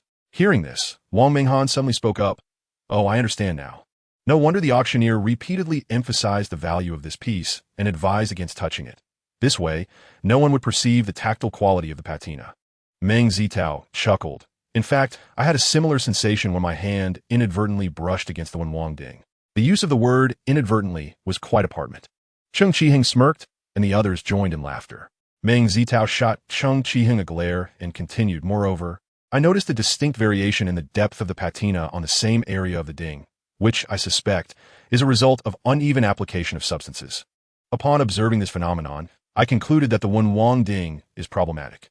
Wang Zhishuan nodded and inquired, Are there any others? Meng Zitao mentioned a few more observations, ultimately stating, Aside from the patina, I am uncertain about several other aspects and do not know if my assessments are accurate. Most of his observations were correct, with only minor discrepancies. Ding Zhiguo refined Meng Zitao's points and smiled. Xiao Meng, considering you have had little exposure to cloisonne, your ability to identify these issues is commendable. Look at those individuals earlier. How many possess your discerning eye? Chung Qiheng added, Ding Lao is right. Just look at that Shui Wenguang fellow. He is nothing short a clown, having lived to such an age yet remaining utterly foolish. Wang Minghan remarked, Shui Wenguang typically relies on deceit. I wonder how his shop has managed to survive so long in the antique street. Wang Zhishuan responded, Let's not be too harsh. Despite his questionable character, Shui Wenguang possesses a decent eye for antiques. If he had previously examined Xiao Meng's brush pot, he might have discerned something. Chung Qiheng gleefully declared, Regardless, that fellow is bound to face misfortune this time. Wang Zhishuan cautioned, He may be in trouble, but I recall that Zhu Dachong seems rather vengeful. Be wary of him seeking retribution. I am not afraid of him. Chung Qiheng scoffed, and at that moment, he suddenly turned his gaze toward Meng Zitao. Meng Qiao gently touched his nose and let out a bitter laugh. Truly a case of unwarranted misfortune. He had thought he had learned from his previous experiences, yet it appeared that he was still entangled in trouble. The thought alone was quite disheartening. Curse that fellow Shui Wenguang. If it weren't for him, I wouldn't he be facing such a plethora of issues. Meng Tiao silently cursed, wishing that Shui Wenguang would simply leave Ling City. Don't worry, Meng Tiao. If Zhu Dachong dares to trouble you, just give me a call. I will certainly assist you in resolving it. Zhang Jingxiang reassured him with a pat on the shoulder. Speaking of which, the previous incident had also benefited him, and upon reflection, Meng Tiao realized he had somewhat become Zhang Jingxiang's benefactor. Moreover, considering Meng Tiao's keen insight, Zhang felt it was essential to cultivate a good relationship with him. After a refreshing shower, Meng Tiao lay on his bed, reflecting on the day's events. All things considered, he had gained quite a bit today. Not only had he found a valuable item, but he had also made an impression on others, ensuring they remembered him. In the future, he would have opportunities to connect further, and gradually that would expand his network. However, to engage with these individuals, he needed to possess substantial knowledge and resources, which he currently lacked. Thus, he resolved to intensify his efforts in treasure hunting. Yet, the antique market in Ling City was relatively small, implying that the chances of finding hidden gems were significantly diminished. Given this, should he perhaps frequent Jinling? The Confucius Temple there is renowned as a national antique market, bustling with vendors on weekends, presenting far greater opportunities for discovery than Ling City. After contemplating this, Meng Qiao made a decision. He would venture to Jinling every weekend when time allowed. However, this plan hinged on acquiring a means of transportation. Otherwise, it would be quite inconvenient. Reflecting on the vehicle, Meng Qiao found himself troubled. What type of car should he purchase? Should it be domestic or imported? A standard vehicle or something slightly more upscale? If he aimed for affordability, a domestic car costing merely tens of thousands would suffice for commuting. Yet, what man doesn't appreciate a fine automobile? Moreover, he had some savings, making it easier to acquire a decent car. Nonetheless, the thought of spending hundreds of thousands on a mere hunk of metal felt somewhat extravagant to him. Meng Qiao furrowed his brow and decided to first assess how much money he actually had. Subsequently, he began to evaluate his assets. Before today, he had approximately 1.4 million in cash. After deducting the 200,000 spent today, he was left with over 1.2 million. While this sum seemed substantial, acquiring a shop and some inventory would quickly deplete those funds. Aside from cash, he also possessed several antiques. among which the most valuable was the brush pot he had acquired today, as well as a bloodstone seal blank worth 190,000. In total, his collection was worth around 1.2 million. However, the brush pot was intended for his personal collection, and although he had no plans to permanently keep the seal blank, he also had no intention of selling it at present. He intended to use the remaining items to enhance the facade of his future shop. Upon reflection, if he were to save the funds needed for the store, he scarcely had enough money at hand to indulge in any extravagance. This realization left Meng Zitao somewhat speechless. He could not help but ponder whether he should seize an opportunity to sell the bloodstone. However, given the current upward trend in the market for bloodstone, acting hastily would indeed be imprudent. It is often said that collecting is an insatiable pit into which one can endlessly pour money.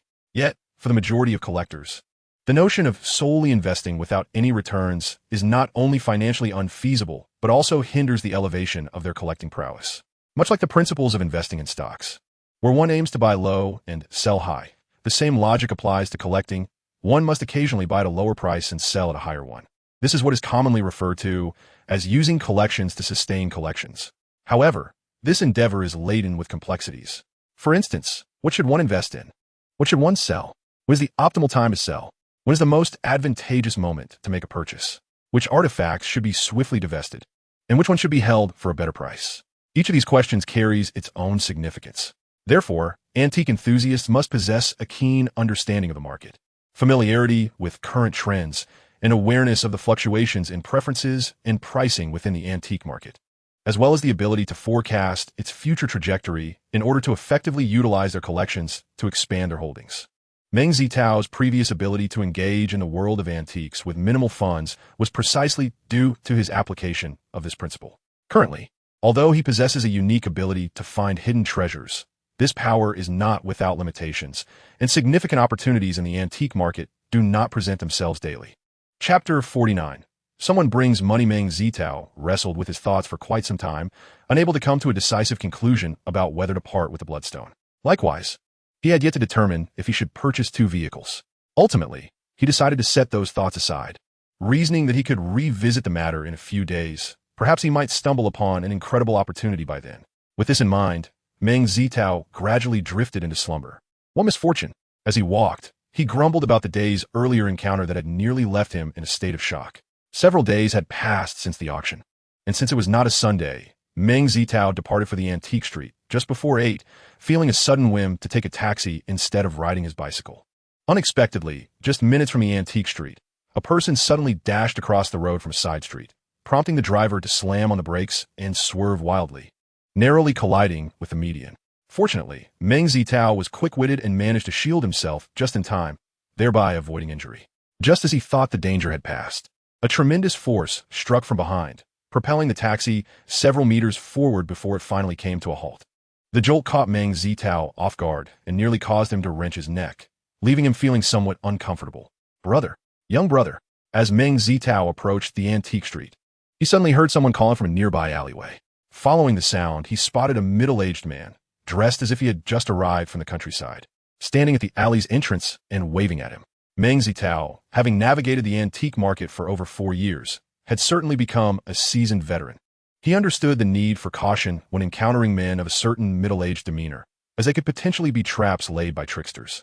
Initially, he had no intention of engaging with this individual, but recalling that his very first fortunate find had been procured from someone of similar ilk, he pondered whether fortune might smile upon him once more. So, he approached the man with a feigned sense of curiosity and inquired, "Good sir, do you require my assistance?" The middle-aged man, somewhat flustered, murmured, "Brother, I possess a remarkable item. Would you be interested?" Upon hearing this, Meng Zitao scrutinized the man with a pretended air of disdain, bluntly retorting, "With your appearance, what could you possibly have of value? Surely, you are not attempting to deceive me?" He then feigned a desire to depart. Yet, the middle-aged man was unwilling to let Meng Zitao leave so easily. He blocked his path and implored, "Brother, please don't go. Just take a look at this item. You stand to lose nothing, do you not?" With that, he produced a round, jar-like object from his garment, extending it towards Meng Zitao. Curiosity piqued. Meng Zitao noted the unseasonably warm September weather. It was puzzling how such a sizable jar, measuring over 10 centimeters in diameter, had been concealed within the man's attire without drawing attention. Could it be that this fellow possessed some sleight of hand? Suppressing his skepticism, Meng Zitao focused his gaze upon the object, which turned out to be a blue and white cricket jar. Though his initial instinct was to depart, a glimmer of cunning in the man's eyes had raised his suspicions, leading him to suspect that this middle-aged man might indeed be a con artist. If that were the case, he would hardly present a genuine artifact. However, as he examined the jar, Meng Zitao found himself reluctant to leave, for the deep, vibrant hues of the blue and white glaze, deeply embedded in the porcelain, coupled with the presence of iron spots, suggested it was a classic example of the Sima Li Qing style. Given this revelation, he felt compelled to scrutinize it further. Caution is paramount, he reminded himself, recognizing that the risk of encountering a fraud was considerable. Although this object might be an antique, it could just as easily be a well-crafted imitation. If it were authentic, such a cricket jar would command a price exceeding $1 million. It seemed improbable that the man would be foolish enough to present a genuine piece as bait. Despite these thoughts, Meng Zitao resolved to examine the item. Otherwise, unease would linger in his mind. Thus, he feigned authority, stating, "Good sir, it appears you lack an understanding of the protocols within the antiquities trade. While I have only recently begun my studies, I could certainly offer you some guidance. Ceramics, being fragile, should not be directly handed from seller to buyer. Should it be inadvertently broken, who would bear the responsibility? Therefore, it is prudent to set the item aside for now." The middle-aged man, seemingly taken aback, inwardly scoffed, and then, appearing somewhat foolish, remarked, "Oh, brother, you mean I must set this jar aside for you to take it? But which side is that?" Meng Zitao, displaying a look of exasperation, retorted with a hint of irritation, "Why are you so dense? It's not a literal side. Just place what you have in your hand on the ground." Upon hearing this, the middle-aged man feigned enlightenment, placing the exquisite blue and white cricket jar on the ground while muttering, "City folks are such a hassle. Why not just say to put it on the ground?" Meng Zitao picked up the jar and examined it, thinking to himself, "Hey, could this fellow have studied acting? His performance is quite convincing. With such talent, he could easily win an Oscar. And this blue and white cricket jar, where could he have procured such a lifelike piece? It is truly a masterpiece of antiquity." However, as time passed, Meng Zitao grew increasingly astonished, for the artifact appeared to be a genuine antique. Among the various cricket jars throughout the history of our nation, the blue and white jars crafted during the Xuande period of the Ming dynasty are the most renowned. Emperor Xuande had a penchant for cricket fighting, leading to a burgeoning trend in the court and among the populace. To cater to the court's demand for cricket jars, Emperor Xuande ordered the imperial kiln to produce a substantial quantity. During the Xuande era, the porcelain industry in the capital flourished remarkably, and the cricket jars produced at the imperial kiln were celebrated for their exquisite craftsmanship and diverse designs, thus becoming treasured relics of the time. The cricket jar before him exemplified this legacy, its body shaped like a cushion, with the base revealing the raw clay, and a fiery red line visible at the juncture of clay and glaze. The jar's body was substantial, the glaze thick with a bluish-white hue, embodying the distinctive characteristics of Xuande wares. The lid and the lower part of the jar were adorned with a band of raised nail patterns, interspersed with plum blossom motifs. The top and exterior were embellished with the three friends of winter, pine, bamboo, and plum, depicted with exquisite detail and rhythmic variation, showcasing the artisan's extraordinary skill. The base bore the six-character mark, De Ming Xuanden Yanji, in a robust and elegant script, the strokes varying in thickness and hue, with a powerful and vigorous brushwork. Furthermore, the circular frame and characters exuded a sense of haziness, with the brushstrokes of the double circle overlapping at the ends, and the blue and white brushwork revealing traces of layered color. The six-character inscription was divided along the central axis, with the four characters of De Ming De appearing more compact in the upper half, while the lower half displayed a more relaxed spacing, creating a visually striking contrast. This matched precisely with the descriptions found in literature regarding Xuande blue and white marks. Meng Zitao mused that, no matter how skilled a forger might be, achieving such an effect would be nearly impossible. At that moment, he could no longer maintain his composure. He swiftly activated his unique ability, and the results it yielded sent a jolt of excitement through him. This Xuande blue and white cricket jar was indeed authentic. His first thought was disbelief. How can this be? Am I dreaming? Have I not stumbled upon a treasure, but rather a genuine gem? Overwhelmed by astonishment, a look of shock crossed Meng Zitao's face, but the middle-aged man, mistaking this for interest, felt a surge of elation, thinking that he had successfully hooked his quarry. At that moment, Meng Zitao lifted his head and noticed a fleeting glimmer of ecstasy in the middle-aged man's eyes, which aroused his suspicion. Could it be that he had indeed encountered a fraudster attempting to sell a fake, believing the genuine article to be a counterfeit? Yet how could that be? While one might entertain such notions regarding other items, this exquisite blue and white cricket jar was a masterpiece among the finest of the Xuande porcelain. How could it possibly be mistaken for a forgery? Was it conceivable that this individual thought the item was so exceptional that it could not possibly be authentic? Or did he possess a fundamental ignorance of antiques? Alternatively, was there some hidden agenda at play? No, this situation demanded caution. He must first probe the character of this man. With this thought in mind, Meng Zitao feigned a semblance of delight and inquired, "My dear brother, may I ask how you came to possess this remarkable item? Could you share its story with me?" Success. The middle-aged man chuckled inwardly, and then, with tears streaming down his face, began to recount the tale of his family's history. He explained that his family had once belonged to the ranks of officialdom, but had fallen into decline during the late Qing dynasty, now reduced to a destitute state, with nothing left but the very object in Meng Zitao's hands. Chapter 50. Could we be more professional? Listening to the middle-aged man's narrative, Meng Zitao couldn't help but inwardly scoff, thinking to himself that if one intends to lay a trap, they ought to devise a more compelling story. A tale such as his was far too cliched, likely only capable of deceiving novices in the field. In fact, perhaps even the newcomers would see through it. It was evident from a man's accent that he hailed from the Sanqin region. Given that his father had just passed away and his mother was gravely ill, why was he not at home providing care? Instead, he found himself in Jiangnan's Ling City. Even if a daughter-in-law were looking after his mother, what work could possibly warrant his presence in Ling City, a market of inferior stature compared to Shijing's antique scene? Thus, the flaws in his story were glaring, easily discernible by anyone with a modicum of discernment. Of course, if one were to be overtaken by avarice, such clarity would be rendered moot. Therefore, it was safe to conclude that this individual was indeed a swindler. This led Meng Zitao to believe that his previous suspicions were correct.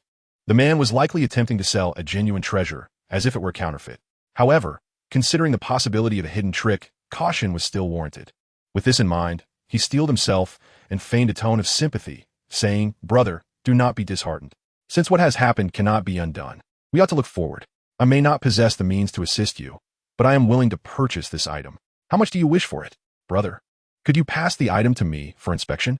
Just as the middle-aged man was about to respond with joy, a voice suddenly emerged from behind Meng Zitao. Upon turning to see the youth, Meng Zitao smirked coldly. Since acquiring his extraordinary abilities, his vision had vastly improved, allowing him to see the young man lurking in the shadows from afar as he approached. As the situation unfolded, Meng Zitao immediately discerned that the young man before him was undoubtedly playing the role of a decoy, a bitter smile curling within him as he pondered. Could he not be a tad more professional? In the realm of antiques, it is customary that when a prospective buyer is examining an item, they must not relinquish their hold, leaving others to wait until negotiations falter or the buyer departs before they can engage. The middle-aged man's actions were a blatant breach of this unspoken rule. Despite his understanding of the youth's intentions, Meng Zitao resolved to feign indignation to avoid revealing his awareness. He furrowed his brow and reproached, "Do you not understand the rules?" The young man, unfazed, retorted, "My friend, while first come, first served is indeed commendable. You have yet to finalize your purchase, thus I am entitled to make an offer. Or perhaps you wish to take advantage of this, elder brother." Noticing the middle-aged man's hesitation at this remark, Meng Zitao scoffed and set the item down. The young man quickly seized it, examining it with a series of impressed gasps.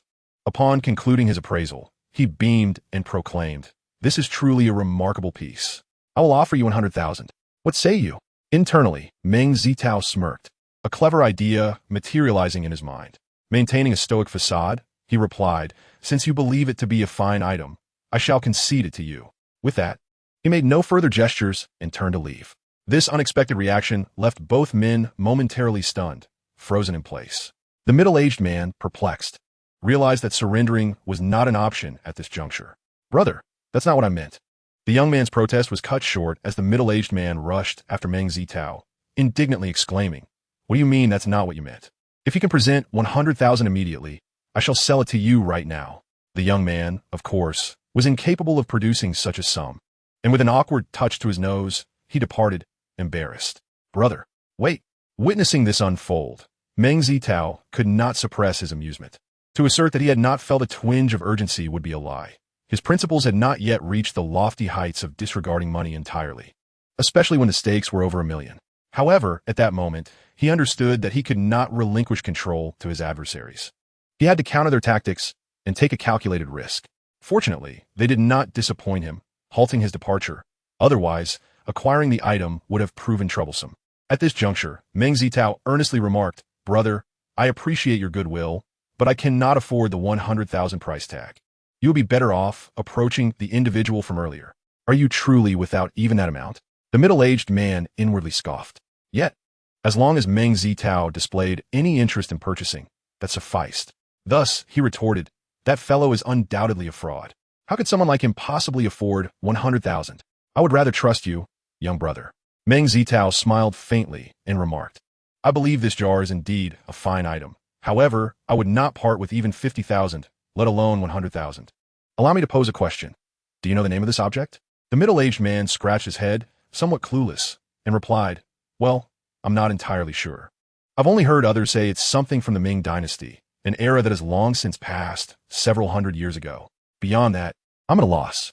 "Indeed," Meng Zitao countered. "As you mentioned, if it has been several centuries, how could it possibly appear so pristine? Moreover, being porcelain, it is bound to have endured its fair share of bumps and scrapes over such a long time, given the numerous battles fought during those centuries. Do you truly believe this item could be from the Ming dynasty?" The middle-aged man paused, contemplating the logic of Meng Zitao's words. He thought to himself, "He does make a point. If it didn't look so new, how could I have been offered it? This fellow isn't easily deceived. Yet, if he believes it to be an antique, perhaps I can still negotiate for a higher price." Thus, he cautiously inquired, "So, young man, are you suggesting that this item is a modern creation?" "That cannot be the case. I know my family has possessions, and this has been in our family for at least a century." Seeing Meng Zitao merely smile in a non-committal manner, the man hurriedly asked, "Brother, how much are you willing to offer?" Meng Zitao replied with a smile, "My friend, you should determine the price. That way, I won't risk offending you with a low offer, and we can both leave satisfied." "How about 50,000? The middle-aged man suggested cautiously after a moment's reflection. Logically speaking, acquiring it for 50,000 would yield considerable profit. Yet Meng Zitao was wary of accepting such a price outright, fearing suspicion from the man. He shook his head and replied, "My dear fellow, that's rather unfair. I just mentioned I wouldn't pay 50,000, yet you propose that very amount. Do you truly believe I would agree? The most I can offer is 5,000. The middle-aged man, taken aback by the meager offer, inwardly cursed, "What a greedy fellow." He recalled the saying, "Start high and negotiate down," and pleaded, "Brother, considering my circumstances, 5,000 is simply too little. I implore you to offer a bit more, especially since you acknowledged this is indeed a fine item, correct?" "Ah, my dear brother, it seems you are facing quite the hardship," Meng Zitao replied, feigning sympathy. "What if I were to add 3,000 to my offer? Could you possibly add a bit more? My family is burdened with debts totaling several thousand. Settling them leaves us with little. I am not asking for much, just 40,000. What do you say?" The middle-aged man continued to plead, adopting a posture as if he were about to kneel. Witnessing this display, Meng Zitao feigned irritation and said impatiently, "Why do you involve me in your debts? It is unreasonable to expect me to pay an exorbitant price.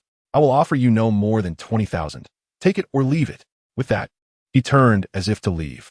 "All right then, young brother, can you make the payment immediately?" The middle-aged man hesitated for a moment before consenting, ultimately asking with a hint of unease, as if fearing that Meng Zitao might withhold payment. "Naturally, would I not fulfill my obligation? Considering the increased demand for funds and the necessity of acquiring certain tools for appraising treasures."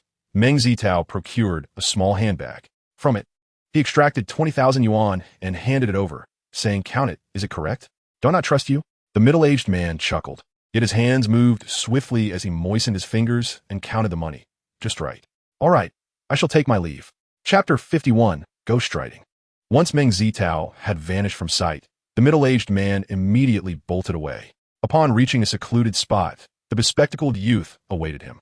The middle-aged man disregarded his presence and dialed a number. "We agreed on 20,000, regardless of how much I sell. That is my service fee." "Thank you, boss." Seeing the middle-aged man happily stow his phone, the youth eagerly approached and inquired, "Brother, how did it go? Were you successful?" The middle-aged man, brimming with pride, retorted. Enough with the nonsense. Do you even realize who I am? Such matters are a mere trifle. The youth's eyes sparkled with anticipation. Huh, brother. Just how much did we earn this time? He scratched his head, feigning innocence. But brother, this is our first time. We lack experience. Moreover, did you not say this person had stumbled upon a few treasures worth at least over 1 million? How could he be frightened away by merely 10,000? That depends on the item. It's akin to offering 100 yuan for a pencil. Would you be pleased? Humph, were it not for your inexperience. I would have considered breaking your legs. After scolding him, the middle-aged man produced the money from his pocket, his face alight with joy. Truth be told, this endeavor is indeed quite lucrative. The item, if not given away for free, would hardly cost much. To turn it around for 20,000 is simply exhilarating. We ought to thoroughly study this field and strive to elevate our business. Observing the stack of crimson bills in the middle-aged man's hand, the youth's eyes glimmered with excitement, nodding vigorously in agreement. However, had they known that a treasure worth over 1 million had slipped through their fingers, one could only wonder at the expressions that would have graced their faces. Meanwhile, Meng Zitao hurried towards Zheng Yishuan, passing by Xuanwang's shop, where he caught sight of the latter observing him with a bemused expression. His steps faltered momentarily, pondering, surely, this fellow isn't up to any mischief again? After a brief contemplation, he dismissed the thought and continued on with a cheerful demeanor towards Zheng Yishuan. Upon entering Zheng Yishuan, he found only the diligent clerk, Xiao Zhao, still on duty. After inquiring, he learned that Wang Zhishuan was delayed due to an engagement, while Cheng Qiheng and Wang Menghan were in the reception room. Entering the reception room, Meng Zitao discovered, in addition to Cheng Qiheng and Wang Menghan, an elderly gentleman in his 50s who appeared quite sprightly. The elderly gentleman, Meng Zitao, was acquainted with a frequent patron of Xinjiaxuan named Dong Wenbo, affectionately referred to as Old Dong. He had a profound passion for collecting paintings and calligraphy, and his own handwriting was exquisite. At that moment, Old Dong was peering intently at a painting on the table through a magnifying glass, as if he longed to immerse himself within the artwork. Meng Zitao, opting not to disturb him, exchanged smiles with Cheng Qiheng and others, before approaching to examine the seal impression on the painting. Dong Qichang, styled Xuanzi and known as Sibai, was a renowned painter and calligrapher from the Ming dynasty. He attained the imperial examination's highest honors in the 17th year of the Wanli era, subsequently serving as an editor at the Hamlin Academy and eventually rising to the position of Minister of Rites in Nanjing, earning the posthumous title of Wenman. His painting predominantly featured landscapes, influenced by the styles of Dongzhu, Ermi, and the four masters of the Yuan dynasty, characterized by delicate brushwork and profound artistic conception. His creations, though executed with an effortless flourish, brimmed with vitality. A well-read scholar and seasoned traveler, he possessed a broad perspective, having extensively studied the masterpieces of ancient masters. His landscapes established a new paradigm, culminating in the zenith of literati painting. Consequently, he profoundly impacted the art scene of his time, particularly the Qing dynasty's Four Wang school, and was revered as a luminary of the Songjiang school. Notably, his works commanded astonishing prices in the art market. For instance, in 2007, a set of his 8 large-format painting albums fetched over 48 million. Upon discovering that the painting was indeed by Dong Qichang, Meng Zitao felt a jolt of surprise. No wonder Cheng Qiheng had spoken so mysteriously over the phone. If it were an authentic piece, it would indeed be a source of pride. What a splendid painting, he mused, having taken a moment to scrutinize the artwork. The mountains, trees, and stones, enveloped in mist and flowing clouds, exhibited a graceful strength, with dynamic transitions and distinct layers of ink. It embodied the essence of Dong Qichang's style, refined yet unassuming, elegant and transcendent. Just as Meng Zitao contemplated the likelihood of this being an original work, an unsettling sense of déjà vu washed over him. It is essential to recognize that a painter is not akin to a machine, capable of replicating previous works with flawless precision. In reality, each painting varies to some extent. Even a simple circle would exhibit subtle differences, and when depicting figures, animals, or landscapes, the variations become even more pronounced. Thus, it was evident that one of the two paintings must harbor discrepancies, and discerning which was flawed was not particularly challenging. Observing Cheng Qiheng's smug demeanor, Meng Zitao felt a twinge of pity.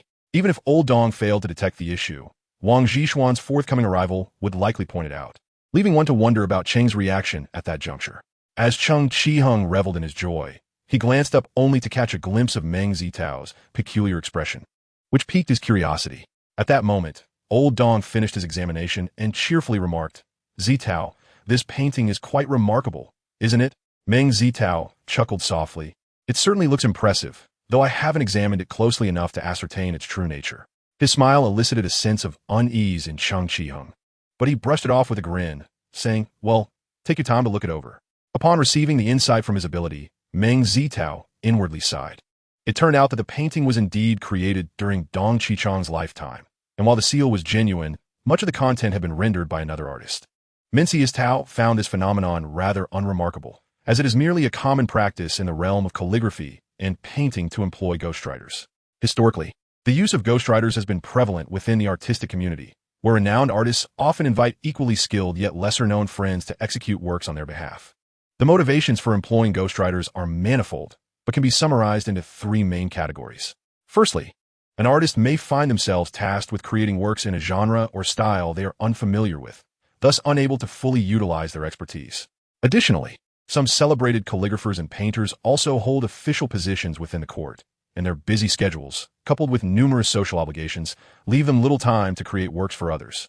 Even in contemporary times, the practice of ghostwriting persists in the art world, albeit more often driven by financial incentives. For instance, due to his fame, Dong Qichang attracted a continuous stream of requests for his creations, which he could not fulfill single-handedly, making the hiring of ghostwriters a common occurrence. During his lifetime, Dong Qichang had several of his students create works on his behalf. After his passing, the number of forgeries claiming to be his original works proliferated. It can be said that the legacy of Dong Qichang's works is a mixed bag of authenticity. However, it is crucial to note that authenticity does not always equate to quality, nor does a forgery inherently lack merit. The distinction lies in one's ability to discern and appreciate. In the realm of collecting, the processes of discernment and appreciation diverge significantly. Some may contend that a forgery is a forgery and cannot surpass an original. However, this assertion may not hold true in the case of Dong Qichang. Aside from the aforementioned anecdotes, another story illustrates this point. It is said that Dong Qichang once penned numerous characters for a friend, who later sought Dong's opinion on which piece was the finest. After careful consideration, Dong selected a work characterized by intricate composition, declaring it his crowning achievement. To his surprise, the friend chuckled and revealed that the chosen piece was, in fact, a copy executed by another artist, not an authentic work of Dong Qichang. They exchanged glances and sighed in mutual astonishment. One might ponder that if Dong Qichang himself could not discern the authenticity of his own calligraphy, how then could one dismiss the quality of that imitation? Returning to the subject of ghostwriting, it is evident that there are several categories within this practice, primarily divided into three types. Through meticulous observation, Meng Zitao concluded that the painting before him likely belonged to the third category, not entirely a mere imitation. If Chang Qiheng acquired it at a reasonable price, he might not suffer a loss. As Meng Zitao contemplated the artwork on the table, Chang Qiheng, intrigued, picked up Meng Zitao's cricket jar for examination. At first, Cheng's expression was one of confusion, but as he scrutinized further, his astonishment grew, culminating in incredulity as he exclaimed, "Am I seeing things? Is this truly a genuine piece?" Chang Qiheng's words elicited gasps of surprise from Wang Menghan and the nearby Old Dong, who were well aware of the market value of Xuanda blue and white porcelain. If authentic, it could fetch over $1 million. Meng Zitao lifted his head and retorted, "Is it so inconceivable that I could purchase a genuine article?" Chang Qiheng chuckled. "You know that's not what I mean. The crucial question is, where did you acquire this item?" Meng Zitao replied with a grin, "It was a gift from someone." "Come on, that person is known for his generosity, and he gifted you such a treasure?" Chang Qiheng scoffed, clearly skeptical of the claim. Wang Menghan and Old Dong shared his disbelief. Wang Menghan inquired, "Mengge, don't keep us in suspense. Where did this Xuanda cricket jar truly come from?" Meng Zitao shrugged. "I purchased it for 20,000 yuan. It's nearly the same as a gift." "What? You can't be serious." Chang Qiheng and the others were utterly astonished. "What do you mean serious?" At that moment, Wang Zhishuan walked in. After exchanging greetings, Wang Menghan remarked, "Mengge spent 20,000 yuan on a genuine Xuanda blue and white cricket jar." Wang Zhishuan approached and examined the item closely, while Meng Zitao attentively perused the scroll. After a brief moment, Wang Zhishuan smiled. "Indeed, it's a remarkable artifact from the Ming dynasty. Could you share its provenance, Meng?" "Absolutely." Meng Zitao chuckled, recounting the earlier events. Chang Qiheng expressed with envy and a touch of jealousy. You are truly blessed to encounter such fortune. Wang Zhishuan added, your luck is undeniable. However, the probability of such occurrences is exceedingly low, so do exercise caution in the future. Meng Zitao replied, initially, I approached it with the mindset that surviving a great calamity brings subsequent blessings. I never anticipated he would present such a treasure, and I merely played along. Cheng Qiheng lamented, I wish I could have such an opportunity too. Old Dong chuckled, pointing at the scroll on the table. Your luck isn't so shabby either. Having acquired this gem, Cheng Qiheng beamed with pride. Wang Zhishuan turned his gaze to the scroll and, upon noticing the seal at the lower left corner, was taken aback. A landscape painting by Dong Qichong? Cheng Qiheng nodded with satisfaction. I bought it for 150,000. Not bad, right? 150,000? You must have made a profit. Meng Zitao mused quietly. Just then, Wang Zhishuan furrowed his brow slightly. Let me take a closer look before I comment. Wang Zhishuan's demeanor left Cheng Qiheng momentarily speechless, glancing nervously at Meng Zitao and Old Dong. Old Dong had initially thought the painting was genuine, but Wang Zhishuan's reaction made him hesitant to voice his opinion. Meng Zitao, however, offered him a reassuring glance. Nearly 20 minutes later, Wang Zhishuan lifted his head thoughtfully, prompting Cheng Qiheng to eagerly ask, Uncle Wang, how does my painting fare? It's quite good. Regardless, Cheng Ge has made a profit, Meng Zitao replied candidly. Meng Zitao's recent acumen had impressed Cheng Qiheng, instilling great trust in his judgment. Hearing Meng Zitao's affirmation brought him joy. Though had he known the true implication of Meng Zitao's words, he might have felt a tinge of disappointment. Such a sly one. Wang Zhishuan chided with a smile. Since you insist, let us discuss the characteristics of this painting. Meng Zitao scratched his head, replying, But Uncle Wang, I am not well versed in calligraphy and painting. I can only share some knowledge from books. Wang Zhishuan retorted playfully, less nonsense. Are we not discussing knowledge from books? Well, I shall speak then. Meng Zitao composed himself and began. Dong Qichong, as both a calligrapher and painter, understood the interconnectedness of brushwork in both arts. He derived insights from Tang dynasty calligraphy, asserting that a painter's strokes must possess a certain restraint, avoiding a fluidity that lacks substance. He advocated that scholars should paint, employing the unique techniques of cursive and clerical scripts. Trees should appear as if bent like iron, mountains like painted sand, eschewing sweetness and trite paths, thereby embodying the spirit of the scholar. In accordance with his principles, his paintings often employed double outlines for trees, rarely using a single stroke for detailing. Take, for instance, his collection of ancient trees and rocks. The trees depicted therein predominantly utilize lines that are punctuated in serpentine with a distinct calligraphic charm. The contours of the mountains and rocks he delineated exhibit a similar quality, evoking a certain rustic elegance. At this juncture, let us examine this painting closely. As you can see, it aligns with Dong Qichong's style and standards in certain aspects. However, in most other areas, despite its ability to deceive the eye, a comparative analysis reveals a discernible gap in quality. Knock, knock. Wang Zhishuan rapped on the table and instructed, Xiao Cheng, if you have something to say, please wait until Xiao Meng finishes. Meng Zitao continued. Furthermore, Dong Qichong integrated the notions of light and shadow through the interplay of form. He posited that a painting should evoke darkness rather than brightness. Brightness resembles the sharp angles of a machine, while darkness is akin to clouds obscuring fog. The brightness and darkness Dong Qichong refer to are not necessarily linked to scholarly pursuits. The clouds and fog do not strictly denote the depiction of such elements, but rather suggest an ethereal quality that must be captured. Where the painted scenery appears obstructed, yet is, in essence, unobstructed, intended to seem disconnected yet inherently connected, brimming with subtlety and inviting contemplation.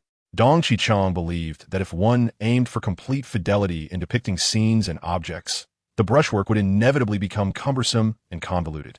Therefore, seeking darkness over brightness reflects his aspiration to replace the essence of a writer with that of a scholar. Yet, in this painting as before, only a fraction reaches the caliber of Dong Qichong. Moreover, his paintings do not pursue utilitarian aims of moral instruction or societal benefit. Rather, he advocated for the joy of painting itself, thus earning the title of literati ink play. The works produced by forgers and ghostwriters lack such depth and charm. Subsequently, Meng Zitao focused on comparing several aspects of this painting, concluding, thus, I believe this is a work penned by a ghostwriter for Dong Qichong, primarily executed by someone else and subsequently refined by him, indicating that you did not make an unwise purchase. Cheng Qiheng let out a bitter smile. Why did not overpay? It still feels rather frustrating to think about. Nearby, the elder Dong offered consolation. Xiao Cheng, do not lose heart. It is quite common for Dong Qichong to employ ghostwriters. Some statistics suggest he had as many as 13 ghostwriters, and the number of his contemporaries who executed works in his name is countless. Besides, this painting has indeed been refined by him. Generally, works of this nature are fairly recognizable. What is truly concerning is when, like your painting, the forgery is so convincing that one might easily be misled, especially when the original artist has also applied their touch. Wang Zhishuan remarked, if it were merely this, I would not chide you. But should your esteemed father happen upon this painting, do you believe he might not break your legs?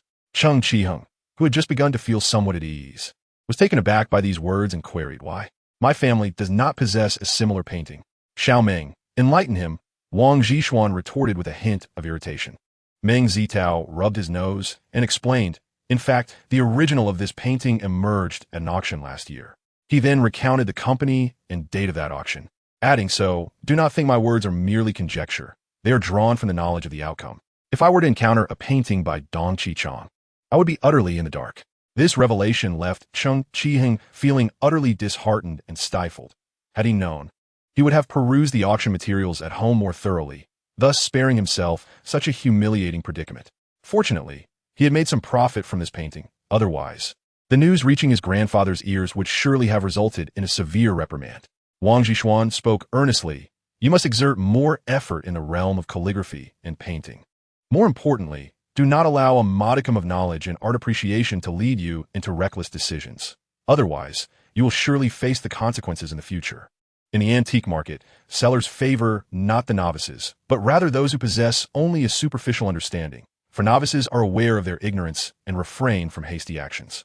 Conversely, the half-informed, believing themselves to possess some discernment, are prone to making impulsive purchases whenever they find something to their liking. Such individuals are the seller's favorites. Chapter 53. Losing the Lady.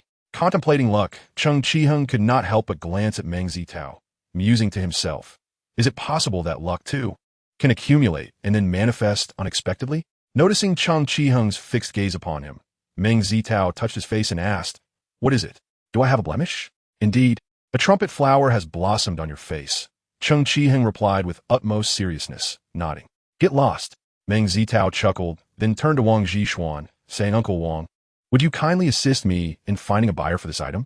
No sooner had he spoken than the elderly Dong interjected, Xiao Meng, since you wish to sell, might you consider offering it to me? Wang Zhishuan inquired, Old Dong, as a collector of calligraphy and painting, what use do you have for this piece? To gift it? Old Dong replied, am I so idle as to gift away such treasures? Naturally, I intend to add it to my collection. Wang Zhishuan said, in that case, I shall seek another buyer. Old Dong protested, why ever not? Am I not entitled to collect? Wang Zhishuan replied coolly, I have not forbidden you to collect. But allow me to inquire, what became of that Yongzheng period red water basin you purchased from me last time? Old Dong paused, somewhat embarrassed, and said, that was precisely to cover the cost of my painting purchase, wasn't it? Wang Zhishuan retorted angrily, why sell it to anyone else if not to a fool like Pighead Zhang? Now, what a pity, as the world has lost yet another treasure. Pighead Zhang was, in truth, a prominent businessman in Ling City, known for acquiring antiques merely for show. However, he seemed to have an inexplicable vendetta against antiques, often damaging items for various reasons, all stemming from carelessness. Given this, he ought to exercise caution. However, he remained obstinately himself, which led Wang Zhishuan and the others to bestow upon him the moniker Pighead Zhang. Furthermore, whenever there were any desirable items, they would not sell them to him. Yet in this era, it is indeed true that wealth can compel even the most obstinate of obstacles. Pighead Zhang, being affluent, was never concerned about acquiring fine goods. Each time they heard that Pighead Zhang had damaged yet another precious item, Wang Zhishuan and his companions felt a pang of heartache, coupled with a sense of frustration. Consequently, Wang Zhishuan harbored lingering resentment towards Old Dong for selling items to Pighead Zhang. Old Dong felt somewhat remorseful about this, and, after some contemplation, decided not to contest the matter. After engaging in conversation for a while, noticing that time was slipping away, Old Dong took his leave. As he approached the entrance of Xue Wenguang's shop, he spotted Xue Wenguang waving at him. Although Old Dong was not particularly fond of Xue Wenguang's character, he was aware that Xue possessed some valuable items, and thus he did not wish to offend him unnecessarily. He walked over.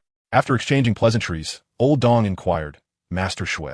What brings you to summon me? Surely you do not intend to treat me to a meal? Shui Wenguang chuckled lightly and asked, I just saw Xiao Meng with a cricket jar that appeared quite remarkable. Did you happen to see it? It is indeed quite impressive. Why do you ask? Old Dong responded with curiosity. Shui Wenguang quickly spun a tale. A client of mine inquired about where to find a fine cricket jar, specifically one from the Xuanda period. Such a treasure is not easily found, and I can only rely on luck. Old Dong, puzzled, questioned, how did you know that Old Meng has a Xuanda piece? In this day and age, good news seldom leaves home while bad news travels far and wide. The discord between Meng Zitao and Shui Wenguang had already spread throughout the antique street. For this reason, Old Dong believed that Meng Zitao would not have shown his item to Shui Wenguang. If that were the case, how could Shui Wenguang possibly know it was from the Xuanda period? Was he perhaps clairvoyant? Realizing he had let something slip, Shui Wenguang quickly corrected himself. I happened to pass by Xiao Meng and noticed the Jade's characteristics were reminiscent of Su Ma Li Qing. Old Dong, with a sudden shift in thought, smiled and replied, Indeed, you have guessed correctly. It truly is Su Ma Li Qing material. What? It is genuinely Su Ma Li Qing? Old Dong, you must be mistaken. Shui Wenguang's heart raced with anxiety, fearing that Old Dong might discern something amiss. Yet upon hearing this, his face displayed astonishment as he grasped Old Dong's hand, urgently asking, Old Dong, are you certain? Old Dong frowned and remarked, Master Shui, do you think I could be mistaken about this? Moreover, even Master Wang has seen it. It cannot be false. By the way, why are you so agitated? Shui Wenguang, still maintaining his composure, promptly released Old Dong's hand, chuckling awkwardly. Isn't it just because I have finally found something so rare that I am excited? I find that hard to believe. Old Dong silently scoffed, then feigned goodwill, saying, Master Shui, if that is the case, shouldn't you inquire? Master Wang is already in contact with potential buyers. If you delay, it may be too late. Oh, I shall go at once. Shui Wenguang, somewhat dazed, walked back into his own shop. How intriguing. Old Dong chuckled softly, and after taking a few steps, he heard a wail emanating from Shui Wenguang's shop, which caused him to burst in a hearty laughter. The following day, Meng Zitao awoke with a light heart and elevated spirits. It was no wonder he felt so jubilant, for he had stumbled upon a significant fortune the day before, selling it for an impressive sum of 1,580,000. With this windfall, he could finally afford to purchase a car. After dedicating considerable time to researching vehicles yesterday, he had come to a decision and was eager to view some cars that day. During breakfast, Meng Shuyang inquired, Xiao Tao, do you have time today? Noticing that his father's expression had become much more relaxed, Meng Zitao felt a surge of happiness and asked, what is the matter? Meng Shuyang replied, you are aware of Qian Dexiang's situation, right? He has recovered. Meng Zitao was somewhat taken aback. Oh, how'd he get better? Su Ping interjected. I heard he had a severe illness, but after regaining consciousness, he was fine. Meng Zitao mused to himself about the man's fortunate turn of events and remarked, well, as long as he is better, Uncle Qian and the others can finally breathe a sigh of relief. Indeed, both Meng Shuyang and his wife echoed with a sense of relief. Suddenly, Meng Zitao grasped what his father was implying and, with a peculiar expression, asked Dad, you're not suggesting I go collect Qian Dexiang's belongings, are you? Meng Shuyang replied, I'm not foolish enough to agree to that. However, could you at least go and take a look? Given that Qian Dexiang was an old friend of his father's, Meng Zitao felt it was only right to extend that courtesy. I can go, but whether I take anything will depend on what I see, he stated. Meng Shuyang responded cheerfully, of course, our money doesn't fall from the sky. Let's head over shortly. Meng Zitao quickly advised, Dad, perhaps you should refrain from going. Meng Shuyang waved his hand dismissively. I know my own health. Besides, you are all aware of the doctor's advice from yesterday's results. He said I should stay active. What is the point of lingering at home? Considering that the destination was only a 10-minute walk from their neighborhood, Meng Zitao ultimately acquiesced. After breakfast, the three of them arrived at Qian Dexiang's home, where they were warmly welcomed by his family. Observing that Qian Dexiang's parents were of similar age to his own, yet had already grayed significantly, Meng Zitao felt a pang of nostalgia. He then turned his gaze toward a tall, slender figure who seemed to be in relatively good spirits. This was Qian Dexiang himself. After a brief exchange of pleasantries, the conversation shifted to the main topic. Meng Zitao promptly assured, Uncle Qian, rest assured, if the items are valuable, I will purchase them at market price. The family across from him expressed their gratitude, yet they understood the underlying concern in Meng Zitao's words, feeling anxious about how much the collection of items might yield. Subsequently, Meng Shuyang and his wife engaged in conversation with Qian Dexiang's parents in the living room, while Qian Xiang led Meng Zitao into an adjacent room. Upon entering, a pungent odor assaulted Meng Zitao's senses, prompting him to wrinkle his nose and cover it. After a considerable time, he gradually acclimated to the smell. It is well known that many antiquities on the market today, such as jade artifacts, often undergo chemical treatment to simulate the effects of natural erosion. Consequently, these imitations invariably carry a hint of chemical odor. While a subtle scent may go unnoticed, the accumulation of thousands of fakes within this modest room is undeniably pungent. Meng Zitao furrowed his brow and remarked, "Brother Qian, I previously suggested you keep the windows open for ventilation, yet it appears you have neglected to do so. How can you endure such an odor?" Qian Xiang chuckled and replied, "I've grown accustomed to it. Come, let me show you my prized possession. It is truly remarkable." He led Meng Zitao to the center of the room, gesturing towards a piece of celadon. "This is a celadon from the Eastern Qing dynasty. What do you think? Quite impressive, isn't it?" Meng Zitao followed Qian Xiang's finger and beheld a celadon jar adorned with flying birds and figures of humans and beasts atop, while the body was embellished with numerous animal motifs and equestrian patterns. Faced with such an object, Meng Zitao felt a sense of incredulity but approached it for a closer examination. He asked, "Brother Qian, this indeed hails from the Qing dynasty. But do you know what it actually is?" "What?" Qian Xiang initially felt elated, but upon seeing Meng Zitao's serious demeanor, apprehension crept in. "It is a granary jar," Meng Zitao explained, "also known as a soul bottle or soul pavilion. This vessel evolved from the five-section jar of the Eastern Han period, resembling a tan. Typically, it features figures, birds, beasts, pavilions, and Buddhist icons crafted through a combination of stacking and modeling techniques. Its purpose is to symbolize the hope for offspring and prosperity of livestock, thus providing solace to the spirits of the deceased and comfort to the living." Upon hearing Meng Zitao's elucidation, Qian Xiang felt reassured. So it is an item intended for burial. How much is it worth?" Chapter 54, The Resonant Jar. Meng Zitao pondered for a moment before responding. "This piece is currently valued at around 30,000. Qian Xiang was taken aback by this assessment, incredulously exclaiming, "This is a relic from the Jade dynasty. How can it be worth so little?" He countered, "But Tang Sankai is also a funerary object. Why is it so highly valued?" Meng Zitao replied, "Indeed. But you must understand that when farmers unearthed Tang Sankai, they often deemed it inauspicious and would destroy it. The advantage of Tang Sankai lies in its role as a historical snapshot from the Tang dynasty, which grants it significant research value." Qian Xiang retorted, "My piece also possesses considerable research value." Meng Zitao countered, "But can this piece attract the attention of foreign scholars? Are there any experts speculating on its value?" "Not a single one." "Do you truly believe it will be deemed valuable?" "Perhaps it may appreciate in value in the future if someone conducts research on it. For now, you have two options: sell it to a museum or keep it and wait for its value to rise." Noticing Qian Xiang's skeptical expression, Meng Zitao silently scoffed. Since he was unconvinced, Meng Zitao felt disinclined to continue the discussion, as he had no intention of acquiring the piece. "Brother Qian, let's explore other items. Do you have any other treasures? Could it be that this piece truly holds little worth?"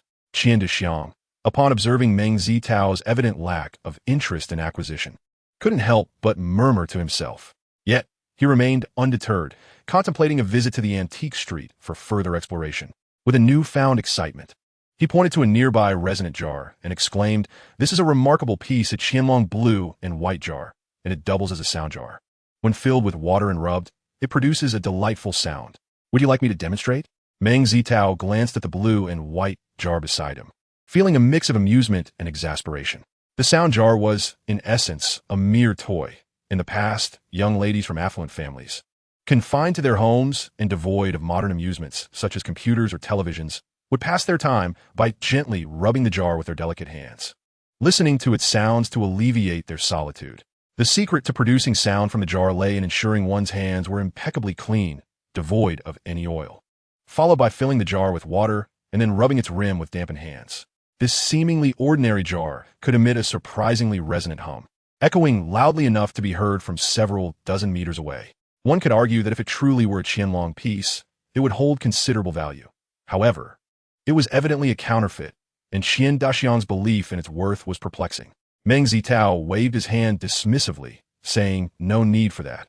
You might as well keep it at home for your own amusement."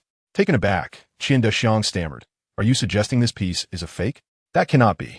The seller explicitly claimed it was genuine." Meng Zitao chuckled lightly and inquired, "Pray, tell me how the seller presented it to you." Eagerly, Qian Dishiang recounted the entire transaction, leaving Meng Zitao somewhat speechless to discover that this very sound jar had been purchased from Shui Wenguang. A month prior, Qian Dishiang and a friend had meandered through the antique street, eventually arriving at Shui Wenguang's shop. Shui had greeted them warmly, and after a brief conversation, Qian Dishiang had inquired about any noteworthy items. Shui, with an air of mystery, had led them to a back room and pointed out a blue and white jar, claiming it to be genuine. After some contemplation, Qian Dishiang devised a plan, reasoning that since it was a sound jar, it must indeed produce sound. Otherwise, it would surely be a counterfeit. He proposed to Shui, "Since this is a sound jar, we must try it out. Please fill it with water. If it does not produce sound, we can forget it. If it does, then we shall negotiate further." To his astonishment, the jar indeed proved to be a treasure. However, he feared Shui might be deceiving him, so he asked, "Could I please get a try?" Shui chuckled and replied, "Of course. If you don't try it, I would insist you do." He then meticulously explained the procedure once more. After listening intently, Qian Dishiang eagerly extended his hands, mimicking Shui's earlier actions. As he gently rubbed the rim of the jar, the sound grew increasingly pronounced, crescendoing as he quickened his pace. Consequently, he inquired about the price, to which Shui responded with a figure of 150,000. After a prolonged negotiation, they settled on a final price of 80,000. After making the purchase, a friend who accompanied him exclaimed that the item was worth 80,000, feeling as though he had stumbled upon a remarkable bargain. A stroke of luck that filled him with uncontainable joy. Little did he anticipate that Meng Zitao would later declare the item to be a counterfeit, leading him to initially dismiss such a claim, convinced that Meng Zitao was merely deceiving him. As he listened to the unfolding events, Meng Zitao found amusement in the situation. However, he was puzzled by one particular aspect and inquired, "I say, Qingge, this money for the resonant jar, it was tea given to you by Uncle Qian and the others, was it?" To which Qian Dishiang retorted, "Furthermore, do you believe my parents would bestow such a sum upon me?" Upon learning this outcome, Meng Zitao was rendered speechless, astonished that Qian Dishiang, amidst his dazed state, could still manage to find a bargain. What extraordinary fortune! Yet, upon further reflection, he began to understand. It was likely that Qian Dishiang, having profited from this fortunate encounter, had subsequently purchased a myriad of fakes, and akin to the previous instance, had been emboldened by the thrill of the chase, thus rejuvenating his spirits. Despite harboring doubts regarding Meng Zitao's judgment, Qian Dishiang was eager to hear his friend's reasoning. "I say, Xiao Tao, since you assert this is a counterfeit, surely you must have grounds for such a claim?" Meng Zitao, inwardly scoffing, nonetheless took the time to elucidate his perspective. As Qian Dishiang listened, his expression darkened, culminating in an outburst. "That unscrupulous merchant, I shall return this item," Meng Zitao advised. "Even if you confront him in indignation, he will not refund your money." Clenching his teeth, Qian Dishiang protested, "Why not? He explicitly told me this was authentic. Having paid for it, can he simply deny the transaction?" Meng Zitao replied, "Indeed. It is precisely because he made such a proclamation that you have no leverage against him." Puzzled, Qian Dishiang paused and asked why. His confusion deepened. "Why didn't he inform me?" Meng Zitao retorted. "Isn't that obvious? If he had informed you, how would he profit?" With an internal sigh of exasperation, Meng Zitao continued, "He could easily assert that something so evidently fake need not be disclosed to you." After a moment of silence, Qian Dishiang erupted, "I do not care. Since this item is a counterfeit, he must compensate me." Though Meng Zitao felt a sense of helplessness, he reasoned that if it were anyone else, he would have simply let it be.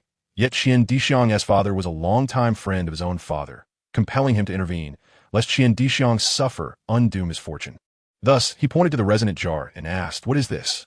While Qian Dishiang was somewhat baffled by Meng Zitao's inquiry, he replied dutifully, "It's a resonant jar." Meng Zitao affirmed, "Precisely, if the jar does not resonate, you may seek him out for a refund." Qian Dishiang interjected, "It resonates, but it is counterfeit." Meng Zitao countered, "This jar is not a fake." Qian Dishiang argued, "But it is not from the Jiaqing period." Meng Zitao questioned, "Did he definitively state that this was crafted during the Jiaqing era?" With a scoff, Meng Zitao added, "I have dealt with Shui Wenguang for over 2 years. Do you think I am unaware of his character? Given that this is a counterfeit, how could he possibly ascertain the exact period of its creation?" Qian Dishiang fell silent for a moment, pondering, "What should I do?" He resigned himself, considering it a tuition fee. Observing the dejection on Qian Dishiang's face, Meng Zitao subtly shook his head. In truth, there was something he had yet to disclose, if his intuition served him right. This affair was likely a trap set against him. His friend was most likely a pawn hired by Shui Wenguang, for with Shui Wenguang's intellect, he would never have been deceived by such an obviously counterfeit item. However, Meng Zitao chose to keep this insight to himself. Otherwise, Qian Dixiang would undoubtedly seek retribution. Yet the adversary was likely a rogue, leaving Qian Dixiang with little hope of emerging unscathed. Ultimately, Qian Dixiang hailed from an ordinary family, and due to his circumstances, their financial situation had become rather strained. They could not afford any further shocks. Otherwise, Meng Zitao truly feared for the well-being of Qian Dixiang's parents. Fortunately, Qian Dixiang's spirits had stabilized, and he absorbed Meng Zitao's words, albeit with a lingering sense of despondency, allowing Meng Zitao to examine the collection on his own. Chapter 55, No More Service. Given Qian Dixiang's unreliable demeanor, Meng Zitao felt it prudent to take matters into his own hands. Qian Dixiang's suggestion aligned perfectly with his intentions, prompting him to commence his search independently. As it happened, Qian Dixiang's room was indeed a chaotic mess, with items strewn haphazardly across the space. Aside from a narrow pathway in the center, the rest of the room was cluttered, leaving Meng Zitao unsure of where to tread, lest he inadvertently damage something. Casting a glance around, he sighed, "Qian Gu, could you possibly tidy up the room a bit? It's quite difficult for me to navigate." Qian Dixiang surveyed his surroundings and, feeling a bit embarrassed by the disorder, nodded repeatedly and began to organize the mess. Thus, Meng Zitao sifted through the useful items while Qian Dixiang tidied up, and before long, noon arrived. By that time, Meng Zitao had managed to gather 5 authentic pieces, all from the Qing dynasty, their combined worth barely reaching 10,000. This was merely at market value. Selling them to a dealer would yield less than half of that. Realizing he had only selected a handful of genuine items from 1,000, Meng Zitao felt somewhat speechless. He glanced at Qian Dixiang, who was still organizing, and remarked softly, "What a wasteful endeavor." With a chuckle, Meng Zitao suggested, "Shall we take a break?" Qian Dixiang snapped back to reality. "All right, it's already mealtime. Let's go eat." Upon returning to the living room, Meng Shuyang eagerly inquired about their findings, to which Meng Zitao candidly recounted their discoveries. Given Qian Dixiang's character, his parents were undoubtedly aware of it. Therefore, upon hearing that Meng Zitao had unearthed a few genuine pieces, the elderly couple was overjoyed, even indulging in a bit more food. Thus, by 3 in the afternoon, Meng Zitao had examined the entirety of the room's contents. Rising to his feet, he stretched his limbs, feeling a wave of comfort wash over him. Had this been in the past, he would likely have been exhausted after such an endeavor. It seemed that his practice of Tai Chi had not been in vain. Meng Zitao was quite pleased with his physical condition, yet he understood that it was primarily due to the prowess of his extraordinary abilities.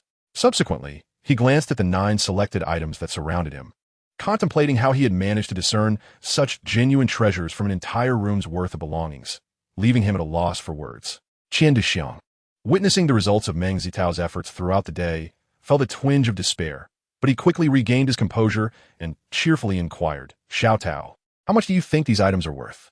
Meng Zitao provided a brief introduction to each piece, stating, "Brother Qian, I'll help you with these. Let us price them at 20,000. What do you think? Only 20,000? Could that be a bit low?" Qian Dixiang mused, smacking his lips. "Well, if you believe 20,000 is insufficient, then perhaps you should sell them to someone else," Meng Zitao replied with a chuckle. Truth be told, had it not been for the regard he held for Qian Dixiang's parents, he would have never proposed such a price. It was surprising that Qian Dixiang remained unsatisfied, and if that was the case, Meng Zitao would let him be. At most, it would count as a charitable endeavor. However, as the old adage suggests, opportunities once missed are seldom regained. Since Qian Dixiang had declined this offer, should he wish to sell these items to Meng Zitao in the future, he would certainly not receive such a price again. Seeing Meng Zitao's demeanor, Qian Dixiang pondered for a moment and ultimately decided it was best to sell to him. Their acquaintance had spanned a considerable time, and if word got out that he had been taken advantage of, Meng Zitao would have no reason to hold back his displeasure. Thus, he quickly responded with a smile, "Xiao Tao, I was merely speaking off the cuff. Let us settle on this price." Though somewhat displeased, Meng Zitao nodded in agreement, and then queried, "Brother Qian, didn't you mention earlier that you had a few hidden treasures in your cabinet? Might I have the pleasure of seeing them?" Initially, Qian Dixiang had no intention of revealing those prized possessions. But given that Meng Zitao had selected only 9 items and offered merely 20,000, it was beyond his expectations. Realizing that such an amount was hardly sufficient to open a shop, Qian Dexiang reluctantly agreed to show the items, stating, "All right, let us step outside." With Qian Dexiang's parents having left, Meng Zitao poured himself a cup of tea and began to sip it. Before long, Qian Dexiang emerged from his room, cradling a jewelry box. "These are a pair of ice-type jadeite bangles I purchased. What do you think their worth is?" he said, opening the box and presenting it to Meng Zitao. Upon closer inspection, Meng Zitao found himself at a loss for words, as these were not jadeite at all, but rather water foam. Water foam is a type of jade associated with jadeite deposits, characterized by a predominantly white or grayish-white hue, with occasional white spots and unevenly distributed color bands. Those with blue tone bands are referred to as water-ground blue flower, due to its excellent translucency, resembling ice-type jadeite. It is often fashioned into bangles, pendants, and carvings for sale in the market, leaving many unable to discern its true nature. Meng Zitao recognized it as water foam at first glance, having previously incurred a loss exceeding 3,000 from a similar mistake. Since then, he had taken it upon himself to thoroughly study water foam. Upon catching sight of Qian Dexiang's bracelet, he immediately recognized that Qian had fallen victim to deception once again. "Brother Qian, you didn't spend much on this bracelet, did you?" Meng Zitao inquired. It's quite a bargain. Only 70,000, Qian Dexiang replied with a smug smile. However, he quickly realized the implications of his words and, with a slight tremor in his voice, asked, "How do you know it's not expensive? Surely, there can't be an issue with it?" Meng Zitao responded, "Brother Qian, please don't rush to conclusions. This piece is indeed not jade. It is rather a form of sodalite." "Sodalite? What is that?" Qian Dexiang asked, momentarily at a loss for words. After Meng Zitao elaborated, he remained in a daze for some time before finally saying, "Since it is a companion mineral of jade, it shouldn't be inexpensive, right?" Meng Zitao shook his head. "Sodalite is a variety of feldspar, while jadeite, which constitutes jade, is a polycrystalline aggregate composed of jadeite, diopside, and chromium-bearing jadeite. The disparity in their mineral reserves is substantial. Feldspar is widely distributed across the globe, whereas jadeite is primarily sourced from Myanmar and a few other locations, with the quality from other regions being significantly inferior to that of Myanmar. Coupled with the market's fervent demand for jade, its price naturally escalates, while feldspar holds little value. Your bracelet is worth merely a few dozen yuan. Qian Dexiang gasped, impossible. How could there be such a vast difference? Meng Zitao remarked, "This price is not merely my opinion. You may verify it in the market." At this moment, Qian was at a loss for words to express his feelings. After a brief pause, he burst out in frustration. Observing Qian Dexiang's remorseful demeanor, Meng Zitao felt no sympathy. For this predicament was entirely self-inflicted. In this world, opportunities to acquire bargains are rare. Even if they do arise, one must possess some discernment. Yet, Qian Dexiang foolishly believed that fortune would always come knocking, ultimately leading to his own downfall. As the old saying goes, those who are pitiful often harbor their own faults. After some time, Qian Dexiang's emotions began to settle. He lifted his head and asked, "Xiao Tao, how did you discern that this is sodalite?" His suspicion resurfaced. "Is it possible for me to deceive you in such matters?" Meng Zitao, sensing a hint of disbelief in Qian's eyes, felt a twinge of irritation. Nevertheless, choosing to be magnanimous, he provided an explanation, though he resolved never to engage with someone like Qian Dexiang again. Distinguishing jade from sodalite is quite straightforward, as the specific gravity of sodalite is significantly lower than that of jade. If you possess jade, you can hold sodalite in one hand and a piece of natural jade in the other for comparison. Sodalite feels light and airy, while jade conveys a substantial weight. The lustrous quality of jade is a crucial characteristic in differentiating it from other similar stones. Jade's brilliance manifests in forms such as snowflakes, mosquito wings, and star-like patterns. While sodalite may exhibit similar star-like features, they're not pronounced, appearing only sporadically. A simple comparison will clarify this distinction. Furthermore, observe the swirling patterns. Meng Zitao picked up a bracelet and remarked, "The swirling patterns in jade resemble elegant ink washes, seamlessly blending into its base, giving it an ethereal quality. The blossoms of the water foam possess a remarkable three-dimensional quality. Rather than drifting, they seem embedded. Observe. Do they not resemble a colorful lump of clay cast into the water?" After Meng Zitao's thorough explanation, Qian Dexiang let out a long sigh and then raised his head to inquire, "Xiao Tao, would you be interested in this bracelet?" Meng Zitao was taken aback, but quickly grasped Qian Dexiang's implication. A surge of anger welled up within him, and he stood, scoffing coldly. Since there is no trust between us, perhaps it is best that we do not pursue this business. You may as well sell your items at a premium. With that, he turned and strode toward the exit. As previously mentioned, had it not been for the fact that Qian Dexiang's father was an old friend of his own, and their families enjoyed a cordial relationship, especially since Qian Dexiang's parents had lent money when his family purchased a home, Meng Zitao would not have entertained this matter at all. To his dismay, not only was the situation thankless, but Qian Dexiang harbored such suspicion, doubting that he would intentionally misrepresent a genuine item as a counterfeit. This encroached upon his professional integrity. Even a figure made of clay would feel indignation. Regardless of any treasures Qian Dexiang might possess, Meng Zitao was unwilling to engage further. Seeing Meng Zitao genuinely enraged, Qian Dexiang hastily rose, performing a respectful bow. Xiao Tao, I tend to speak thoughtlessly. Please forgive me this once. Chapter 56, A Grand Joke. Meng Zitao, unwilling to entertain such an insensible fool, was about to depart when he heard the sound of a door opening. To his surprise, Qian Dexiang's parents entered with expressions of delight. Meng Zitao sighed inwardly. If he left now, it would undoubtedly be a blow to the elderly couple. And he felt a twinge of guilt. After some contemplation, he reluctantly decided to remain a while longer. Very well, let us see how this unfolds. For the sake of Uncle Qian, he reassured himself. Sensing an odd atmosphere in the room, the elderly couple paused. What is going on here? Meng Zitao smiled. We just stepped out. Brother Qian was about to show me a few of his collectibles. Qian Dexiang nodded vigorously in agreement. Is that truly the case? The couple seemed somewhat skeptical, prompting Meng Zitao to feign sincerity and assert that there was indeed nothing amiss. However, considering their son's character, the parents directed a sharp gaze at Qian Dexiang, declaring, You dare to bully Xiao Tao? I shall certainly reprimand you. Then, turning to Meng Zitao with a smile, they added, Xiao Tao, should he utter any nonsense, do inform me, and I will handle him. Dad, what are you saying? How could I ever bully Xiao Tao? Qian Dexiang thought to himself, he is far more likely to bully me. Had Meng Zitao heard this thought, he might have lost all regard for the elderly couple and left without a word. This left Meng Zitao momentarily speechless. Having been in this field for 4 years, he would never have dared to purchase artworks without his unique abilities. The audacity of Qian Dexiang, an uneducated individual, to make such attempts was truly outrageous. Pointing to the box containing his calligraphy, Qian Dexiang smiled and said, Xiao Tao, would you kindly examine this piece for me? To be candid, given Qian Dexiang's discernment, Meng Zitao contemplated outright refusal, yet ultimately restrained himself and suggested, This place is not suitable. Let us examine it at the table. Very well, very well. Qian Dexiang nodded vigorously, proceeding to place the item on a nearby 8 Immortals table. Whose handwriting is this? Meng Zitao inquired as he unfurled the scroll. It is written in cursive by Zhang Boying, Qian Dexiang replied with palpable excitement. Oh, Meng Zitao nodded, feeling a sense of credibility.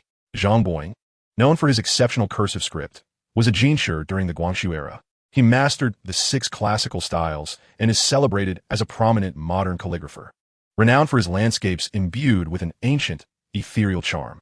Zhang Boying ranks among the 4 great calligraphers of early Republican Beijing, alongside Fu Zengxiang, Hua Shikuei, and Zheng Xiaoxiu. His style, which distilled the essence of Wei style and captured the quintessence of Tang regular script, gained prominence during his time. He maintained profound connections with esteemed contemporaries such as Kang Yuwei, Liang Qichao, Zhang Daqian, Qi Baishe, and Rong Gong, and was lauded for his expertise in the appreciation of inscriptions and paintings.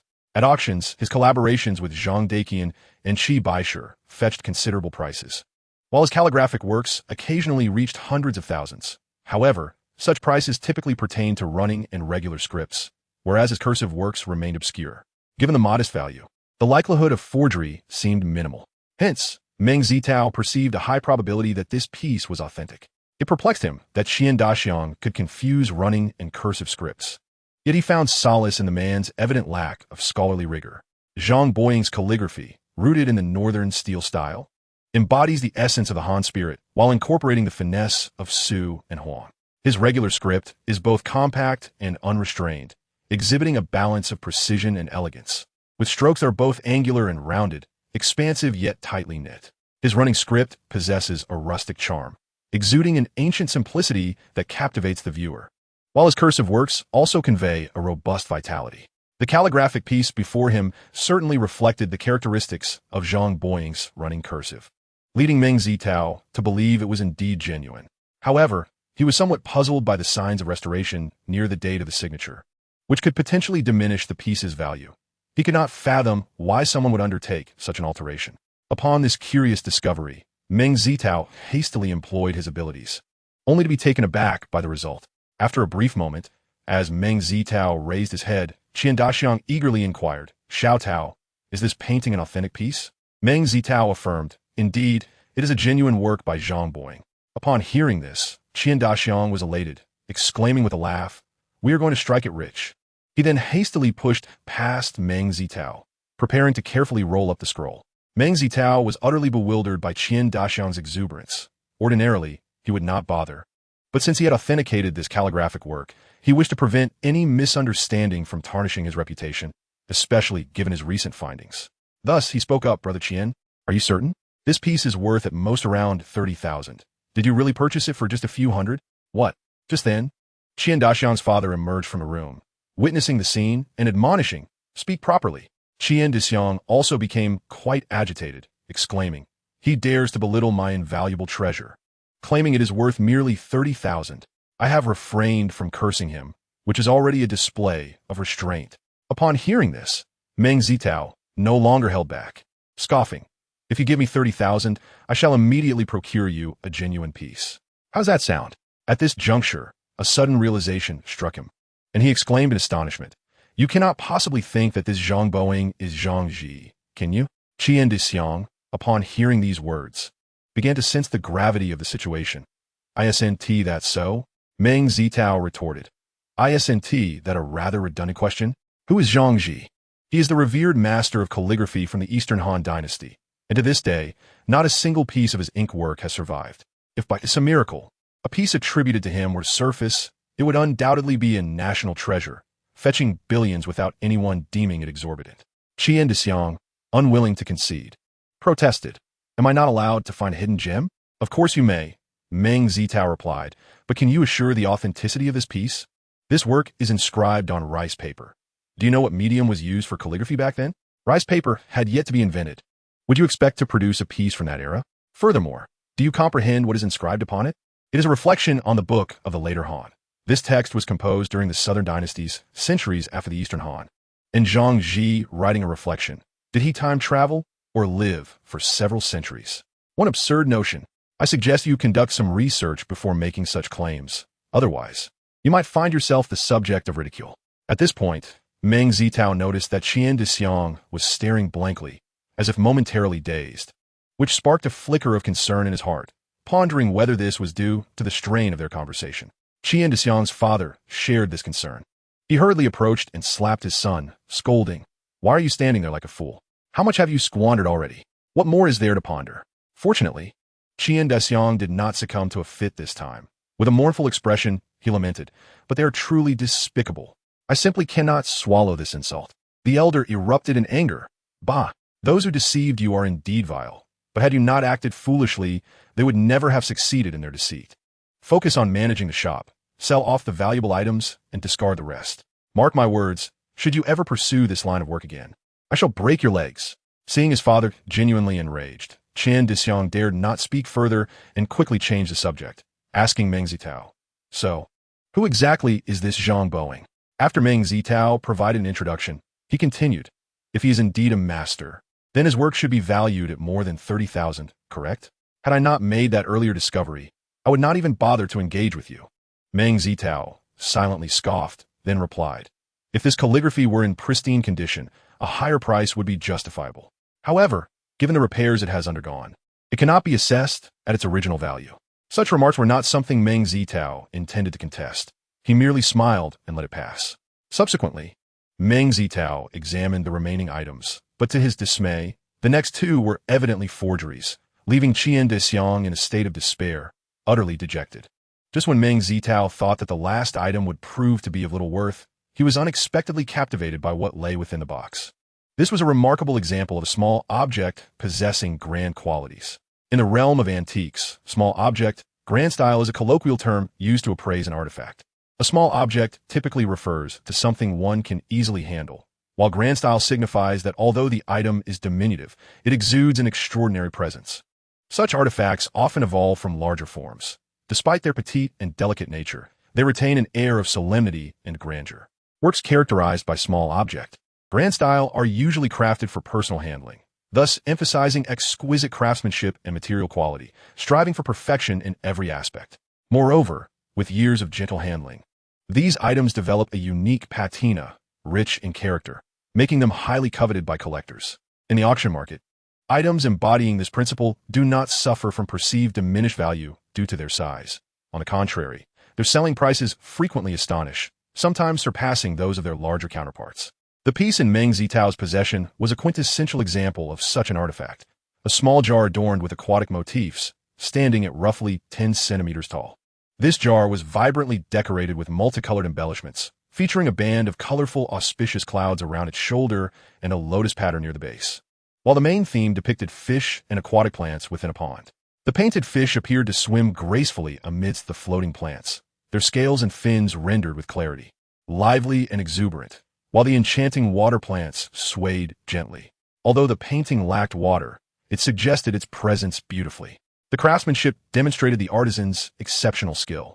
Furthermore, the base of the jar bore the inscription of the Ming dynasty, Wanli era, in double-circle Kaishu script. This polychrome jar boasted a vivid and striking cobalt blue, tinged with purple. Its decorative style was bold and ornate, rich in color and variation. The red hues were deep and elegant, reminiscent of jujube skin, characteristic of the famed Jiawan-colored porcelain, which immediately captivated Meng Zitao. Seeing Meng Zitao engrossed in his newfound treasure, Qian Dexiang felt a sense of relief and promptly inquired about the price. Upon hearing Meng Zitao's offer, Qian Dexiang, as expected, deemed it insufficient. Meng Zitao patiently explained his reasoning. However, Qian Dexiang remained unmoved and hinted that if Meng Zitao did not acquiesce, he would sell the items to others. With a chuckle, Meng Zitao retorted, "Who you choose to sell to is of no concern to me, but I must advise you, once you let this opportunity slip away, it may never return. I have pressing matters to attend to." "Oh, do be careful on your way," Qian Dexiang replied. "By the way, what about those items?" Meng Zitao smiled and said, "I haven't brought enough money. It will have to wait until next time." With that, he swiftly exited without allowing the elder a moment to react. Who could have predicted such a turn of events? Qian Dexiang shrugged in resignation. "Very well. If that is your preference, sell them to someone else. Do not expect my assistance in the future. I cannot afford such losses." As Meng Zitao stepped outside, he took a deep breath, having crossed the threshold of the community. He felt a sense of release. He had approached the situation with goodwill, intending to acquire the item at market value. Yet the outcome left him feeling quite disheartened. Ultimately, I find myself rather foolish. Despite being fully aware of Qian Dexiang's true nature, I still reported the original price so naively. Perhaps, had I quoted a lower price and then raised it slightly, the unfortunate events of earlier could have been avoided. Meng Zitao sighed deeply. Although he acknowledged this, the two families had maintained a friendship for quite some time and had previously aided each other in times of need. For instance, when his family borrowed 50,000 yuan from Qian Dexiang's parents to purchase a home, they did not demand a single penny in interest upon repayment. It is said that kindness begets kindness. Thus, he was willing to accept those items at market value, treating the transaction with the same sincerity as a friendship rather than a business deal. In the end, it is clear that Qian Dexiang is quite the scoundrel. Nevertheless, while he could overlook the other items, the painting was something Meng Zitao was determined to possess, for it bore a resemblance to the treasure map he had once sensed, possibly containing the remaining clues to the treasure. At this moment, however, Meng Zitao felt little concern, as he knew it would not be long before Qian Dexiang sought him out again. The items Qian Dexiang possessed, aside from the small, colorful jar, would scarcely fetch such a high price in the antiquities market. Given Qian Dexiang's character, it was implausible that he would not come looking for him. Upon returning home, Meng Zitao recounted the situation to his parents, who expressed their disdain for Qian Dexiang's behavior, advising him to handle the matter as he saw fit, provided he did not embarrass Qian Dexiang's parents. The following day, Meng Zitao had intended to visit the car dealership, but due to a last-minute obligation on Chang Qihing's part, he postponed the trip. One could hardly trust the many deceptions that plague the current car market. Without a knowledgeable guide, one might easily fall into a pitfall. After breakfast, with some free time on his hands, Meng Zitao decided to meander through the antique street. Upon arrival, he headed straight for Lao Lu's stall, and the two engaged in light conversation. With a grin, Meng Zitao asked Lao Lu, "Have you come across any opportunities for house excavations lately?" Lao Lu chuckled. "Come now, what good houses are left for you to excavate in this day and age? Of course, if you're willing to risk stepping on a landmine, I could introduce you to a few." At this point, a vendor nearby chimed in, Xiaoming. "You should agree to his offer." Lao Lu laughed. "I say, Lao Niu, are you trying to push Xiaoming into a fire pit?" Lao Niu, whose name did not actually mean cow, had earned that nickname due to his diligent nature at home. He laughed heartily. "Haven't you heard? Xiaoming stumbled upon a treasure while stepping on a landmine yesterday." Meng Zitao chuckled, realizing how small the antique market was. News spread rapidly. Thus, it came as no surprise that Lao Niu and the others were aware of this incident. Since Lao Lu had not set up his stall the previous day, he was momentarily taken aback by this revelation. "Oh, such a thing occurred?" "Indeed," Lao Niu replied, recounting the tale. "By the way, that fellow Shui Wenguang nearly fainted from crying yesterday." Lao Lu was momentarily stunned, then incredulously inquired, "No way. Did he dig that pit himself?" "I never said that," Lao Niu replied. "Without evidence, we cannot unjustly accuse others, can we?" In the end, the old cow cast a knowing glance at Meng Zitao. With a chuckle, Meng Zitao admitted to himself that he found yesterday's incident somewhat perplexing, as it was rare for anyone to lay traps in the antique street. He felt an inexplicable sense that the other party was targeting him, yet upon spotting the cricket jar, he dismissed his suspicions. Upon learning that it was likely the doing of Shui Wenguang, he felt a surge of indignation, tempered by a certain satisfaction. Meng Zitao nodded in agreement. At that moment, a middle-aged man, resembling a shopkeeper, approached. Upon catching sight of a Buddha statue at Lao Lu's stall, his eyes lit up, and he inquired, "Boss, when was this piece made?" This single utterance revealed to Meng Zitao and Lao Lu that the man was devoid of any substantial knowledge, filled only with superficiality. If he were truly knowledgeable, he would have asked for the specific year, as authentic antiques are described in terms of their era, while newly replicated items are referred to as new. Items that provoke significant debate are usually said to be indeterminate. The man's lack of insight exposed his novice status. Lao Lu glanced at the man and replied, "This Buddha statue is from the northern Qing dynasty." Meng Zitao couldn't help but stifle a laugh. This statue indeed belonged to the northern Qing, but should have been prefaced with new replica. The middle-aged man pressed, "When was the northern Qing?" He presumed it was later than the Ming dynasty. At that moment, Old Cow, having taken a sip of tea, nearly spewed it out in surprise at the remark. Meng Zitao was equally at a loss for words, considering the man to be quite foolish. With no one else around, Lao Lu retrieved a dictionary from Old Cow's stall, flipped to the historical timeline, and pointed it out to the man, saying, "Look here, when was the northern Qing?" Upon seeing the information, the middle-aged man appeared to grasp the timeline, realizing it predated the Ming dynasty. He seemed unfazed and asked, "Is this piece truly from the northern Qing?" Lao Lu chuckled and replied, "Then what do you think it is?" The man inspected the statue from various angles, ultimately stating, "I can't determine when it was made." Meng Zitao laughed internally, thinking, if he didn't even know about the northern Qing, what could he possibly discern about the era? The northern Qing statues were valuable, while those from the Ming dynasty held lesser worth.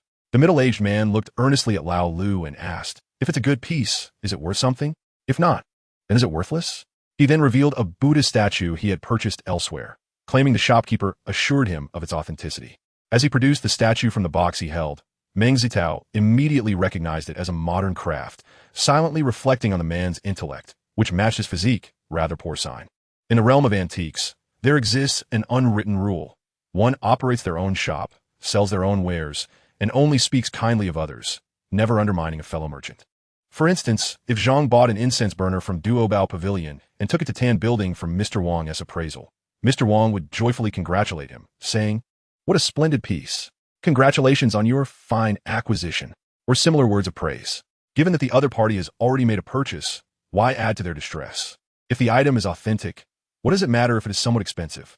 Even if it is a counterfeit, since it cannot be returned, why further complicate matters and disturb their mood and business? The behavior of this middle-aged man is all too apparent to those in the industry. He is nothing more than a brash nouveau riche, uncomfortable with his newfound wealth. Such a person is unlikely to grasp the nuances of the trade, and naturally, Lao Lu would have no reason to speak candidly with him. Chapter 58, Purchasing a Car. Upon hearing Lao Lu's remarks, the middle-aged man pointed at a statue of Buddha on Lao Lu's stall and inquired, How much for this piece? The onlookers were momentarily speechless. Even if one is unfamiliar with antiques, surely one knows that the term please should be used when discussing a statue of Buddha. It is not that commerce cannot employ such language, but it does come across as somewhat disrespectful. Typically, a person with genuine intentions would refrain from such phrasing. Of course, while they may silently criticize, they would not share the insider jargon with the middle-aged man, as it would be futile to do so. Upon hearing Lao Lu's words, the middle-aged man merely chuckled and shook his head before departing. Shortly after he left, Meng Zitao voiced his curiosity. Lao Lu, why would you speak honestly to someone like him? Surely, we should seize the opportunity to profit from his ignorance? Lao Lu replied with a smile. Let me impart some wisdom. The money from such fools is not easily earned. If you deceive him, he may very well return with someone to vandalize your goods. Do you believe that? Meng Zitao pondered this and realized it was indeed a possibility. If the buyer were knowledgeable, even if he were to make a mistake, he would typically swallow the loss. If he were an unreasonable outsider, there would still be some room for negotiation, as the rules of the trade are clear. The most troublesome are those brash individuals who, at the slightest provocation, might ruin one's business. This middle-aged man could easily be one of those.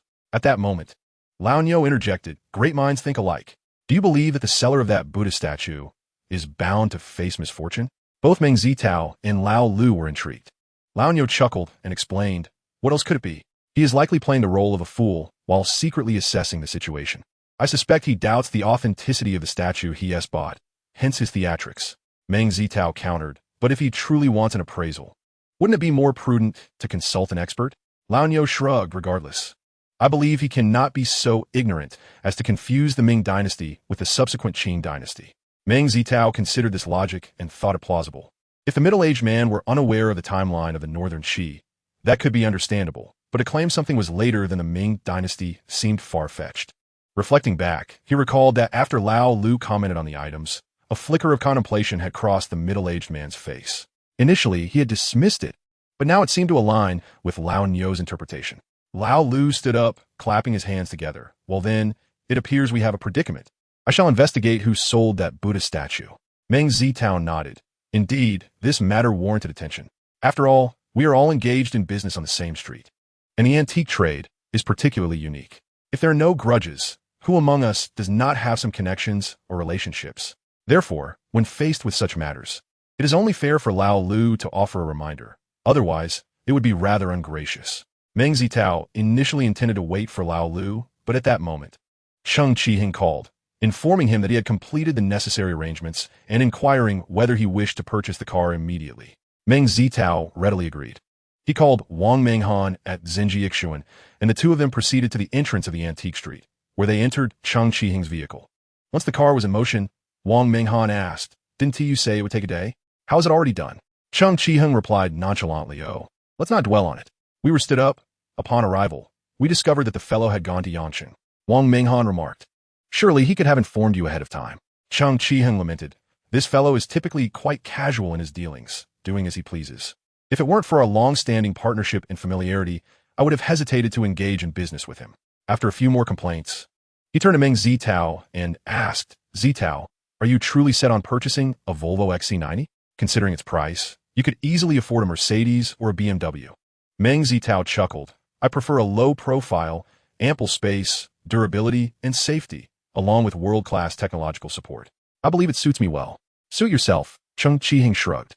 After all, it was still a commendable vehicle, so he refrained from further persuasion, adding, I just called and confirmed that the 4S dealership has 2 vehicles in stock, differing only in color. You can choose one. Meng Zitao smiled, thank you.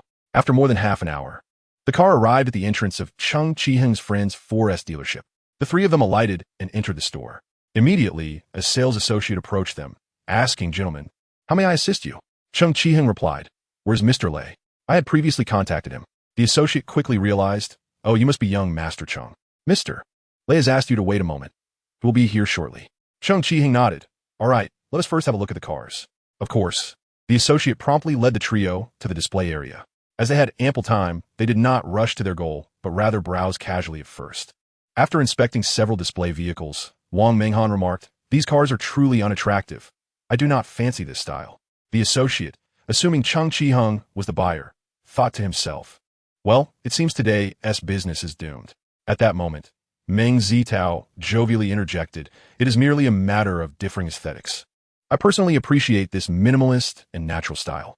I believe it is referred to as Scandinavian design. The associate responded, indeed, Volvo epitomizes the Scandinavian design ethos, characterized by lightness, simplicity, relaxation, functionality, and purity. Their designs prioritize practicality, pursuing simplicity in nature and form, materials, and colors. Moreover, the designers of Northern Europe possess a unique interpretation and expression of luxury, rather than resorting to glimmering chrome and an abundance of metallic materials. They excel in crafting opulence through simplicity. Thus, this aesthetic has become synonymous with the brand. Cheng Qiheng chuckled, stating, I too perceive this vehicle's style as rather mature. However, the decision to purchase rests with you, as long as you find it appealing. Upon mentioning this, he noticed the astonishment in the salesperson's eyes and jested. What? Did you think I was the one buying the car? The salesperson smiled, conceding with a nod, and promptly reassured, Rest assured, Mr. Cheng. We do not judge by appearances here. Cheng Qiheng grinned, replying, That is likely due to past experiences where you encountered losses in this regard. Though the salesperson had not been in this position long, she was aware of the incident. It was said that had it not been for a connection with the owner, the store might have faced closure. However, she refrained from discussing it further and simply smiled. Observing their curious expressions, Cheng Qiheng succinctly recounted the earlier events, adding, Zitao, while I'm confident you would not engage in any deceptive antics, it seems prudent for you to consider a change in profession. Otherwise, it appears somewhat incongruous with your wealth. I find my current attire quite satisfactory, and besides, you are well aware of our industry. If I were to adopt a different style, I would surely be perceived as a wealthy heir with too much money to spend. Meng Zitao responded with a chuckle. He was aware that should he don finer garments, he would be viewed as a frivolous second-generation rich, leading to inflated prices when seeking items he desired, a scenario he wished to avoid. Cheng Qiheng acknowledged this perspective with a smile, gaining insight into Meng Zitao's reasons for favoring this brand. As they conversed while walking, they soon arrived at the display vehicle of the model Meng Zitao had chosen. After listening to the salesperson's introduction, they each took turns to experience the car, with Meng Zitao expressing great satisfaction with its performance, ultimately deciding to proceed with it. Cheng Qiheng glanced around, inquiring, Where is your general manager? Why has he not yet arrived? The salesperson, somewhat perplexed, replied, Allow me to make a quick call. Very well. The salesperson led the trio to the general manager's office, served them tea, and then stepped out to fetch some documents. Before they could exchange more than a few words, the office door swung open, revealing 3 individuals who entered in succession. At the forefront was a square-faced man nearing 40, followed by an arrogant middle-aged gentleman and a young man carrying a small box. Upon noticing the presence of others in the office, the middle-aged man furrowed his brow and remarked, Mr. Lei, what is the meaning of this? The square-faced man, Cheng Qiheng's friend, named Lei Yong, responded with a broad smile, Mr. Li, this is the grandson of the esteemed Cheng Shen, an expert in antique appraisal. Hearing this, Mr. Li waved his hand dismissively, stating, I am familiar with Mr. Cheng. However, this matter is unrelated to appraisal. My question is straightforward. Do you agree or not? Lei Yong's smile faltered slightly as he replied, Mr. Li, I can't agree to this, but I must first ascertain the authenticity of the items, correct? Mr. Li, exhibiting impatience, retorted, Did you not already examine the items previously? I assure you of their authenticity. What more could you possibly desire? However, Mr. Li chuckled coldly, There is no room for negotiation. Simply state whether you agree or not. Let me remind you, my time is quite limited. Lei Yong offered a wry smile, Mr. Li. You are somewhat imposing undue pressure. Mr. Li scoffed. When my nephew came to request a refund, how did you treat him? Are you truly in a position to utter such words? I shall inquire once more. Do you consent or not? Noticing Lei Yong's lingering hesitation, he sneered, Very well. I already know your answer. I hope you do not come to regret this decision later. Chapter 59, The Reversal Pot. As Mr. Li turned to leave with the young man, Lei Yong gritted his teeth and hurried after them. Say, Mr. Li, I agree to this matter. We can sign the contract immediately. Oomph. Mr. Li let out a discontented snort. Then let us proceed. Lei Yong offered a rueful smile to Cheng Qiheng before escorting the two out. Who is this Mr. Li? He seems rather familiar, Wang Menghan inquired. Cheng Qiheng chuckled. Li Rongfa, the illustrious businessman. Does that ring a bell? Meng Zitao suddenly comprehended, realizing, so it is this prominent figure. No wonder he carries himself with such arrogance. Li Rongfa is one of the most influential tycoons in Ling City, owning numerous enterprises in real estate, metallurgy, and more, wielding considerable power in the region. However, he is known for his low profile, rarely appearing in the media, which accounts for the limited number of those who recognize him. Is it possible that such a distinguished entrepreneur lacks a bodyguard? That is indeed quite understated, Wang Menghan remarked in disbelief. She then speculated, do you think this could be a case of feigning humility? At that moment, the sales assistant entered with some documents, and Chang Qiheng smiled. Shall we inquire with her to find out? The sales assistant hesitated briefly before responding. To be honest, I am not entirely certain. I only heard that it was a matter involving a former employee. It was hard to believe she was unaware. All three share this thought. Yet recognizing that she was merely an employee, they refrained from probing further, concerned it might jeopardize her position. After perusing the documents for a while, Meng Zitao posed several key questions to the sales assistant, just as Lei Yong entered, looking somewhat weary with the box the young man had mentioned. Lei Yong asked the sales assistant to step out and said with a rueful smile, I apologize for the inconvenience caused. Sighing, he recounted the earlier incident involving a former sales assistant. Since the new car had not yet arrived, Li Rongfa's nephew had not finalized his decision to purchase the vehicle. Upon paying the deposit, he had confirmed with the sales assistant that the deposit was merely a gesture of intent, should he ultimately decide against the purchase. The store was obliged to refund the entire amount unconditionally. Upon hearing this, Chang Qiheng chuckled. Did you mistakenly label the deposit as a non-refundable down payment? The distinction between deposit and down payment often escapes the notice of the average person, seemingly minor in everyday conversation. However, legally, the implications are significant. If it is categorized as a down payment, the party who defaults is liable to forfeit it as a penalty. Conversely, if the recipient defaults, they must return double the down payment as compensation. A deposit, on the other hand, is refundable but does not incur any penalty. In the realm of reality, disputes arising from deposits and advance payments are exceedingly prevalent, particularly within the automotive industry. Consequently, Chang Qiheng, who is well aware of the intricacies involved, is utterly incredulous regarding the situation instigated by a former salesperson. It merely stems from encountering the formidable Li Rongfa, coupled with the fact that his side is at fault, leaving him no choice but to concoct an excuse to extricate himself from the predicament. Lei Yong sighed, stating that if it were merely a financial matter, he would not find it difficult to offer some compensation. However, Li Rongfa remains adamant, insisting on exchanging his antique for a vehicle. What vehicle? Lei Yong lamented. His brow furrowed. The S80, the 2007 model, priced over $600,000, and with taxes and fees, it approaches $700,000. If this antique is a forgery, I would incur a significant loss. Chang Qiheng discreetly scoffed, pondering how the quoted price could be so exorbitant when the actual cost is far less. To my knowledge, Li Rongfa is a man of his word. Even if the item is erroneous, one can still approach him for resolution. Forget it, even if it is fake. I wouldn't dare confront him. Lei Yong sighed deeply, suddenly realizing, please help me ascertain the authenticity of this item. With that, he hastily placed the box on the ground, opened it, and laid the contents upon the table. Upon a cursory glance, Chang Qiheng's face lit up with astonishment. This appears to be an inverted pot. Lei Yong, bewildered, inquired, what is an inverted pot? Chang Qiheng, taken aback, exclaimed, you don't even know what an inverted pot is, and yet you had the audacity to agree to this? Lei Yong lamented, given Li Rongfa's stature, how could I possibly refuse? Very well, let me elucidate, Chang Qiheng began.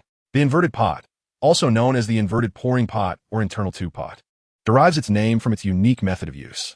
As he spoke, he wiped the perspiration from his palms before presenting the pot. Observe this pot. Although it possesses the form of a vessel, the lid is integrated with the body, rendering it impossible to pour water in from the mouth as one would with a conventional pot. At the bottom of this pot, there exists a small orifice. To fill it, one must turn the pot upside down, hence the term inverted. Lei Yong approached to inspect, discovering the truth of Chang Qiheng's words, his expression transforming into one of wonder. Indeed, but when filling it, wouldn't the water spill from the spout? Chang Qiheng chuckled. Do you suppose the ancients were foolish? If it leaked, how could such a design exist? I assure you, not only does water not escape from the mouth while filling, but even when upright, there is no need to worry about leakage from the small hole. Curiosity piqued, Lei Yong inquired, what is the principle behind this? Chang Qiheng replied with a grin. The explanation is quite simple. This pot employs the principles of fluid mechanics. The bottom and spout serve as two separate water conduits, with the liquid level dictated by the height of the connecting conduit, thereby creating this remarkable effect. I see. Lei Yong nodded, though somewhat perplexed. Perhaps it would be better to illustrate this for you. Upon observing Lei Yong's expression, Cheng Qiheng took up paper and pen to sketch a simple diagram, inquiring if clarity had been achieved. Nodding, Cheng Qiheng began to scrutinize the object before him, but soon his brow furrowed in concern. Sensing the shift in atmosphere, Lei Yong anxiously questioned, Qiheng, could this item possibly be a counterfeit? Cheng Qiheng, while examining the hourglass-shaped teapot, responded, it should be an authentic piece. Initially elated, Lei Yong soon expressed his bewilderment, asking, then what troubles you? Cheng Qiheng raised his gaze and remarked, if this is indeed genuine, its market value could be around 900,000. Do you believe Li Rongfa possesses such benevolence? Lei Yong shook his head, reflecting that given the current circumstances, it was already exceedingly generous of Li Rongfa to part with a mere trifle. It was inconceivable that he would offer monetary compensation, regardless of who it was. Such an act seemed implausible. Wang Menghan interjected, could it be that Li Rongfa purchased this item years ago, mistakenly assuming it was still priced as it was back then? Cheng Qiheng countered, that is certainly not plausible. Li Rongfa is not one to make such an error.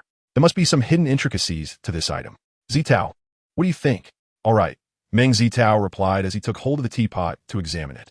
The vessel stood approximately 27 to 28 centimeters tall, its shape reminiscent of a longevity peach, with a slightly curved spout, large ear handles, and a flat, unglazed base featuring a small hole.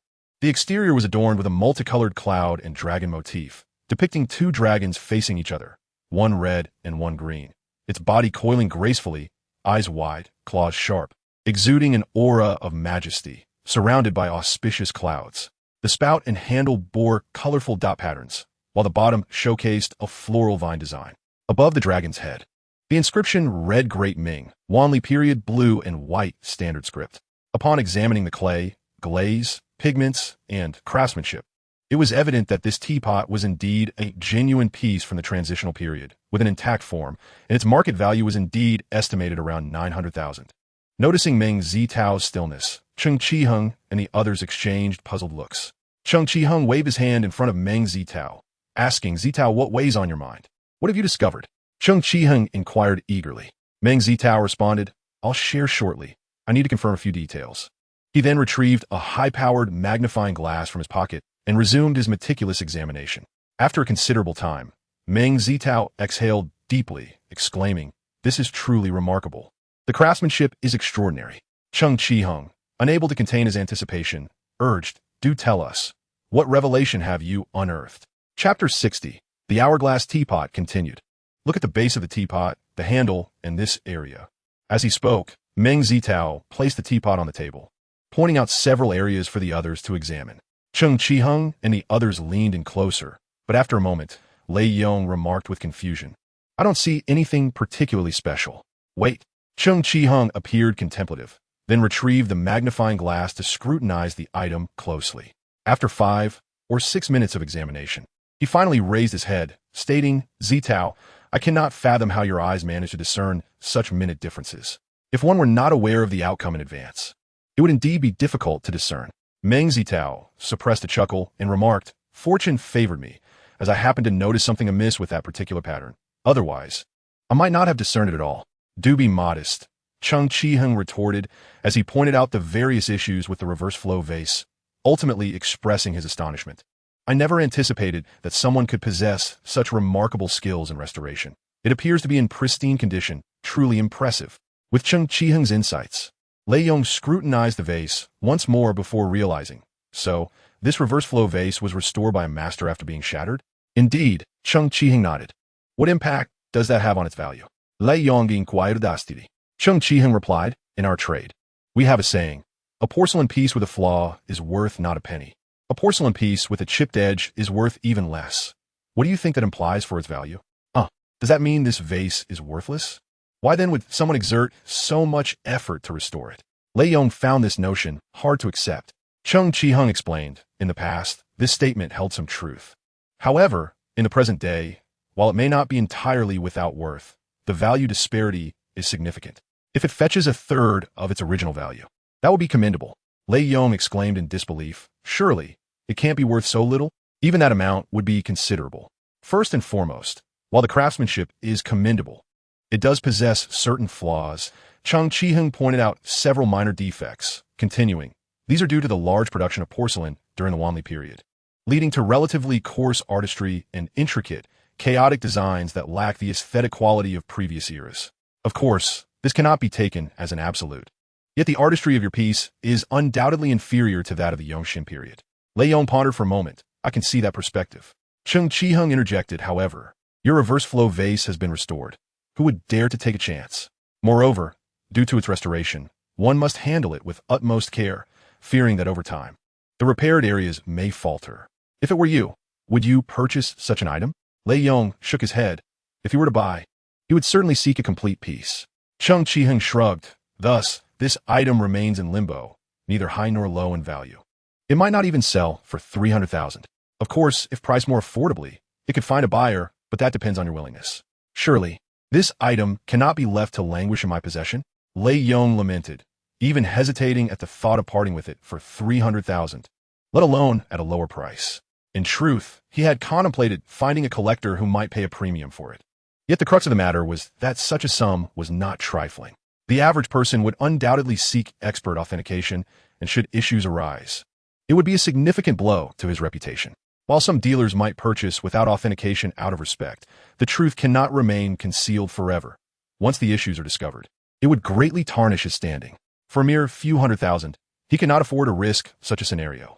Cheng Qiheng remarked, as the old saying goes, 1,000 gold cannot buy a beloved treasure. When one encounters a true admirer, even at a higher price, it is still likely to sell.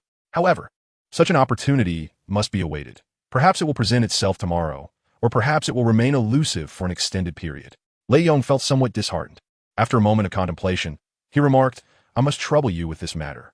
A slight concession in price would be acceptable, as long as I can expedite the transaction. In the realm of antiques, while there exists significant potential for appreciation, this is primarily true for complete pieces. In contrast, for items with issues, it is more prudent to convert them into cash sooner rather than later. At this juncture, Meng Zitao interjected, General Lei, might I request this item? Noticing the attention of others upon him, he chuckled and added, could you refrain from regarding me so intently? My intention is merely to create a sample of the official kiln. Purchasing a complete piece is beyond my financial means, thus I must settle for alternatives. To me, this reverse flow pot is akin to a complete piece, making it a commendable choice. Meng Zitao's rationale was not entirely unfounded, as the antique market indeed hosts many budding scholars dedicated to the study of porcelain samples. Nevertheless, Cheng Qiheng and Wang Menghan found his eagerness somewhat peculiar, a sentiment stemming from Meng Zitao's recent streak of serendipitous finds. Naturally, they refrained from voicing their thoughts. After a brief moment of hesitation, Lei Yong responded with a smile. Need we even discuss it? I'm eager to let go of this item.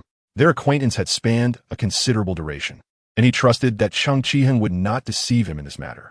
Moreover, given his extensive network, he could easily ascertain the market price, alleviating any concerns of being misled. Subsequently, Meng Zitao and Lei Yong negotiated the price, ultimately arriving at a total of 1 million, encompassing all costs associated with the vehicle.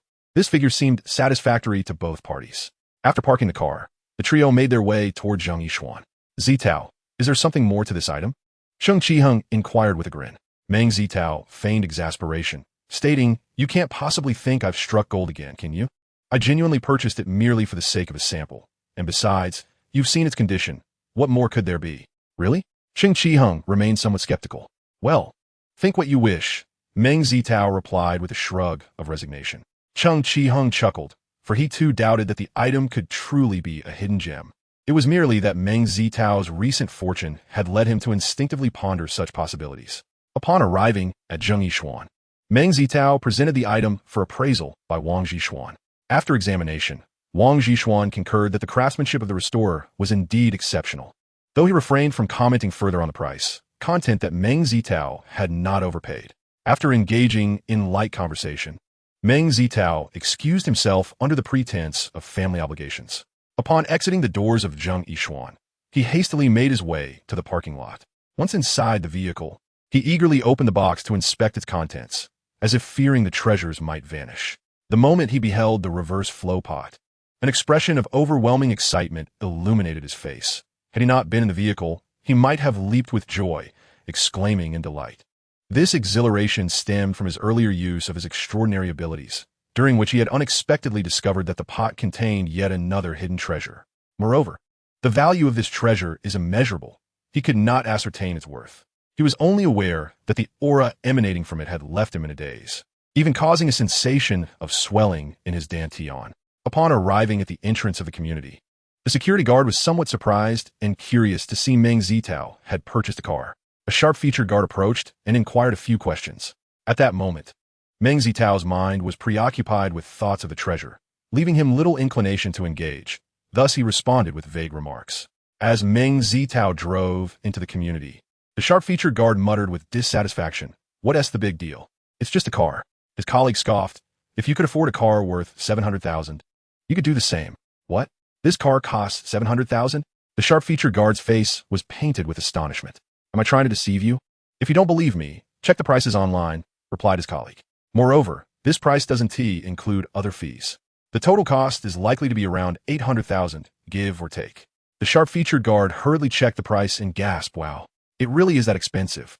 I recall his father was ill and needed to borrow money not long ago. How is it possible for him to buy such an expensive car so soon? Could it be borrowed? Or did he win a lottery? Didn't you notice that this car is brand new? Who would lend out a new car?" His colleague remarked. "As for the lottery, Ling City hasn't had a major prize winner in quite some time. It's unlikely he won anything." Casting a glance at him, his colleague added, "You shouldn't always assume the worst in others. Haven't you heard? Meng Zitao has ventured into the antique business. Perhaps he found a valuable item."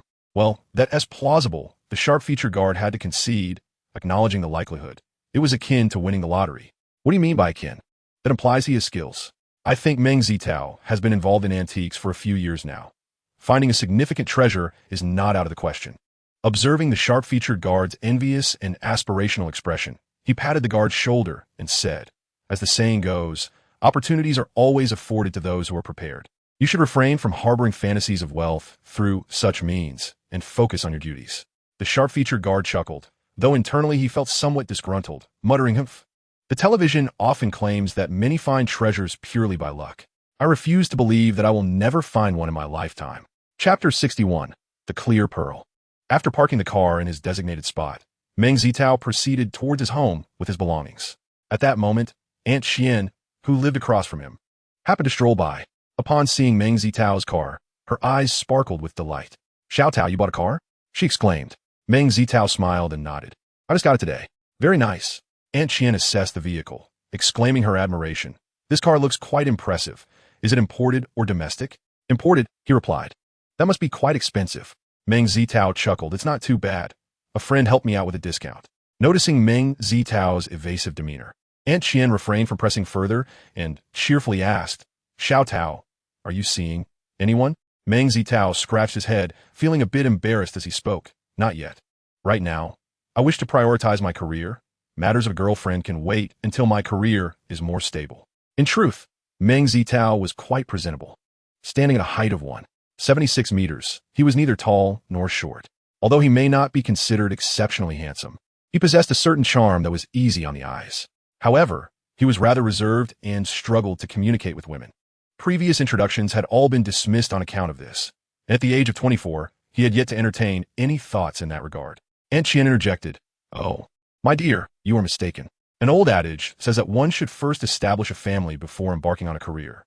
Besides, you are already 24. At this age, in rural areas, children are already running errands. I believe it is time for you to find a girlfriend. A couple of years of courtship followed by marriage would be quite splendid."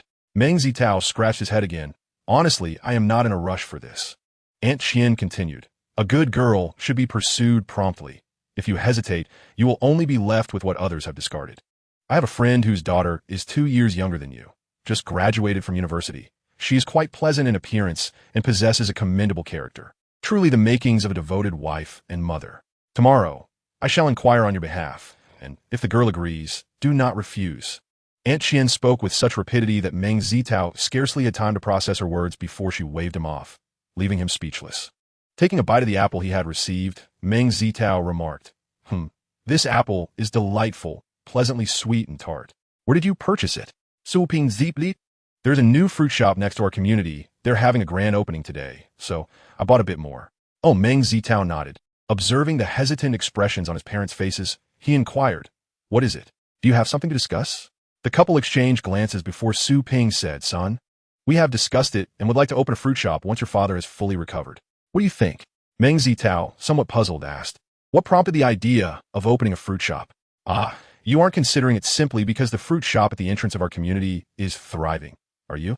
Upon seeing his parents' expressions, he realized he had guessed correctly, and with a mix of amusement and exasperation, he said, "It has only just opened. Good business does not necessarily mean much. Moreover, running a fruit shop is no easy task. The profits are hard-earned. Our family is not in need of money, so you should just relax at home. I can support you. This is not merely about being able to support."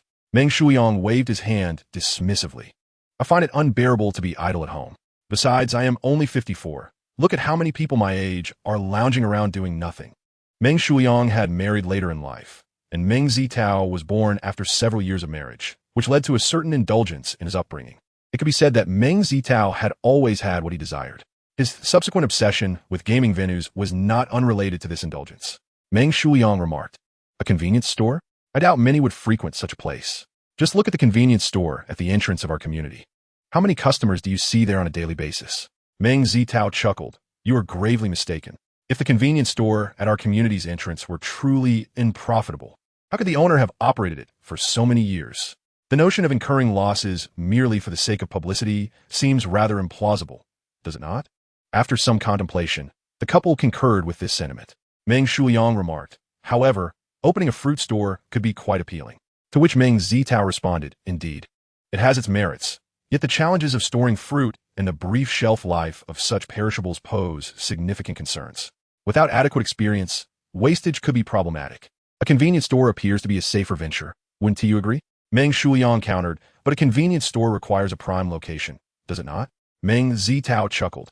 "A fruit store faces the same predicament. One cannot simply expect to set it up at the doorstep. Please consider this matter carefully. I shall keep an eye out for suitable premises, as there is no immediate rush." Meng Shuiyong nodded. "Well, all right then." After finishing his apple in a few swift bites, Meng Zitao announced, "By the way, I purchased a car today." "Ah, a car, you say?" The couple was momentarily taken aback. "Indeed, I wouldn't be buying a motorcycle." He chuckled. Su Ping, slightly reproachful, said, "Child, such a significant decision as buying a car should have involved our discussion." Meng Zitao replied with a grin. "A friend happened to have time today, so we went together." Meng Shuiyong, focused on a different aspect, inquired, "How much did it cost?" "Approximately 700,000. Meng Zitao answered. "What?" Su Ping was initially shocked, then lamented, "Are you feeling extravagant with money? Why would you purchase such an expensive vehicle?" Meng Zitao chuckled, inwardly realizing that he had anticipated their disapproval, thus proceeding without prior consultation. Meng Shuiyong stood up. "Let's go take a look." Su Ping, standing as well, huffed at Meng Zitao. Although she was displeased with her son's lavish spending, there was little to be done now that the purchase had been made. The trio descended the stairs and headed straight to their designated parking space. After inspecting the car thoroughly and experiencing the comfort from within, Meng Shuiyong exclaimed, "This car is truly remarkable, spacious, and comfortable. I dare say it surpasses the luxury of the million-yuan vehicles our former factory director owned." Su Ping scrutinized the interior decor, her heart aching at the thought of such an expenditure. 70,000 converted to cash, that's quite a sum. Meng Shuiyong furrowed his brow. Now that the car is bought, there is no need for such disheartening remarks. Furthermore, by your logic, those who purchase cars worth millions must surely be of questionable sanity. Do they not? They have the means, so it is of little concern. At this point, Su Ping suddenly recalled a pressing question and quickly asked Xiao Tao, "How much money do you have left?" "Quite a bit," Meng Zitao answered with a grin. The couple was left astounded. "Very well, we shall not meddle with your finances," Meng Shuiyong stated solemnly. "However, there is one rule. You must never engage in morally reprehensible activities for the sake of money. Do you understand?" Meng Zitao assured him, "Father, rest easy. Even without your admonition, I would never partake in such deeds." "Good, just remember that." Su Ping chuckled. "I find this situation rather encouraging. At 24, it's about time you considered finding a partner. Should the opportunity arise, you must not treat it lightly. Do you understand?" "Can I just give it a gentle push?" Meng Zitao replied, feigning a grimace. Su Ping's eyes widened in anger. "No, we must go." Meng Zitao, feeling defeated, pondered to himself that perhaps the other party might not even regard him. The reverse flowing pot still held some value, and shattering it was certainly not an option. Since that was not feasible, he resolved to extract its contents through the means of repair. After some contemplation, Meng Zitao decided to soak the pot in water, hoping to loosen the areas that had been mended. To his astonishment, the adhesive used for the repairs dissolved in water. Before long, the damaged part of the pot began to show signs of change. He hastily removed the pot from the water and, using tools, carefully pried off the base bit by bit. Soon, he eagerly peered into the pot, and a gleaming orb came into view. A luminous pearl? Upon closer inspection, Meng Zitao noted that the orb appeared as pure as snow, leading him to doubt whether it was indeed a luminous pearl. If it were not a luminous pearl, then what could it be? Furrowing his brow, Meng Zitao pondered further, but his knowledge was limited. He turned to the internet for answers, and in a short while, he discovered a plausible identification: the Shanqing Pearl. The Shanqing Pearl is documented in the Yuyang Miscellany, which recounts how during his childhood, Emperor Suzong, Li Hong, was favored by Li Longji, who remarked to Wu Huifei that this child displayed extraordinary signs, destined to become a blessed emperor of the Li clan. One day, Li Longji summoned treasures from the royal treasury, including the cherished Shanqing Pearl, personally wrapping it in crimson silk and fastening it around Li Heng's neck to bestow auspiciousness.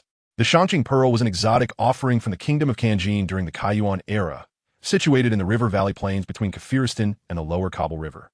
A land abundant in treasures, of which this pearl was a prime example. This pearl, pure white in hue, could illuminate a room in the darkness. If gazed upon for an extended period, one might perceive celestial beings, jade maidens, and white cranes appearing within, moving gracefully, truly astonishing.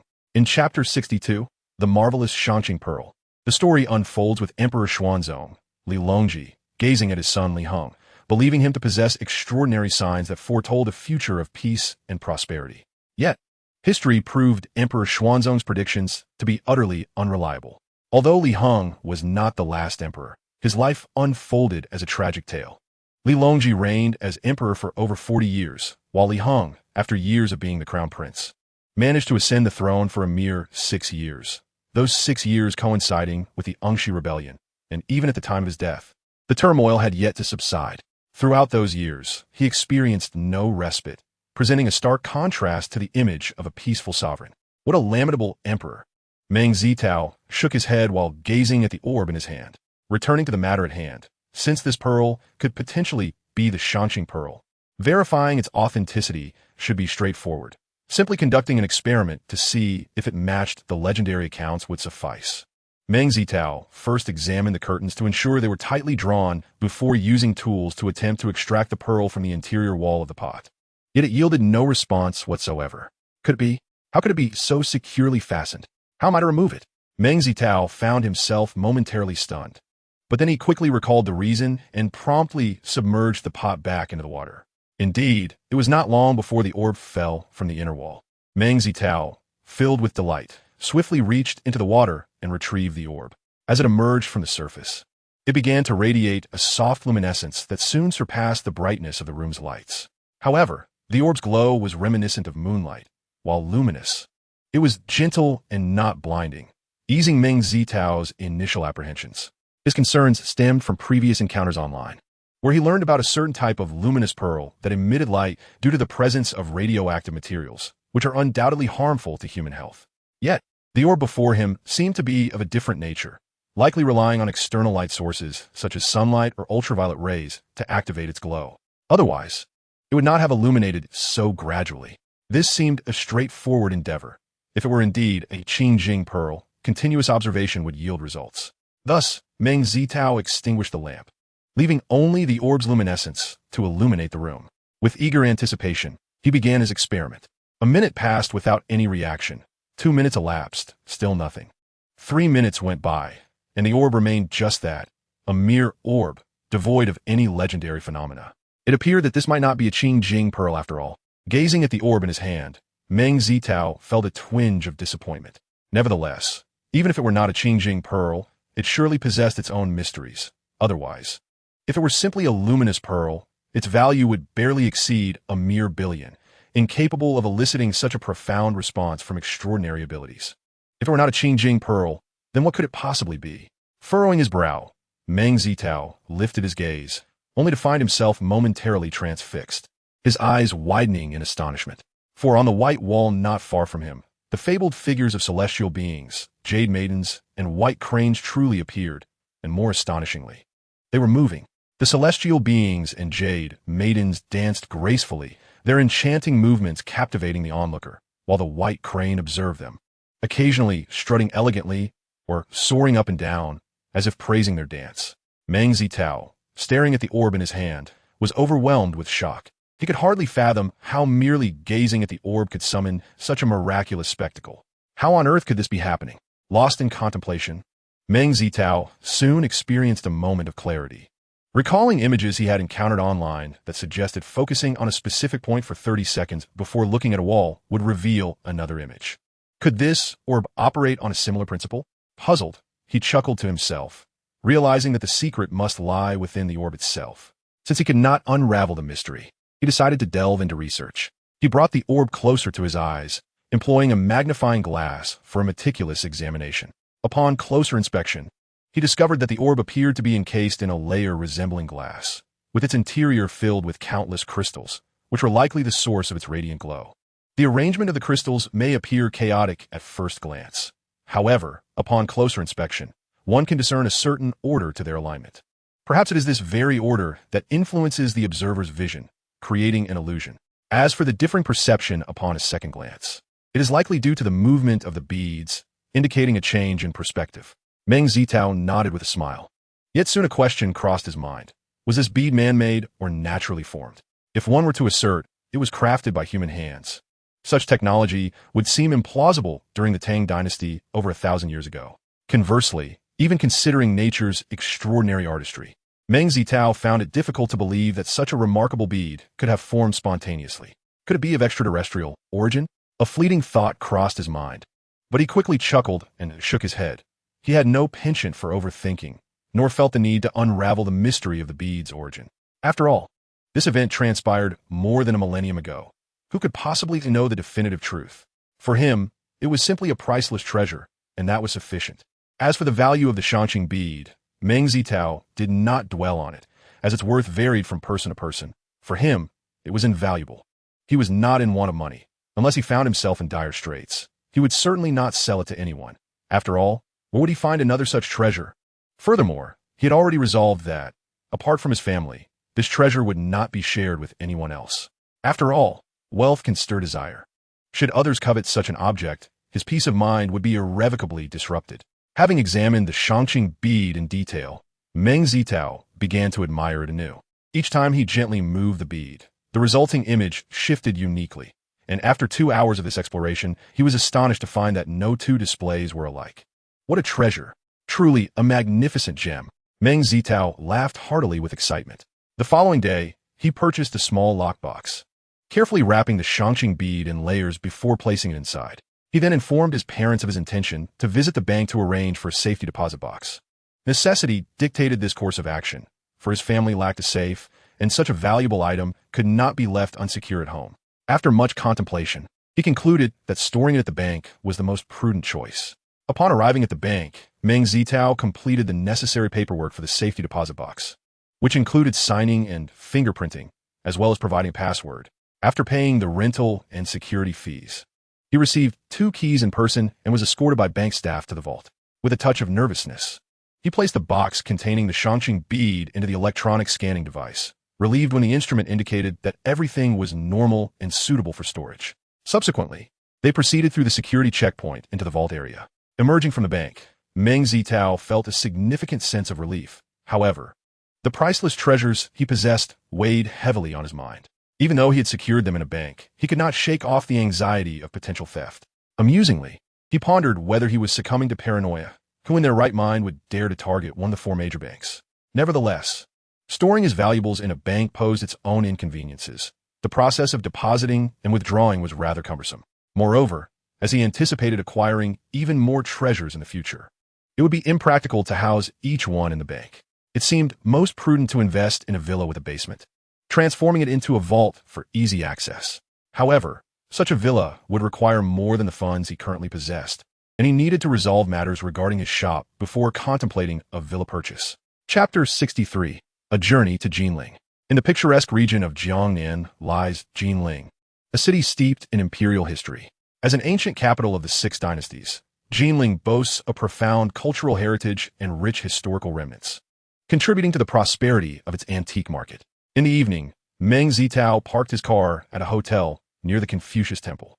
After organizing his luggage in his room, he ventured out for dinner. With some time to spare afterward, he decided to explore the night scenery of the Confucius Temple. Situated alongside the northern bank of the Qinghai River, the Confucius Temple is an impressive complex dedicated to the veneration of Confucius, and it ranks among the 4 great Confucian temples in China. Strolling along the banks of the Qinghai River, he admired the ancient architecture surrounding him, complemented by the sight of painted boats gliding across the water, accompanied by the sounds of oars and flickering lanterns. Had it not been for the modern lights around him, Meng Zitao might have felt as though he had traveled back in time to an ancient era, truly a unique experience. When discussing Jinling's ghost market, one cannot overlook the Chaotian Palace, located 5 miles from the Confucius Temple. This area is frequented by numerous vendors from afar, predominantly offering old books and magazines, and is renowned nationwide as a second-hand book market, brimming with valuable finds. It is worth mentioning that this market operates only on weekends, closing promptly at 8 in the evening, and Meng Zitao was eager to explore this venue for hidden treasures. The following day dawned beautifully, and Meng Zitao rose early, arriving at Chaotian Palace shortly after 3. Since the late 1980s, this site has gradually evolved into a famous second-hand book market, attracting antiquarians and book dealers every Saturday and Sunday. Some of the country's most esteemed bibliophiles have scoured this market for rare volumes.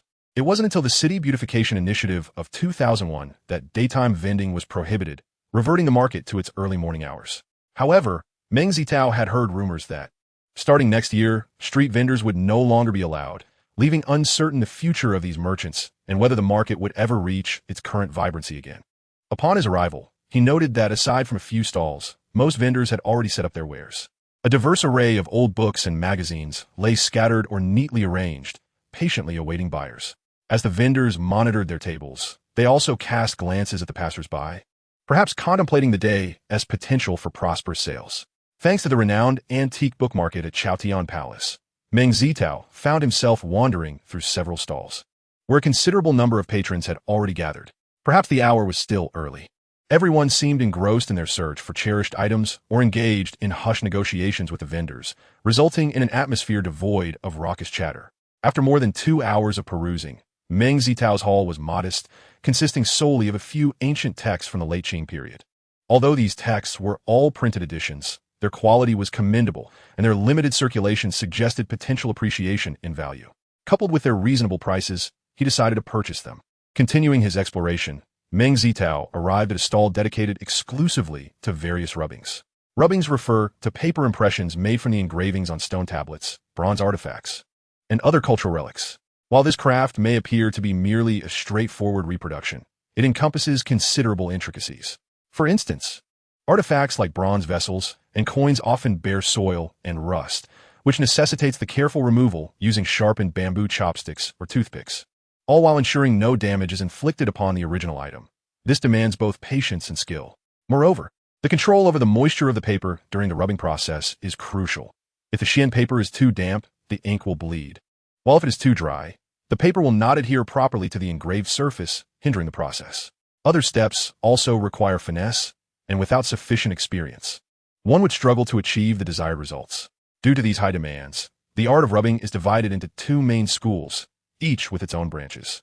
As rubbing is a skilled craft, coupled with the fact that some original artifacts have deteriorated or been lost over time, certain precious or high-quality rubbings can fetch significant prices at auction. Meng Zitao recalled a recent spring auction where a rubbing of Wang Shiji's Lanting Su from the Song dynasty sold for over 4 million. Naturally, such valuable pieces would not be found at humble stalls like this one. He would consider himself fortunate to find a quality rubbing from the Ming or Qing dynasties. The stall was relatively spacious, attracting a larger number of buyers, and a vendor was busily engaged in haggling with customers and greeting acquaintances.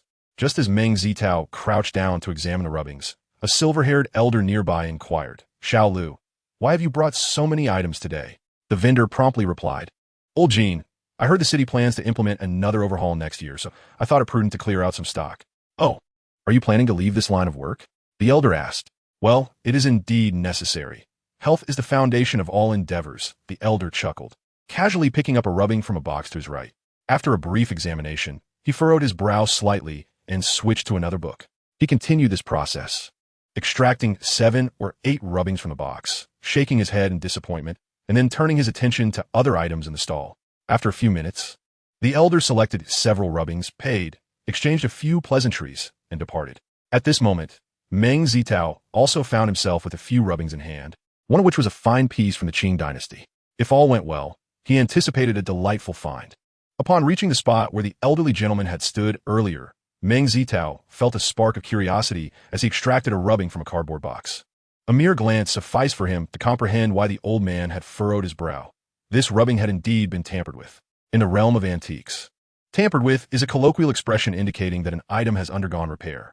Due to the wear and tear that antiques endure over time, any significant damage can detract from their market value, prompting individuals to restore them to appear more complete.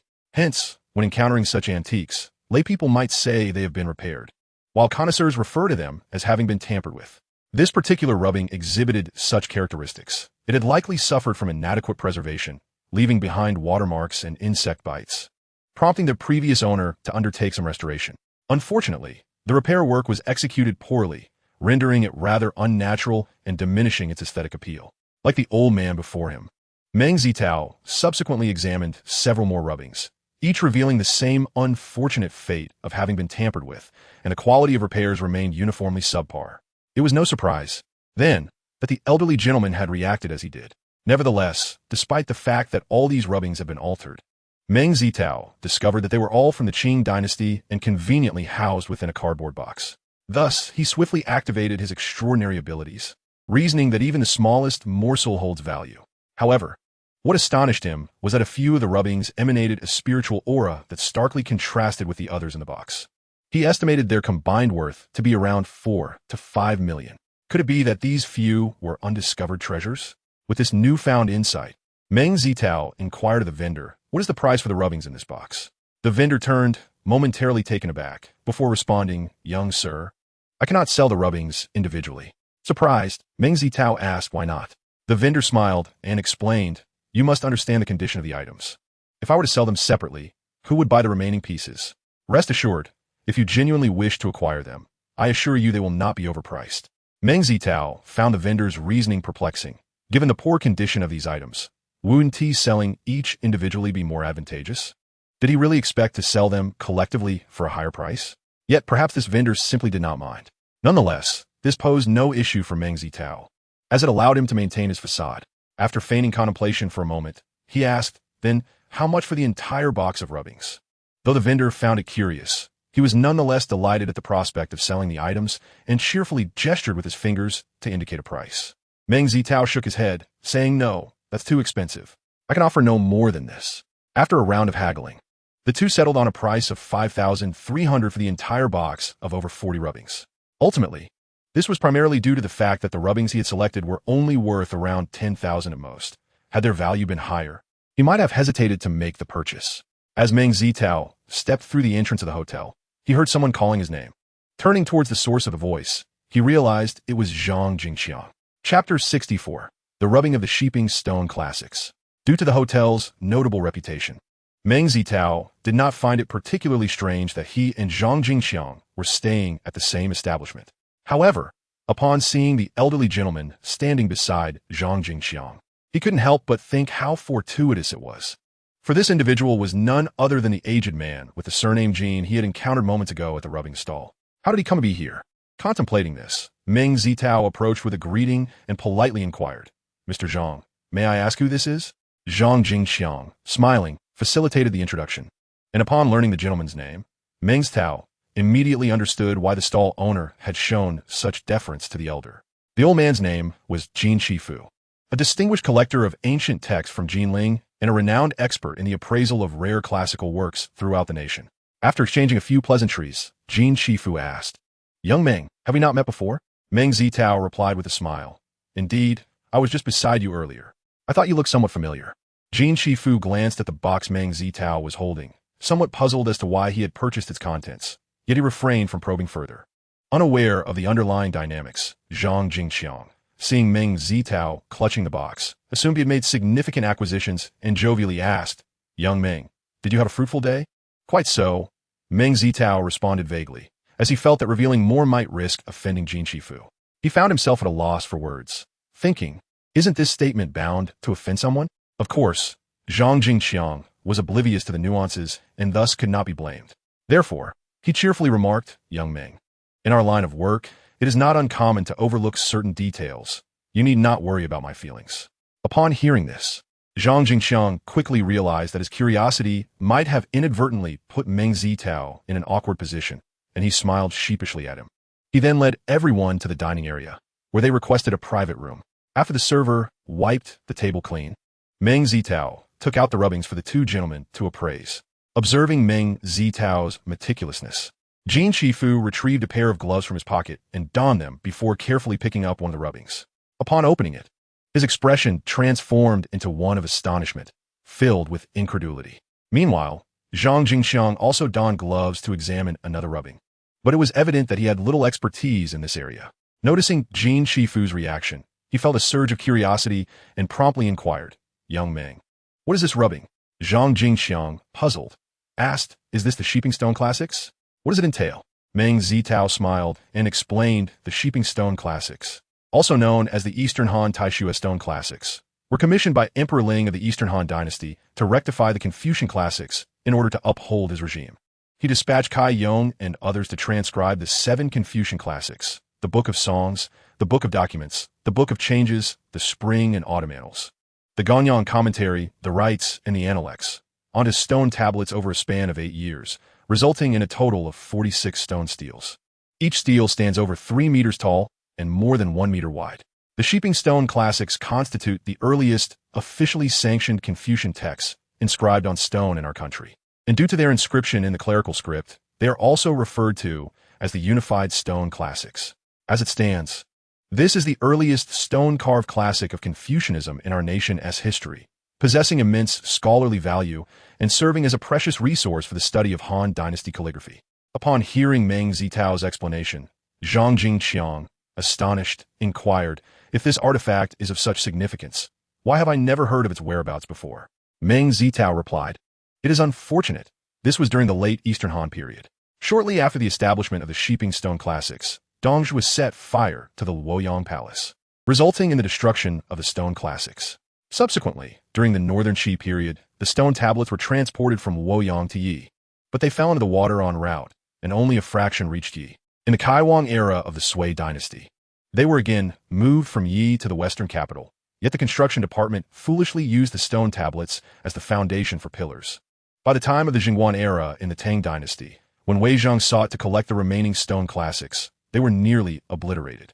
It was not until the Song dynasty that occasional remnants of the stone classics were unearthed, followed by the discovery of fragmented remains in both Luoyang and the western capital. During the Republican period, several hundred fragments were unearthed at the site of the old Taishua, totaling over 8,275 characters. To date, more than 600 additional characters have been excavated and collected, bringing the total to over 8,800 characters. At this point, Jin Shifu raised his head and interjected, "These remnants are currently housed in several national museums and are also scattered abroad. Given the current lack of interest in traditional studies, it is understandable that few ordinary people are informed." Zhang Jingxiang's eyes brightened. "So, these few rubbings are quite precious, then?" Jin Shifu replied, "The value depends on the version from which they originate. If the version is esteemed and the rubbings contain content not yet discovered, then they are indeed valuable." Zhang Jingxiang asked, "When were these rubbings made?" He mused to himself that, if all went according to expectation, these rubbings should contain content that had not been previously discovered. Otherwise, they would not be valued at 4 or 5 million. Jin Shifu briefly examined the remaining rubbings and remarked, "The collection seals on these should be authentic. They are likely from the Song dynasty. Moreover, I have not seen the content of these rubbings before, which suggests they may be unique additions. If this can be confirmed, then these rubbings are truly treasures." At this moment, he felt a pang of regret, for he had indeed discovered these rubbings but had not thoroughly examined them, thus missing the opportunity to acquire such gems, which left him feeling quite disheartened. Noticing Jin Shifu's melancholic expression, Zhang Jingxiang quickly reassured him, as the old saying goes, "Even the best of us can falter. After all, We are not machines and will inevitably have moments of carelessness. Meng Zitao added, Mr. Zhang is right. I usually do not inspect items that have been handled unless I am particularly curious, as was the case today, coupled with a stroke of good fortune. Otherwise, these treasures might still rest in the hands of that owner. Jin Shifu, seasoned in the antique trade and having weathered many storms, quickly regained his composure and smiled, saying, No matter, it is merely a matter of bad luck. Young Meng, may I make a somewhat presumptuous request? Would you part with these rubbings for me? Rest assured, I will ensure your satisfaction, whether in terms of money or items. Meng Zitao did not ponder for long and readily agreed, saying, Old Jin, I primarily enjoy collecting cultural artifacts, so these rubbing copies can certainly be transferred to you. Upon hearing Meng Zitao's consent, Jin Shifu was exceptionally delighted. However, Zhang Jingqiang, who stood nearby, appeared somewhat anxious. Old Jin, wouldn't it be more enjoyable to share the joy?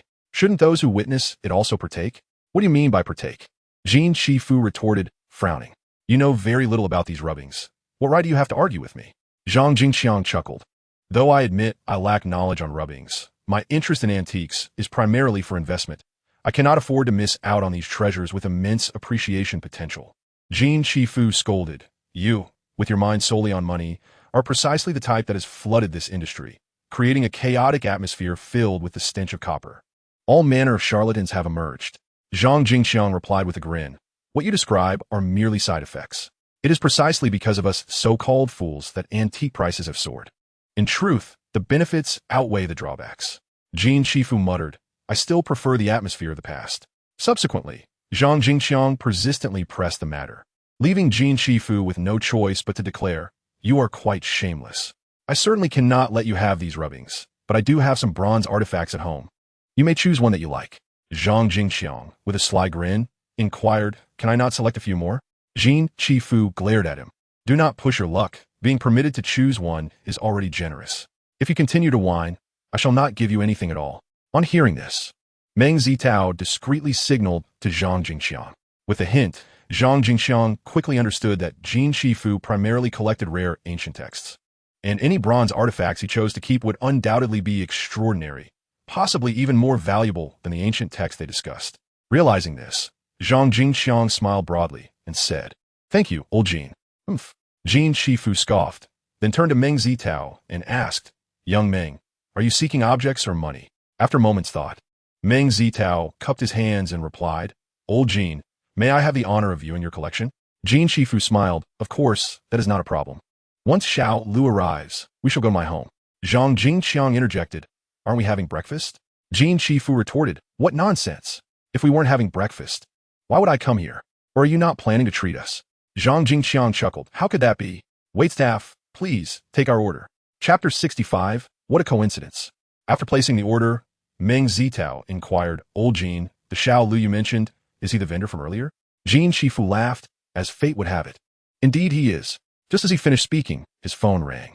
He glanced at it and chuckled, Speak of the devil, and he shall appear. He informed the caller of the name of the private room, and shortly thereafter, Xiao Lu entered, accompanied by a server. Upon seeing Meng Zitao in the room, Xiao Lu was momentarily taken aback, puzzled as to why Meng Zitao was also present. Subsequently, Jin Shifu introduced both parties, and after exchanging a few pleasantries, they took their seats. Xiao Lu, whose real name is Lu Lijin, wore a wry smile as he inquired, Brother Meng, do you think I have made a misjudgment? Meng Zitao, intrigued, asked, What leads you to that conclusion? Lu Lijin replied, As someone in the field, I believe that typically, those within the industry would refrain from purchasing rubbings that have been tampered with. Meng Zitao shook his head. That is not necessarily the case. He continued, There is more to it than that. Lu Lijin glanced at Jin Shifu and remarked, Look at the joy on old Jin's face. Any discerning person can see that he has certainly acquired something of great value. Upon hearing this, Meng Zitao silently admired Lu Lijin's perspective. Had it been him, he would have been brooding over it for quite some time. Since Lu Lijin had voiced his thoughts, Meng Zitao decided to be forthright and recounted the events. Lu Lijin requested to examine the few rubbings and sighed deeply. Alas, I should have been more meticulous. I presumed these items held little merit, yet I was mistaken. Ultimately, I lack the fortune. Including this instance, I have missed out on similar treasures 3 times now. Jin Shifu remarked, Xiao Lu, I must say, your discernment is commendable. Yet at times your approach can be rather careless. If you can rectify this flaw, your career will undoubtedly ascend to greater heights. Lu Lijin nodded earnestly, acknowledging, indeed. This shortcoming requires my attention. As the old saying goes, it is never too late to mend the fold after losing sheep. Yet if I continue to be so negligent, I will surely find myself in regret once more. At that moment, Meng Zitao spoke up, Boss Lu. Do you not possess a copy of the collection of poems by Su Wenzhong? I wonder if you have sold it just now? The collection of poems by Su Wenzhong. Do I have one? Lu Lijin appeared somewhat perplexed. Meng Zitao assured him, certainly, or else I would not have mentioned it.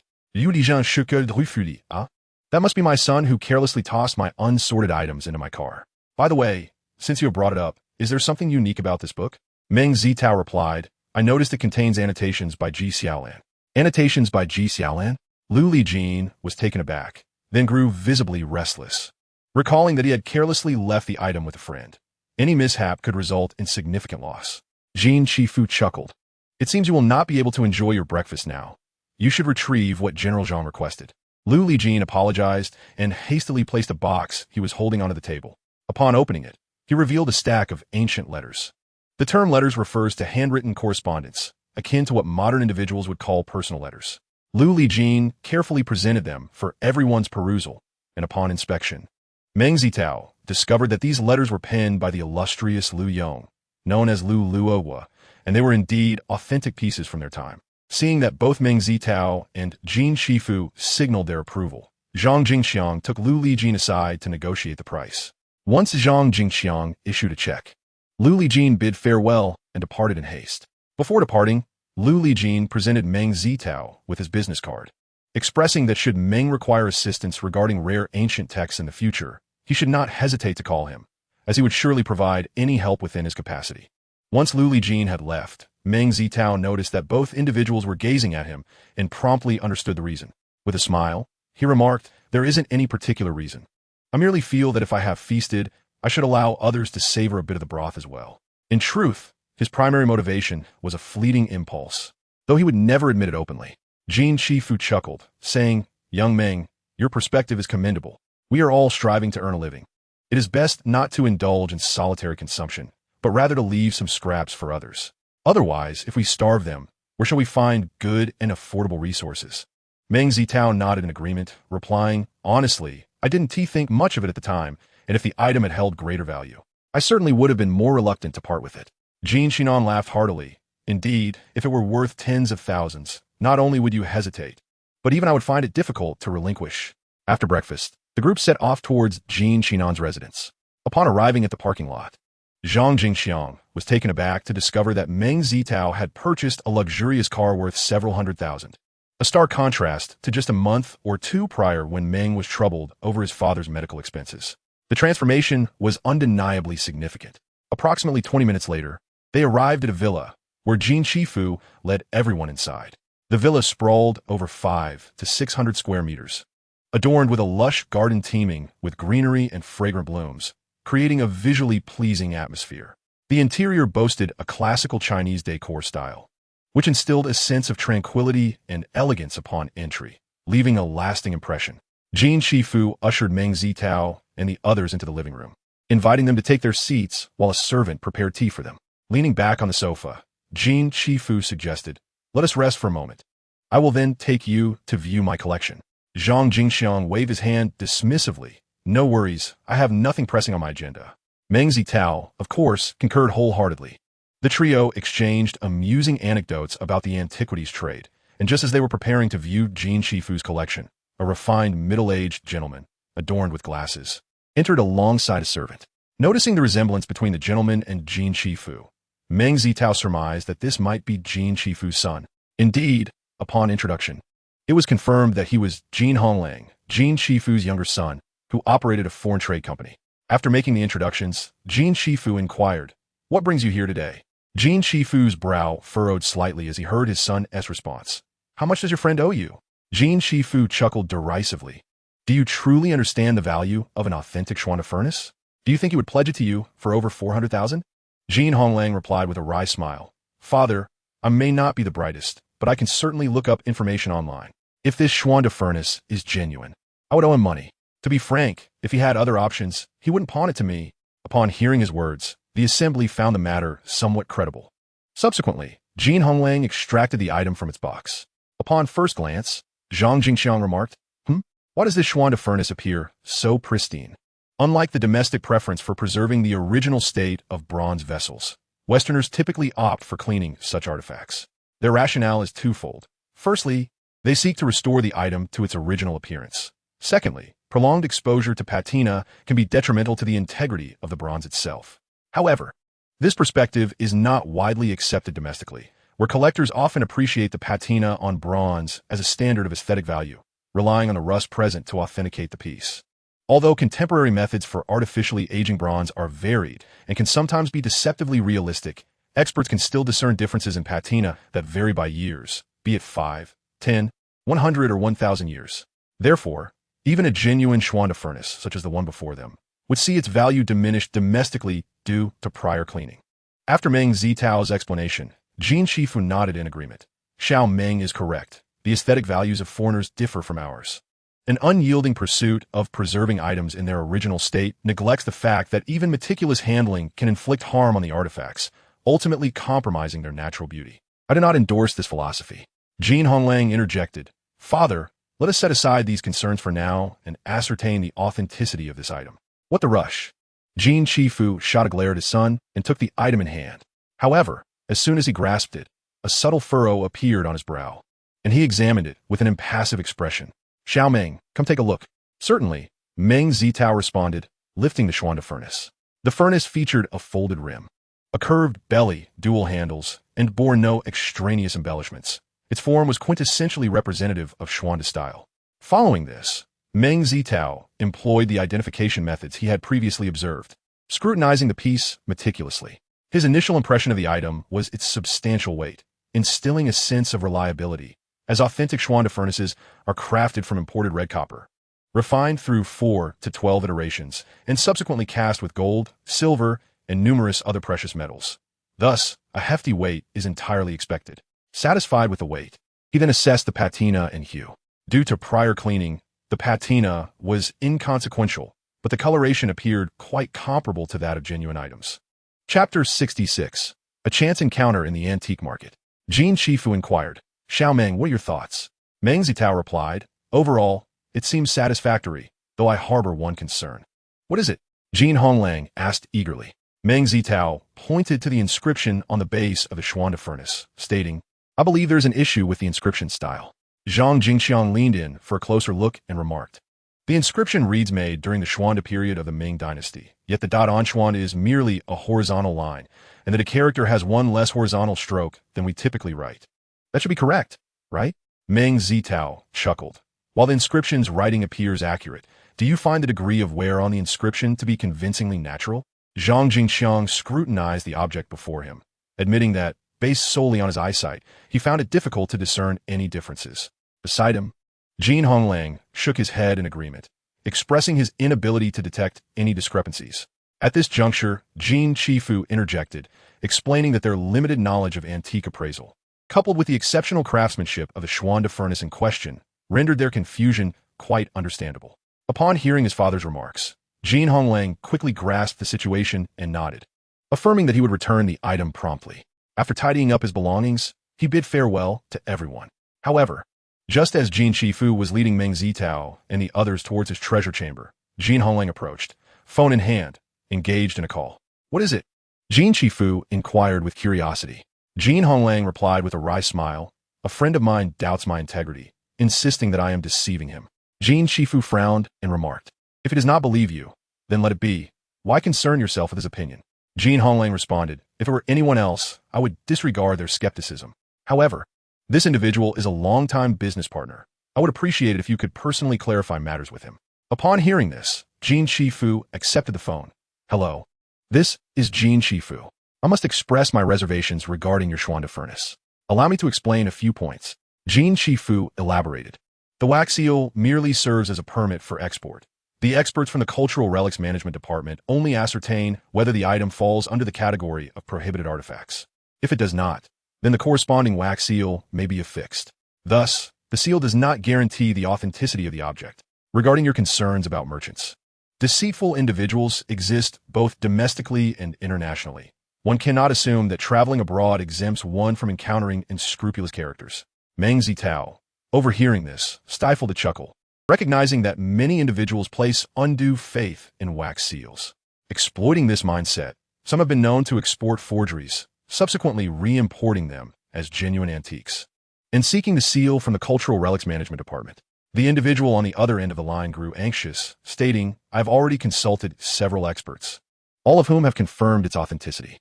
Jin Shifu replied, "Their opinions are beyond my purview. However, I am a proponent of straightforward communication and do not fear offending others. To be candid, this item, barring unforeseen circumstances, was likely crafted by a friend of mine, whom I recognize." With that, he returned the phone to his son, indifferent to the other party's reaction. If he remains unconvinced, so be it. "Very well," Jin Honglang nodded, taking the phone and exiting once more. Once Jin Honglang had departed, Zhang Jingxiang could no longer contain his curiosity and asked, "Old Jin, is it true that this Xuanda furnace was indeed created by your friend? Could I possibly fabricate such a tale?" Jin Shifu chuckled softly. "My friend is a master craftsman of bronze artifacts. His uncle resides on the Treasure Island, and during the 1980s, when his uncle's son came to visit, he learned of my friend's remarkable skills and encouraged him to produce imitations, handling the sales channels himself. Given my friend's exceptional talent, he was able to create pieces that were indistinguishable from the real thing, and the items became immensely popular. However, after 7 or 8 years in this business, he chose to discontinue his endeavors." Meng Zitao inquired with intrigue what prompted this decision. "Was he discovered?" Xin Shifu remarked, "Indeed. I have heard that a significant figure purchased a batch of items crafted by him. Upon discovering the truth, he was consumed by rage, which ultimately led to my friend's imprisonment. It was 2 years ago that I learned he succumbed to a sudden illness while incarcerated. Despite being 7 or 8 years my junior." With a deep sigh, he expressed his profound sentiments. After a moment of silence, Zhang Jingxiang stated, "I believe this situation ultimately stems from his own choices.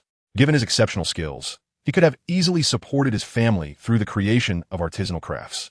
Jin Shifu agreed, saying, "Indeed, I had previously cautioned him to act wisely, but he chose to disregard my advice, resulting in this unfortunate outcome.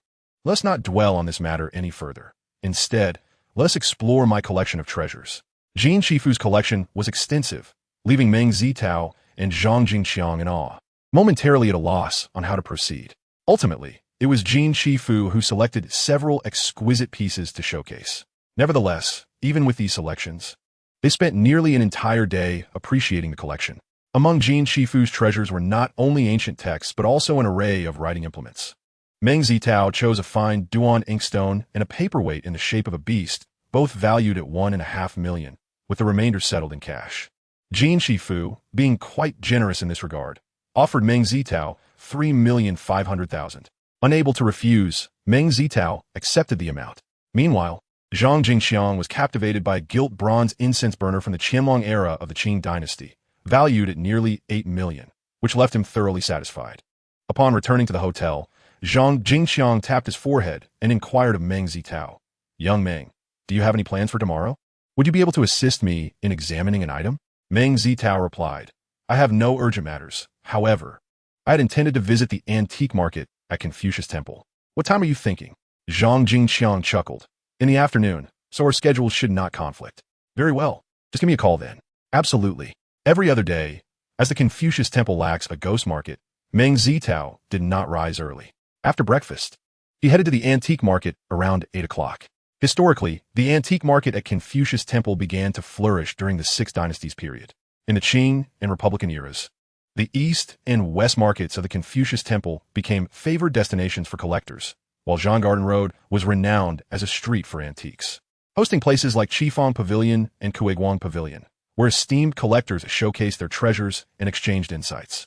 Today, although the antique market at Confucius Temple lacks the splendor of yore, it remains one of the premier antique markets in East China. Upon arriving at the antique city on Zhang Garden Road, Meng Zitao was greeted by a bustling crowd at the entrance. Following the throng, he entered the antique city, where the first floor predominantly featured jade and other precious stones. Numerous tourists and collectors scrutinized the offerings, inquiring about prices for items that caught their fancy. Meng Zitao meandered through the market, selecting a few jade pieces over the course of nearly half an hour, though he only made a modest profit and did not uncover any exceptional finds. Young Meng, Li Xianle approached briskly, clapping Meng Zitao on the shoulder. What brings you to Jinling? Meng Zitao chuckled. Let us see if there is an opportunity for fortune. Li Xianle replied, Come on, I've heard that you've already struck it rich. Why would you need to seek out further chances for wealth? Meng Zitao laughed. What wealth? I've merely earned a modest sum. Compared to the affluent, it is but a drop in the ocean. Li Xianle smirked. You're being humble. I've heard you've even bought a car. In a few years, I might just have to look up to you. Meng Zitao remarked. Li Ge, could you refrain from being so well-informed? It makes me uneasy. By the way, what brings you to Jinling? Li Xianle chuckled and patted the box in his hands. Oh, I'm just here to renovate my ancestral home, and I've unearthed an old item. I plan to have an expert appraise it. What item? Meng Zitao inquired with curiosity. Li Xianle opened the box for Meng Zitao to see, saying, I believe it to be a Kangxi 5-color flower and bird plate. But I'm not entirely certain, hence my need for an expert's opinion. Meng Zitao was somewhat speechless. Really? Can't Uncle Wang and the others appraise such an item? Why venture all the way to Jinling? Li Xianle replied, I sent it to obtain a certificate. Meng Zitao paused. Can't we get certificates in our city? Li Xianle grinned. The experts in Jinling have a bit more renown. Besides, if there is an issue with the item, how could we obtain a legitimate certificate back home? Meng Zitao whispered, Are you actually trying to pull a fast one? Be careful not to end up shooting yourself in the foot. Li Xianle chuckled. Rest assured, I have this under control. Chapter 67, The Appraisal Event. Being longtime friends. Meng Zitao urged, Honestly, I advise against this. As the saying goes, a paper can't contain fire. If this comes to light, it could bring you trouble. Li Xianle smiled slightly.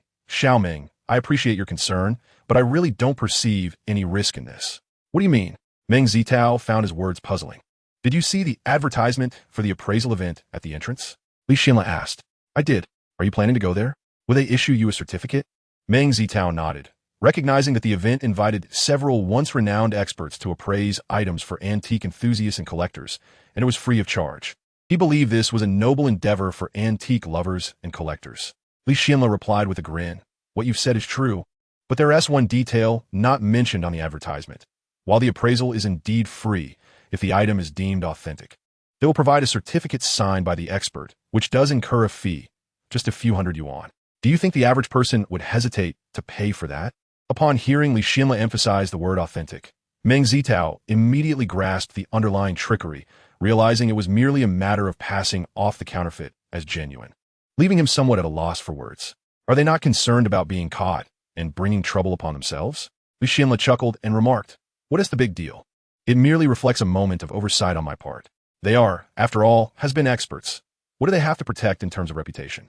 You see, the certificate was issued by an expert, and if any trouble arises, it would be directed at him, not me. Meng Zitao, upon hearing these words, was at a loss for how to respond. You seem to possess quite a clear understanding of this matter. It appears you have engaged in similar dealings in the past. Li Xianle replied, Not at all. I heard about this from my cousin's father-in-law, who runs an antique shop on the second floor. I intend to visit him first and show him my items. If all goes well, I shall be grateful and avoid any unnecessary hassle. Would you care to accompany me? I've already browsed enough on the first floor. Meng Zitao agreed. The second floor was unlike the first. The shops were arranged in private room styles, with a decor that seamlessly blended the ancient with the modern. Following Li Xianle, they entered a modestly sized shop, where a portly elder was enthusiastically presenting his wares to two customers. Upon noticing Li Xianle and Meng Zitao, he smiled and nodded, gesturing for them to find a place to sit before resuming his presentation. The two customers asked numerous questions and examined various items, yet exhibited no intention of making a purchase. The elder, however, remained unperturbed, his countenance bright with a smile as he observed them. After a while, the two departed empty-handed. At this juncture, the elder approached, and Li Xianle promptly stood to introduce both parties. The elder's surname was Song, and his given name was Xiaoping. Upon learning that Meng Zitao was also a connoisseur, he extended his hand, smiling as he said, I hope we have a chance to collaborate in the future. Meng Zitao reciprocated the handshake, exchanging pleasantries. Song Xiaoping invited them to take a seat, and Li Xianle remarked, Uncle Song, those two were clearly not genuine buyers. Why waste your breath on them? Typically, antique shop owners would share Li Xianle's sentiment, as they might treat well-dressed customers with indifference. It could easily express disdain towards those who seemed less discerning. Song Xiaoping chuckled. Guests are always welcome. I had no pressing engagements, so explaining my items to them was no trouble at all. Who knows, they might decide to buy next time, but let's set that aside. Please bring out your items for me to examine. Of course, Li Xianle quickly retrieved his possessions for Song Xiaoping's appraisal. Eagerly, he inquired, Uncle Song, is there an issue with this piece? Song Xiaoping countered, surely you have some inkling yourself? Li Xianle responded, I find the colors of this piece somewhat improper. For instance, the blue appears too verdant. If it were truly from the Kangxi period, it should exhibit a deeper, darker hue. You are correct. The colors are indeed not quite right. Song Xiaoping acknowledged, nodding. In addition to the color discrepancies, the craftsmanship of this piece is remarkably meticulous and precise. A careful examination of the floral patterns reveals no incongruities or misalignments.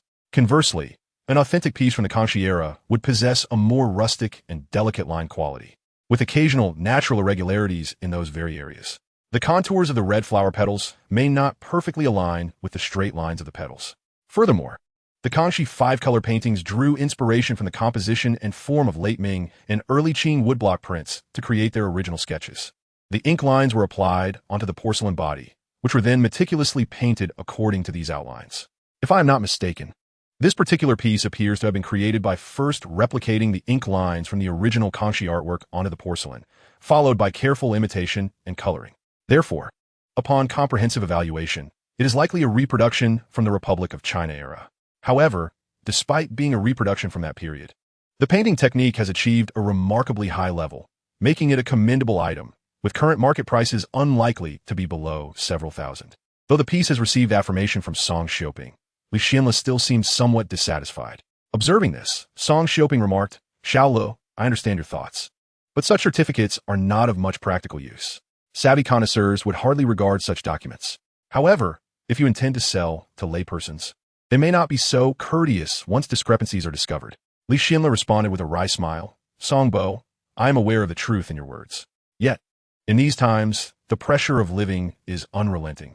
I find my salary scarcely sufficient, and once I have children, it will surely be inadequate. I would rather not have to ask my parents for financial assistance. Li Xianle's perspective was one that Meng Zitao could comprehend. As a parent, one must certainly consider the welfare of their child. However, resorting to unscrupulous means due to financial hardship is indefensible. One cannot justify theft or robbery merely because of poverty. Li Xianle continued, rest assured, my actions stem from a slight sense of luck.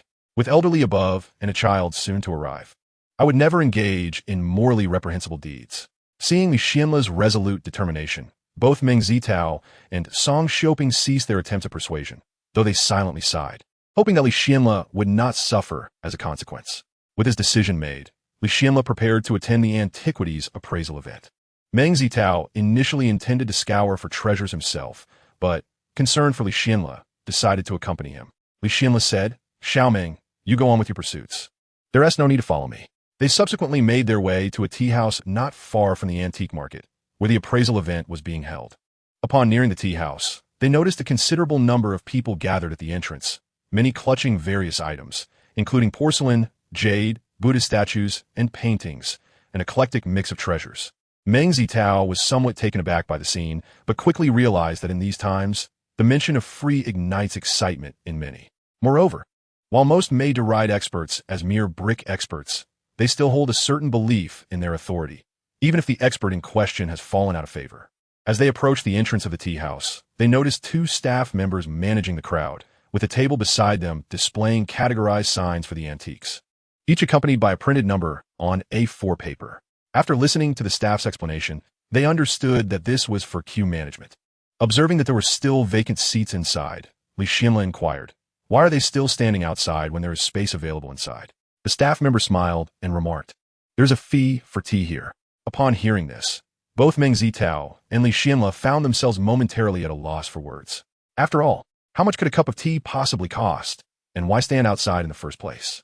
However, they soon reconciled with the notion that these individuals were drawn by the allure of something free, on a day devoid of wind and rain. They would certainly not squander their money. Unwilling to linger outside, Meng Zitao and Li Xianle took their numbers and ventured into the tea house. Yet, when Meng Zitao beheld the so-called expert in appraisal, a look of incredulity flickered across his face. He recognized this individual, who was far from an expert, but merely a shovel, so to speak, It was not that Meng Zitao held any disdain for those in such positions. After all, even among shovels, there are those with discerning eyes. However, this particular individual was notoriously lacking in judgment. Meng Zitao had heard tales of the landmines he had stumbled upon while digging, and there were at least 3 instances where he had met with disaster, culminating in a final venture that left him bankrupt and deeply in debt. Since then, this fellow had vanished from the antique market in Ling City. Meng Zitao had assumed he had left the trade entirely, only to discover that he had undergone a transformation from a woefully inept shovel to a loquacious expert. Such a drastic change was indeed perplexing. Chapter 68. Deception. Meng Zitao nudged Li Xianla and gestured discreetly toward the man, whispering, "I think we should leave." Li Xianla, recognizing the individual, gasped, "Is that Cui Zhu? What is he doing here, and how did he become an expert?" Meng Zitao shook his head. "Who knows? However, I believe it would be prudent to refrain from participating in such an appraisal. Any certificates issued will likely lack credibility." Li Xianla reassured him, "It's all right. Cui Zhu is appraising miscellaneous items, while the porcelain expert is Chu Yingui, who holds some renown in our Jiang and porcelain appraisal circles." Meng Zitao chuckled. "Are you not concerned he might not meet your expectations?" "Huh, he has aligned himself with Cui Zhu. Do you think he would deny me my wishes?" Li Xianla appeared quite confident, and seeing this, Meng Zitao chose not to press further. With a considerable number of appraisals still ahead of them, the two found a seat, ordered a pot of tea, and began to converse. The pace of the on-site appraisal was brisk, yet the sheer volume of appraisers meant it would still be quite some time before it was Li Xianla's turn. During this interval, Meng Zitao observed that even amidst the deception, the so-called experts seemed to categorize individuals into tiers. Those reluctant to part with their money were promptly informed that their items were fakes, while those displaying a willingness to spend were assured of the authenticity of their possessions and promised certificates of appraisal. Of course, given the prevailing reality of the antique market, where fakes outnumbered genuine items, these individuals dared to declare only a select few forgeries as authentic.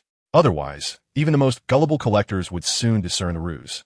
Additionally, Meng Zitao was somewhat taken aback by the popularity of Cui Zhu at this venue. There were only 2 experts appraising miscellaneous items, and this fact left Meng Zitao in a state of confusion. Originally, all of this stemmed from Cui Zhu's eloquence and his seemingly authoritative demeanor, bolstered by his title as an expert. Naturally, those who were unaware of the truth preferred to seek his appraisal. "My dear friend, may I admire your statue of Buddha?" Upon hearing the inquiry, Meng Zitao redirected his attention to the item in the collector's hands, as it was indeed the allure of this particular artifact that had drawn him to this individual. "Of course, that will be no problem at all," the collector replied with a smile. Generally speaking, in gatherings centered around appraisal, when fellow enthusiasts encounter others with a shared appreciation for similar artifacts, they exhibit considerable enthusiasm. Besides the opportunity for mutual exchange, there is often an element of showing off. After all, joy shared is greater than joy alone. As Meng Zitao held the statue, he scrutinized it closely and nodded to himself in approval. This was indeed a remarkable piece. The statue represented Shakyamuni Buddha, crafted entirely from red material.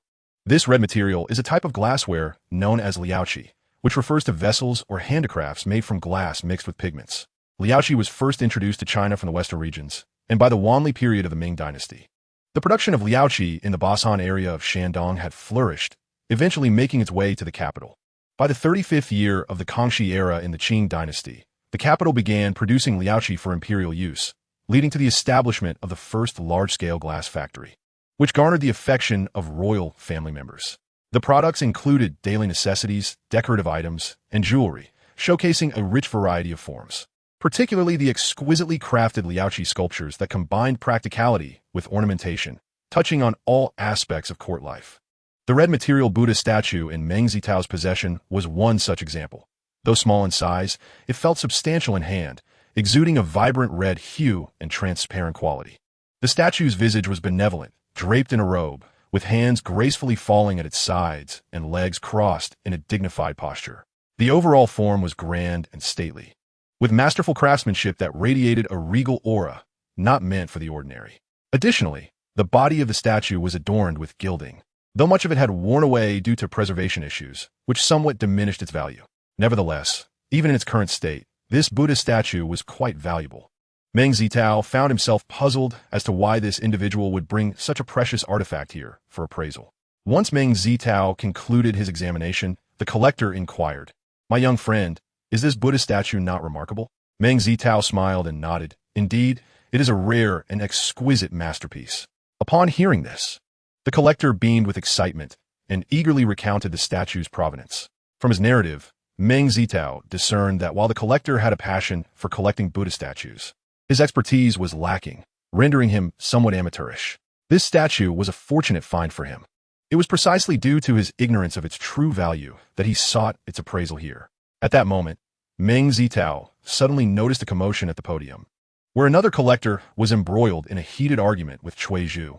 The collector's voice was raised, loud enough for Meng Zitao and his companions to hear. Cui Zhu, of course, would not concede. He stood up, vehemently denouncing the affront to his character, and spoke with righteous indignation. Though I, Cui, hold a fondness for wealth, it is a love for the fortune I earn through honorable means. Should you continue your unreasonable antics, be wary of my calling the authorities. At that moment, a voice rang out nearby. Zhang, enough already. The experts here possess integrity. How could they possibly tolerate your behavior? It would be wise for you to depart soon, lest you suffer humiliation. An uproar of disapproval erupted around, causing Zhang to lose face, and he left in disgrace after uttering a few harsh words. Serve him right. The collector seated beside Meng Zitao chuckled with glee. Who is this person? Li Xianla inquired with curiosity. The collector replied, a swindler, one who engages in all sorts of deceit. However, he always leaves himself an escape route, making it difficult for others to deal with him. Today, however, he has finally faced his comeuppance, and it brings great delight to us all. Meng Zitao and Li Xianla exchanged glances, both harboring the same thought. This man was likely a plant. It was not hard to surmise why. This incident had indeed elevated the expert's stature considerably. At that moment, the collector stood up and announced, my son is next in line. I must take my leave. Meng Zitao nodded with a smile, exchanging a few words of good fortune. However, he held little faith that the expert would provide an alternative conclusion. Yet, contrary to his expectations, the collector returned with a beaming smile, presenting his item before Cui Zhu. Upon receiving the expert's assessment, the collector's expression shifted to one of shock, and by the end, he appeared utterly despondent. Such an item. No wonder Cui Zhu found it flawed. What is the reasoning behind this? Li Xianla, having previously examined the Buddha statue, shared Meng Zitao's perplexity. Just as the two were bewildered, they observed the collector and his son exiting hastily with their item. Meng Zitao quickly remarked, Li, please wait here for a moment. I shall return shortly. Very well. Though Li Xianla wished to follow, he had matters to attend to and stay behind. Meng Zitao hurried out of the tea house, swiftly catching up with the collector. Brother, please wait. Meng Zitao said, I have no ulterior motive. I merely wish to satisfy my curiosity about the outcome of this item. Do not mention it. This piece is merely a replica. The collector sighed heavily, appearing quite disheartened. At that moment, his son interjected, Dad, I told you long ago that there are no treasures at flea markets. Look, you've been fooled yet again. Thus, ignoring my advice has led to your misfortune. Impudent child, do you wish to be struck? The collector raised his hand in mock threat. The youth jumped aside, retorting, Are you being reasonable? Am I mistaken? Meng Zitao quickly waved his hands, signaling that it was of no concern, and then curiously asked, My friend, may I inquire what the expert had to say? The collector recounted several ambiguous responses, finally concluding, The most glaring flaw lies in the gilding. Take a whiff, do you not detect a peculiar odor? If it were genuine, it would not emit such a scent. Meng Zitao stepped forward and inhaled deeply, indeed detecting a peculiar odor. However, this only served to affirm that the artifact was authentic, for the scent was a delicate amalgamation of incense and mildew. Is that not so? The collector shook his head, appearing quite regretful. After pondering for a moment, Meng Zitao inquired, My friend, how do you intend to handle this statue? Indeed, my thoughts remain unchanged, he replied naturally, expressing his truthfulness. He had no desire to be perceived as taking advantage of the situation. Suddenly, a thought struck Meng Zitao. Could it be that Cui Zhu was deliberately suggesting this to facilitate a low-priced acquisition? Chapter 69, A Clever Calculation. As Meng Zitao contemplated, the likelihood of this hypothesis grew stronger. Even if Cui Zhu's expertise were lacking, he could hardly misidentify such a significant treasure. Brother, are you serious? The collector appeared astonished. Meng Zitao solemnly nodded. Yes, I am quite serious. Could you kindly state your price? The collector smiled ruefully. Brother, you present me with a dilemma. Experts assert this piece is a counterfeit. How am I to propose a price? Meng Zitao responded with a smile. Business is business. Simply express what you believe it to be worth. At that moment, his son, feeling anxious, interjected, 500,000. It's yours. You insolent boy. How can you speak so recklessly? The collector scolded, quickly adding, my apologies, brother. My child lacks understanding. Please forgive him. Meng Zitao waved his hand, smiling, no matter. But I wonder if you find this price agreeable? A what? The collector was momentarily taken aback. You don't mean to say you accept this price, do you? Upon seeing Meng Zitao confirm with a smile, he felt his limbs tremble, stammering, brother, you cannot be joking. Meng Zitao reassured him. How could I jest about such matters? I could transfer the funds to you immediately. The youth intervened, but it's Sunday. How can we transfer money? Meng Zitao retrieved a USB shield from his pocket, grinning. Is it not online banking? At this juncture, the collector understood that Meng Zitao was indeed serious. Without further hesitation, he consented. The three found a suitable location to complete the transaction, and to assuage their concerns, Meng Zitao suggested drafting an agreement. As Meng Zitao departed with the statue cradled in his arms, the youth muttered, had I known he would agree so readily, I should have negotiated for more. Smack! The collector delivered a light tap to his son's head. Ouch! Dad, why did you hit me? The youth protested, cradling his head. The collector admonished. Do you not understand that as a man, one must be resolute? Those who waver are seldom respected. Thus, ensure you contemplate your decisions carefully, lest you find yourself regretting them later. I was merely stating my thoughts, the youth mumbled. Besides, without me, how would you have garnered this 500,000? Indeed, that is worthy of commendation. The collector chuckled, eyes glimmering at his phone screen. To think, this is my first time stumbling upon such a great fortune. The youth scoffed. Perhaps he stands to earn more than you. The collector chuckled, remarking, his earnings are of no concern to me. I am quite content with this price. One must appreciate what one has. Now, do tell me, what gift do you desire? At that moment, Li Xianle had completed the appraisal and was pleased to have secured the certificate of authenticity. Noticing the statue of Buddha in Meng Zitao's hands, Li Xianle inquired softly, how much did it cost? 500,000, Meng Zitao replied candidly. Ah, how could you spend so much? Li Xianle exclaimed in astonishment. I do not wish to be accused of taking advantage of someone in distress, Meng Zitao shrugged. Besides, even at 500,000, I consider it a remarkable bargain. Indeed, Li Xianle expressed with evident envy, for the market value of that statue should be around 4 to 5 million. A mere 500,000 could yield a tenfold return in the blink of an eye. How many in this world could rival such a pace of profit? However, he lamented that he did not possess 500,000. He could only admire from afar. I say, Xiao Meng, having made such a windfall, shouldn't you show your gratitude? Li Xianle suggested with a smile. Of course, I'm more than happy to. I'll treat you to a grand feast this afternoon, Meng Zitao replied with a grin. Then let us be off. With that, the two exited the tea house, unaware of the cold gaze of Cui Zhu, seated at the podium, filled with malice. They chose a well-known nearby restaurant, reserved a private room, and began to order their meal. Just then, Zhang Jingxiang called, inquiring about Meng Zitao's whereabouts. After Meng Zitao provided the name of the restaurant, Zhang Jingxiang indicated he would arrive shortly. Having dined with Zhang Jingxiang a few times, Meng Zitao was familiar with his tastes and quickly placed the orders. Then, he turned to Li Xianle, saying, by the way, Li Ge, could you invite Manager Song to join us? Is that convenient? Why would it not be? We are all friends here, and my friend has a penchant for antiques. Perhaps he could even assist Manager Song's business, Li Xianle replied. All right, I'll give him a call. Li Xianle took out his phone and dialed Song Xiuping. Initially hesitant, Song Xiuping eagerly agreed once Meng Zitao mentioned the Buddha statue. Just as Li Xianle was putting away his phone, the door to the private room was abruptly pushed open, and 3 young men entered. The leader, a burly fellow with a mohawk, was accompanied by 2 lackadaisical companions, their demeanor suggesting they were up to no good. Meng Zitao frowned. What do you want? The mohawk-headed man grinned insidiously. Did you just purchase a Buddha statue? What price are you willing to part with it for? However, recalling an old adage, Meng Zitao considered the possibility that they might have some backing. The saying goes, a strong dragon cannot suppress a local snake. And given that he was neither a strong dragon nor particularly powerful, caution seemed prudent. After a moment's thought, he smiled and replied, 5 million. We exchanged cash for the statue. Could you repeat that? I didn't catch it. The mohawk-headed man feigned ignorance, digging into his ear while wearing a cruel smile. Meng Zitao chuckled. It seems your hearing is a bit impaired. I suggest you visit a hospital to have it checked before returning. As soon as the words left his mouth, the yellow-haired figure behind the hedgehog head sprang forth, exclaiming, "You're courting death. Don't drink the toast, and then suffer the penalty." Meng Zitao scoffed, "Oh, what is the difference between toasting and penalizing? Would you kindly enlighten me?" With a knowing grin, Meng Zitao picked up a pair of chopsticks with one hand, pressed down with his thumb, and with a sharp crack, they snapped in two. He then brought the chopsticks back together and repeated the action, achieving the same result once more.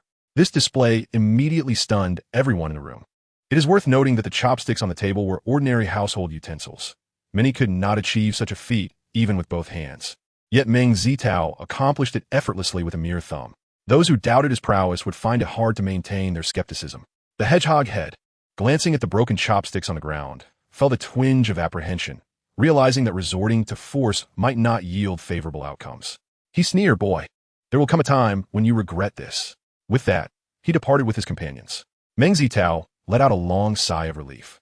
The ease with which he had broken the chopsticks was attributed to the energy within him, harnessed through the principles of Tai Chi he had recently discovered. Last week, during his practice, he had stumbled upon this ability, initially thrilled at the prospect of possessing powers akin to those of martial artists or cultivators from novels. However, he later realized he was indulging in fanciful thinking. This ability merely augmented his strength slightly, without any other significant effects, and the energy would deplete with use. For instance, the action he had just performed consumed a third of the energy he had acquired from a statue, which was quite substantial. Fortunately, the energy continuously bolstered his physique, and perhaps one day he would be able to achieve that feat without relying on it. Concerned, he remarked, "However, those individuals clearly let this go easily. Perhaps we should find another place to dine?" "Indeed, safety is paramount." Meng Zitao nodded, fully aware that the opposition would not be intimidated by him. Even if Li Xianle remained silent, he was already contemplating a change of venue. Just as the two were about to leave, Zhang Jingxiang entered with his bodyguards and a graceful young man with striking features. Zhang greeted Meng Zitao with a smile and proceeded with the introductions. "Xu Xiao. This is the younger brother I mentioned earlier. Though he appears youthful, he has been in the antique business for several years and possesses exceptional knowledge of cultural artifacts." He then turned to Meng Zitao, saying, "Xiao Meng, this is Xu Zhe. I will need your assistance in authenticating a few items for him shortly." As he spoke, he exchanged a knowing glance with Meng Zitao. Understanding the respect Zhang Jingxiang held for this young man indicated a significant background. Meng Zitao promptly greeted him and extended his hand. "Hello, I look forward to assisting you shortly." Xu Zhe smiled and shook Meng Zitao's hand. Chapter 70, the so-called backup plan. Meng Zitao exchanged a few polite remarks and proceeded to introduce Li Xianle. After a brief exchange of pleasantries, Zhang Jingxiang inquired with curiosity, "What happened? It seemed like you were about to leave just now." Li Xianle, unable to contain himself, quickly recounted the events. "Xiao chuckled, Ah, you have taken someone else's wealth. They will not let this matter rest easily." Zhang Jingxiang replied, "That may be true, but I believe the other party's actions are rather unscrupulous. They lack any moral compass to engage in such behavior." "Mr. Zhang, your words are rather amusing. Do they think a moral baseline can be consumed like a meal?" Xu Zhe remarked, taking a seat. "Enough of this. I shall shoulder the responsibility. I am curious to see what they have in store." Meng Zitao quickly expressed his gratitude, feeling somewhat contemplative. He mused that when one possesses overwhelming strength, no devious schemes can withstand their might. He wondered when he might attain such heights. Xu Zhe smiled and said, "There is no need for thanks. Just ensure you conduct yourself diligently later. Do not let anything falter." Meng Zitao was momentarily taken aback, pondering the implications of Xu Zhe's words. Was there some hidden context to the impending evaluation? Noticing Meng Zitao's confusion, Zhang Jingxiang chuckled. "We shall discuss this later. Let us focus on dining first." Meng Zitao soon understood the underlying meaning and remarked, "I was unaware that young Master Xu would be joining us. Allow me to summon the waiter and order a few more dishes." As he spoke, he realized that no waitstaff had entered since those ruffians appeared, suggesting a possible acquaintance between the two parties.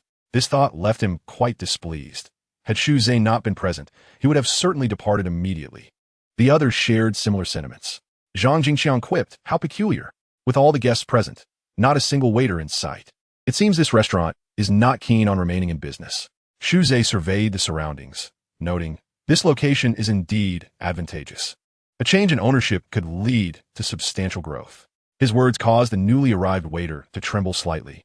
forcing a smile as he jotted down the dish names before hastily reporting Xu Zhe's comments to the restaurant manager. Does he even recognize who our boss is?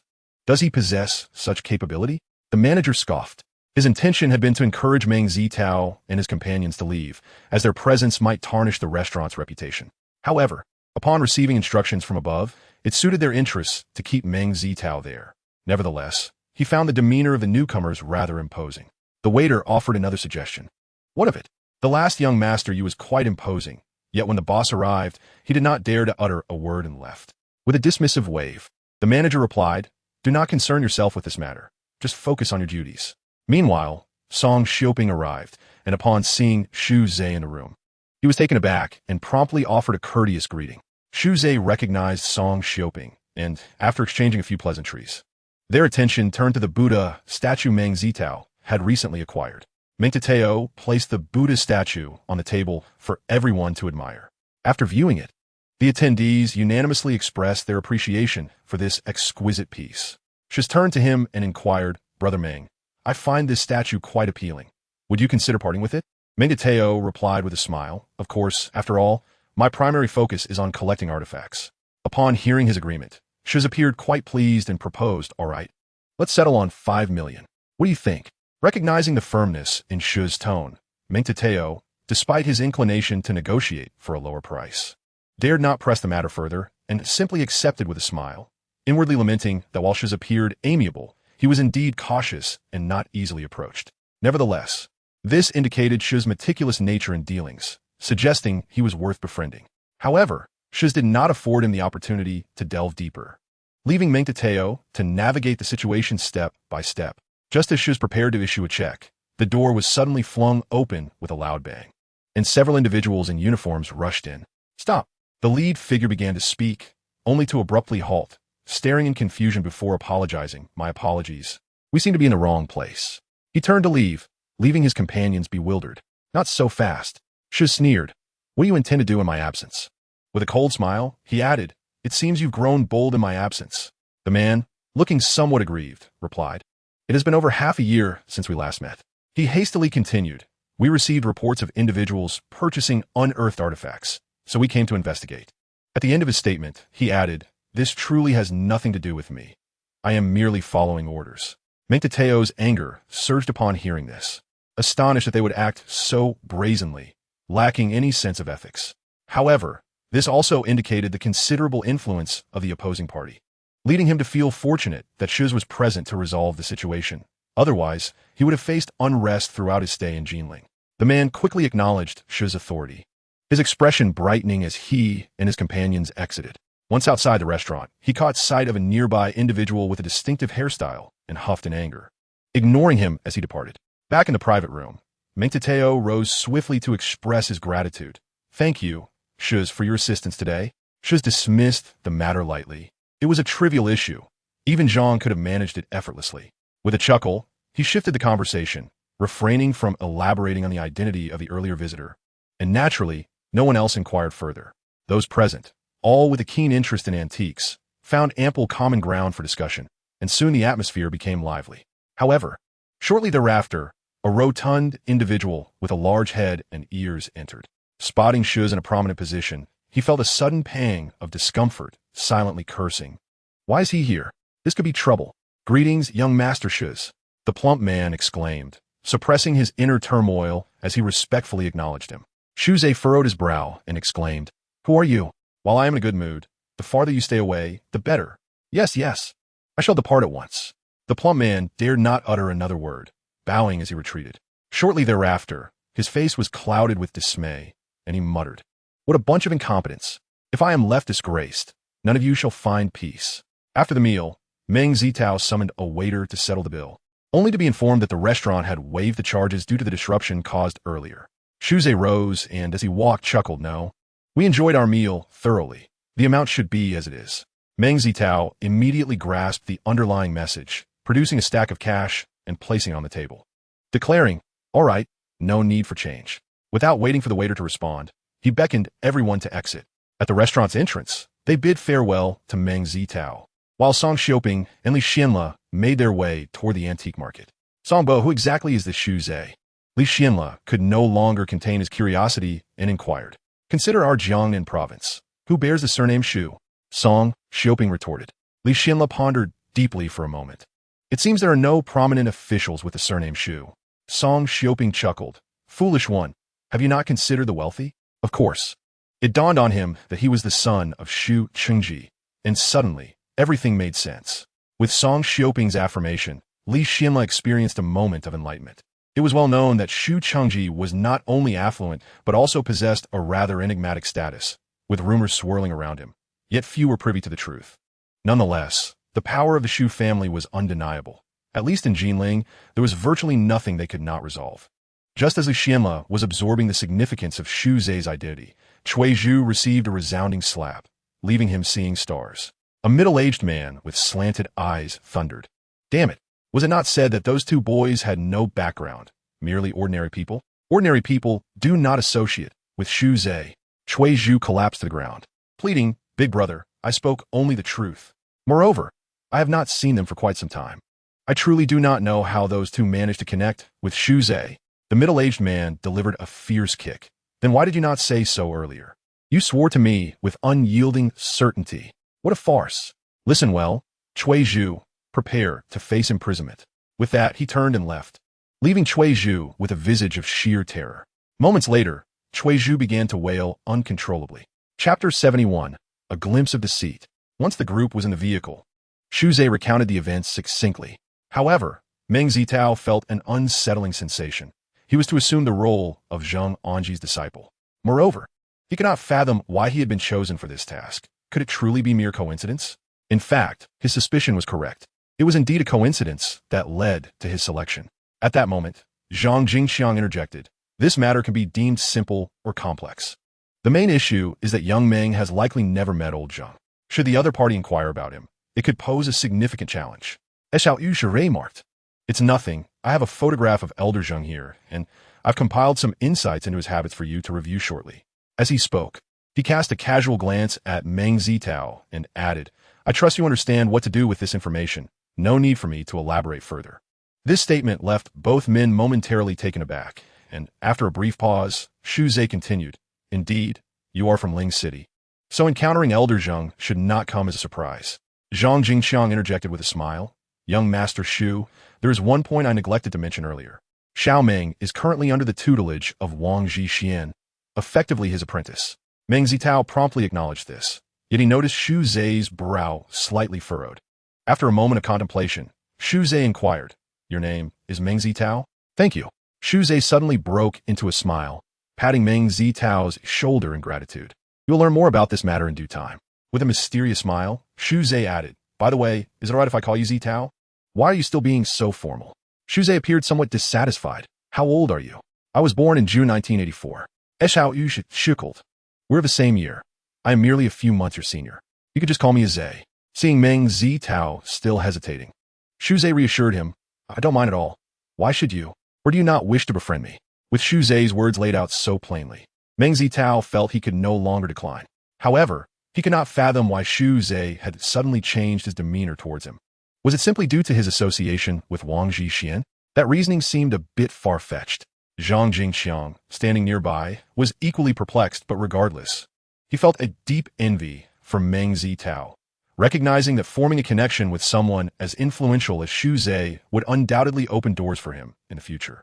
This understanding was not lost on Meng Zitao either, yet he felt uncertain about the situation. For a fleeting moment, he wondered if this was all a dream or if Shu Zai was merely jesting.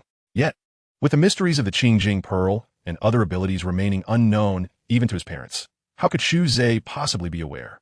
Since Shu Zai had no reason to covet his material possessions, what was there to fear? He resolved to engage with Shu Zai naturally. Moreover, given Shu Zai's interest in antiques, he believed that through his own efforts, he could gradually cultivate a friendship with him, regardless of the enigmatic circumstances. As the subsequent matters were deemed unsuitable for Zhang Jingxiang's presence, Meng Zitao and Shu Zai bid farewell to him at the hotel entrance and then proceeded in Meng Zitao's vehicle towards the destination Shu Zai had mentioned. The car journey took them to the Jinling intersection, and perhaps due to his favorable impression of Meng Zitao, Shu Zai became notably more affable. Sharing a common passion, The two quickly found engaging topics to discuss, further deepening their camaraderie along the way. Due to the narrow roads, the vehicle came to a halt at the entrance of a village. The two men exited and followed Xu Zhe to a residence marked prominently with the character for demolition. Xu Zhe knocked firmly on the door, and after a short while a rugged voice emanated from within. "Who is it?" "It's me," Xu Zhe replied curtly. Moments later, the door swung open to reveal a middle-aged man with a sharp, rat-like appearance, adorned with a sycophantic smile. "Young Master Xu, please come in." The man's voice, so coarse and unexpected, nearly caused Meng Zitao to stumble. The contrast between the voice and the man's demeanor was striking. Noticing Meng Zitao's reaction, the middle-aged man shrugged and said, "It's the voice my parents gave me. There's nothing I can do about it." Meng Zitao chuckled softly and followed Xu Zhe inside. Once in the hall, Xu Zhe spoke directly. "Ergo, I don't have time for idle chatter. Quickly bring out the items." Ergo nodded eagerly. "Young Master Xu, please have a seat. I'll be right back. By the way, I've cleaned the stool thoroughly." With that, he retreated into the inner room. Xu Zhe discreetly exchanged a glance with Meng Zitao and settled down. Meng Zitao also took a seat and, following Xu Zhe's cue, noticed a dark line on the wall across the room. Understanding Xu Zhe's hint, he quickly deduced that the line likely connected to surveillance. Furrowing his brow, Meng Zitao remarked, "I wonder, Xu Zhe, what valuable items could possibly be found in a place like this. I hope it's not just some mundane artifacts. Rest assured, while the items here may not be entirely legitimate, there are certainly not many mundane ones." Xu Zhe replied with a chuckle. "Besides, when you're out and about, try not to dwell too much on old Zheng's preferences. He merely suggested you avoid getting involved in such matters. He didn't imply that you should refrain from acquiring anything of value. For instance, if you encountered a national treasure and had the means to purchase it, but chose not to, do you think old Zheng would be displeased?" "Well, that might be a bit inappropriate," Meng Zitao hesitantly replied. Xu Zhe patted Meng Zitao on the shoulder. "All right, if anything goes awry, I'll take responsibility. You just focus on providing your expertise." "Fine, but please don't make it difficult for me," Meng Zitao responded. Before long, Ergo returned, carrying two items and placing them on the table. Xu Zhe appeared somewhat dissatisfied. "I thought I asked you to bring more items. Why only two?" "Young master, I don't possess 3 heads and 6 arms. I can't carry more than this." Ergo replied, "Schlichtly aggrieved. But rest assured, what I brought is all meticulously selected. Take this porcelain painting, for instance. Its base is crafted from fine rosewood, and the blue and white glaze is subtle, with a grayish-blue hue that is both clear and distinct, unmistakably from the Qinghua period. Moreover, the painting technique involves outlining with rich blue before shading the garments and patterns with lighter tones, creating a striking contrast and vivid expressions." Ergo spoke eloquently, and if not for his appearance, one might mistake him for a seasoned expert. However, before he could finish, Meng Zitao waved his hand dismissively. "All right, enough boasting. Just place the items where they belong." Upon hearing those words, Ergo and Xu Zhe were momentarily taken aback. While Ergo's reaction was expected, Xu Zhe's expression was particularly noteworthy, as Meng Zitao had not even taken the time to scrutinize the object, yet was able to discern it as a counterfeit. Could it truly be so obvious? It certainly did not appear to be the case. "My friend, Meng Zitao, is a disciple of the esteemed Zheng Lao," Xu Zhe remarked nonchalantly. "Oh, so you're a disciple of Zheng Lao. My apologies." Ergo quickly clasped his fists in greeting, then courteously added, "Master Meng, someone of your caliber must surely be able to identify the flaws in such items at a glance. However, I, being somewhat inexperienced, am unable to discern any issues. Might I trouble you for a brief explanation?" Meng Zitao, unfazed, pointed to the patterns on the porcelain painting and inquired, "Tell me, what is depicted here? Discussing matters in theory, I suppose, is not an issue." Ergo replied, somewhat perplexed. "Huh," Meng Zitao scoffed. "I can see that this porcelain painting is indeed admirable. But could the creator not have devoted a little more time to studying?" Zhao Kuo was a figure from the Warring States period. When was paper invented? The earliest forms of paper emerged in the Western Han dynasty, and it was not until the Eastern Han as Kailuan that true paper came into existence. In fact, the idiom discussing military strategy on paper did not even appear until the late Qing dynasty. Associating it with Zhao Kuo only became prevalent around the Republic era. "So, tell me, when do you believe this porcelain painting was created?" Ergo was immediately rendered speechless.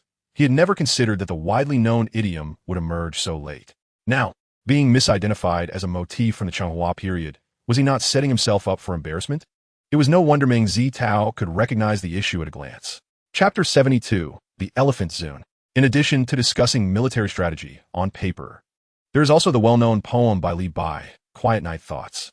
Surely, this poem is familiar to all, having been memorized in childhood. However, the original text is not the version we commonly know. In Song Dynasty Hong, Mai's 10,000 Tang poems, the original lines read, "Before my bed, the moonlight glimmers. I suspect it is frost upon the ground. I raise my head to gaze at the mountain moon, and lower it to think of my hometown." In the Ming Dynasty, 10,000 Tang poems underwent some revisions, changing "I raise my head to gaze at the mountain moon" to "I raise my head to gaze at the bright moon." By the time of the Qing dynasty's Shun Diqian separate selections of Tang poetry, the first line was modified to "Before my bed, the bright moon glimmers." In Sun Ju's compilation of 300 Tang poems, these two lines were further integrated, resulting in the version we are all familiar with today. Thus, if someone were to offer you a painting or calligraphy from a renowned Ming Dynasty artist, inscribed with the full poem Quiet Night Thoughts, and upon inspection you found the first line to be "Before my bed, the bright moon glimmers," you need not look any further. It is undoubtedly a forgery. Upon hearing Meng Zitao's elucidation, Xu Zhe felt a twinge of embarrassment and disbelief. Having nurtured an interest in antiques for nearly 7 or 8 years, and having perused countless materials, he had remained oblivious to this particular piece of knowledge, which was indeed quite shameful. However, upon reflection, Xu Zhe felt somewhat relieved, recognizing that his engagement with antiques had largely been casual. Moreover, as he had always found the subject of language arts to be his least favorite, a lack of understanding on certain points was only natural. As the old adage goes, each profession has its own expertise, and he need not be overly troubled by it. However, it was rather infuriating for Xu Zhe to see Go daring to deceive him with such a trinket. With a facade of a smile that failed to reach his eyes, he remarked, "Ergo, have you grown quite audacious to present such nonsense? It appears you are no longer concerned about your future." A shiver ran through Ergo, who hastily bowed and gestured with a smile plastered on his face. "Xu Xiao, this matter truly has nothing to do with me. I had no idea they would bring such an item. Do you take me for a fool?" Xu Zhe's expression turned icy. Noticing Xu Zhe's demeanor, Ergo felt beads of sweat forming on his back and quickly defended. "Xu Xiao, I assure you, I have not deceived you. To be candid, this item was not specifically prepared for you. Initially, they claimed it was a fine piece, which is why I presented it to you. Who would have anticipated it to be such a counterfeit?" At that moment, Meng Zitao scoffed. "You must think we're gullible. If you were unaware of what this is, how could you have spoken so fluently about it?" Ergo let out a nervous chuckle. "Teacher Meng, as this is your first visit, it is understandable that you're not familiar. In truth, the information about these items was provided to me by others. I merely memorized it to relay to you. As for its authenticity, that is for you to discern." Seeing Xu Zhe nod in comprehension, Meng Zitao quickly grasped the situation. After all, this was merely an antique shop, and Ergo was just a shopkeeper selling wares.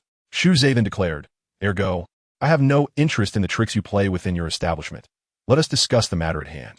After Ergo departed, Xu Zhe continued, "When I first visited, I made it clear that as long as I liked the item, the price could be negotiated, but I would not tolerate being deceived with fakes."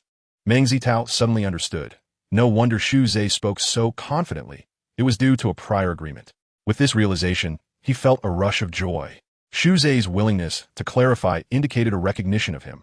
Otherwise, there would be no need for such an explanation. Xu Zhe let out a derisive laugh. "Is that all? Ergo, do not hesitate to express any requests. I assure you, as long as we can provide it, you shall be satisfied. I desire your finest offerings." Ergo responded with a grin. "Certainly. As you, Xu Xiao, have graced us with your presence, I shall present you with only the finest." Xu Zhe's smile was laced with sarcasm. "Do not attempt to mislead me. Otherwise, I shall not remain so amenable." Ergo chuckled. "Rest assured, Xu Xiao. Today I will ensure you feel right at home. Please examine this item while I retrieve the remaining pieces."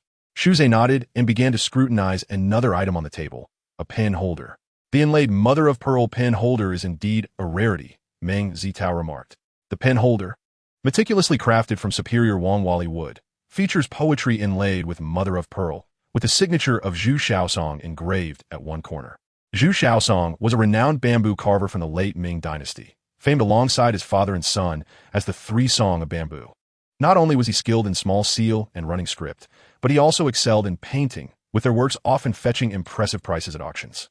Thus, if this artifact is authentic, its market value could reach around 3 to 400,000. Meng Zitao scrutinized the object before him, noting the wood grain's clarity and the antiquity of its patina, suggesting it was a substantial piece designed for a grand entrance. It was evident that even if Ergo intended to present a counterfeit, he would not risk offering two flawed items. Otherwise, Meng Zitao was certain that Xu Zhe would impart a severe lesson upon him. Subsequently, Ergo produced several more artifacts, each of which Meng Zitao examined meticulously, discovering that they too were genuine antiques from the opening of the era. Among them, a Qing dynasty Kangxi blue and white vase depicting narrative scenes was particularly remarkable. Valued in the millions, truly an eye-opener for Meng Zitao. Xu Zhe nodded in satisfaction, noticing Ergo's immobility, and inquired, "Is that all you have?" Ergo chuckled lightly. "There are certainly more items, but they are of ordinary quality, worth merely several thousand. I presume, Mr. Xu, you would not be concerned with such trivialities." Xu Zhe replied coolly, "I shall grant you another opportunity." After a moment's hesitation, Ergo finally bit the bullet and confessed, "Mr. Xu, to be honest, I do have one more treasure, but it has been reserved by someone else. In business, we must uphold integrity, having made a promise to the client. It would be inappropriate to alter the arrangement, wouldn't you agree?" Xu Zhe responded, "Very well, I shall not press you. Simply provide me with the client's contact number, and I will discuss it with them." Ergo let out a wry smile. "Mr. Xu, you know I cannot disclose information that is confidential to my client. Please, spare me this dilemma. You truly cannot reveal it?" Xu Zhe's expression darkened. "I genuinely cannot," Ergo said, his face laden with concern. Eshao Yu smiled coldly, a grin that sent chills down Ergo's spine, and then remarked, "If that is the case, I shall not make it difficult for you. Just show me the item, and I shall take a look." With that, he fixed a penetrating gaze upon Ergo, causing him to break into a cold sweat, stammering, "Mr. Xu, please wait a moment. I shall inquire with my employer first." Xu Zhe waved his hand, "Hurry." However, both Xu Zhe and Meng Zitao harbored doubts about the size of the box, as it contradicted the intelligence Xu Zhe had received. At that moment, Ergo solemnly donned gloves before opening the box and retrieving the item. "A bronze vessel?" Xu Zhe exclaimed in astonishment, then, with a bemused expression, remarked, "Ergo, it seems you have grown bold, even daring to trade in bronze vessels." Ergo, feigning innocence, replied, "Mr. Xu, there is a distinction between excavated and heirloom bronze artifacts. We would never engage in transactions involving recently unearthed items, but if you observe the patina, it does not resemble that of something freshly excavated, does it?" Prompted by Ergo's observation, Xu Zhe scrutinized the bronze vessel more closely, noting its substantial patina, which indeed suggested it was not freshly unearthed. Seeing the surprise in Xu Zhe's eyes, Ergo smiled and said, "Mr. Xu, what do you think? This bronze vessel should be an heirloom piece, correct?" Xu Zhe exchanged glances with Meng Zitao and let out a slight hum. Let us examine it further before drawing conclusions." At this juncture, Xu Zhe felt a tinge of frustration. The intelligence he had received indicated the presence of a Qing dynasty Qianlong Jade seal, yet it had unexpectedly turned into a bronze vessel, completely derailing his plans. Due to his profound concern, Meng Zitao's discerning eye was crucial. It is well known that the authentication of bronze artifacts is an intricate endeavor. Forgeries may be produced by antique dealers or crafted by individuals for personal gain or the protection of their collections, mimicking genuine pieces so skillfully that distinguishing the authentic from the counterfeit becomes exceedingly challenging. However, at this juncture, he could only accompany Meng Zitao in the examination, hoping that no errors would arise. The Zun, a large to medium-sized wine vessel from the Shang and Zhou dynasties, typically features a round or square belly, a long neck, and a wide mouth. Yet, this particular bronze Zun possesses a unique design, resembling a grand elephant, approximately 30 centimeters in height, with a robust body and sturdy limbs. Its elongated trunk elegantly raised, with nostrils extending forward to serve as a spout for wine to flow through. The back of the elephant is flat, adorned with an oval opening and a lid. The surface of the elephant Zun is lavishly embellished with intricate motifs, including a pair of swirling serpent patterns on the forehead, cloud and thunder patterns on the front of the ears, and phoenix designs on the back.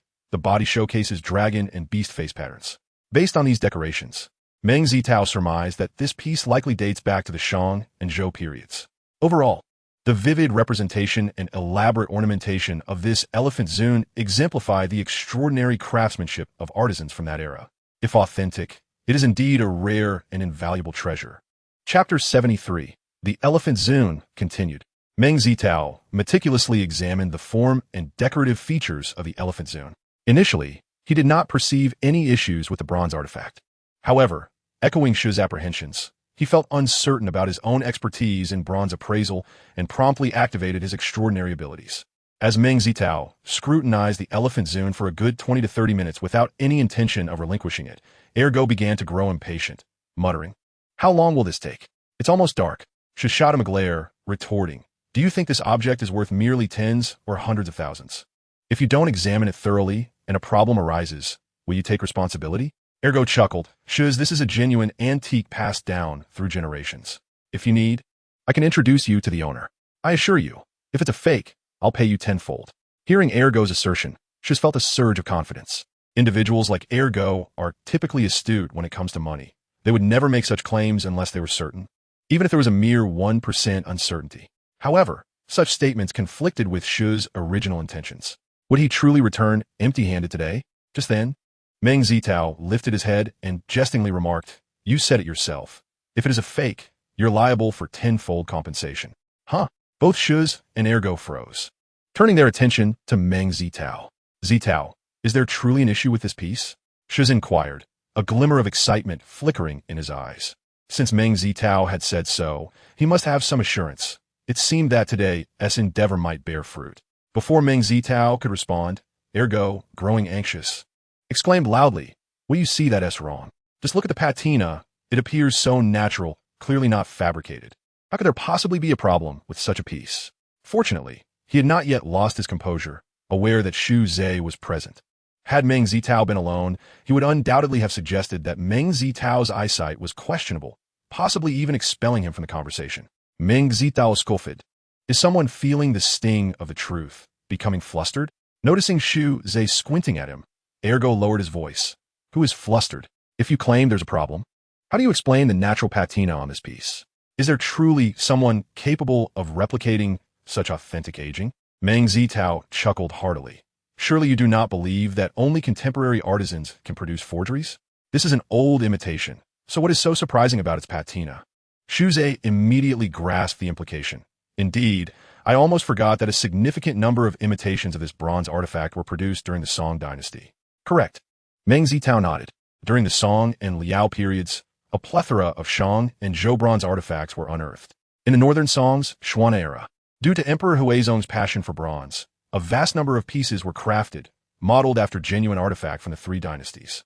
Furthermore, the Song era was a time of flourishing scholarship, with scholars conducting in-depth studies of unearthed materials. They recognized the inaccuracies in the illustrations of the three rites and sought to rectify the misconceptions held by Han and Tang scholars regarding ancient rituals and music. Thus, they replicated the unearthed bronze vessels, leading to an abundance of imitative ceremonial objects in the imperial courts. Although these replicas lack the spirit and creativity of their originals, they are meticulously cast and rare in our present time. I believe this elephant-shaped vessel is likely from that period. Ergo interjected, "I could say the same, but how can you substantiate your claim?" Meng Zitao replied, "It is quite simple. The bronze artifact from the Song court tend to exhibit a heavy quality. Yet their copper is coarse and dull, lacking a bright base, with only a thin layer of hard rust, appearing rather flimsy." As he spoke, he turned the elephant vessel over, pointing to the bottom. "Take a look. Is it not so? Moreover, if this were a genuine piece from the Shang or Zhou, why is there an absence of excavation marks? Would it not be absurd to think it has been passed down since those ancient times?" As Ergo appeared somewhat taken aback, Meng Zitao continued, gesturing to the vessel's decorative patterns. "Furthermore, regarding the vitality of the designs, observe the cloud and thunder patterns. They may have a semblance of authenticity, yet upon closer inspection, they appear overly rigid, devoid of the liveliness characteristic of genuine artifacts." Egu immediately counted. "How can it be rigid? To me, it seems quite lively. The authentic cloud patterns on bronze vessels are circular, while the thunder patterns are square, clearly delineated, and not monotonous. However, on this piece, the cloud and thunder motifs are excessively orderly, arranged with precision akin to the neatness of a student's lined paper. Such uniformity would be impossible on a genuine artifact," Meng Zitao elucidated. "This indicates that the creator grasped only a fraction of ancient bronze craftsmanship and failed to thoroughly study the characteristics of the decorative motifs. An object like this would hardly please the emperor, If it were indeed produced for the court, it would likely have been deemed a second-rate piece, discarded, and eventually found its way into the hands of the common folk. Shu Zhe chuckled. Indeed, it is quite possible that this very reason has allowed this piece to remain so well preserved. Meng Zitao observed that Ergo appeared somewhat reluctant and remarked, "If you wish to confirm, it is quite simple. There are images of the Yunlei pattern available online. Just compare them, and you will see. There is no need for such trouble." With that, Shu Zhe took out his phone and conducted a quick web search. "Look, this is the authentic Yunlei pattern. I wonder how the appraiser you hired could have perceived it differently." Ergo stared dumbfounded at the images displayed on the screen, beads of sweat quickly forming on his forehead. "Well then, Ergo, why don't you tell me how we should settle this account?" Shu Zhe settled into a chair, crossing his legs with a grin directed at Ergo. Ergo swallowed hard and forced a smile. "Shu Xiao, haven't you yet made the purchase?" "Oh, are you suggesting you intend to deceive me?" Shu Zhe replied with a dispassionate tone. After a brief silence, Ergo, with an air of resignation, confessed, "Shu Xiao, to speak frankly, even if you were to kill me, I could not produce such an amount of money." Shu Zhe smirked coldly. "So, does that mean your earlier bravado was merely empty talk?" Ergo sighed. "Who could have known those fellows would be so unreliable?" Shu Zhe responded, "Well, that's your predicament. It does not concern me." After a moment as hesitation, Ergo ventured, "Shu Xiao, could you share your thoughts?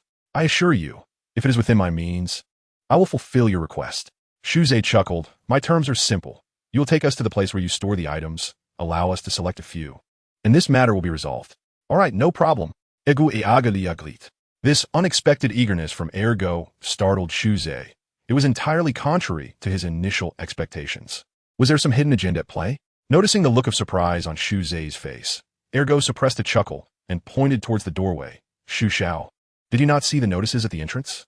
Suddenly enlightened, Shu Zhe realized that since the premises were to be demolished, Ergo and his associates would surely need to relocate, indicating that some significant items may have already been removed. Therefore, permitting him entry would not present a problem.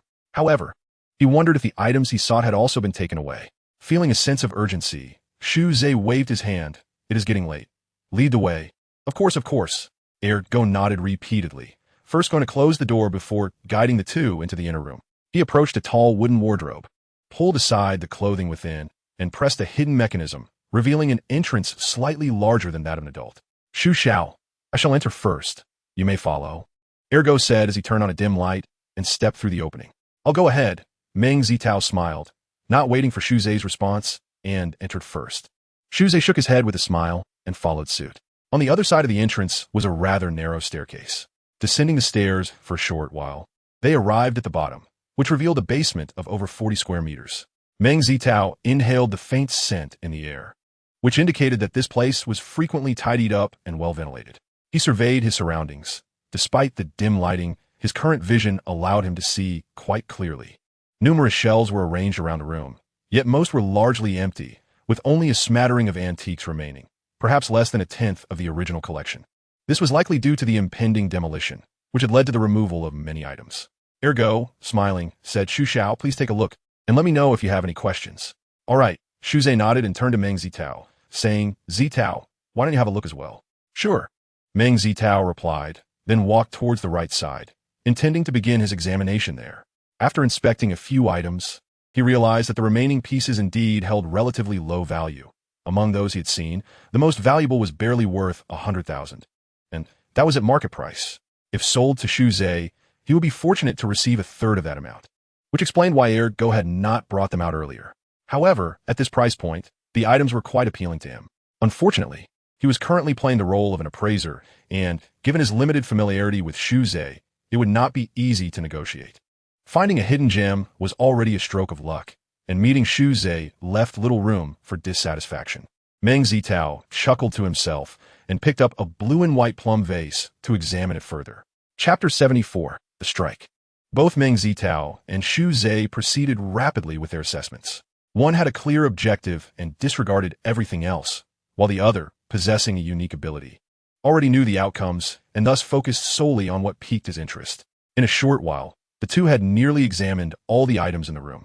Before them stood a blue and white jar, robust in form and exuding a sense of strength and stability. The entire surface was adorned with blue floral patterns, depicting a scene of visiting a friend with a lute. An elderly man rode a horse, accompanied by a servant carrying a flowering branch to guide the way, while another servant shielded him with an umbrella. A young boy carried a box and a gourd, with a treasured loot following behind.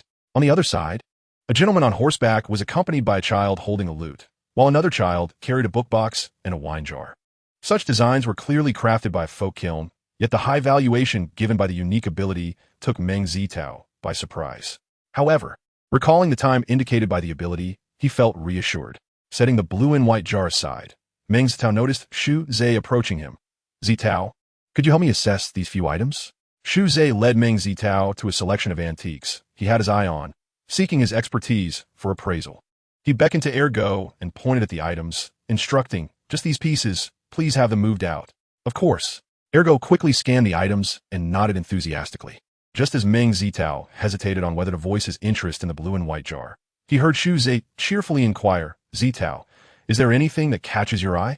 Ergo promptly added, "Yes, Teacher Meng, feel free to choose anything here. The prices are absolutely fair."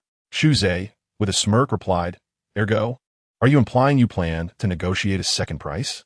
How could that be possible?" Ergo waved his hands vehemently, asserting that he held no such intention, while internally harboring a profound disdain for Meng Zitao, for it was he who had disrupted his business. "Very well, let us proceed with the matter at hand." Meng Zitao, without hesitation, pointed to a piece of agarwood Buddha hand in the previously mentioned blue and white jar. Ergo observed the Buddha hand, appreciating its quality. Yet he wondered about the implications of the Ming dynasty blue and white jar. Perhaps there was some hidden trickery involved. He resolved to probe further. With a beaming smile, Ergo declared, "All right, you two, please head upstairs for a moment. I will promptly bring them out." After a brief wait in the hall, Ergo emerged with the items. Subsequently, the two parties began to negotiate the price. Xu Zhe was rather straightforward. Ergo proposed a base price, and without much contemplation, Xu Zhe acquiesced. With a grin, Ergo stated, "Mr. Meng, let us settle on 300,000 for these two pieces. What do you think?" Meng Zitao, observing Ergo's cheerful demeanor, felt a flicker of irritation and retorted with a cold laugh, "For one agarwood Buddha hand and a blue and white jar from the folk kiln. You expect me to pay 300,000?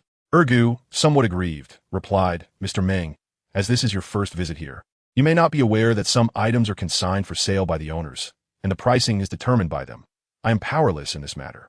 This blue and white jar is indeed on consignment."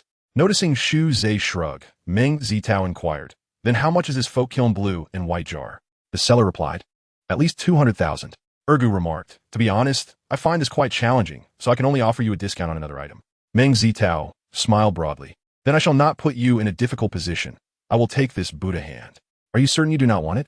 Ergo asked, surprised. Meng Zitao chuckled. "I chose this blue and white jar precisely because I have a recent research project on folk kills. Do you think I have nothing better to do?" Xu Zhe interjected, "Enough, Ergo, put away your little schemes and give me a straightforward answer."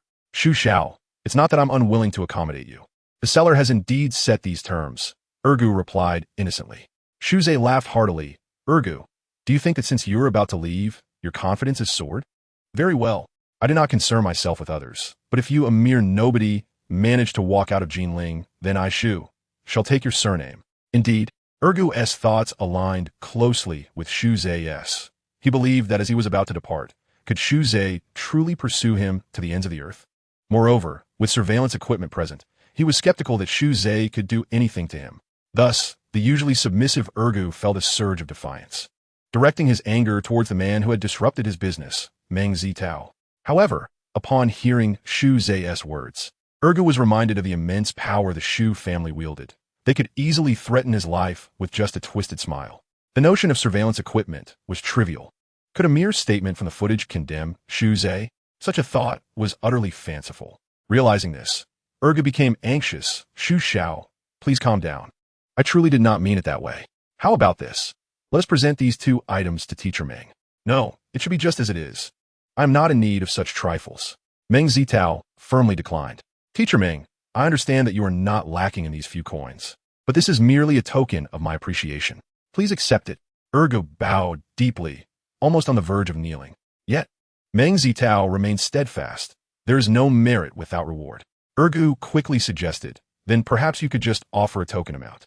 Meng Zitao glanced at Shiz, who signaled his approval, and after some contemplation, retrieved 50,000 yuan in cash from his bag, placing it on the table. In truth, he could have offered a lesser amount, but as previously mentioned, connections in the antique trade are paramount. There may come a time when he interacts with Ergu again, and lacking the backing of someone like Shuz, it would be unwise to create animosity over a mere pittance. As for giving more, that was unnecessary, lest it diminish Shuz's dignity. Ergu quickly nodded and expressed, "This is too much, far too generous." Shuz waved his hand dismissively enough. "Help us load the items into the car." Immediately, Ergu dutifully wheeled the items to the vehicle, while Meng Zitao and Shuz climbed in, departing swiftly. Inside the car, Shuz remarked, "These people are like weeds that grow when left untended. Had it not been for future usefulness, I would have considered uprooting them entirely." It is said that every creature has its own way. Even the illustrious Shuz family cannot excel in every aspect, and at times, they must rely on individuals like Ergu. This was one of the reasons why Shuz had refrained from forcefully entering the basement earlier. The other primary reason was the presence of a self-destruct mechanism that would yield nothing beneficial from forced entry. After musing for a moment, Shuz smiled and inquired, "Xiao Meng, was that porcelain piece truly just a product of a folk kiln?" Meng Zitao nodded affirmatively. "Indeed, it is from folk kiln." Shuz exclaimed in surprise, "Ah, you cannot be suggesting that what you told Ergu was entirely truthful?" "Of course not," Meng Zitao chuckled. "Have you ever heard of the term blank period?" Following the Xuanda era, the Ming dynasty underwent a series of political upheavals, leading to societal unrest, external threats, and internal strife, culminating in economic decline.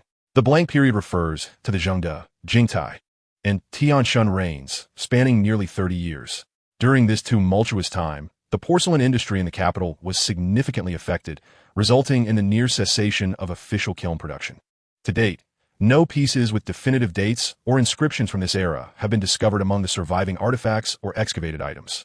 This absence of dated official kiln porcelain among extant pieces has led scholars to label this era as the blank period or black third generation.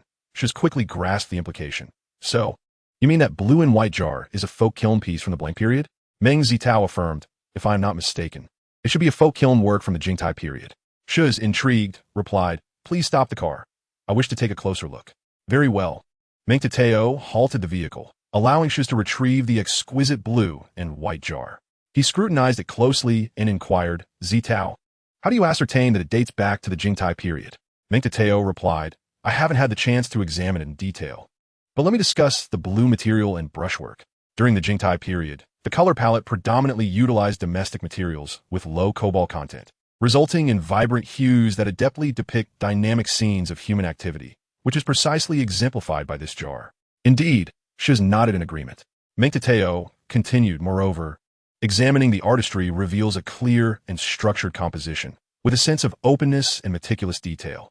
The figures exhibit lively expressions, and their attire is impeccably arranged, showcasing exquisite craftsmanship. The brushwork flows effortlessly, adhering to the early Ming technique of single-stroke delineation.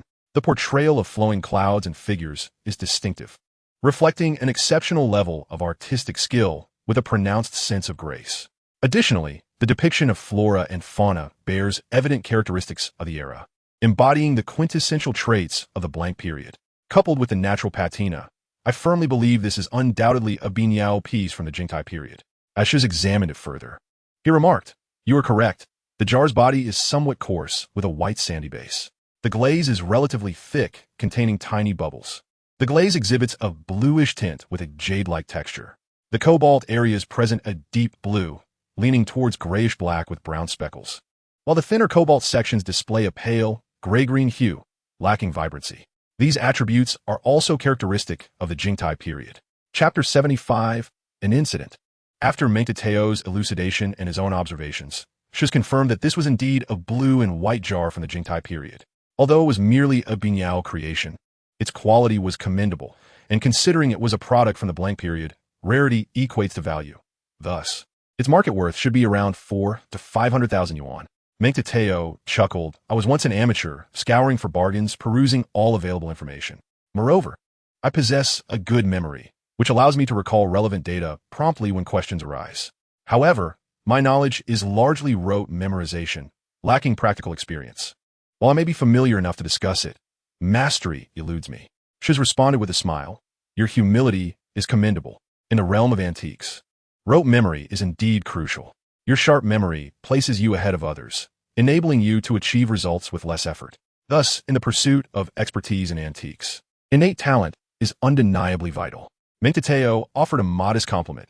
Everyone has their own strengths. In management, I surely fall short compared to you. That is true, Shiz replied confidently. Being a second-generation heir is no easy feat, especially for someone from a prominent family like his. If one indulges solely in pleasure, how could others respect you? Even with an elder brother, one must exert double the effort in studies. Otherwise, with his father's temperament, a life of leisure would be utterly unattainable, and he would have long been expelled from the family home. As before, Meng Zitao parked the car in the hotel parking lot, where assistants promptly arrived to load Shiz's belongings into a luxurious sedan. Shiz remarked, Zitao, I have some matters to attend to today, so I shall take my leave. I will seek you out next time I visit Ling City. Meng Zitao replied, all right, no problem. Shuze waved his hand and boarded the car, instructing the driver to proceed. As the vehicle slowly departed from the parking lot, he observed Meng Zitao turning away with his belongings and couldn't help but let out a quiet chuckle, finding the young man rather amusing. Indeed, Meng Zitao had made a commendable impression on him that day. Despite his youth, his perceptiveness rivaled that of seasoned experts, and his demeanor was equally admirable. Humble yet confident, without resorting to flattery, and capable of maintaining his integrity during crucial moments. These qualities endeared him to Shuze, igniting a desire to cultivate a friendship. However, as the saying goes, the distance tests a horse's strength, and time reveals a person's heart. To truly discern Meng Zitao's character, further interactions were necessary, but for now, he appeared promising. With this thought in mind, Shuze picked up his phone and dialed a number.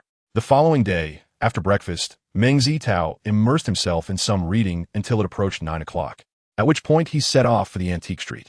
Being a Monday, the street was particularly desolate. As usual, he first visited Lao Lu, only to find him absent. He then intended to settle at Zheng Yixian.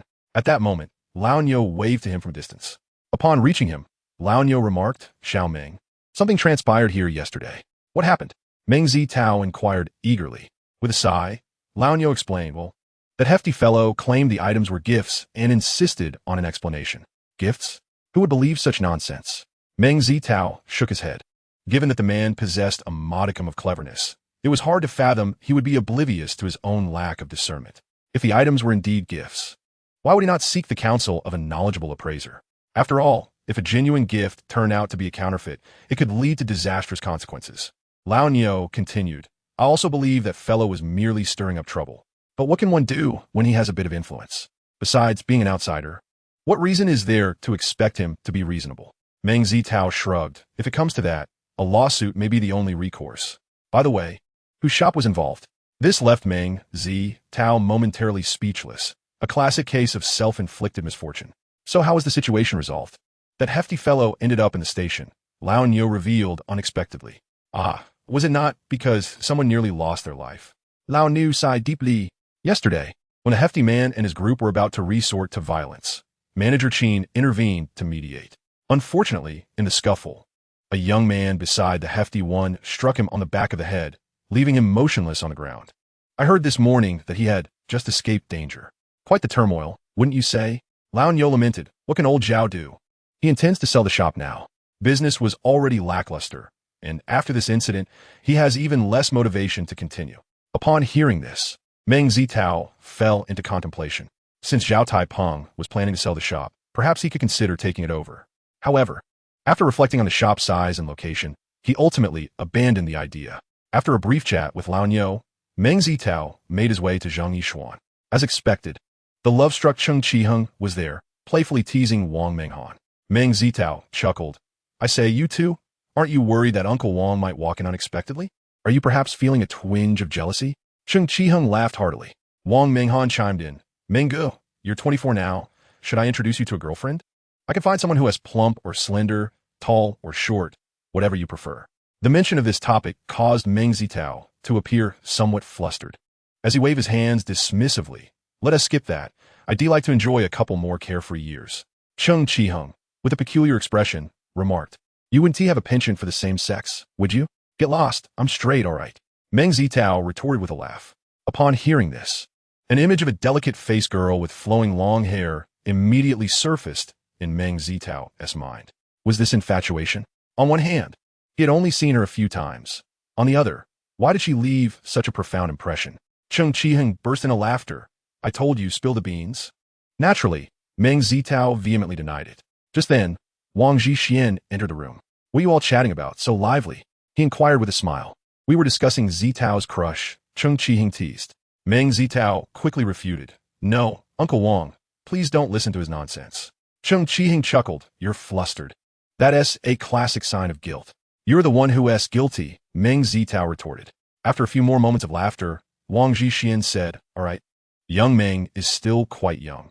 It's perfectly fine to focus on building a career first. However, if you meet a good girl, you must seize the opportunity, lest someone else snatches her away. Indeed, Meng Zitao eagerly agreed, feeling a sense of relief that the topic had concluded. Yet, why was he so anxious about it? Young Meng, you must have heard about yesterday's incident? Wang Zhixian asked. I have, Meng Zitao nodded and sighed. Manager Qing has truly suffered an undeserved calamity. Wang Minghan added, yes, Manager Qing is genuinely a good person. How could he encounter such misfortune? Wang Zhixian sighed as well. Since this has happened, there is no choice but to accept it. Young Meng, what are your thoughts? Meng Zitao was taken aback. Are you suggesting that I take over that shop? But the location isn't very good, and it's not very spacious either, is it? The location isn't ideal, but it's certainly not terrible. And the shop is quite sizable, Wang Zhixian replied. Initially, he thought Meng Zitao was being a bit presumptuous, but he quickly realized his mistake and laughed. Young Meng, you've misunderstood. I'm referring to old Qing's shop. Meng Zitao exclaimed in surprise. Manager Qing's shop? Is he not planning to continue operating it? Wang Zhixian, somewhat amused yet exasperated, replied, given old Qing's condition, do you really think his shop can continue? Moreover, I visited him in the hospital this morning, and both his wife and son mentioned that even if he recovers well, the shop is set to be transferred. So what do you think? Are you interested? Absolutely. Meng Zitao responded eagerly. In the antiquities trade, one may remain dormant for 3 years, yet once the business opens, it flourishes for another 3. Even if the location of the shop is less than ideal, as long as one possesses an extensive network, concerns over business are negligible. The reason he initially hesitated to acquire Zhao Tieping's shop was due to its diminutive size. However, upon transitioning to Manager Qing's establishment, this issue was rendered moot.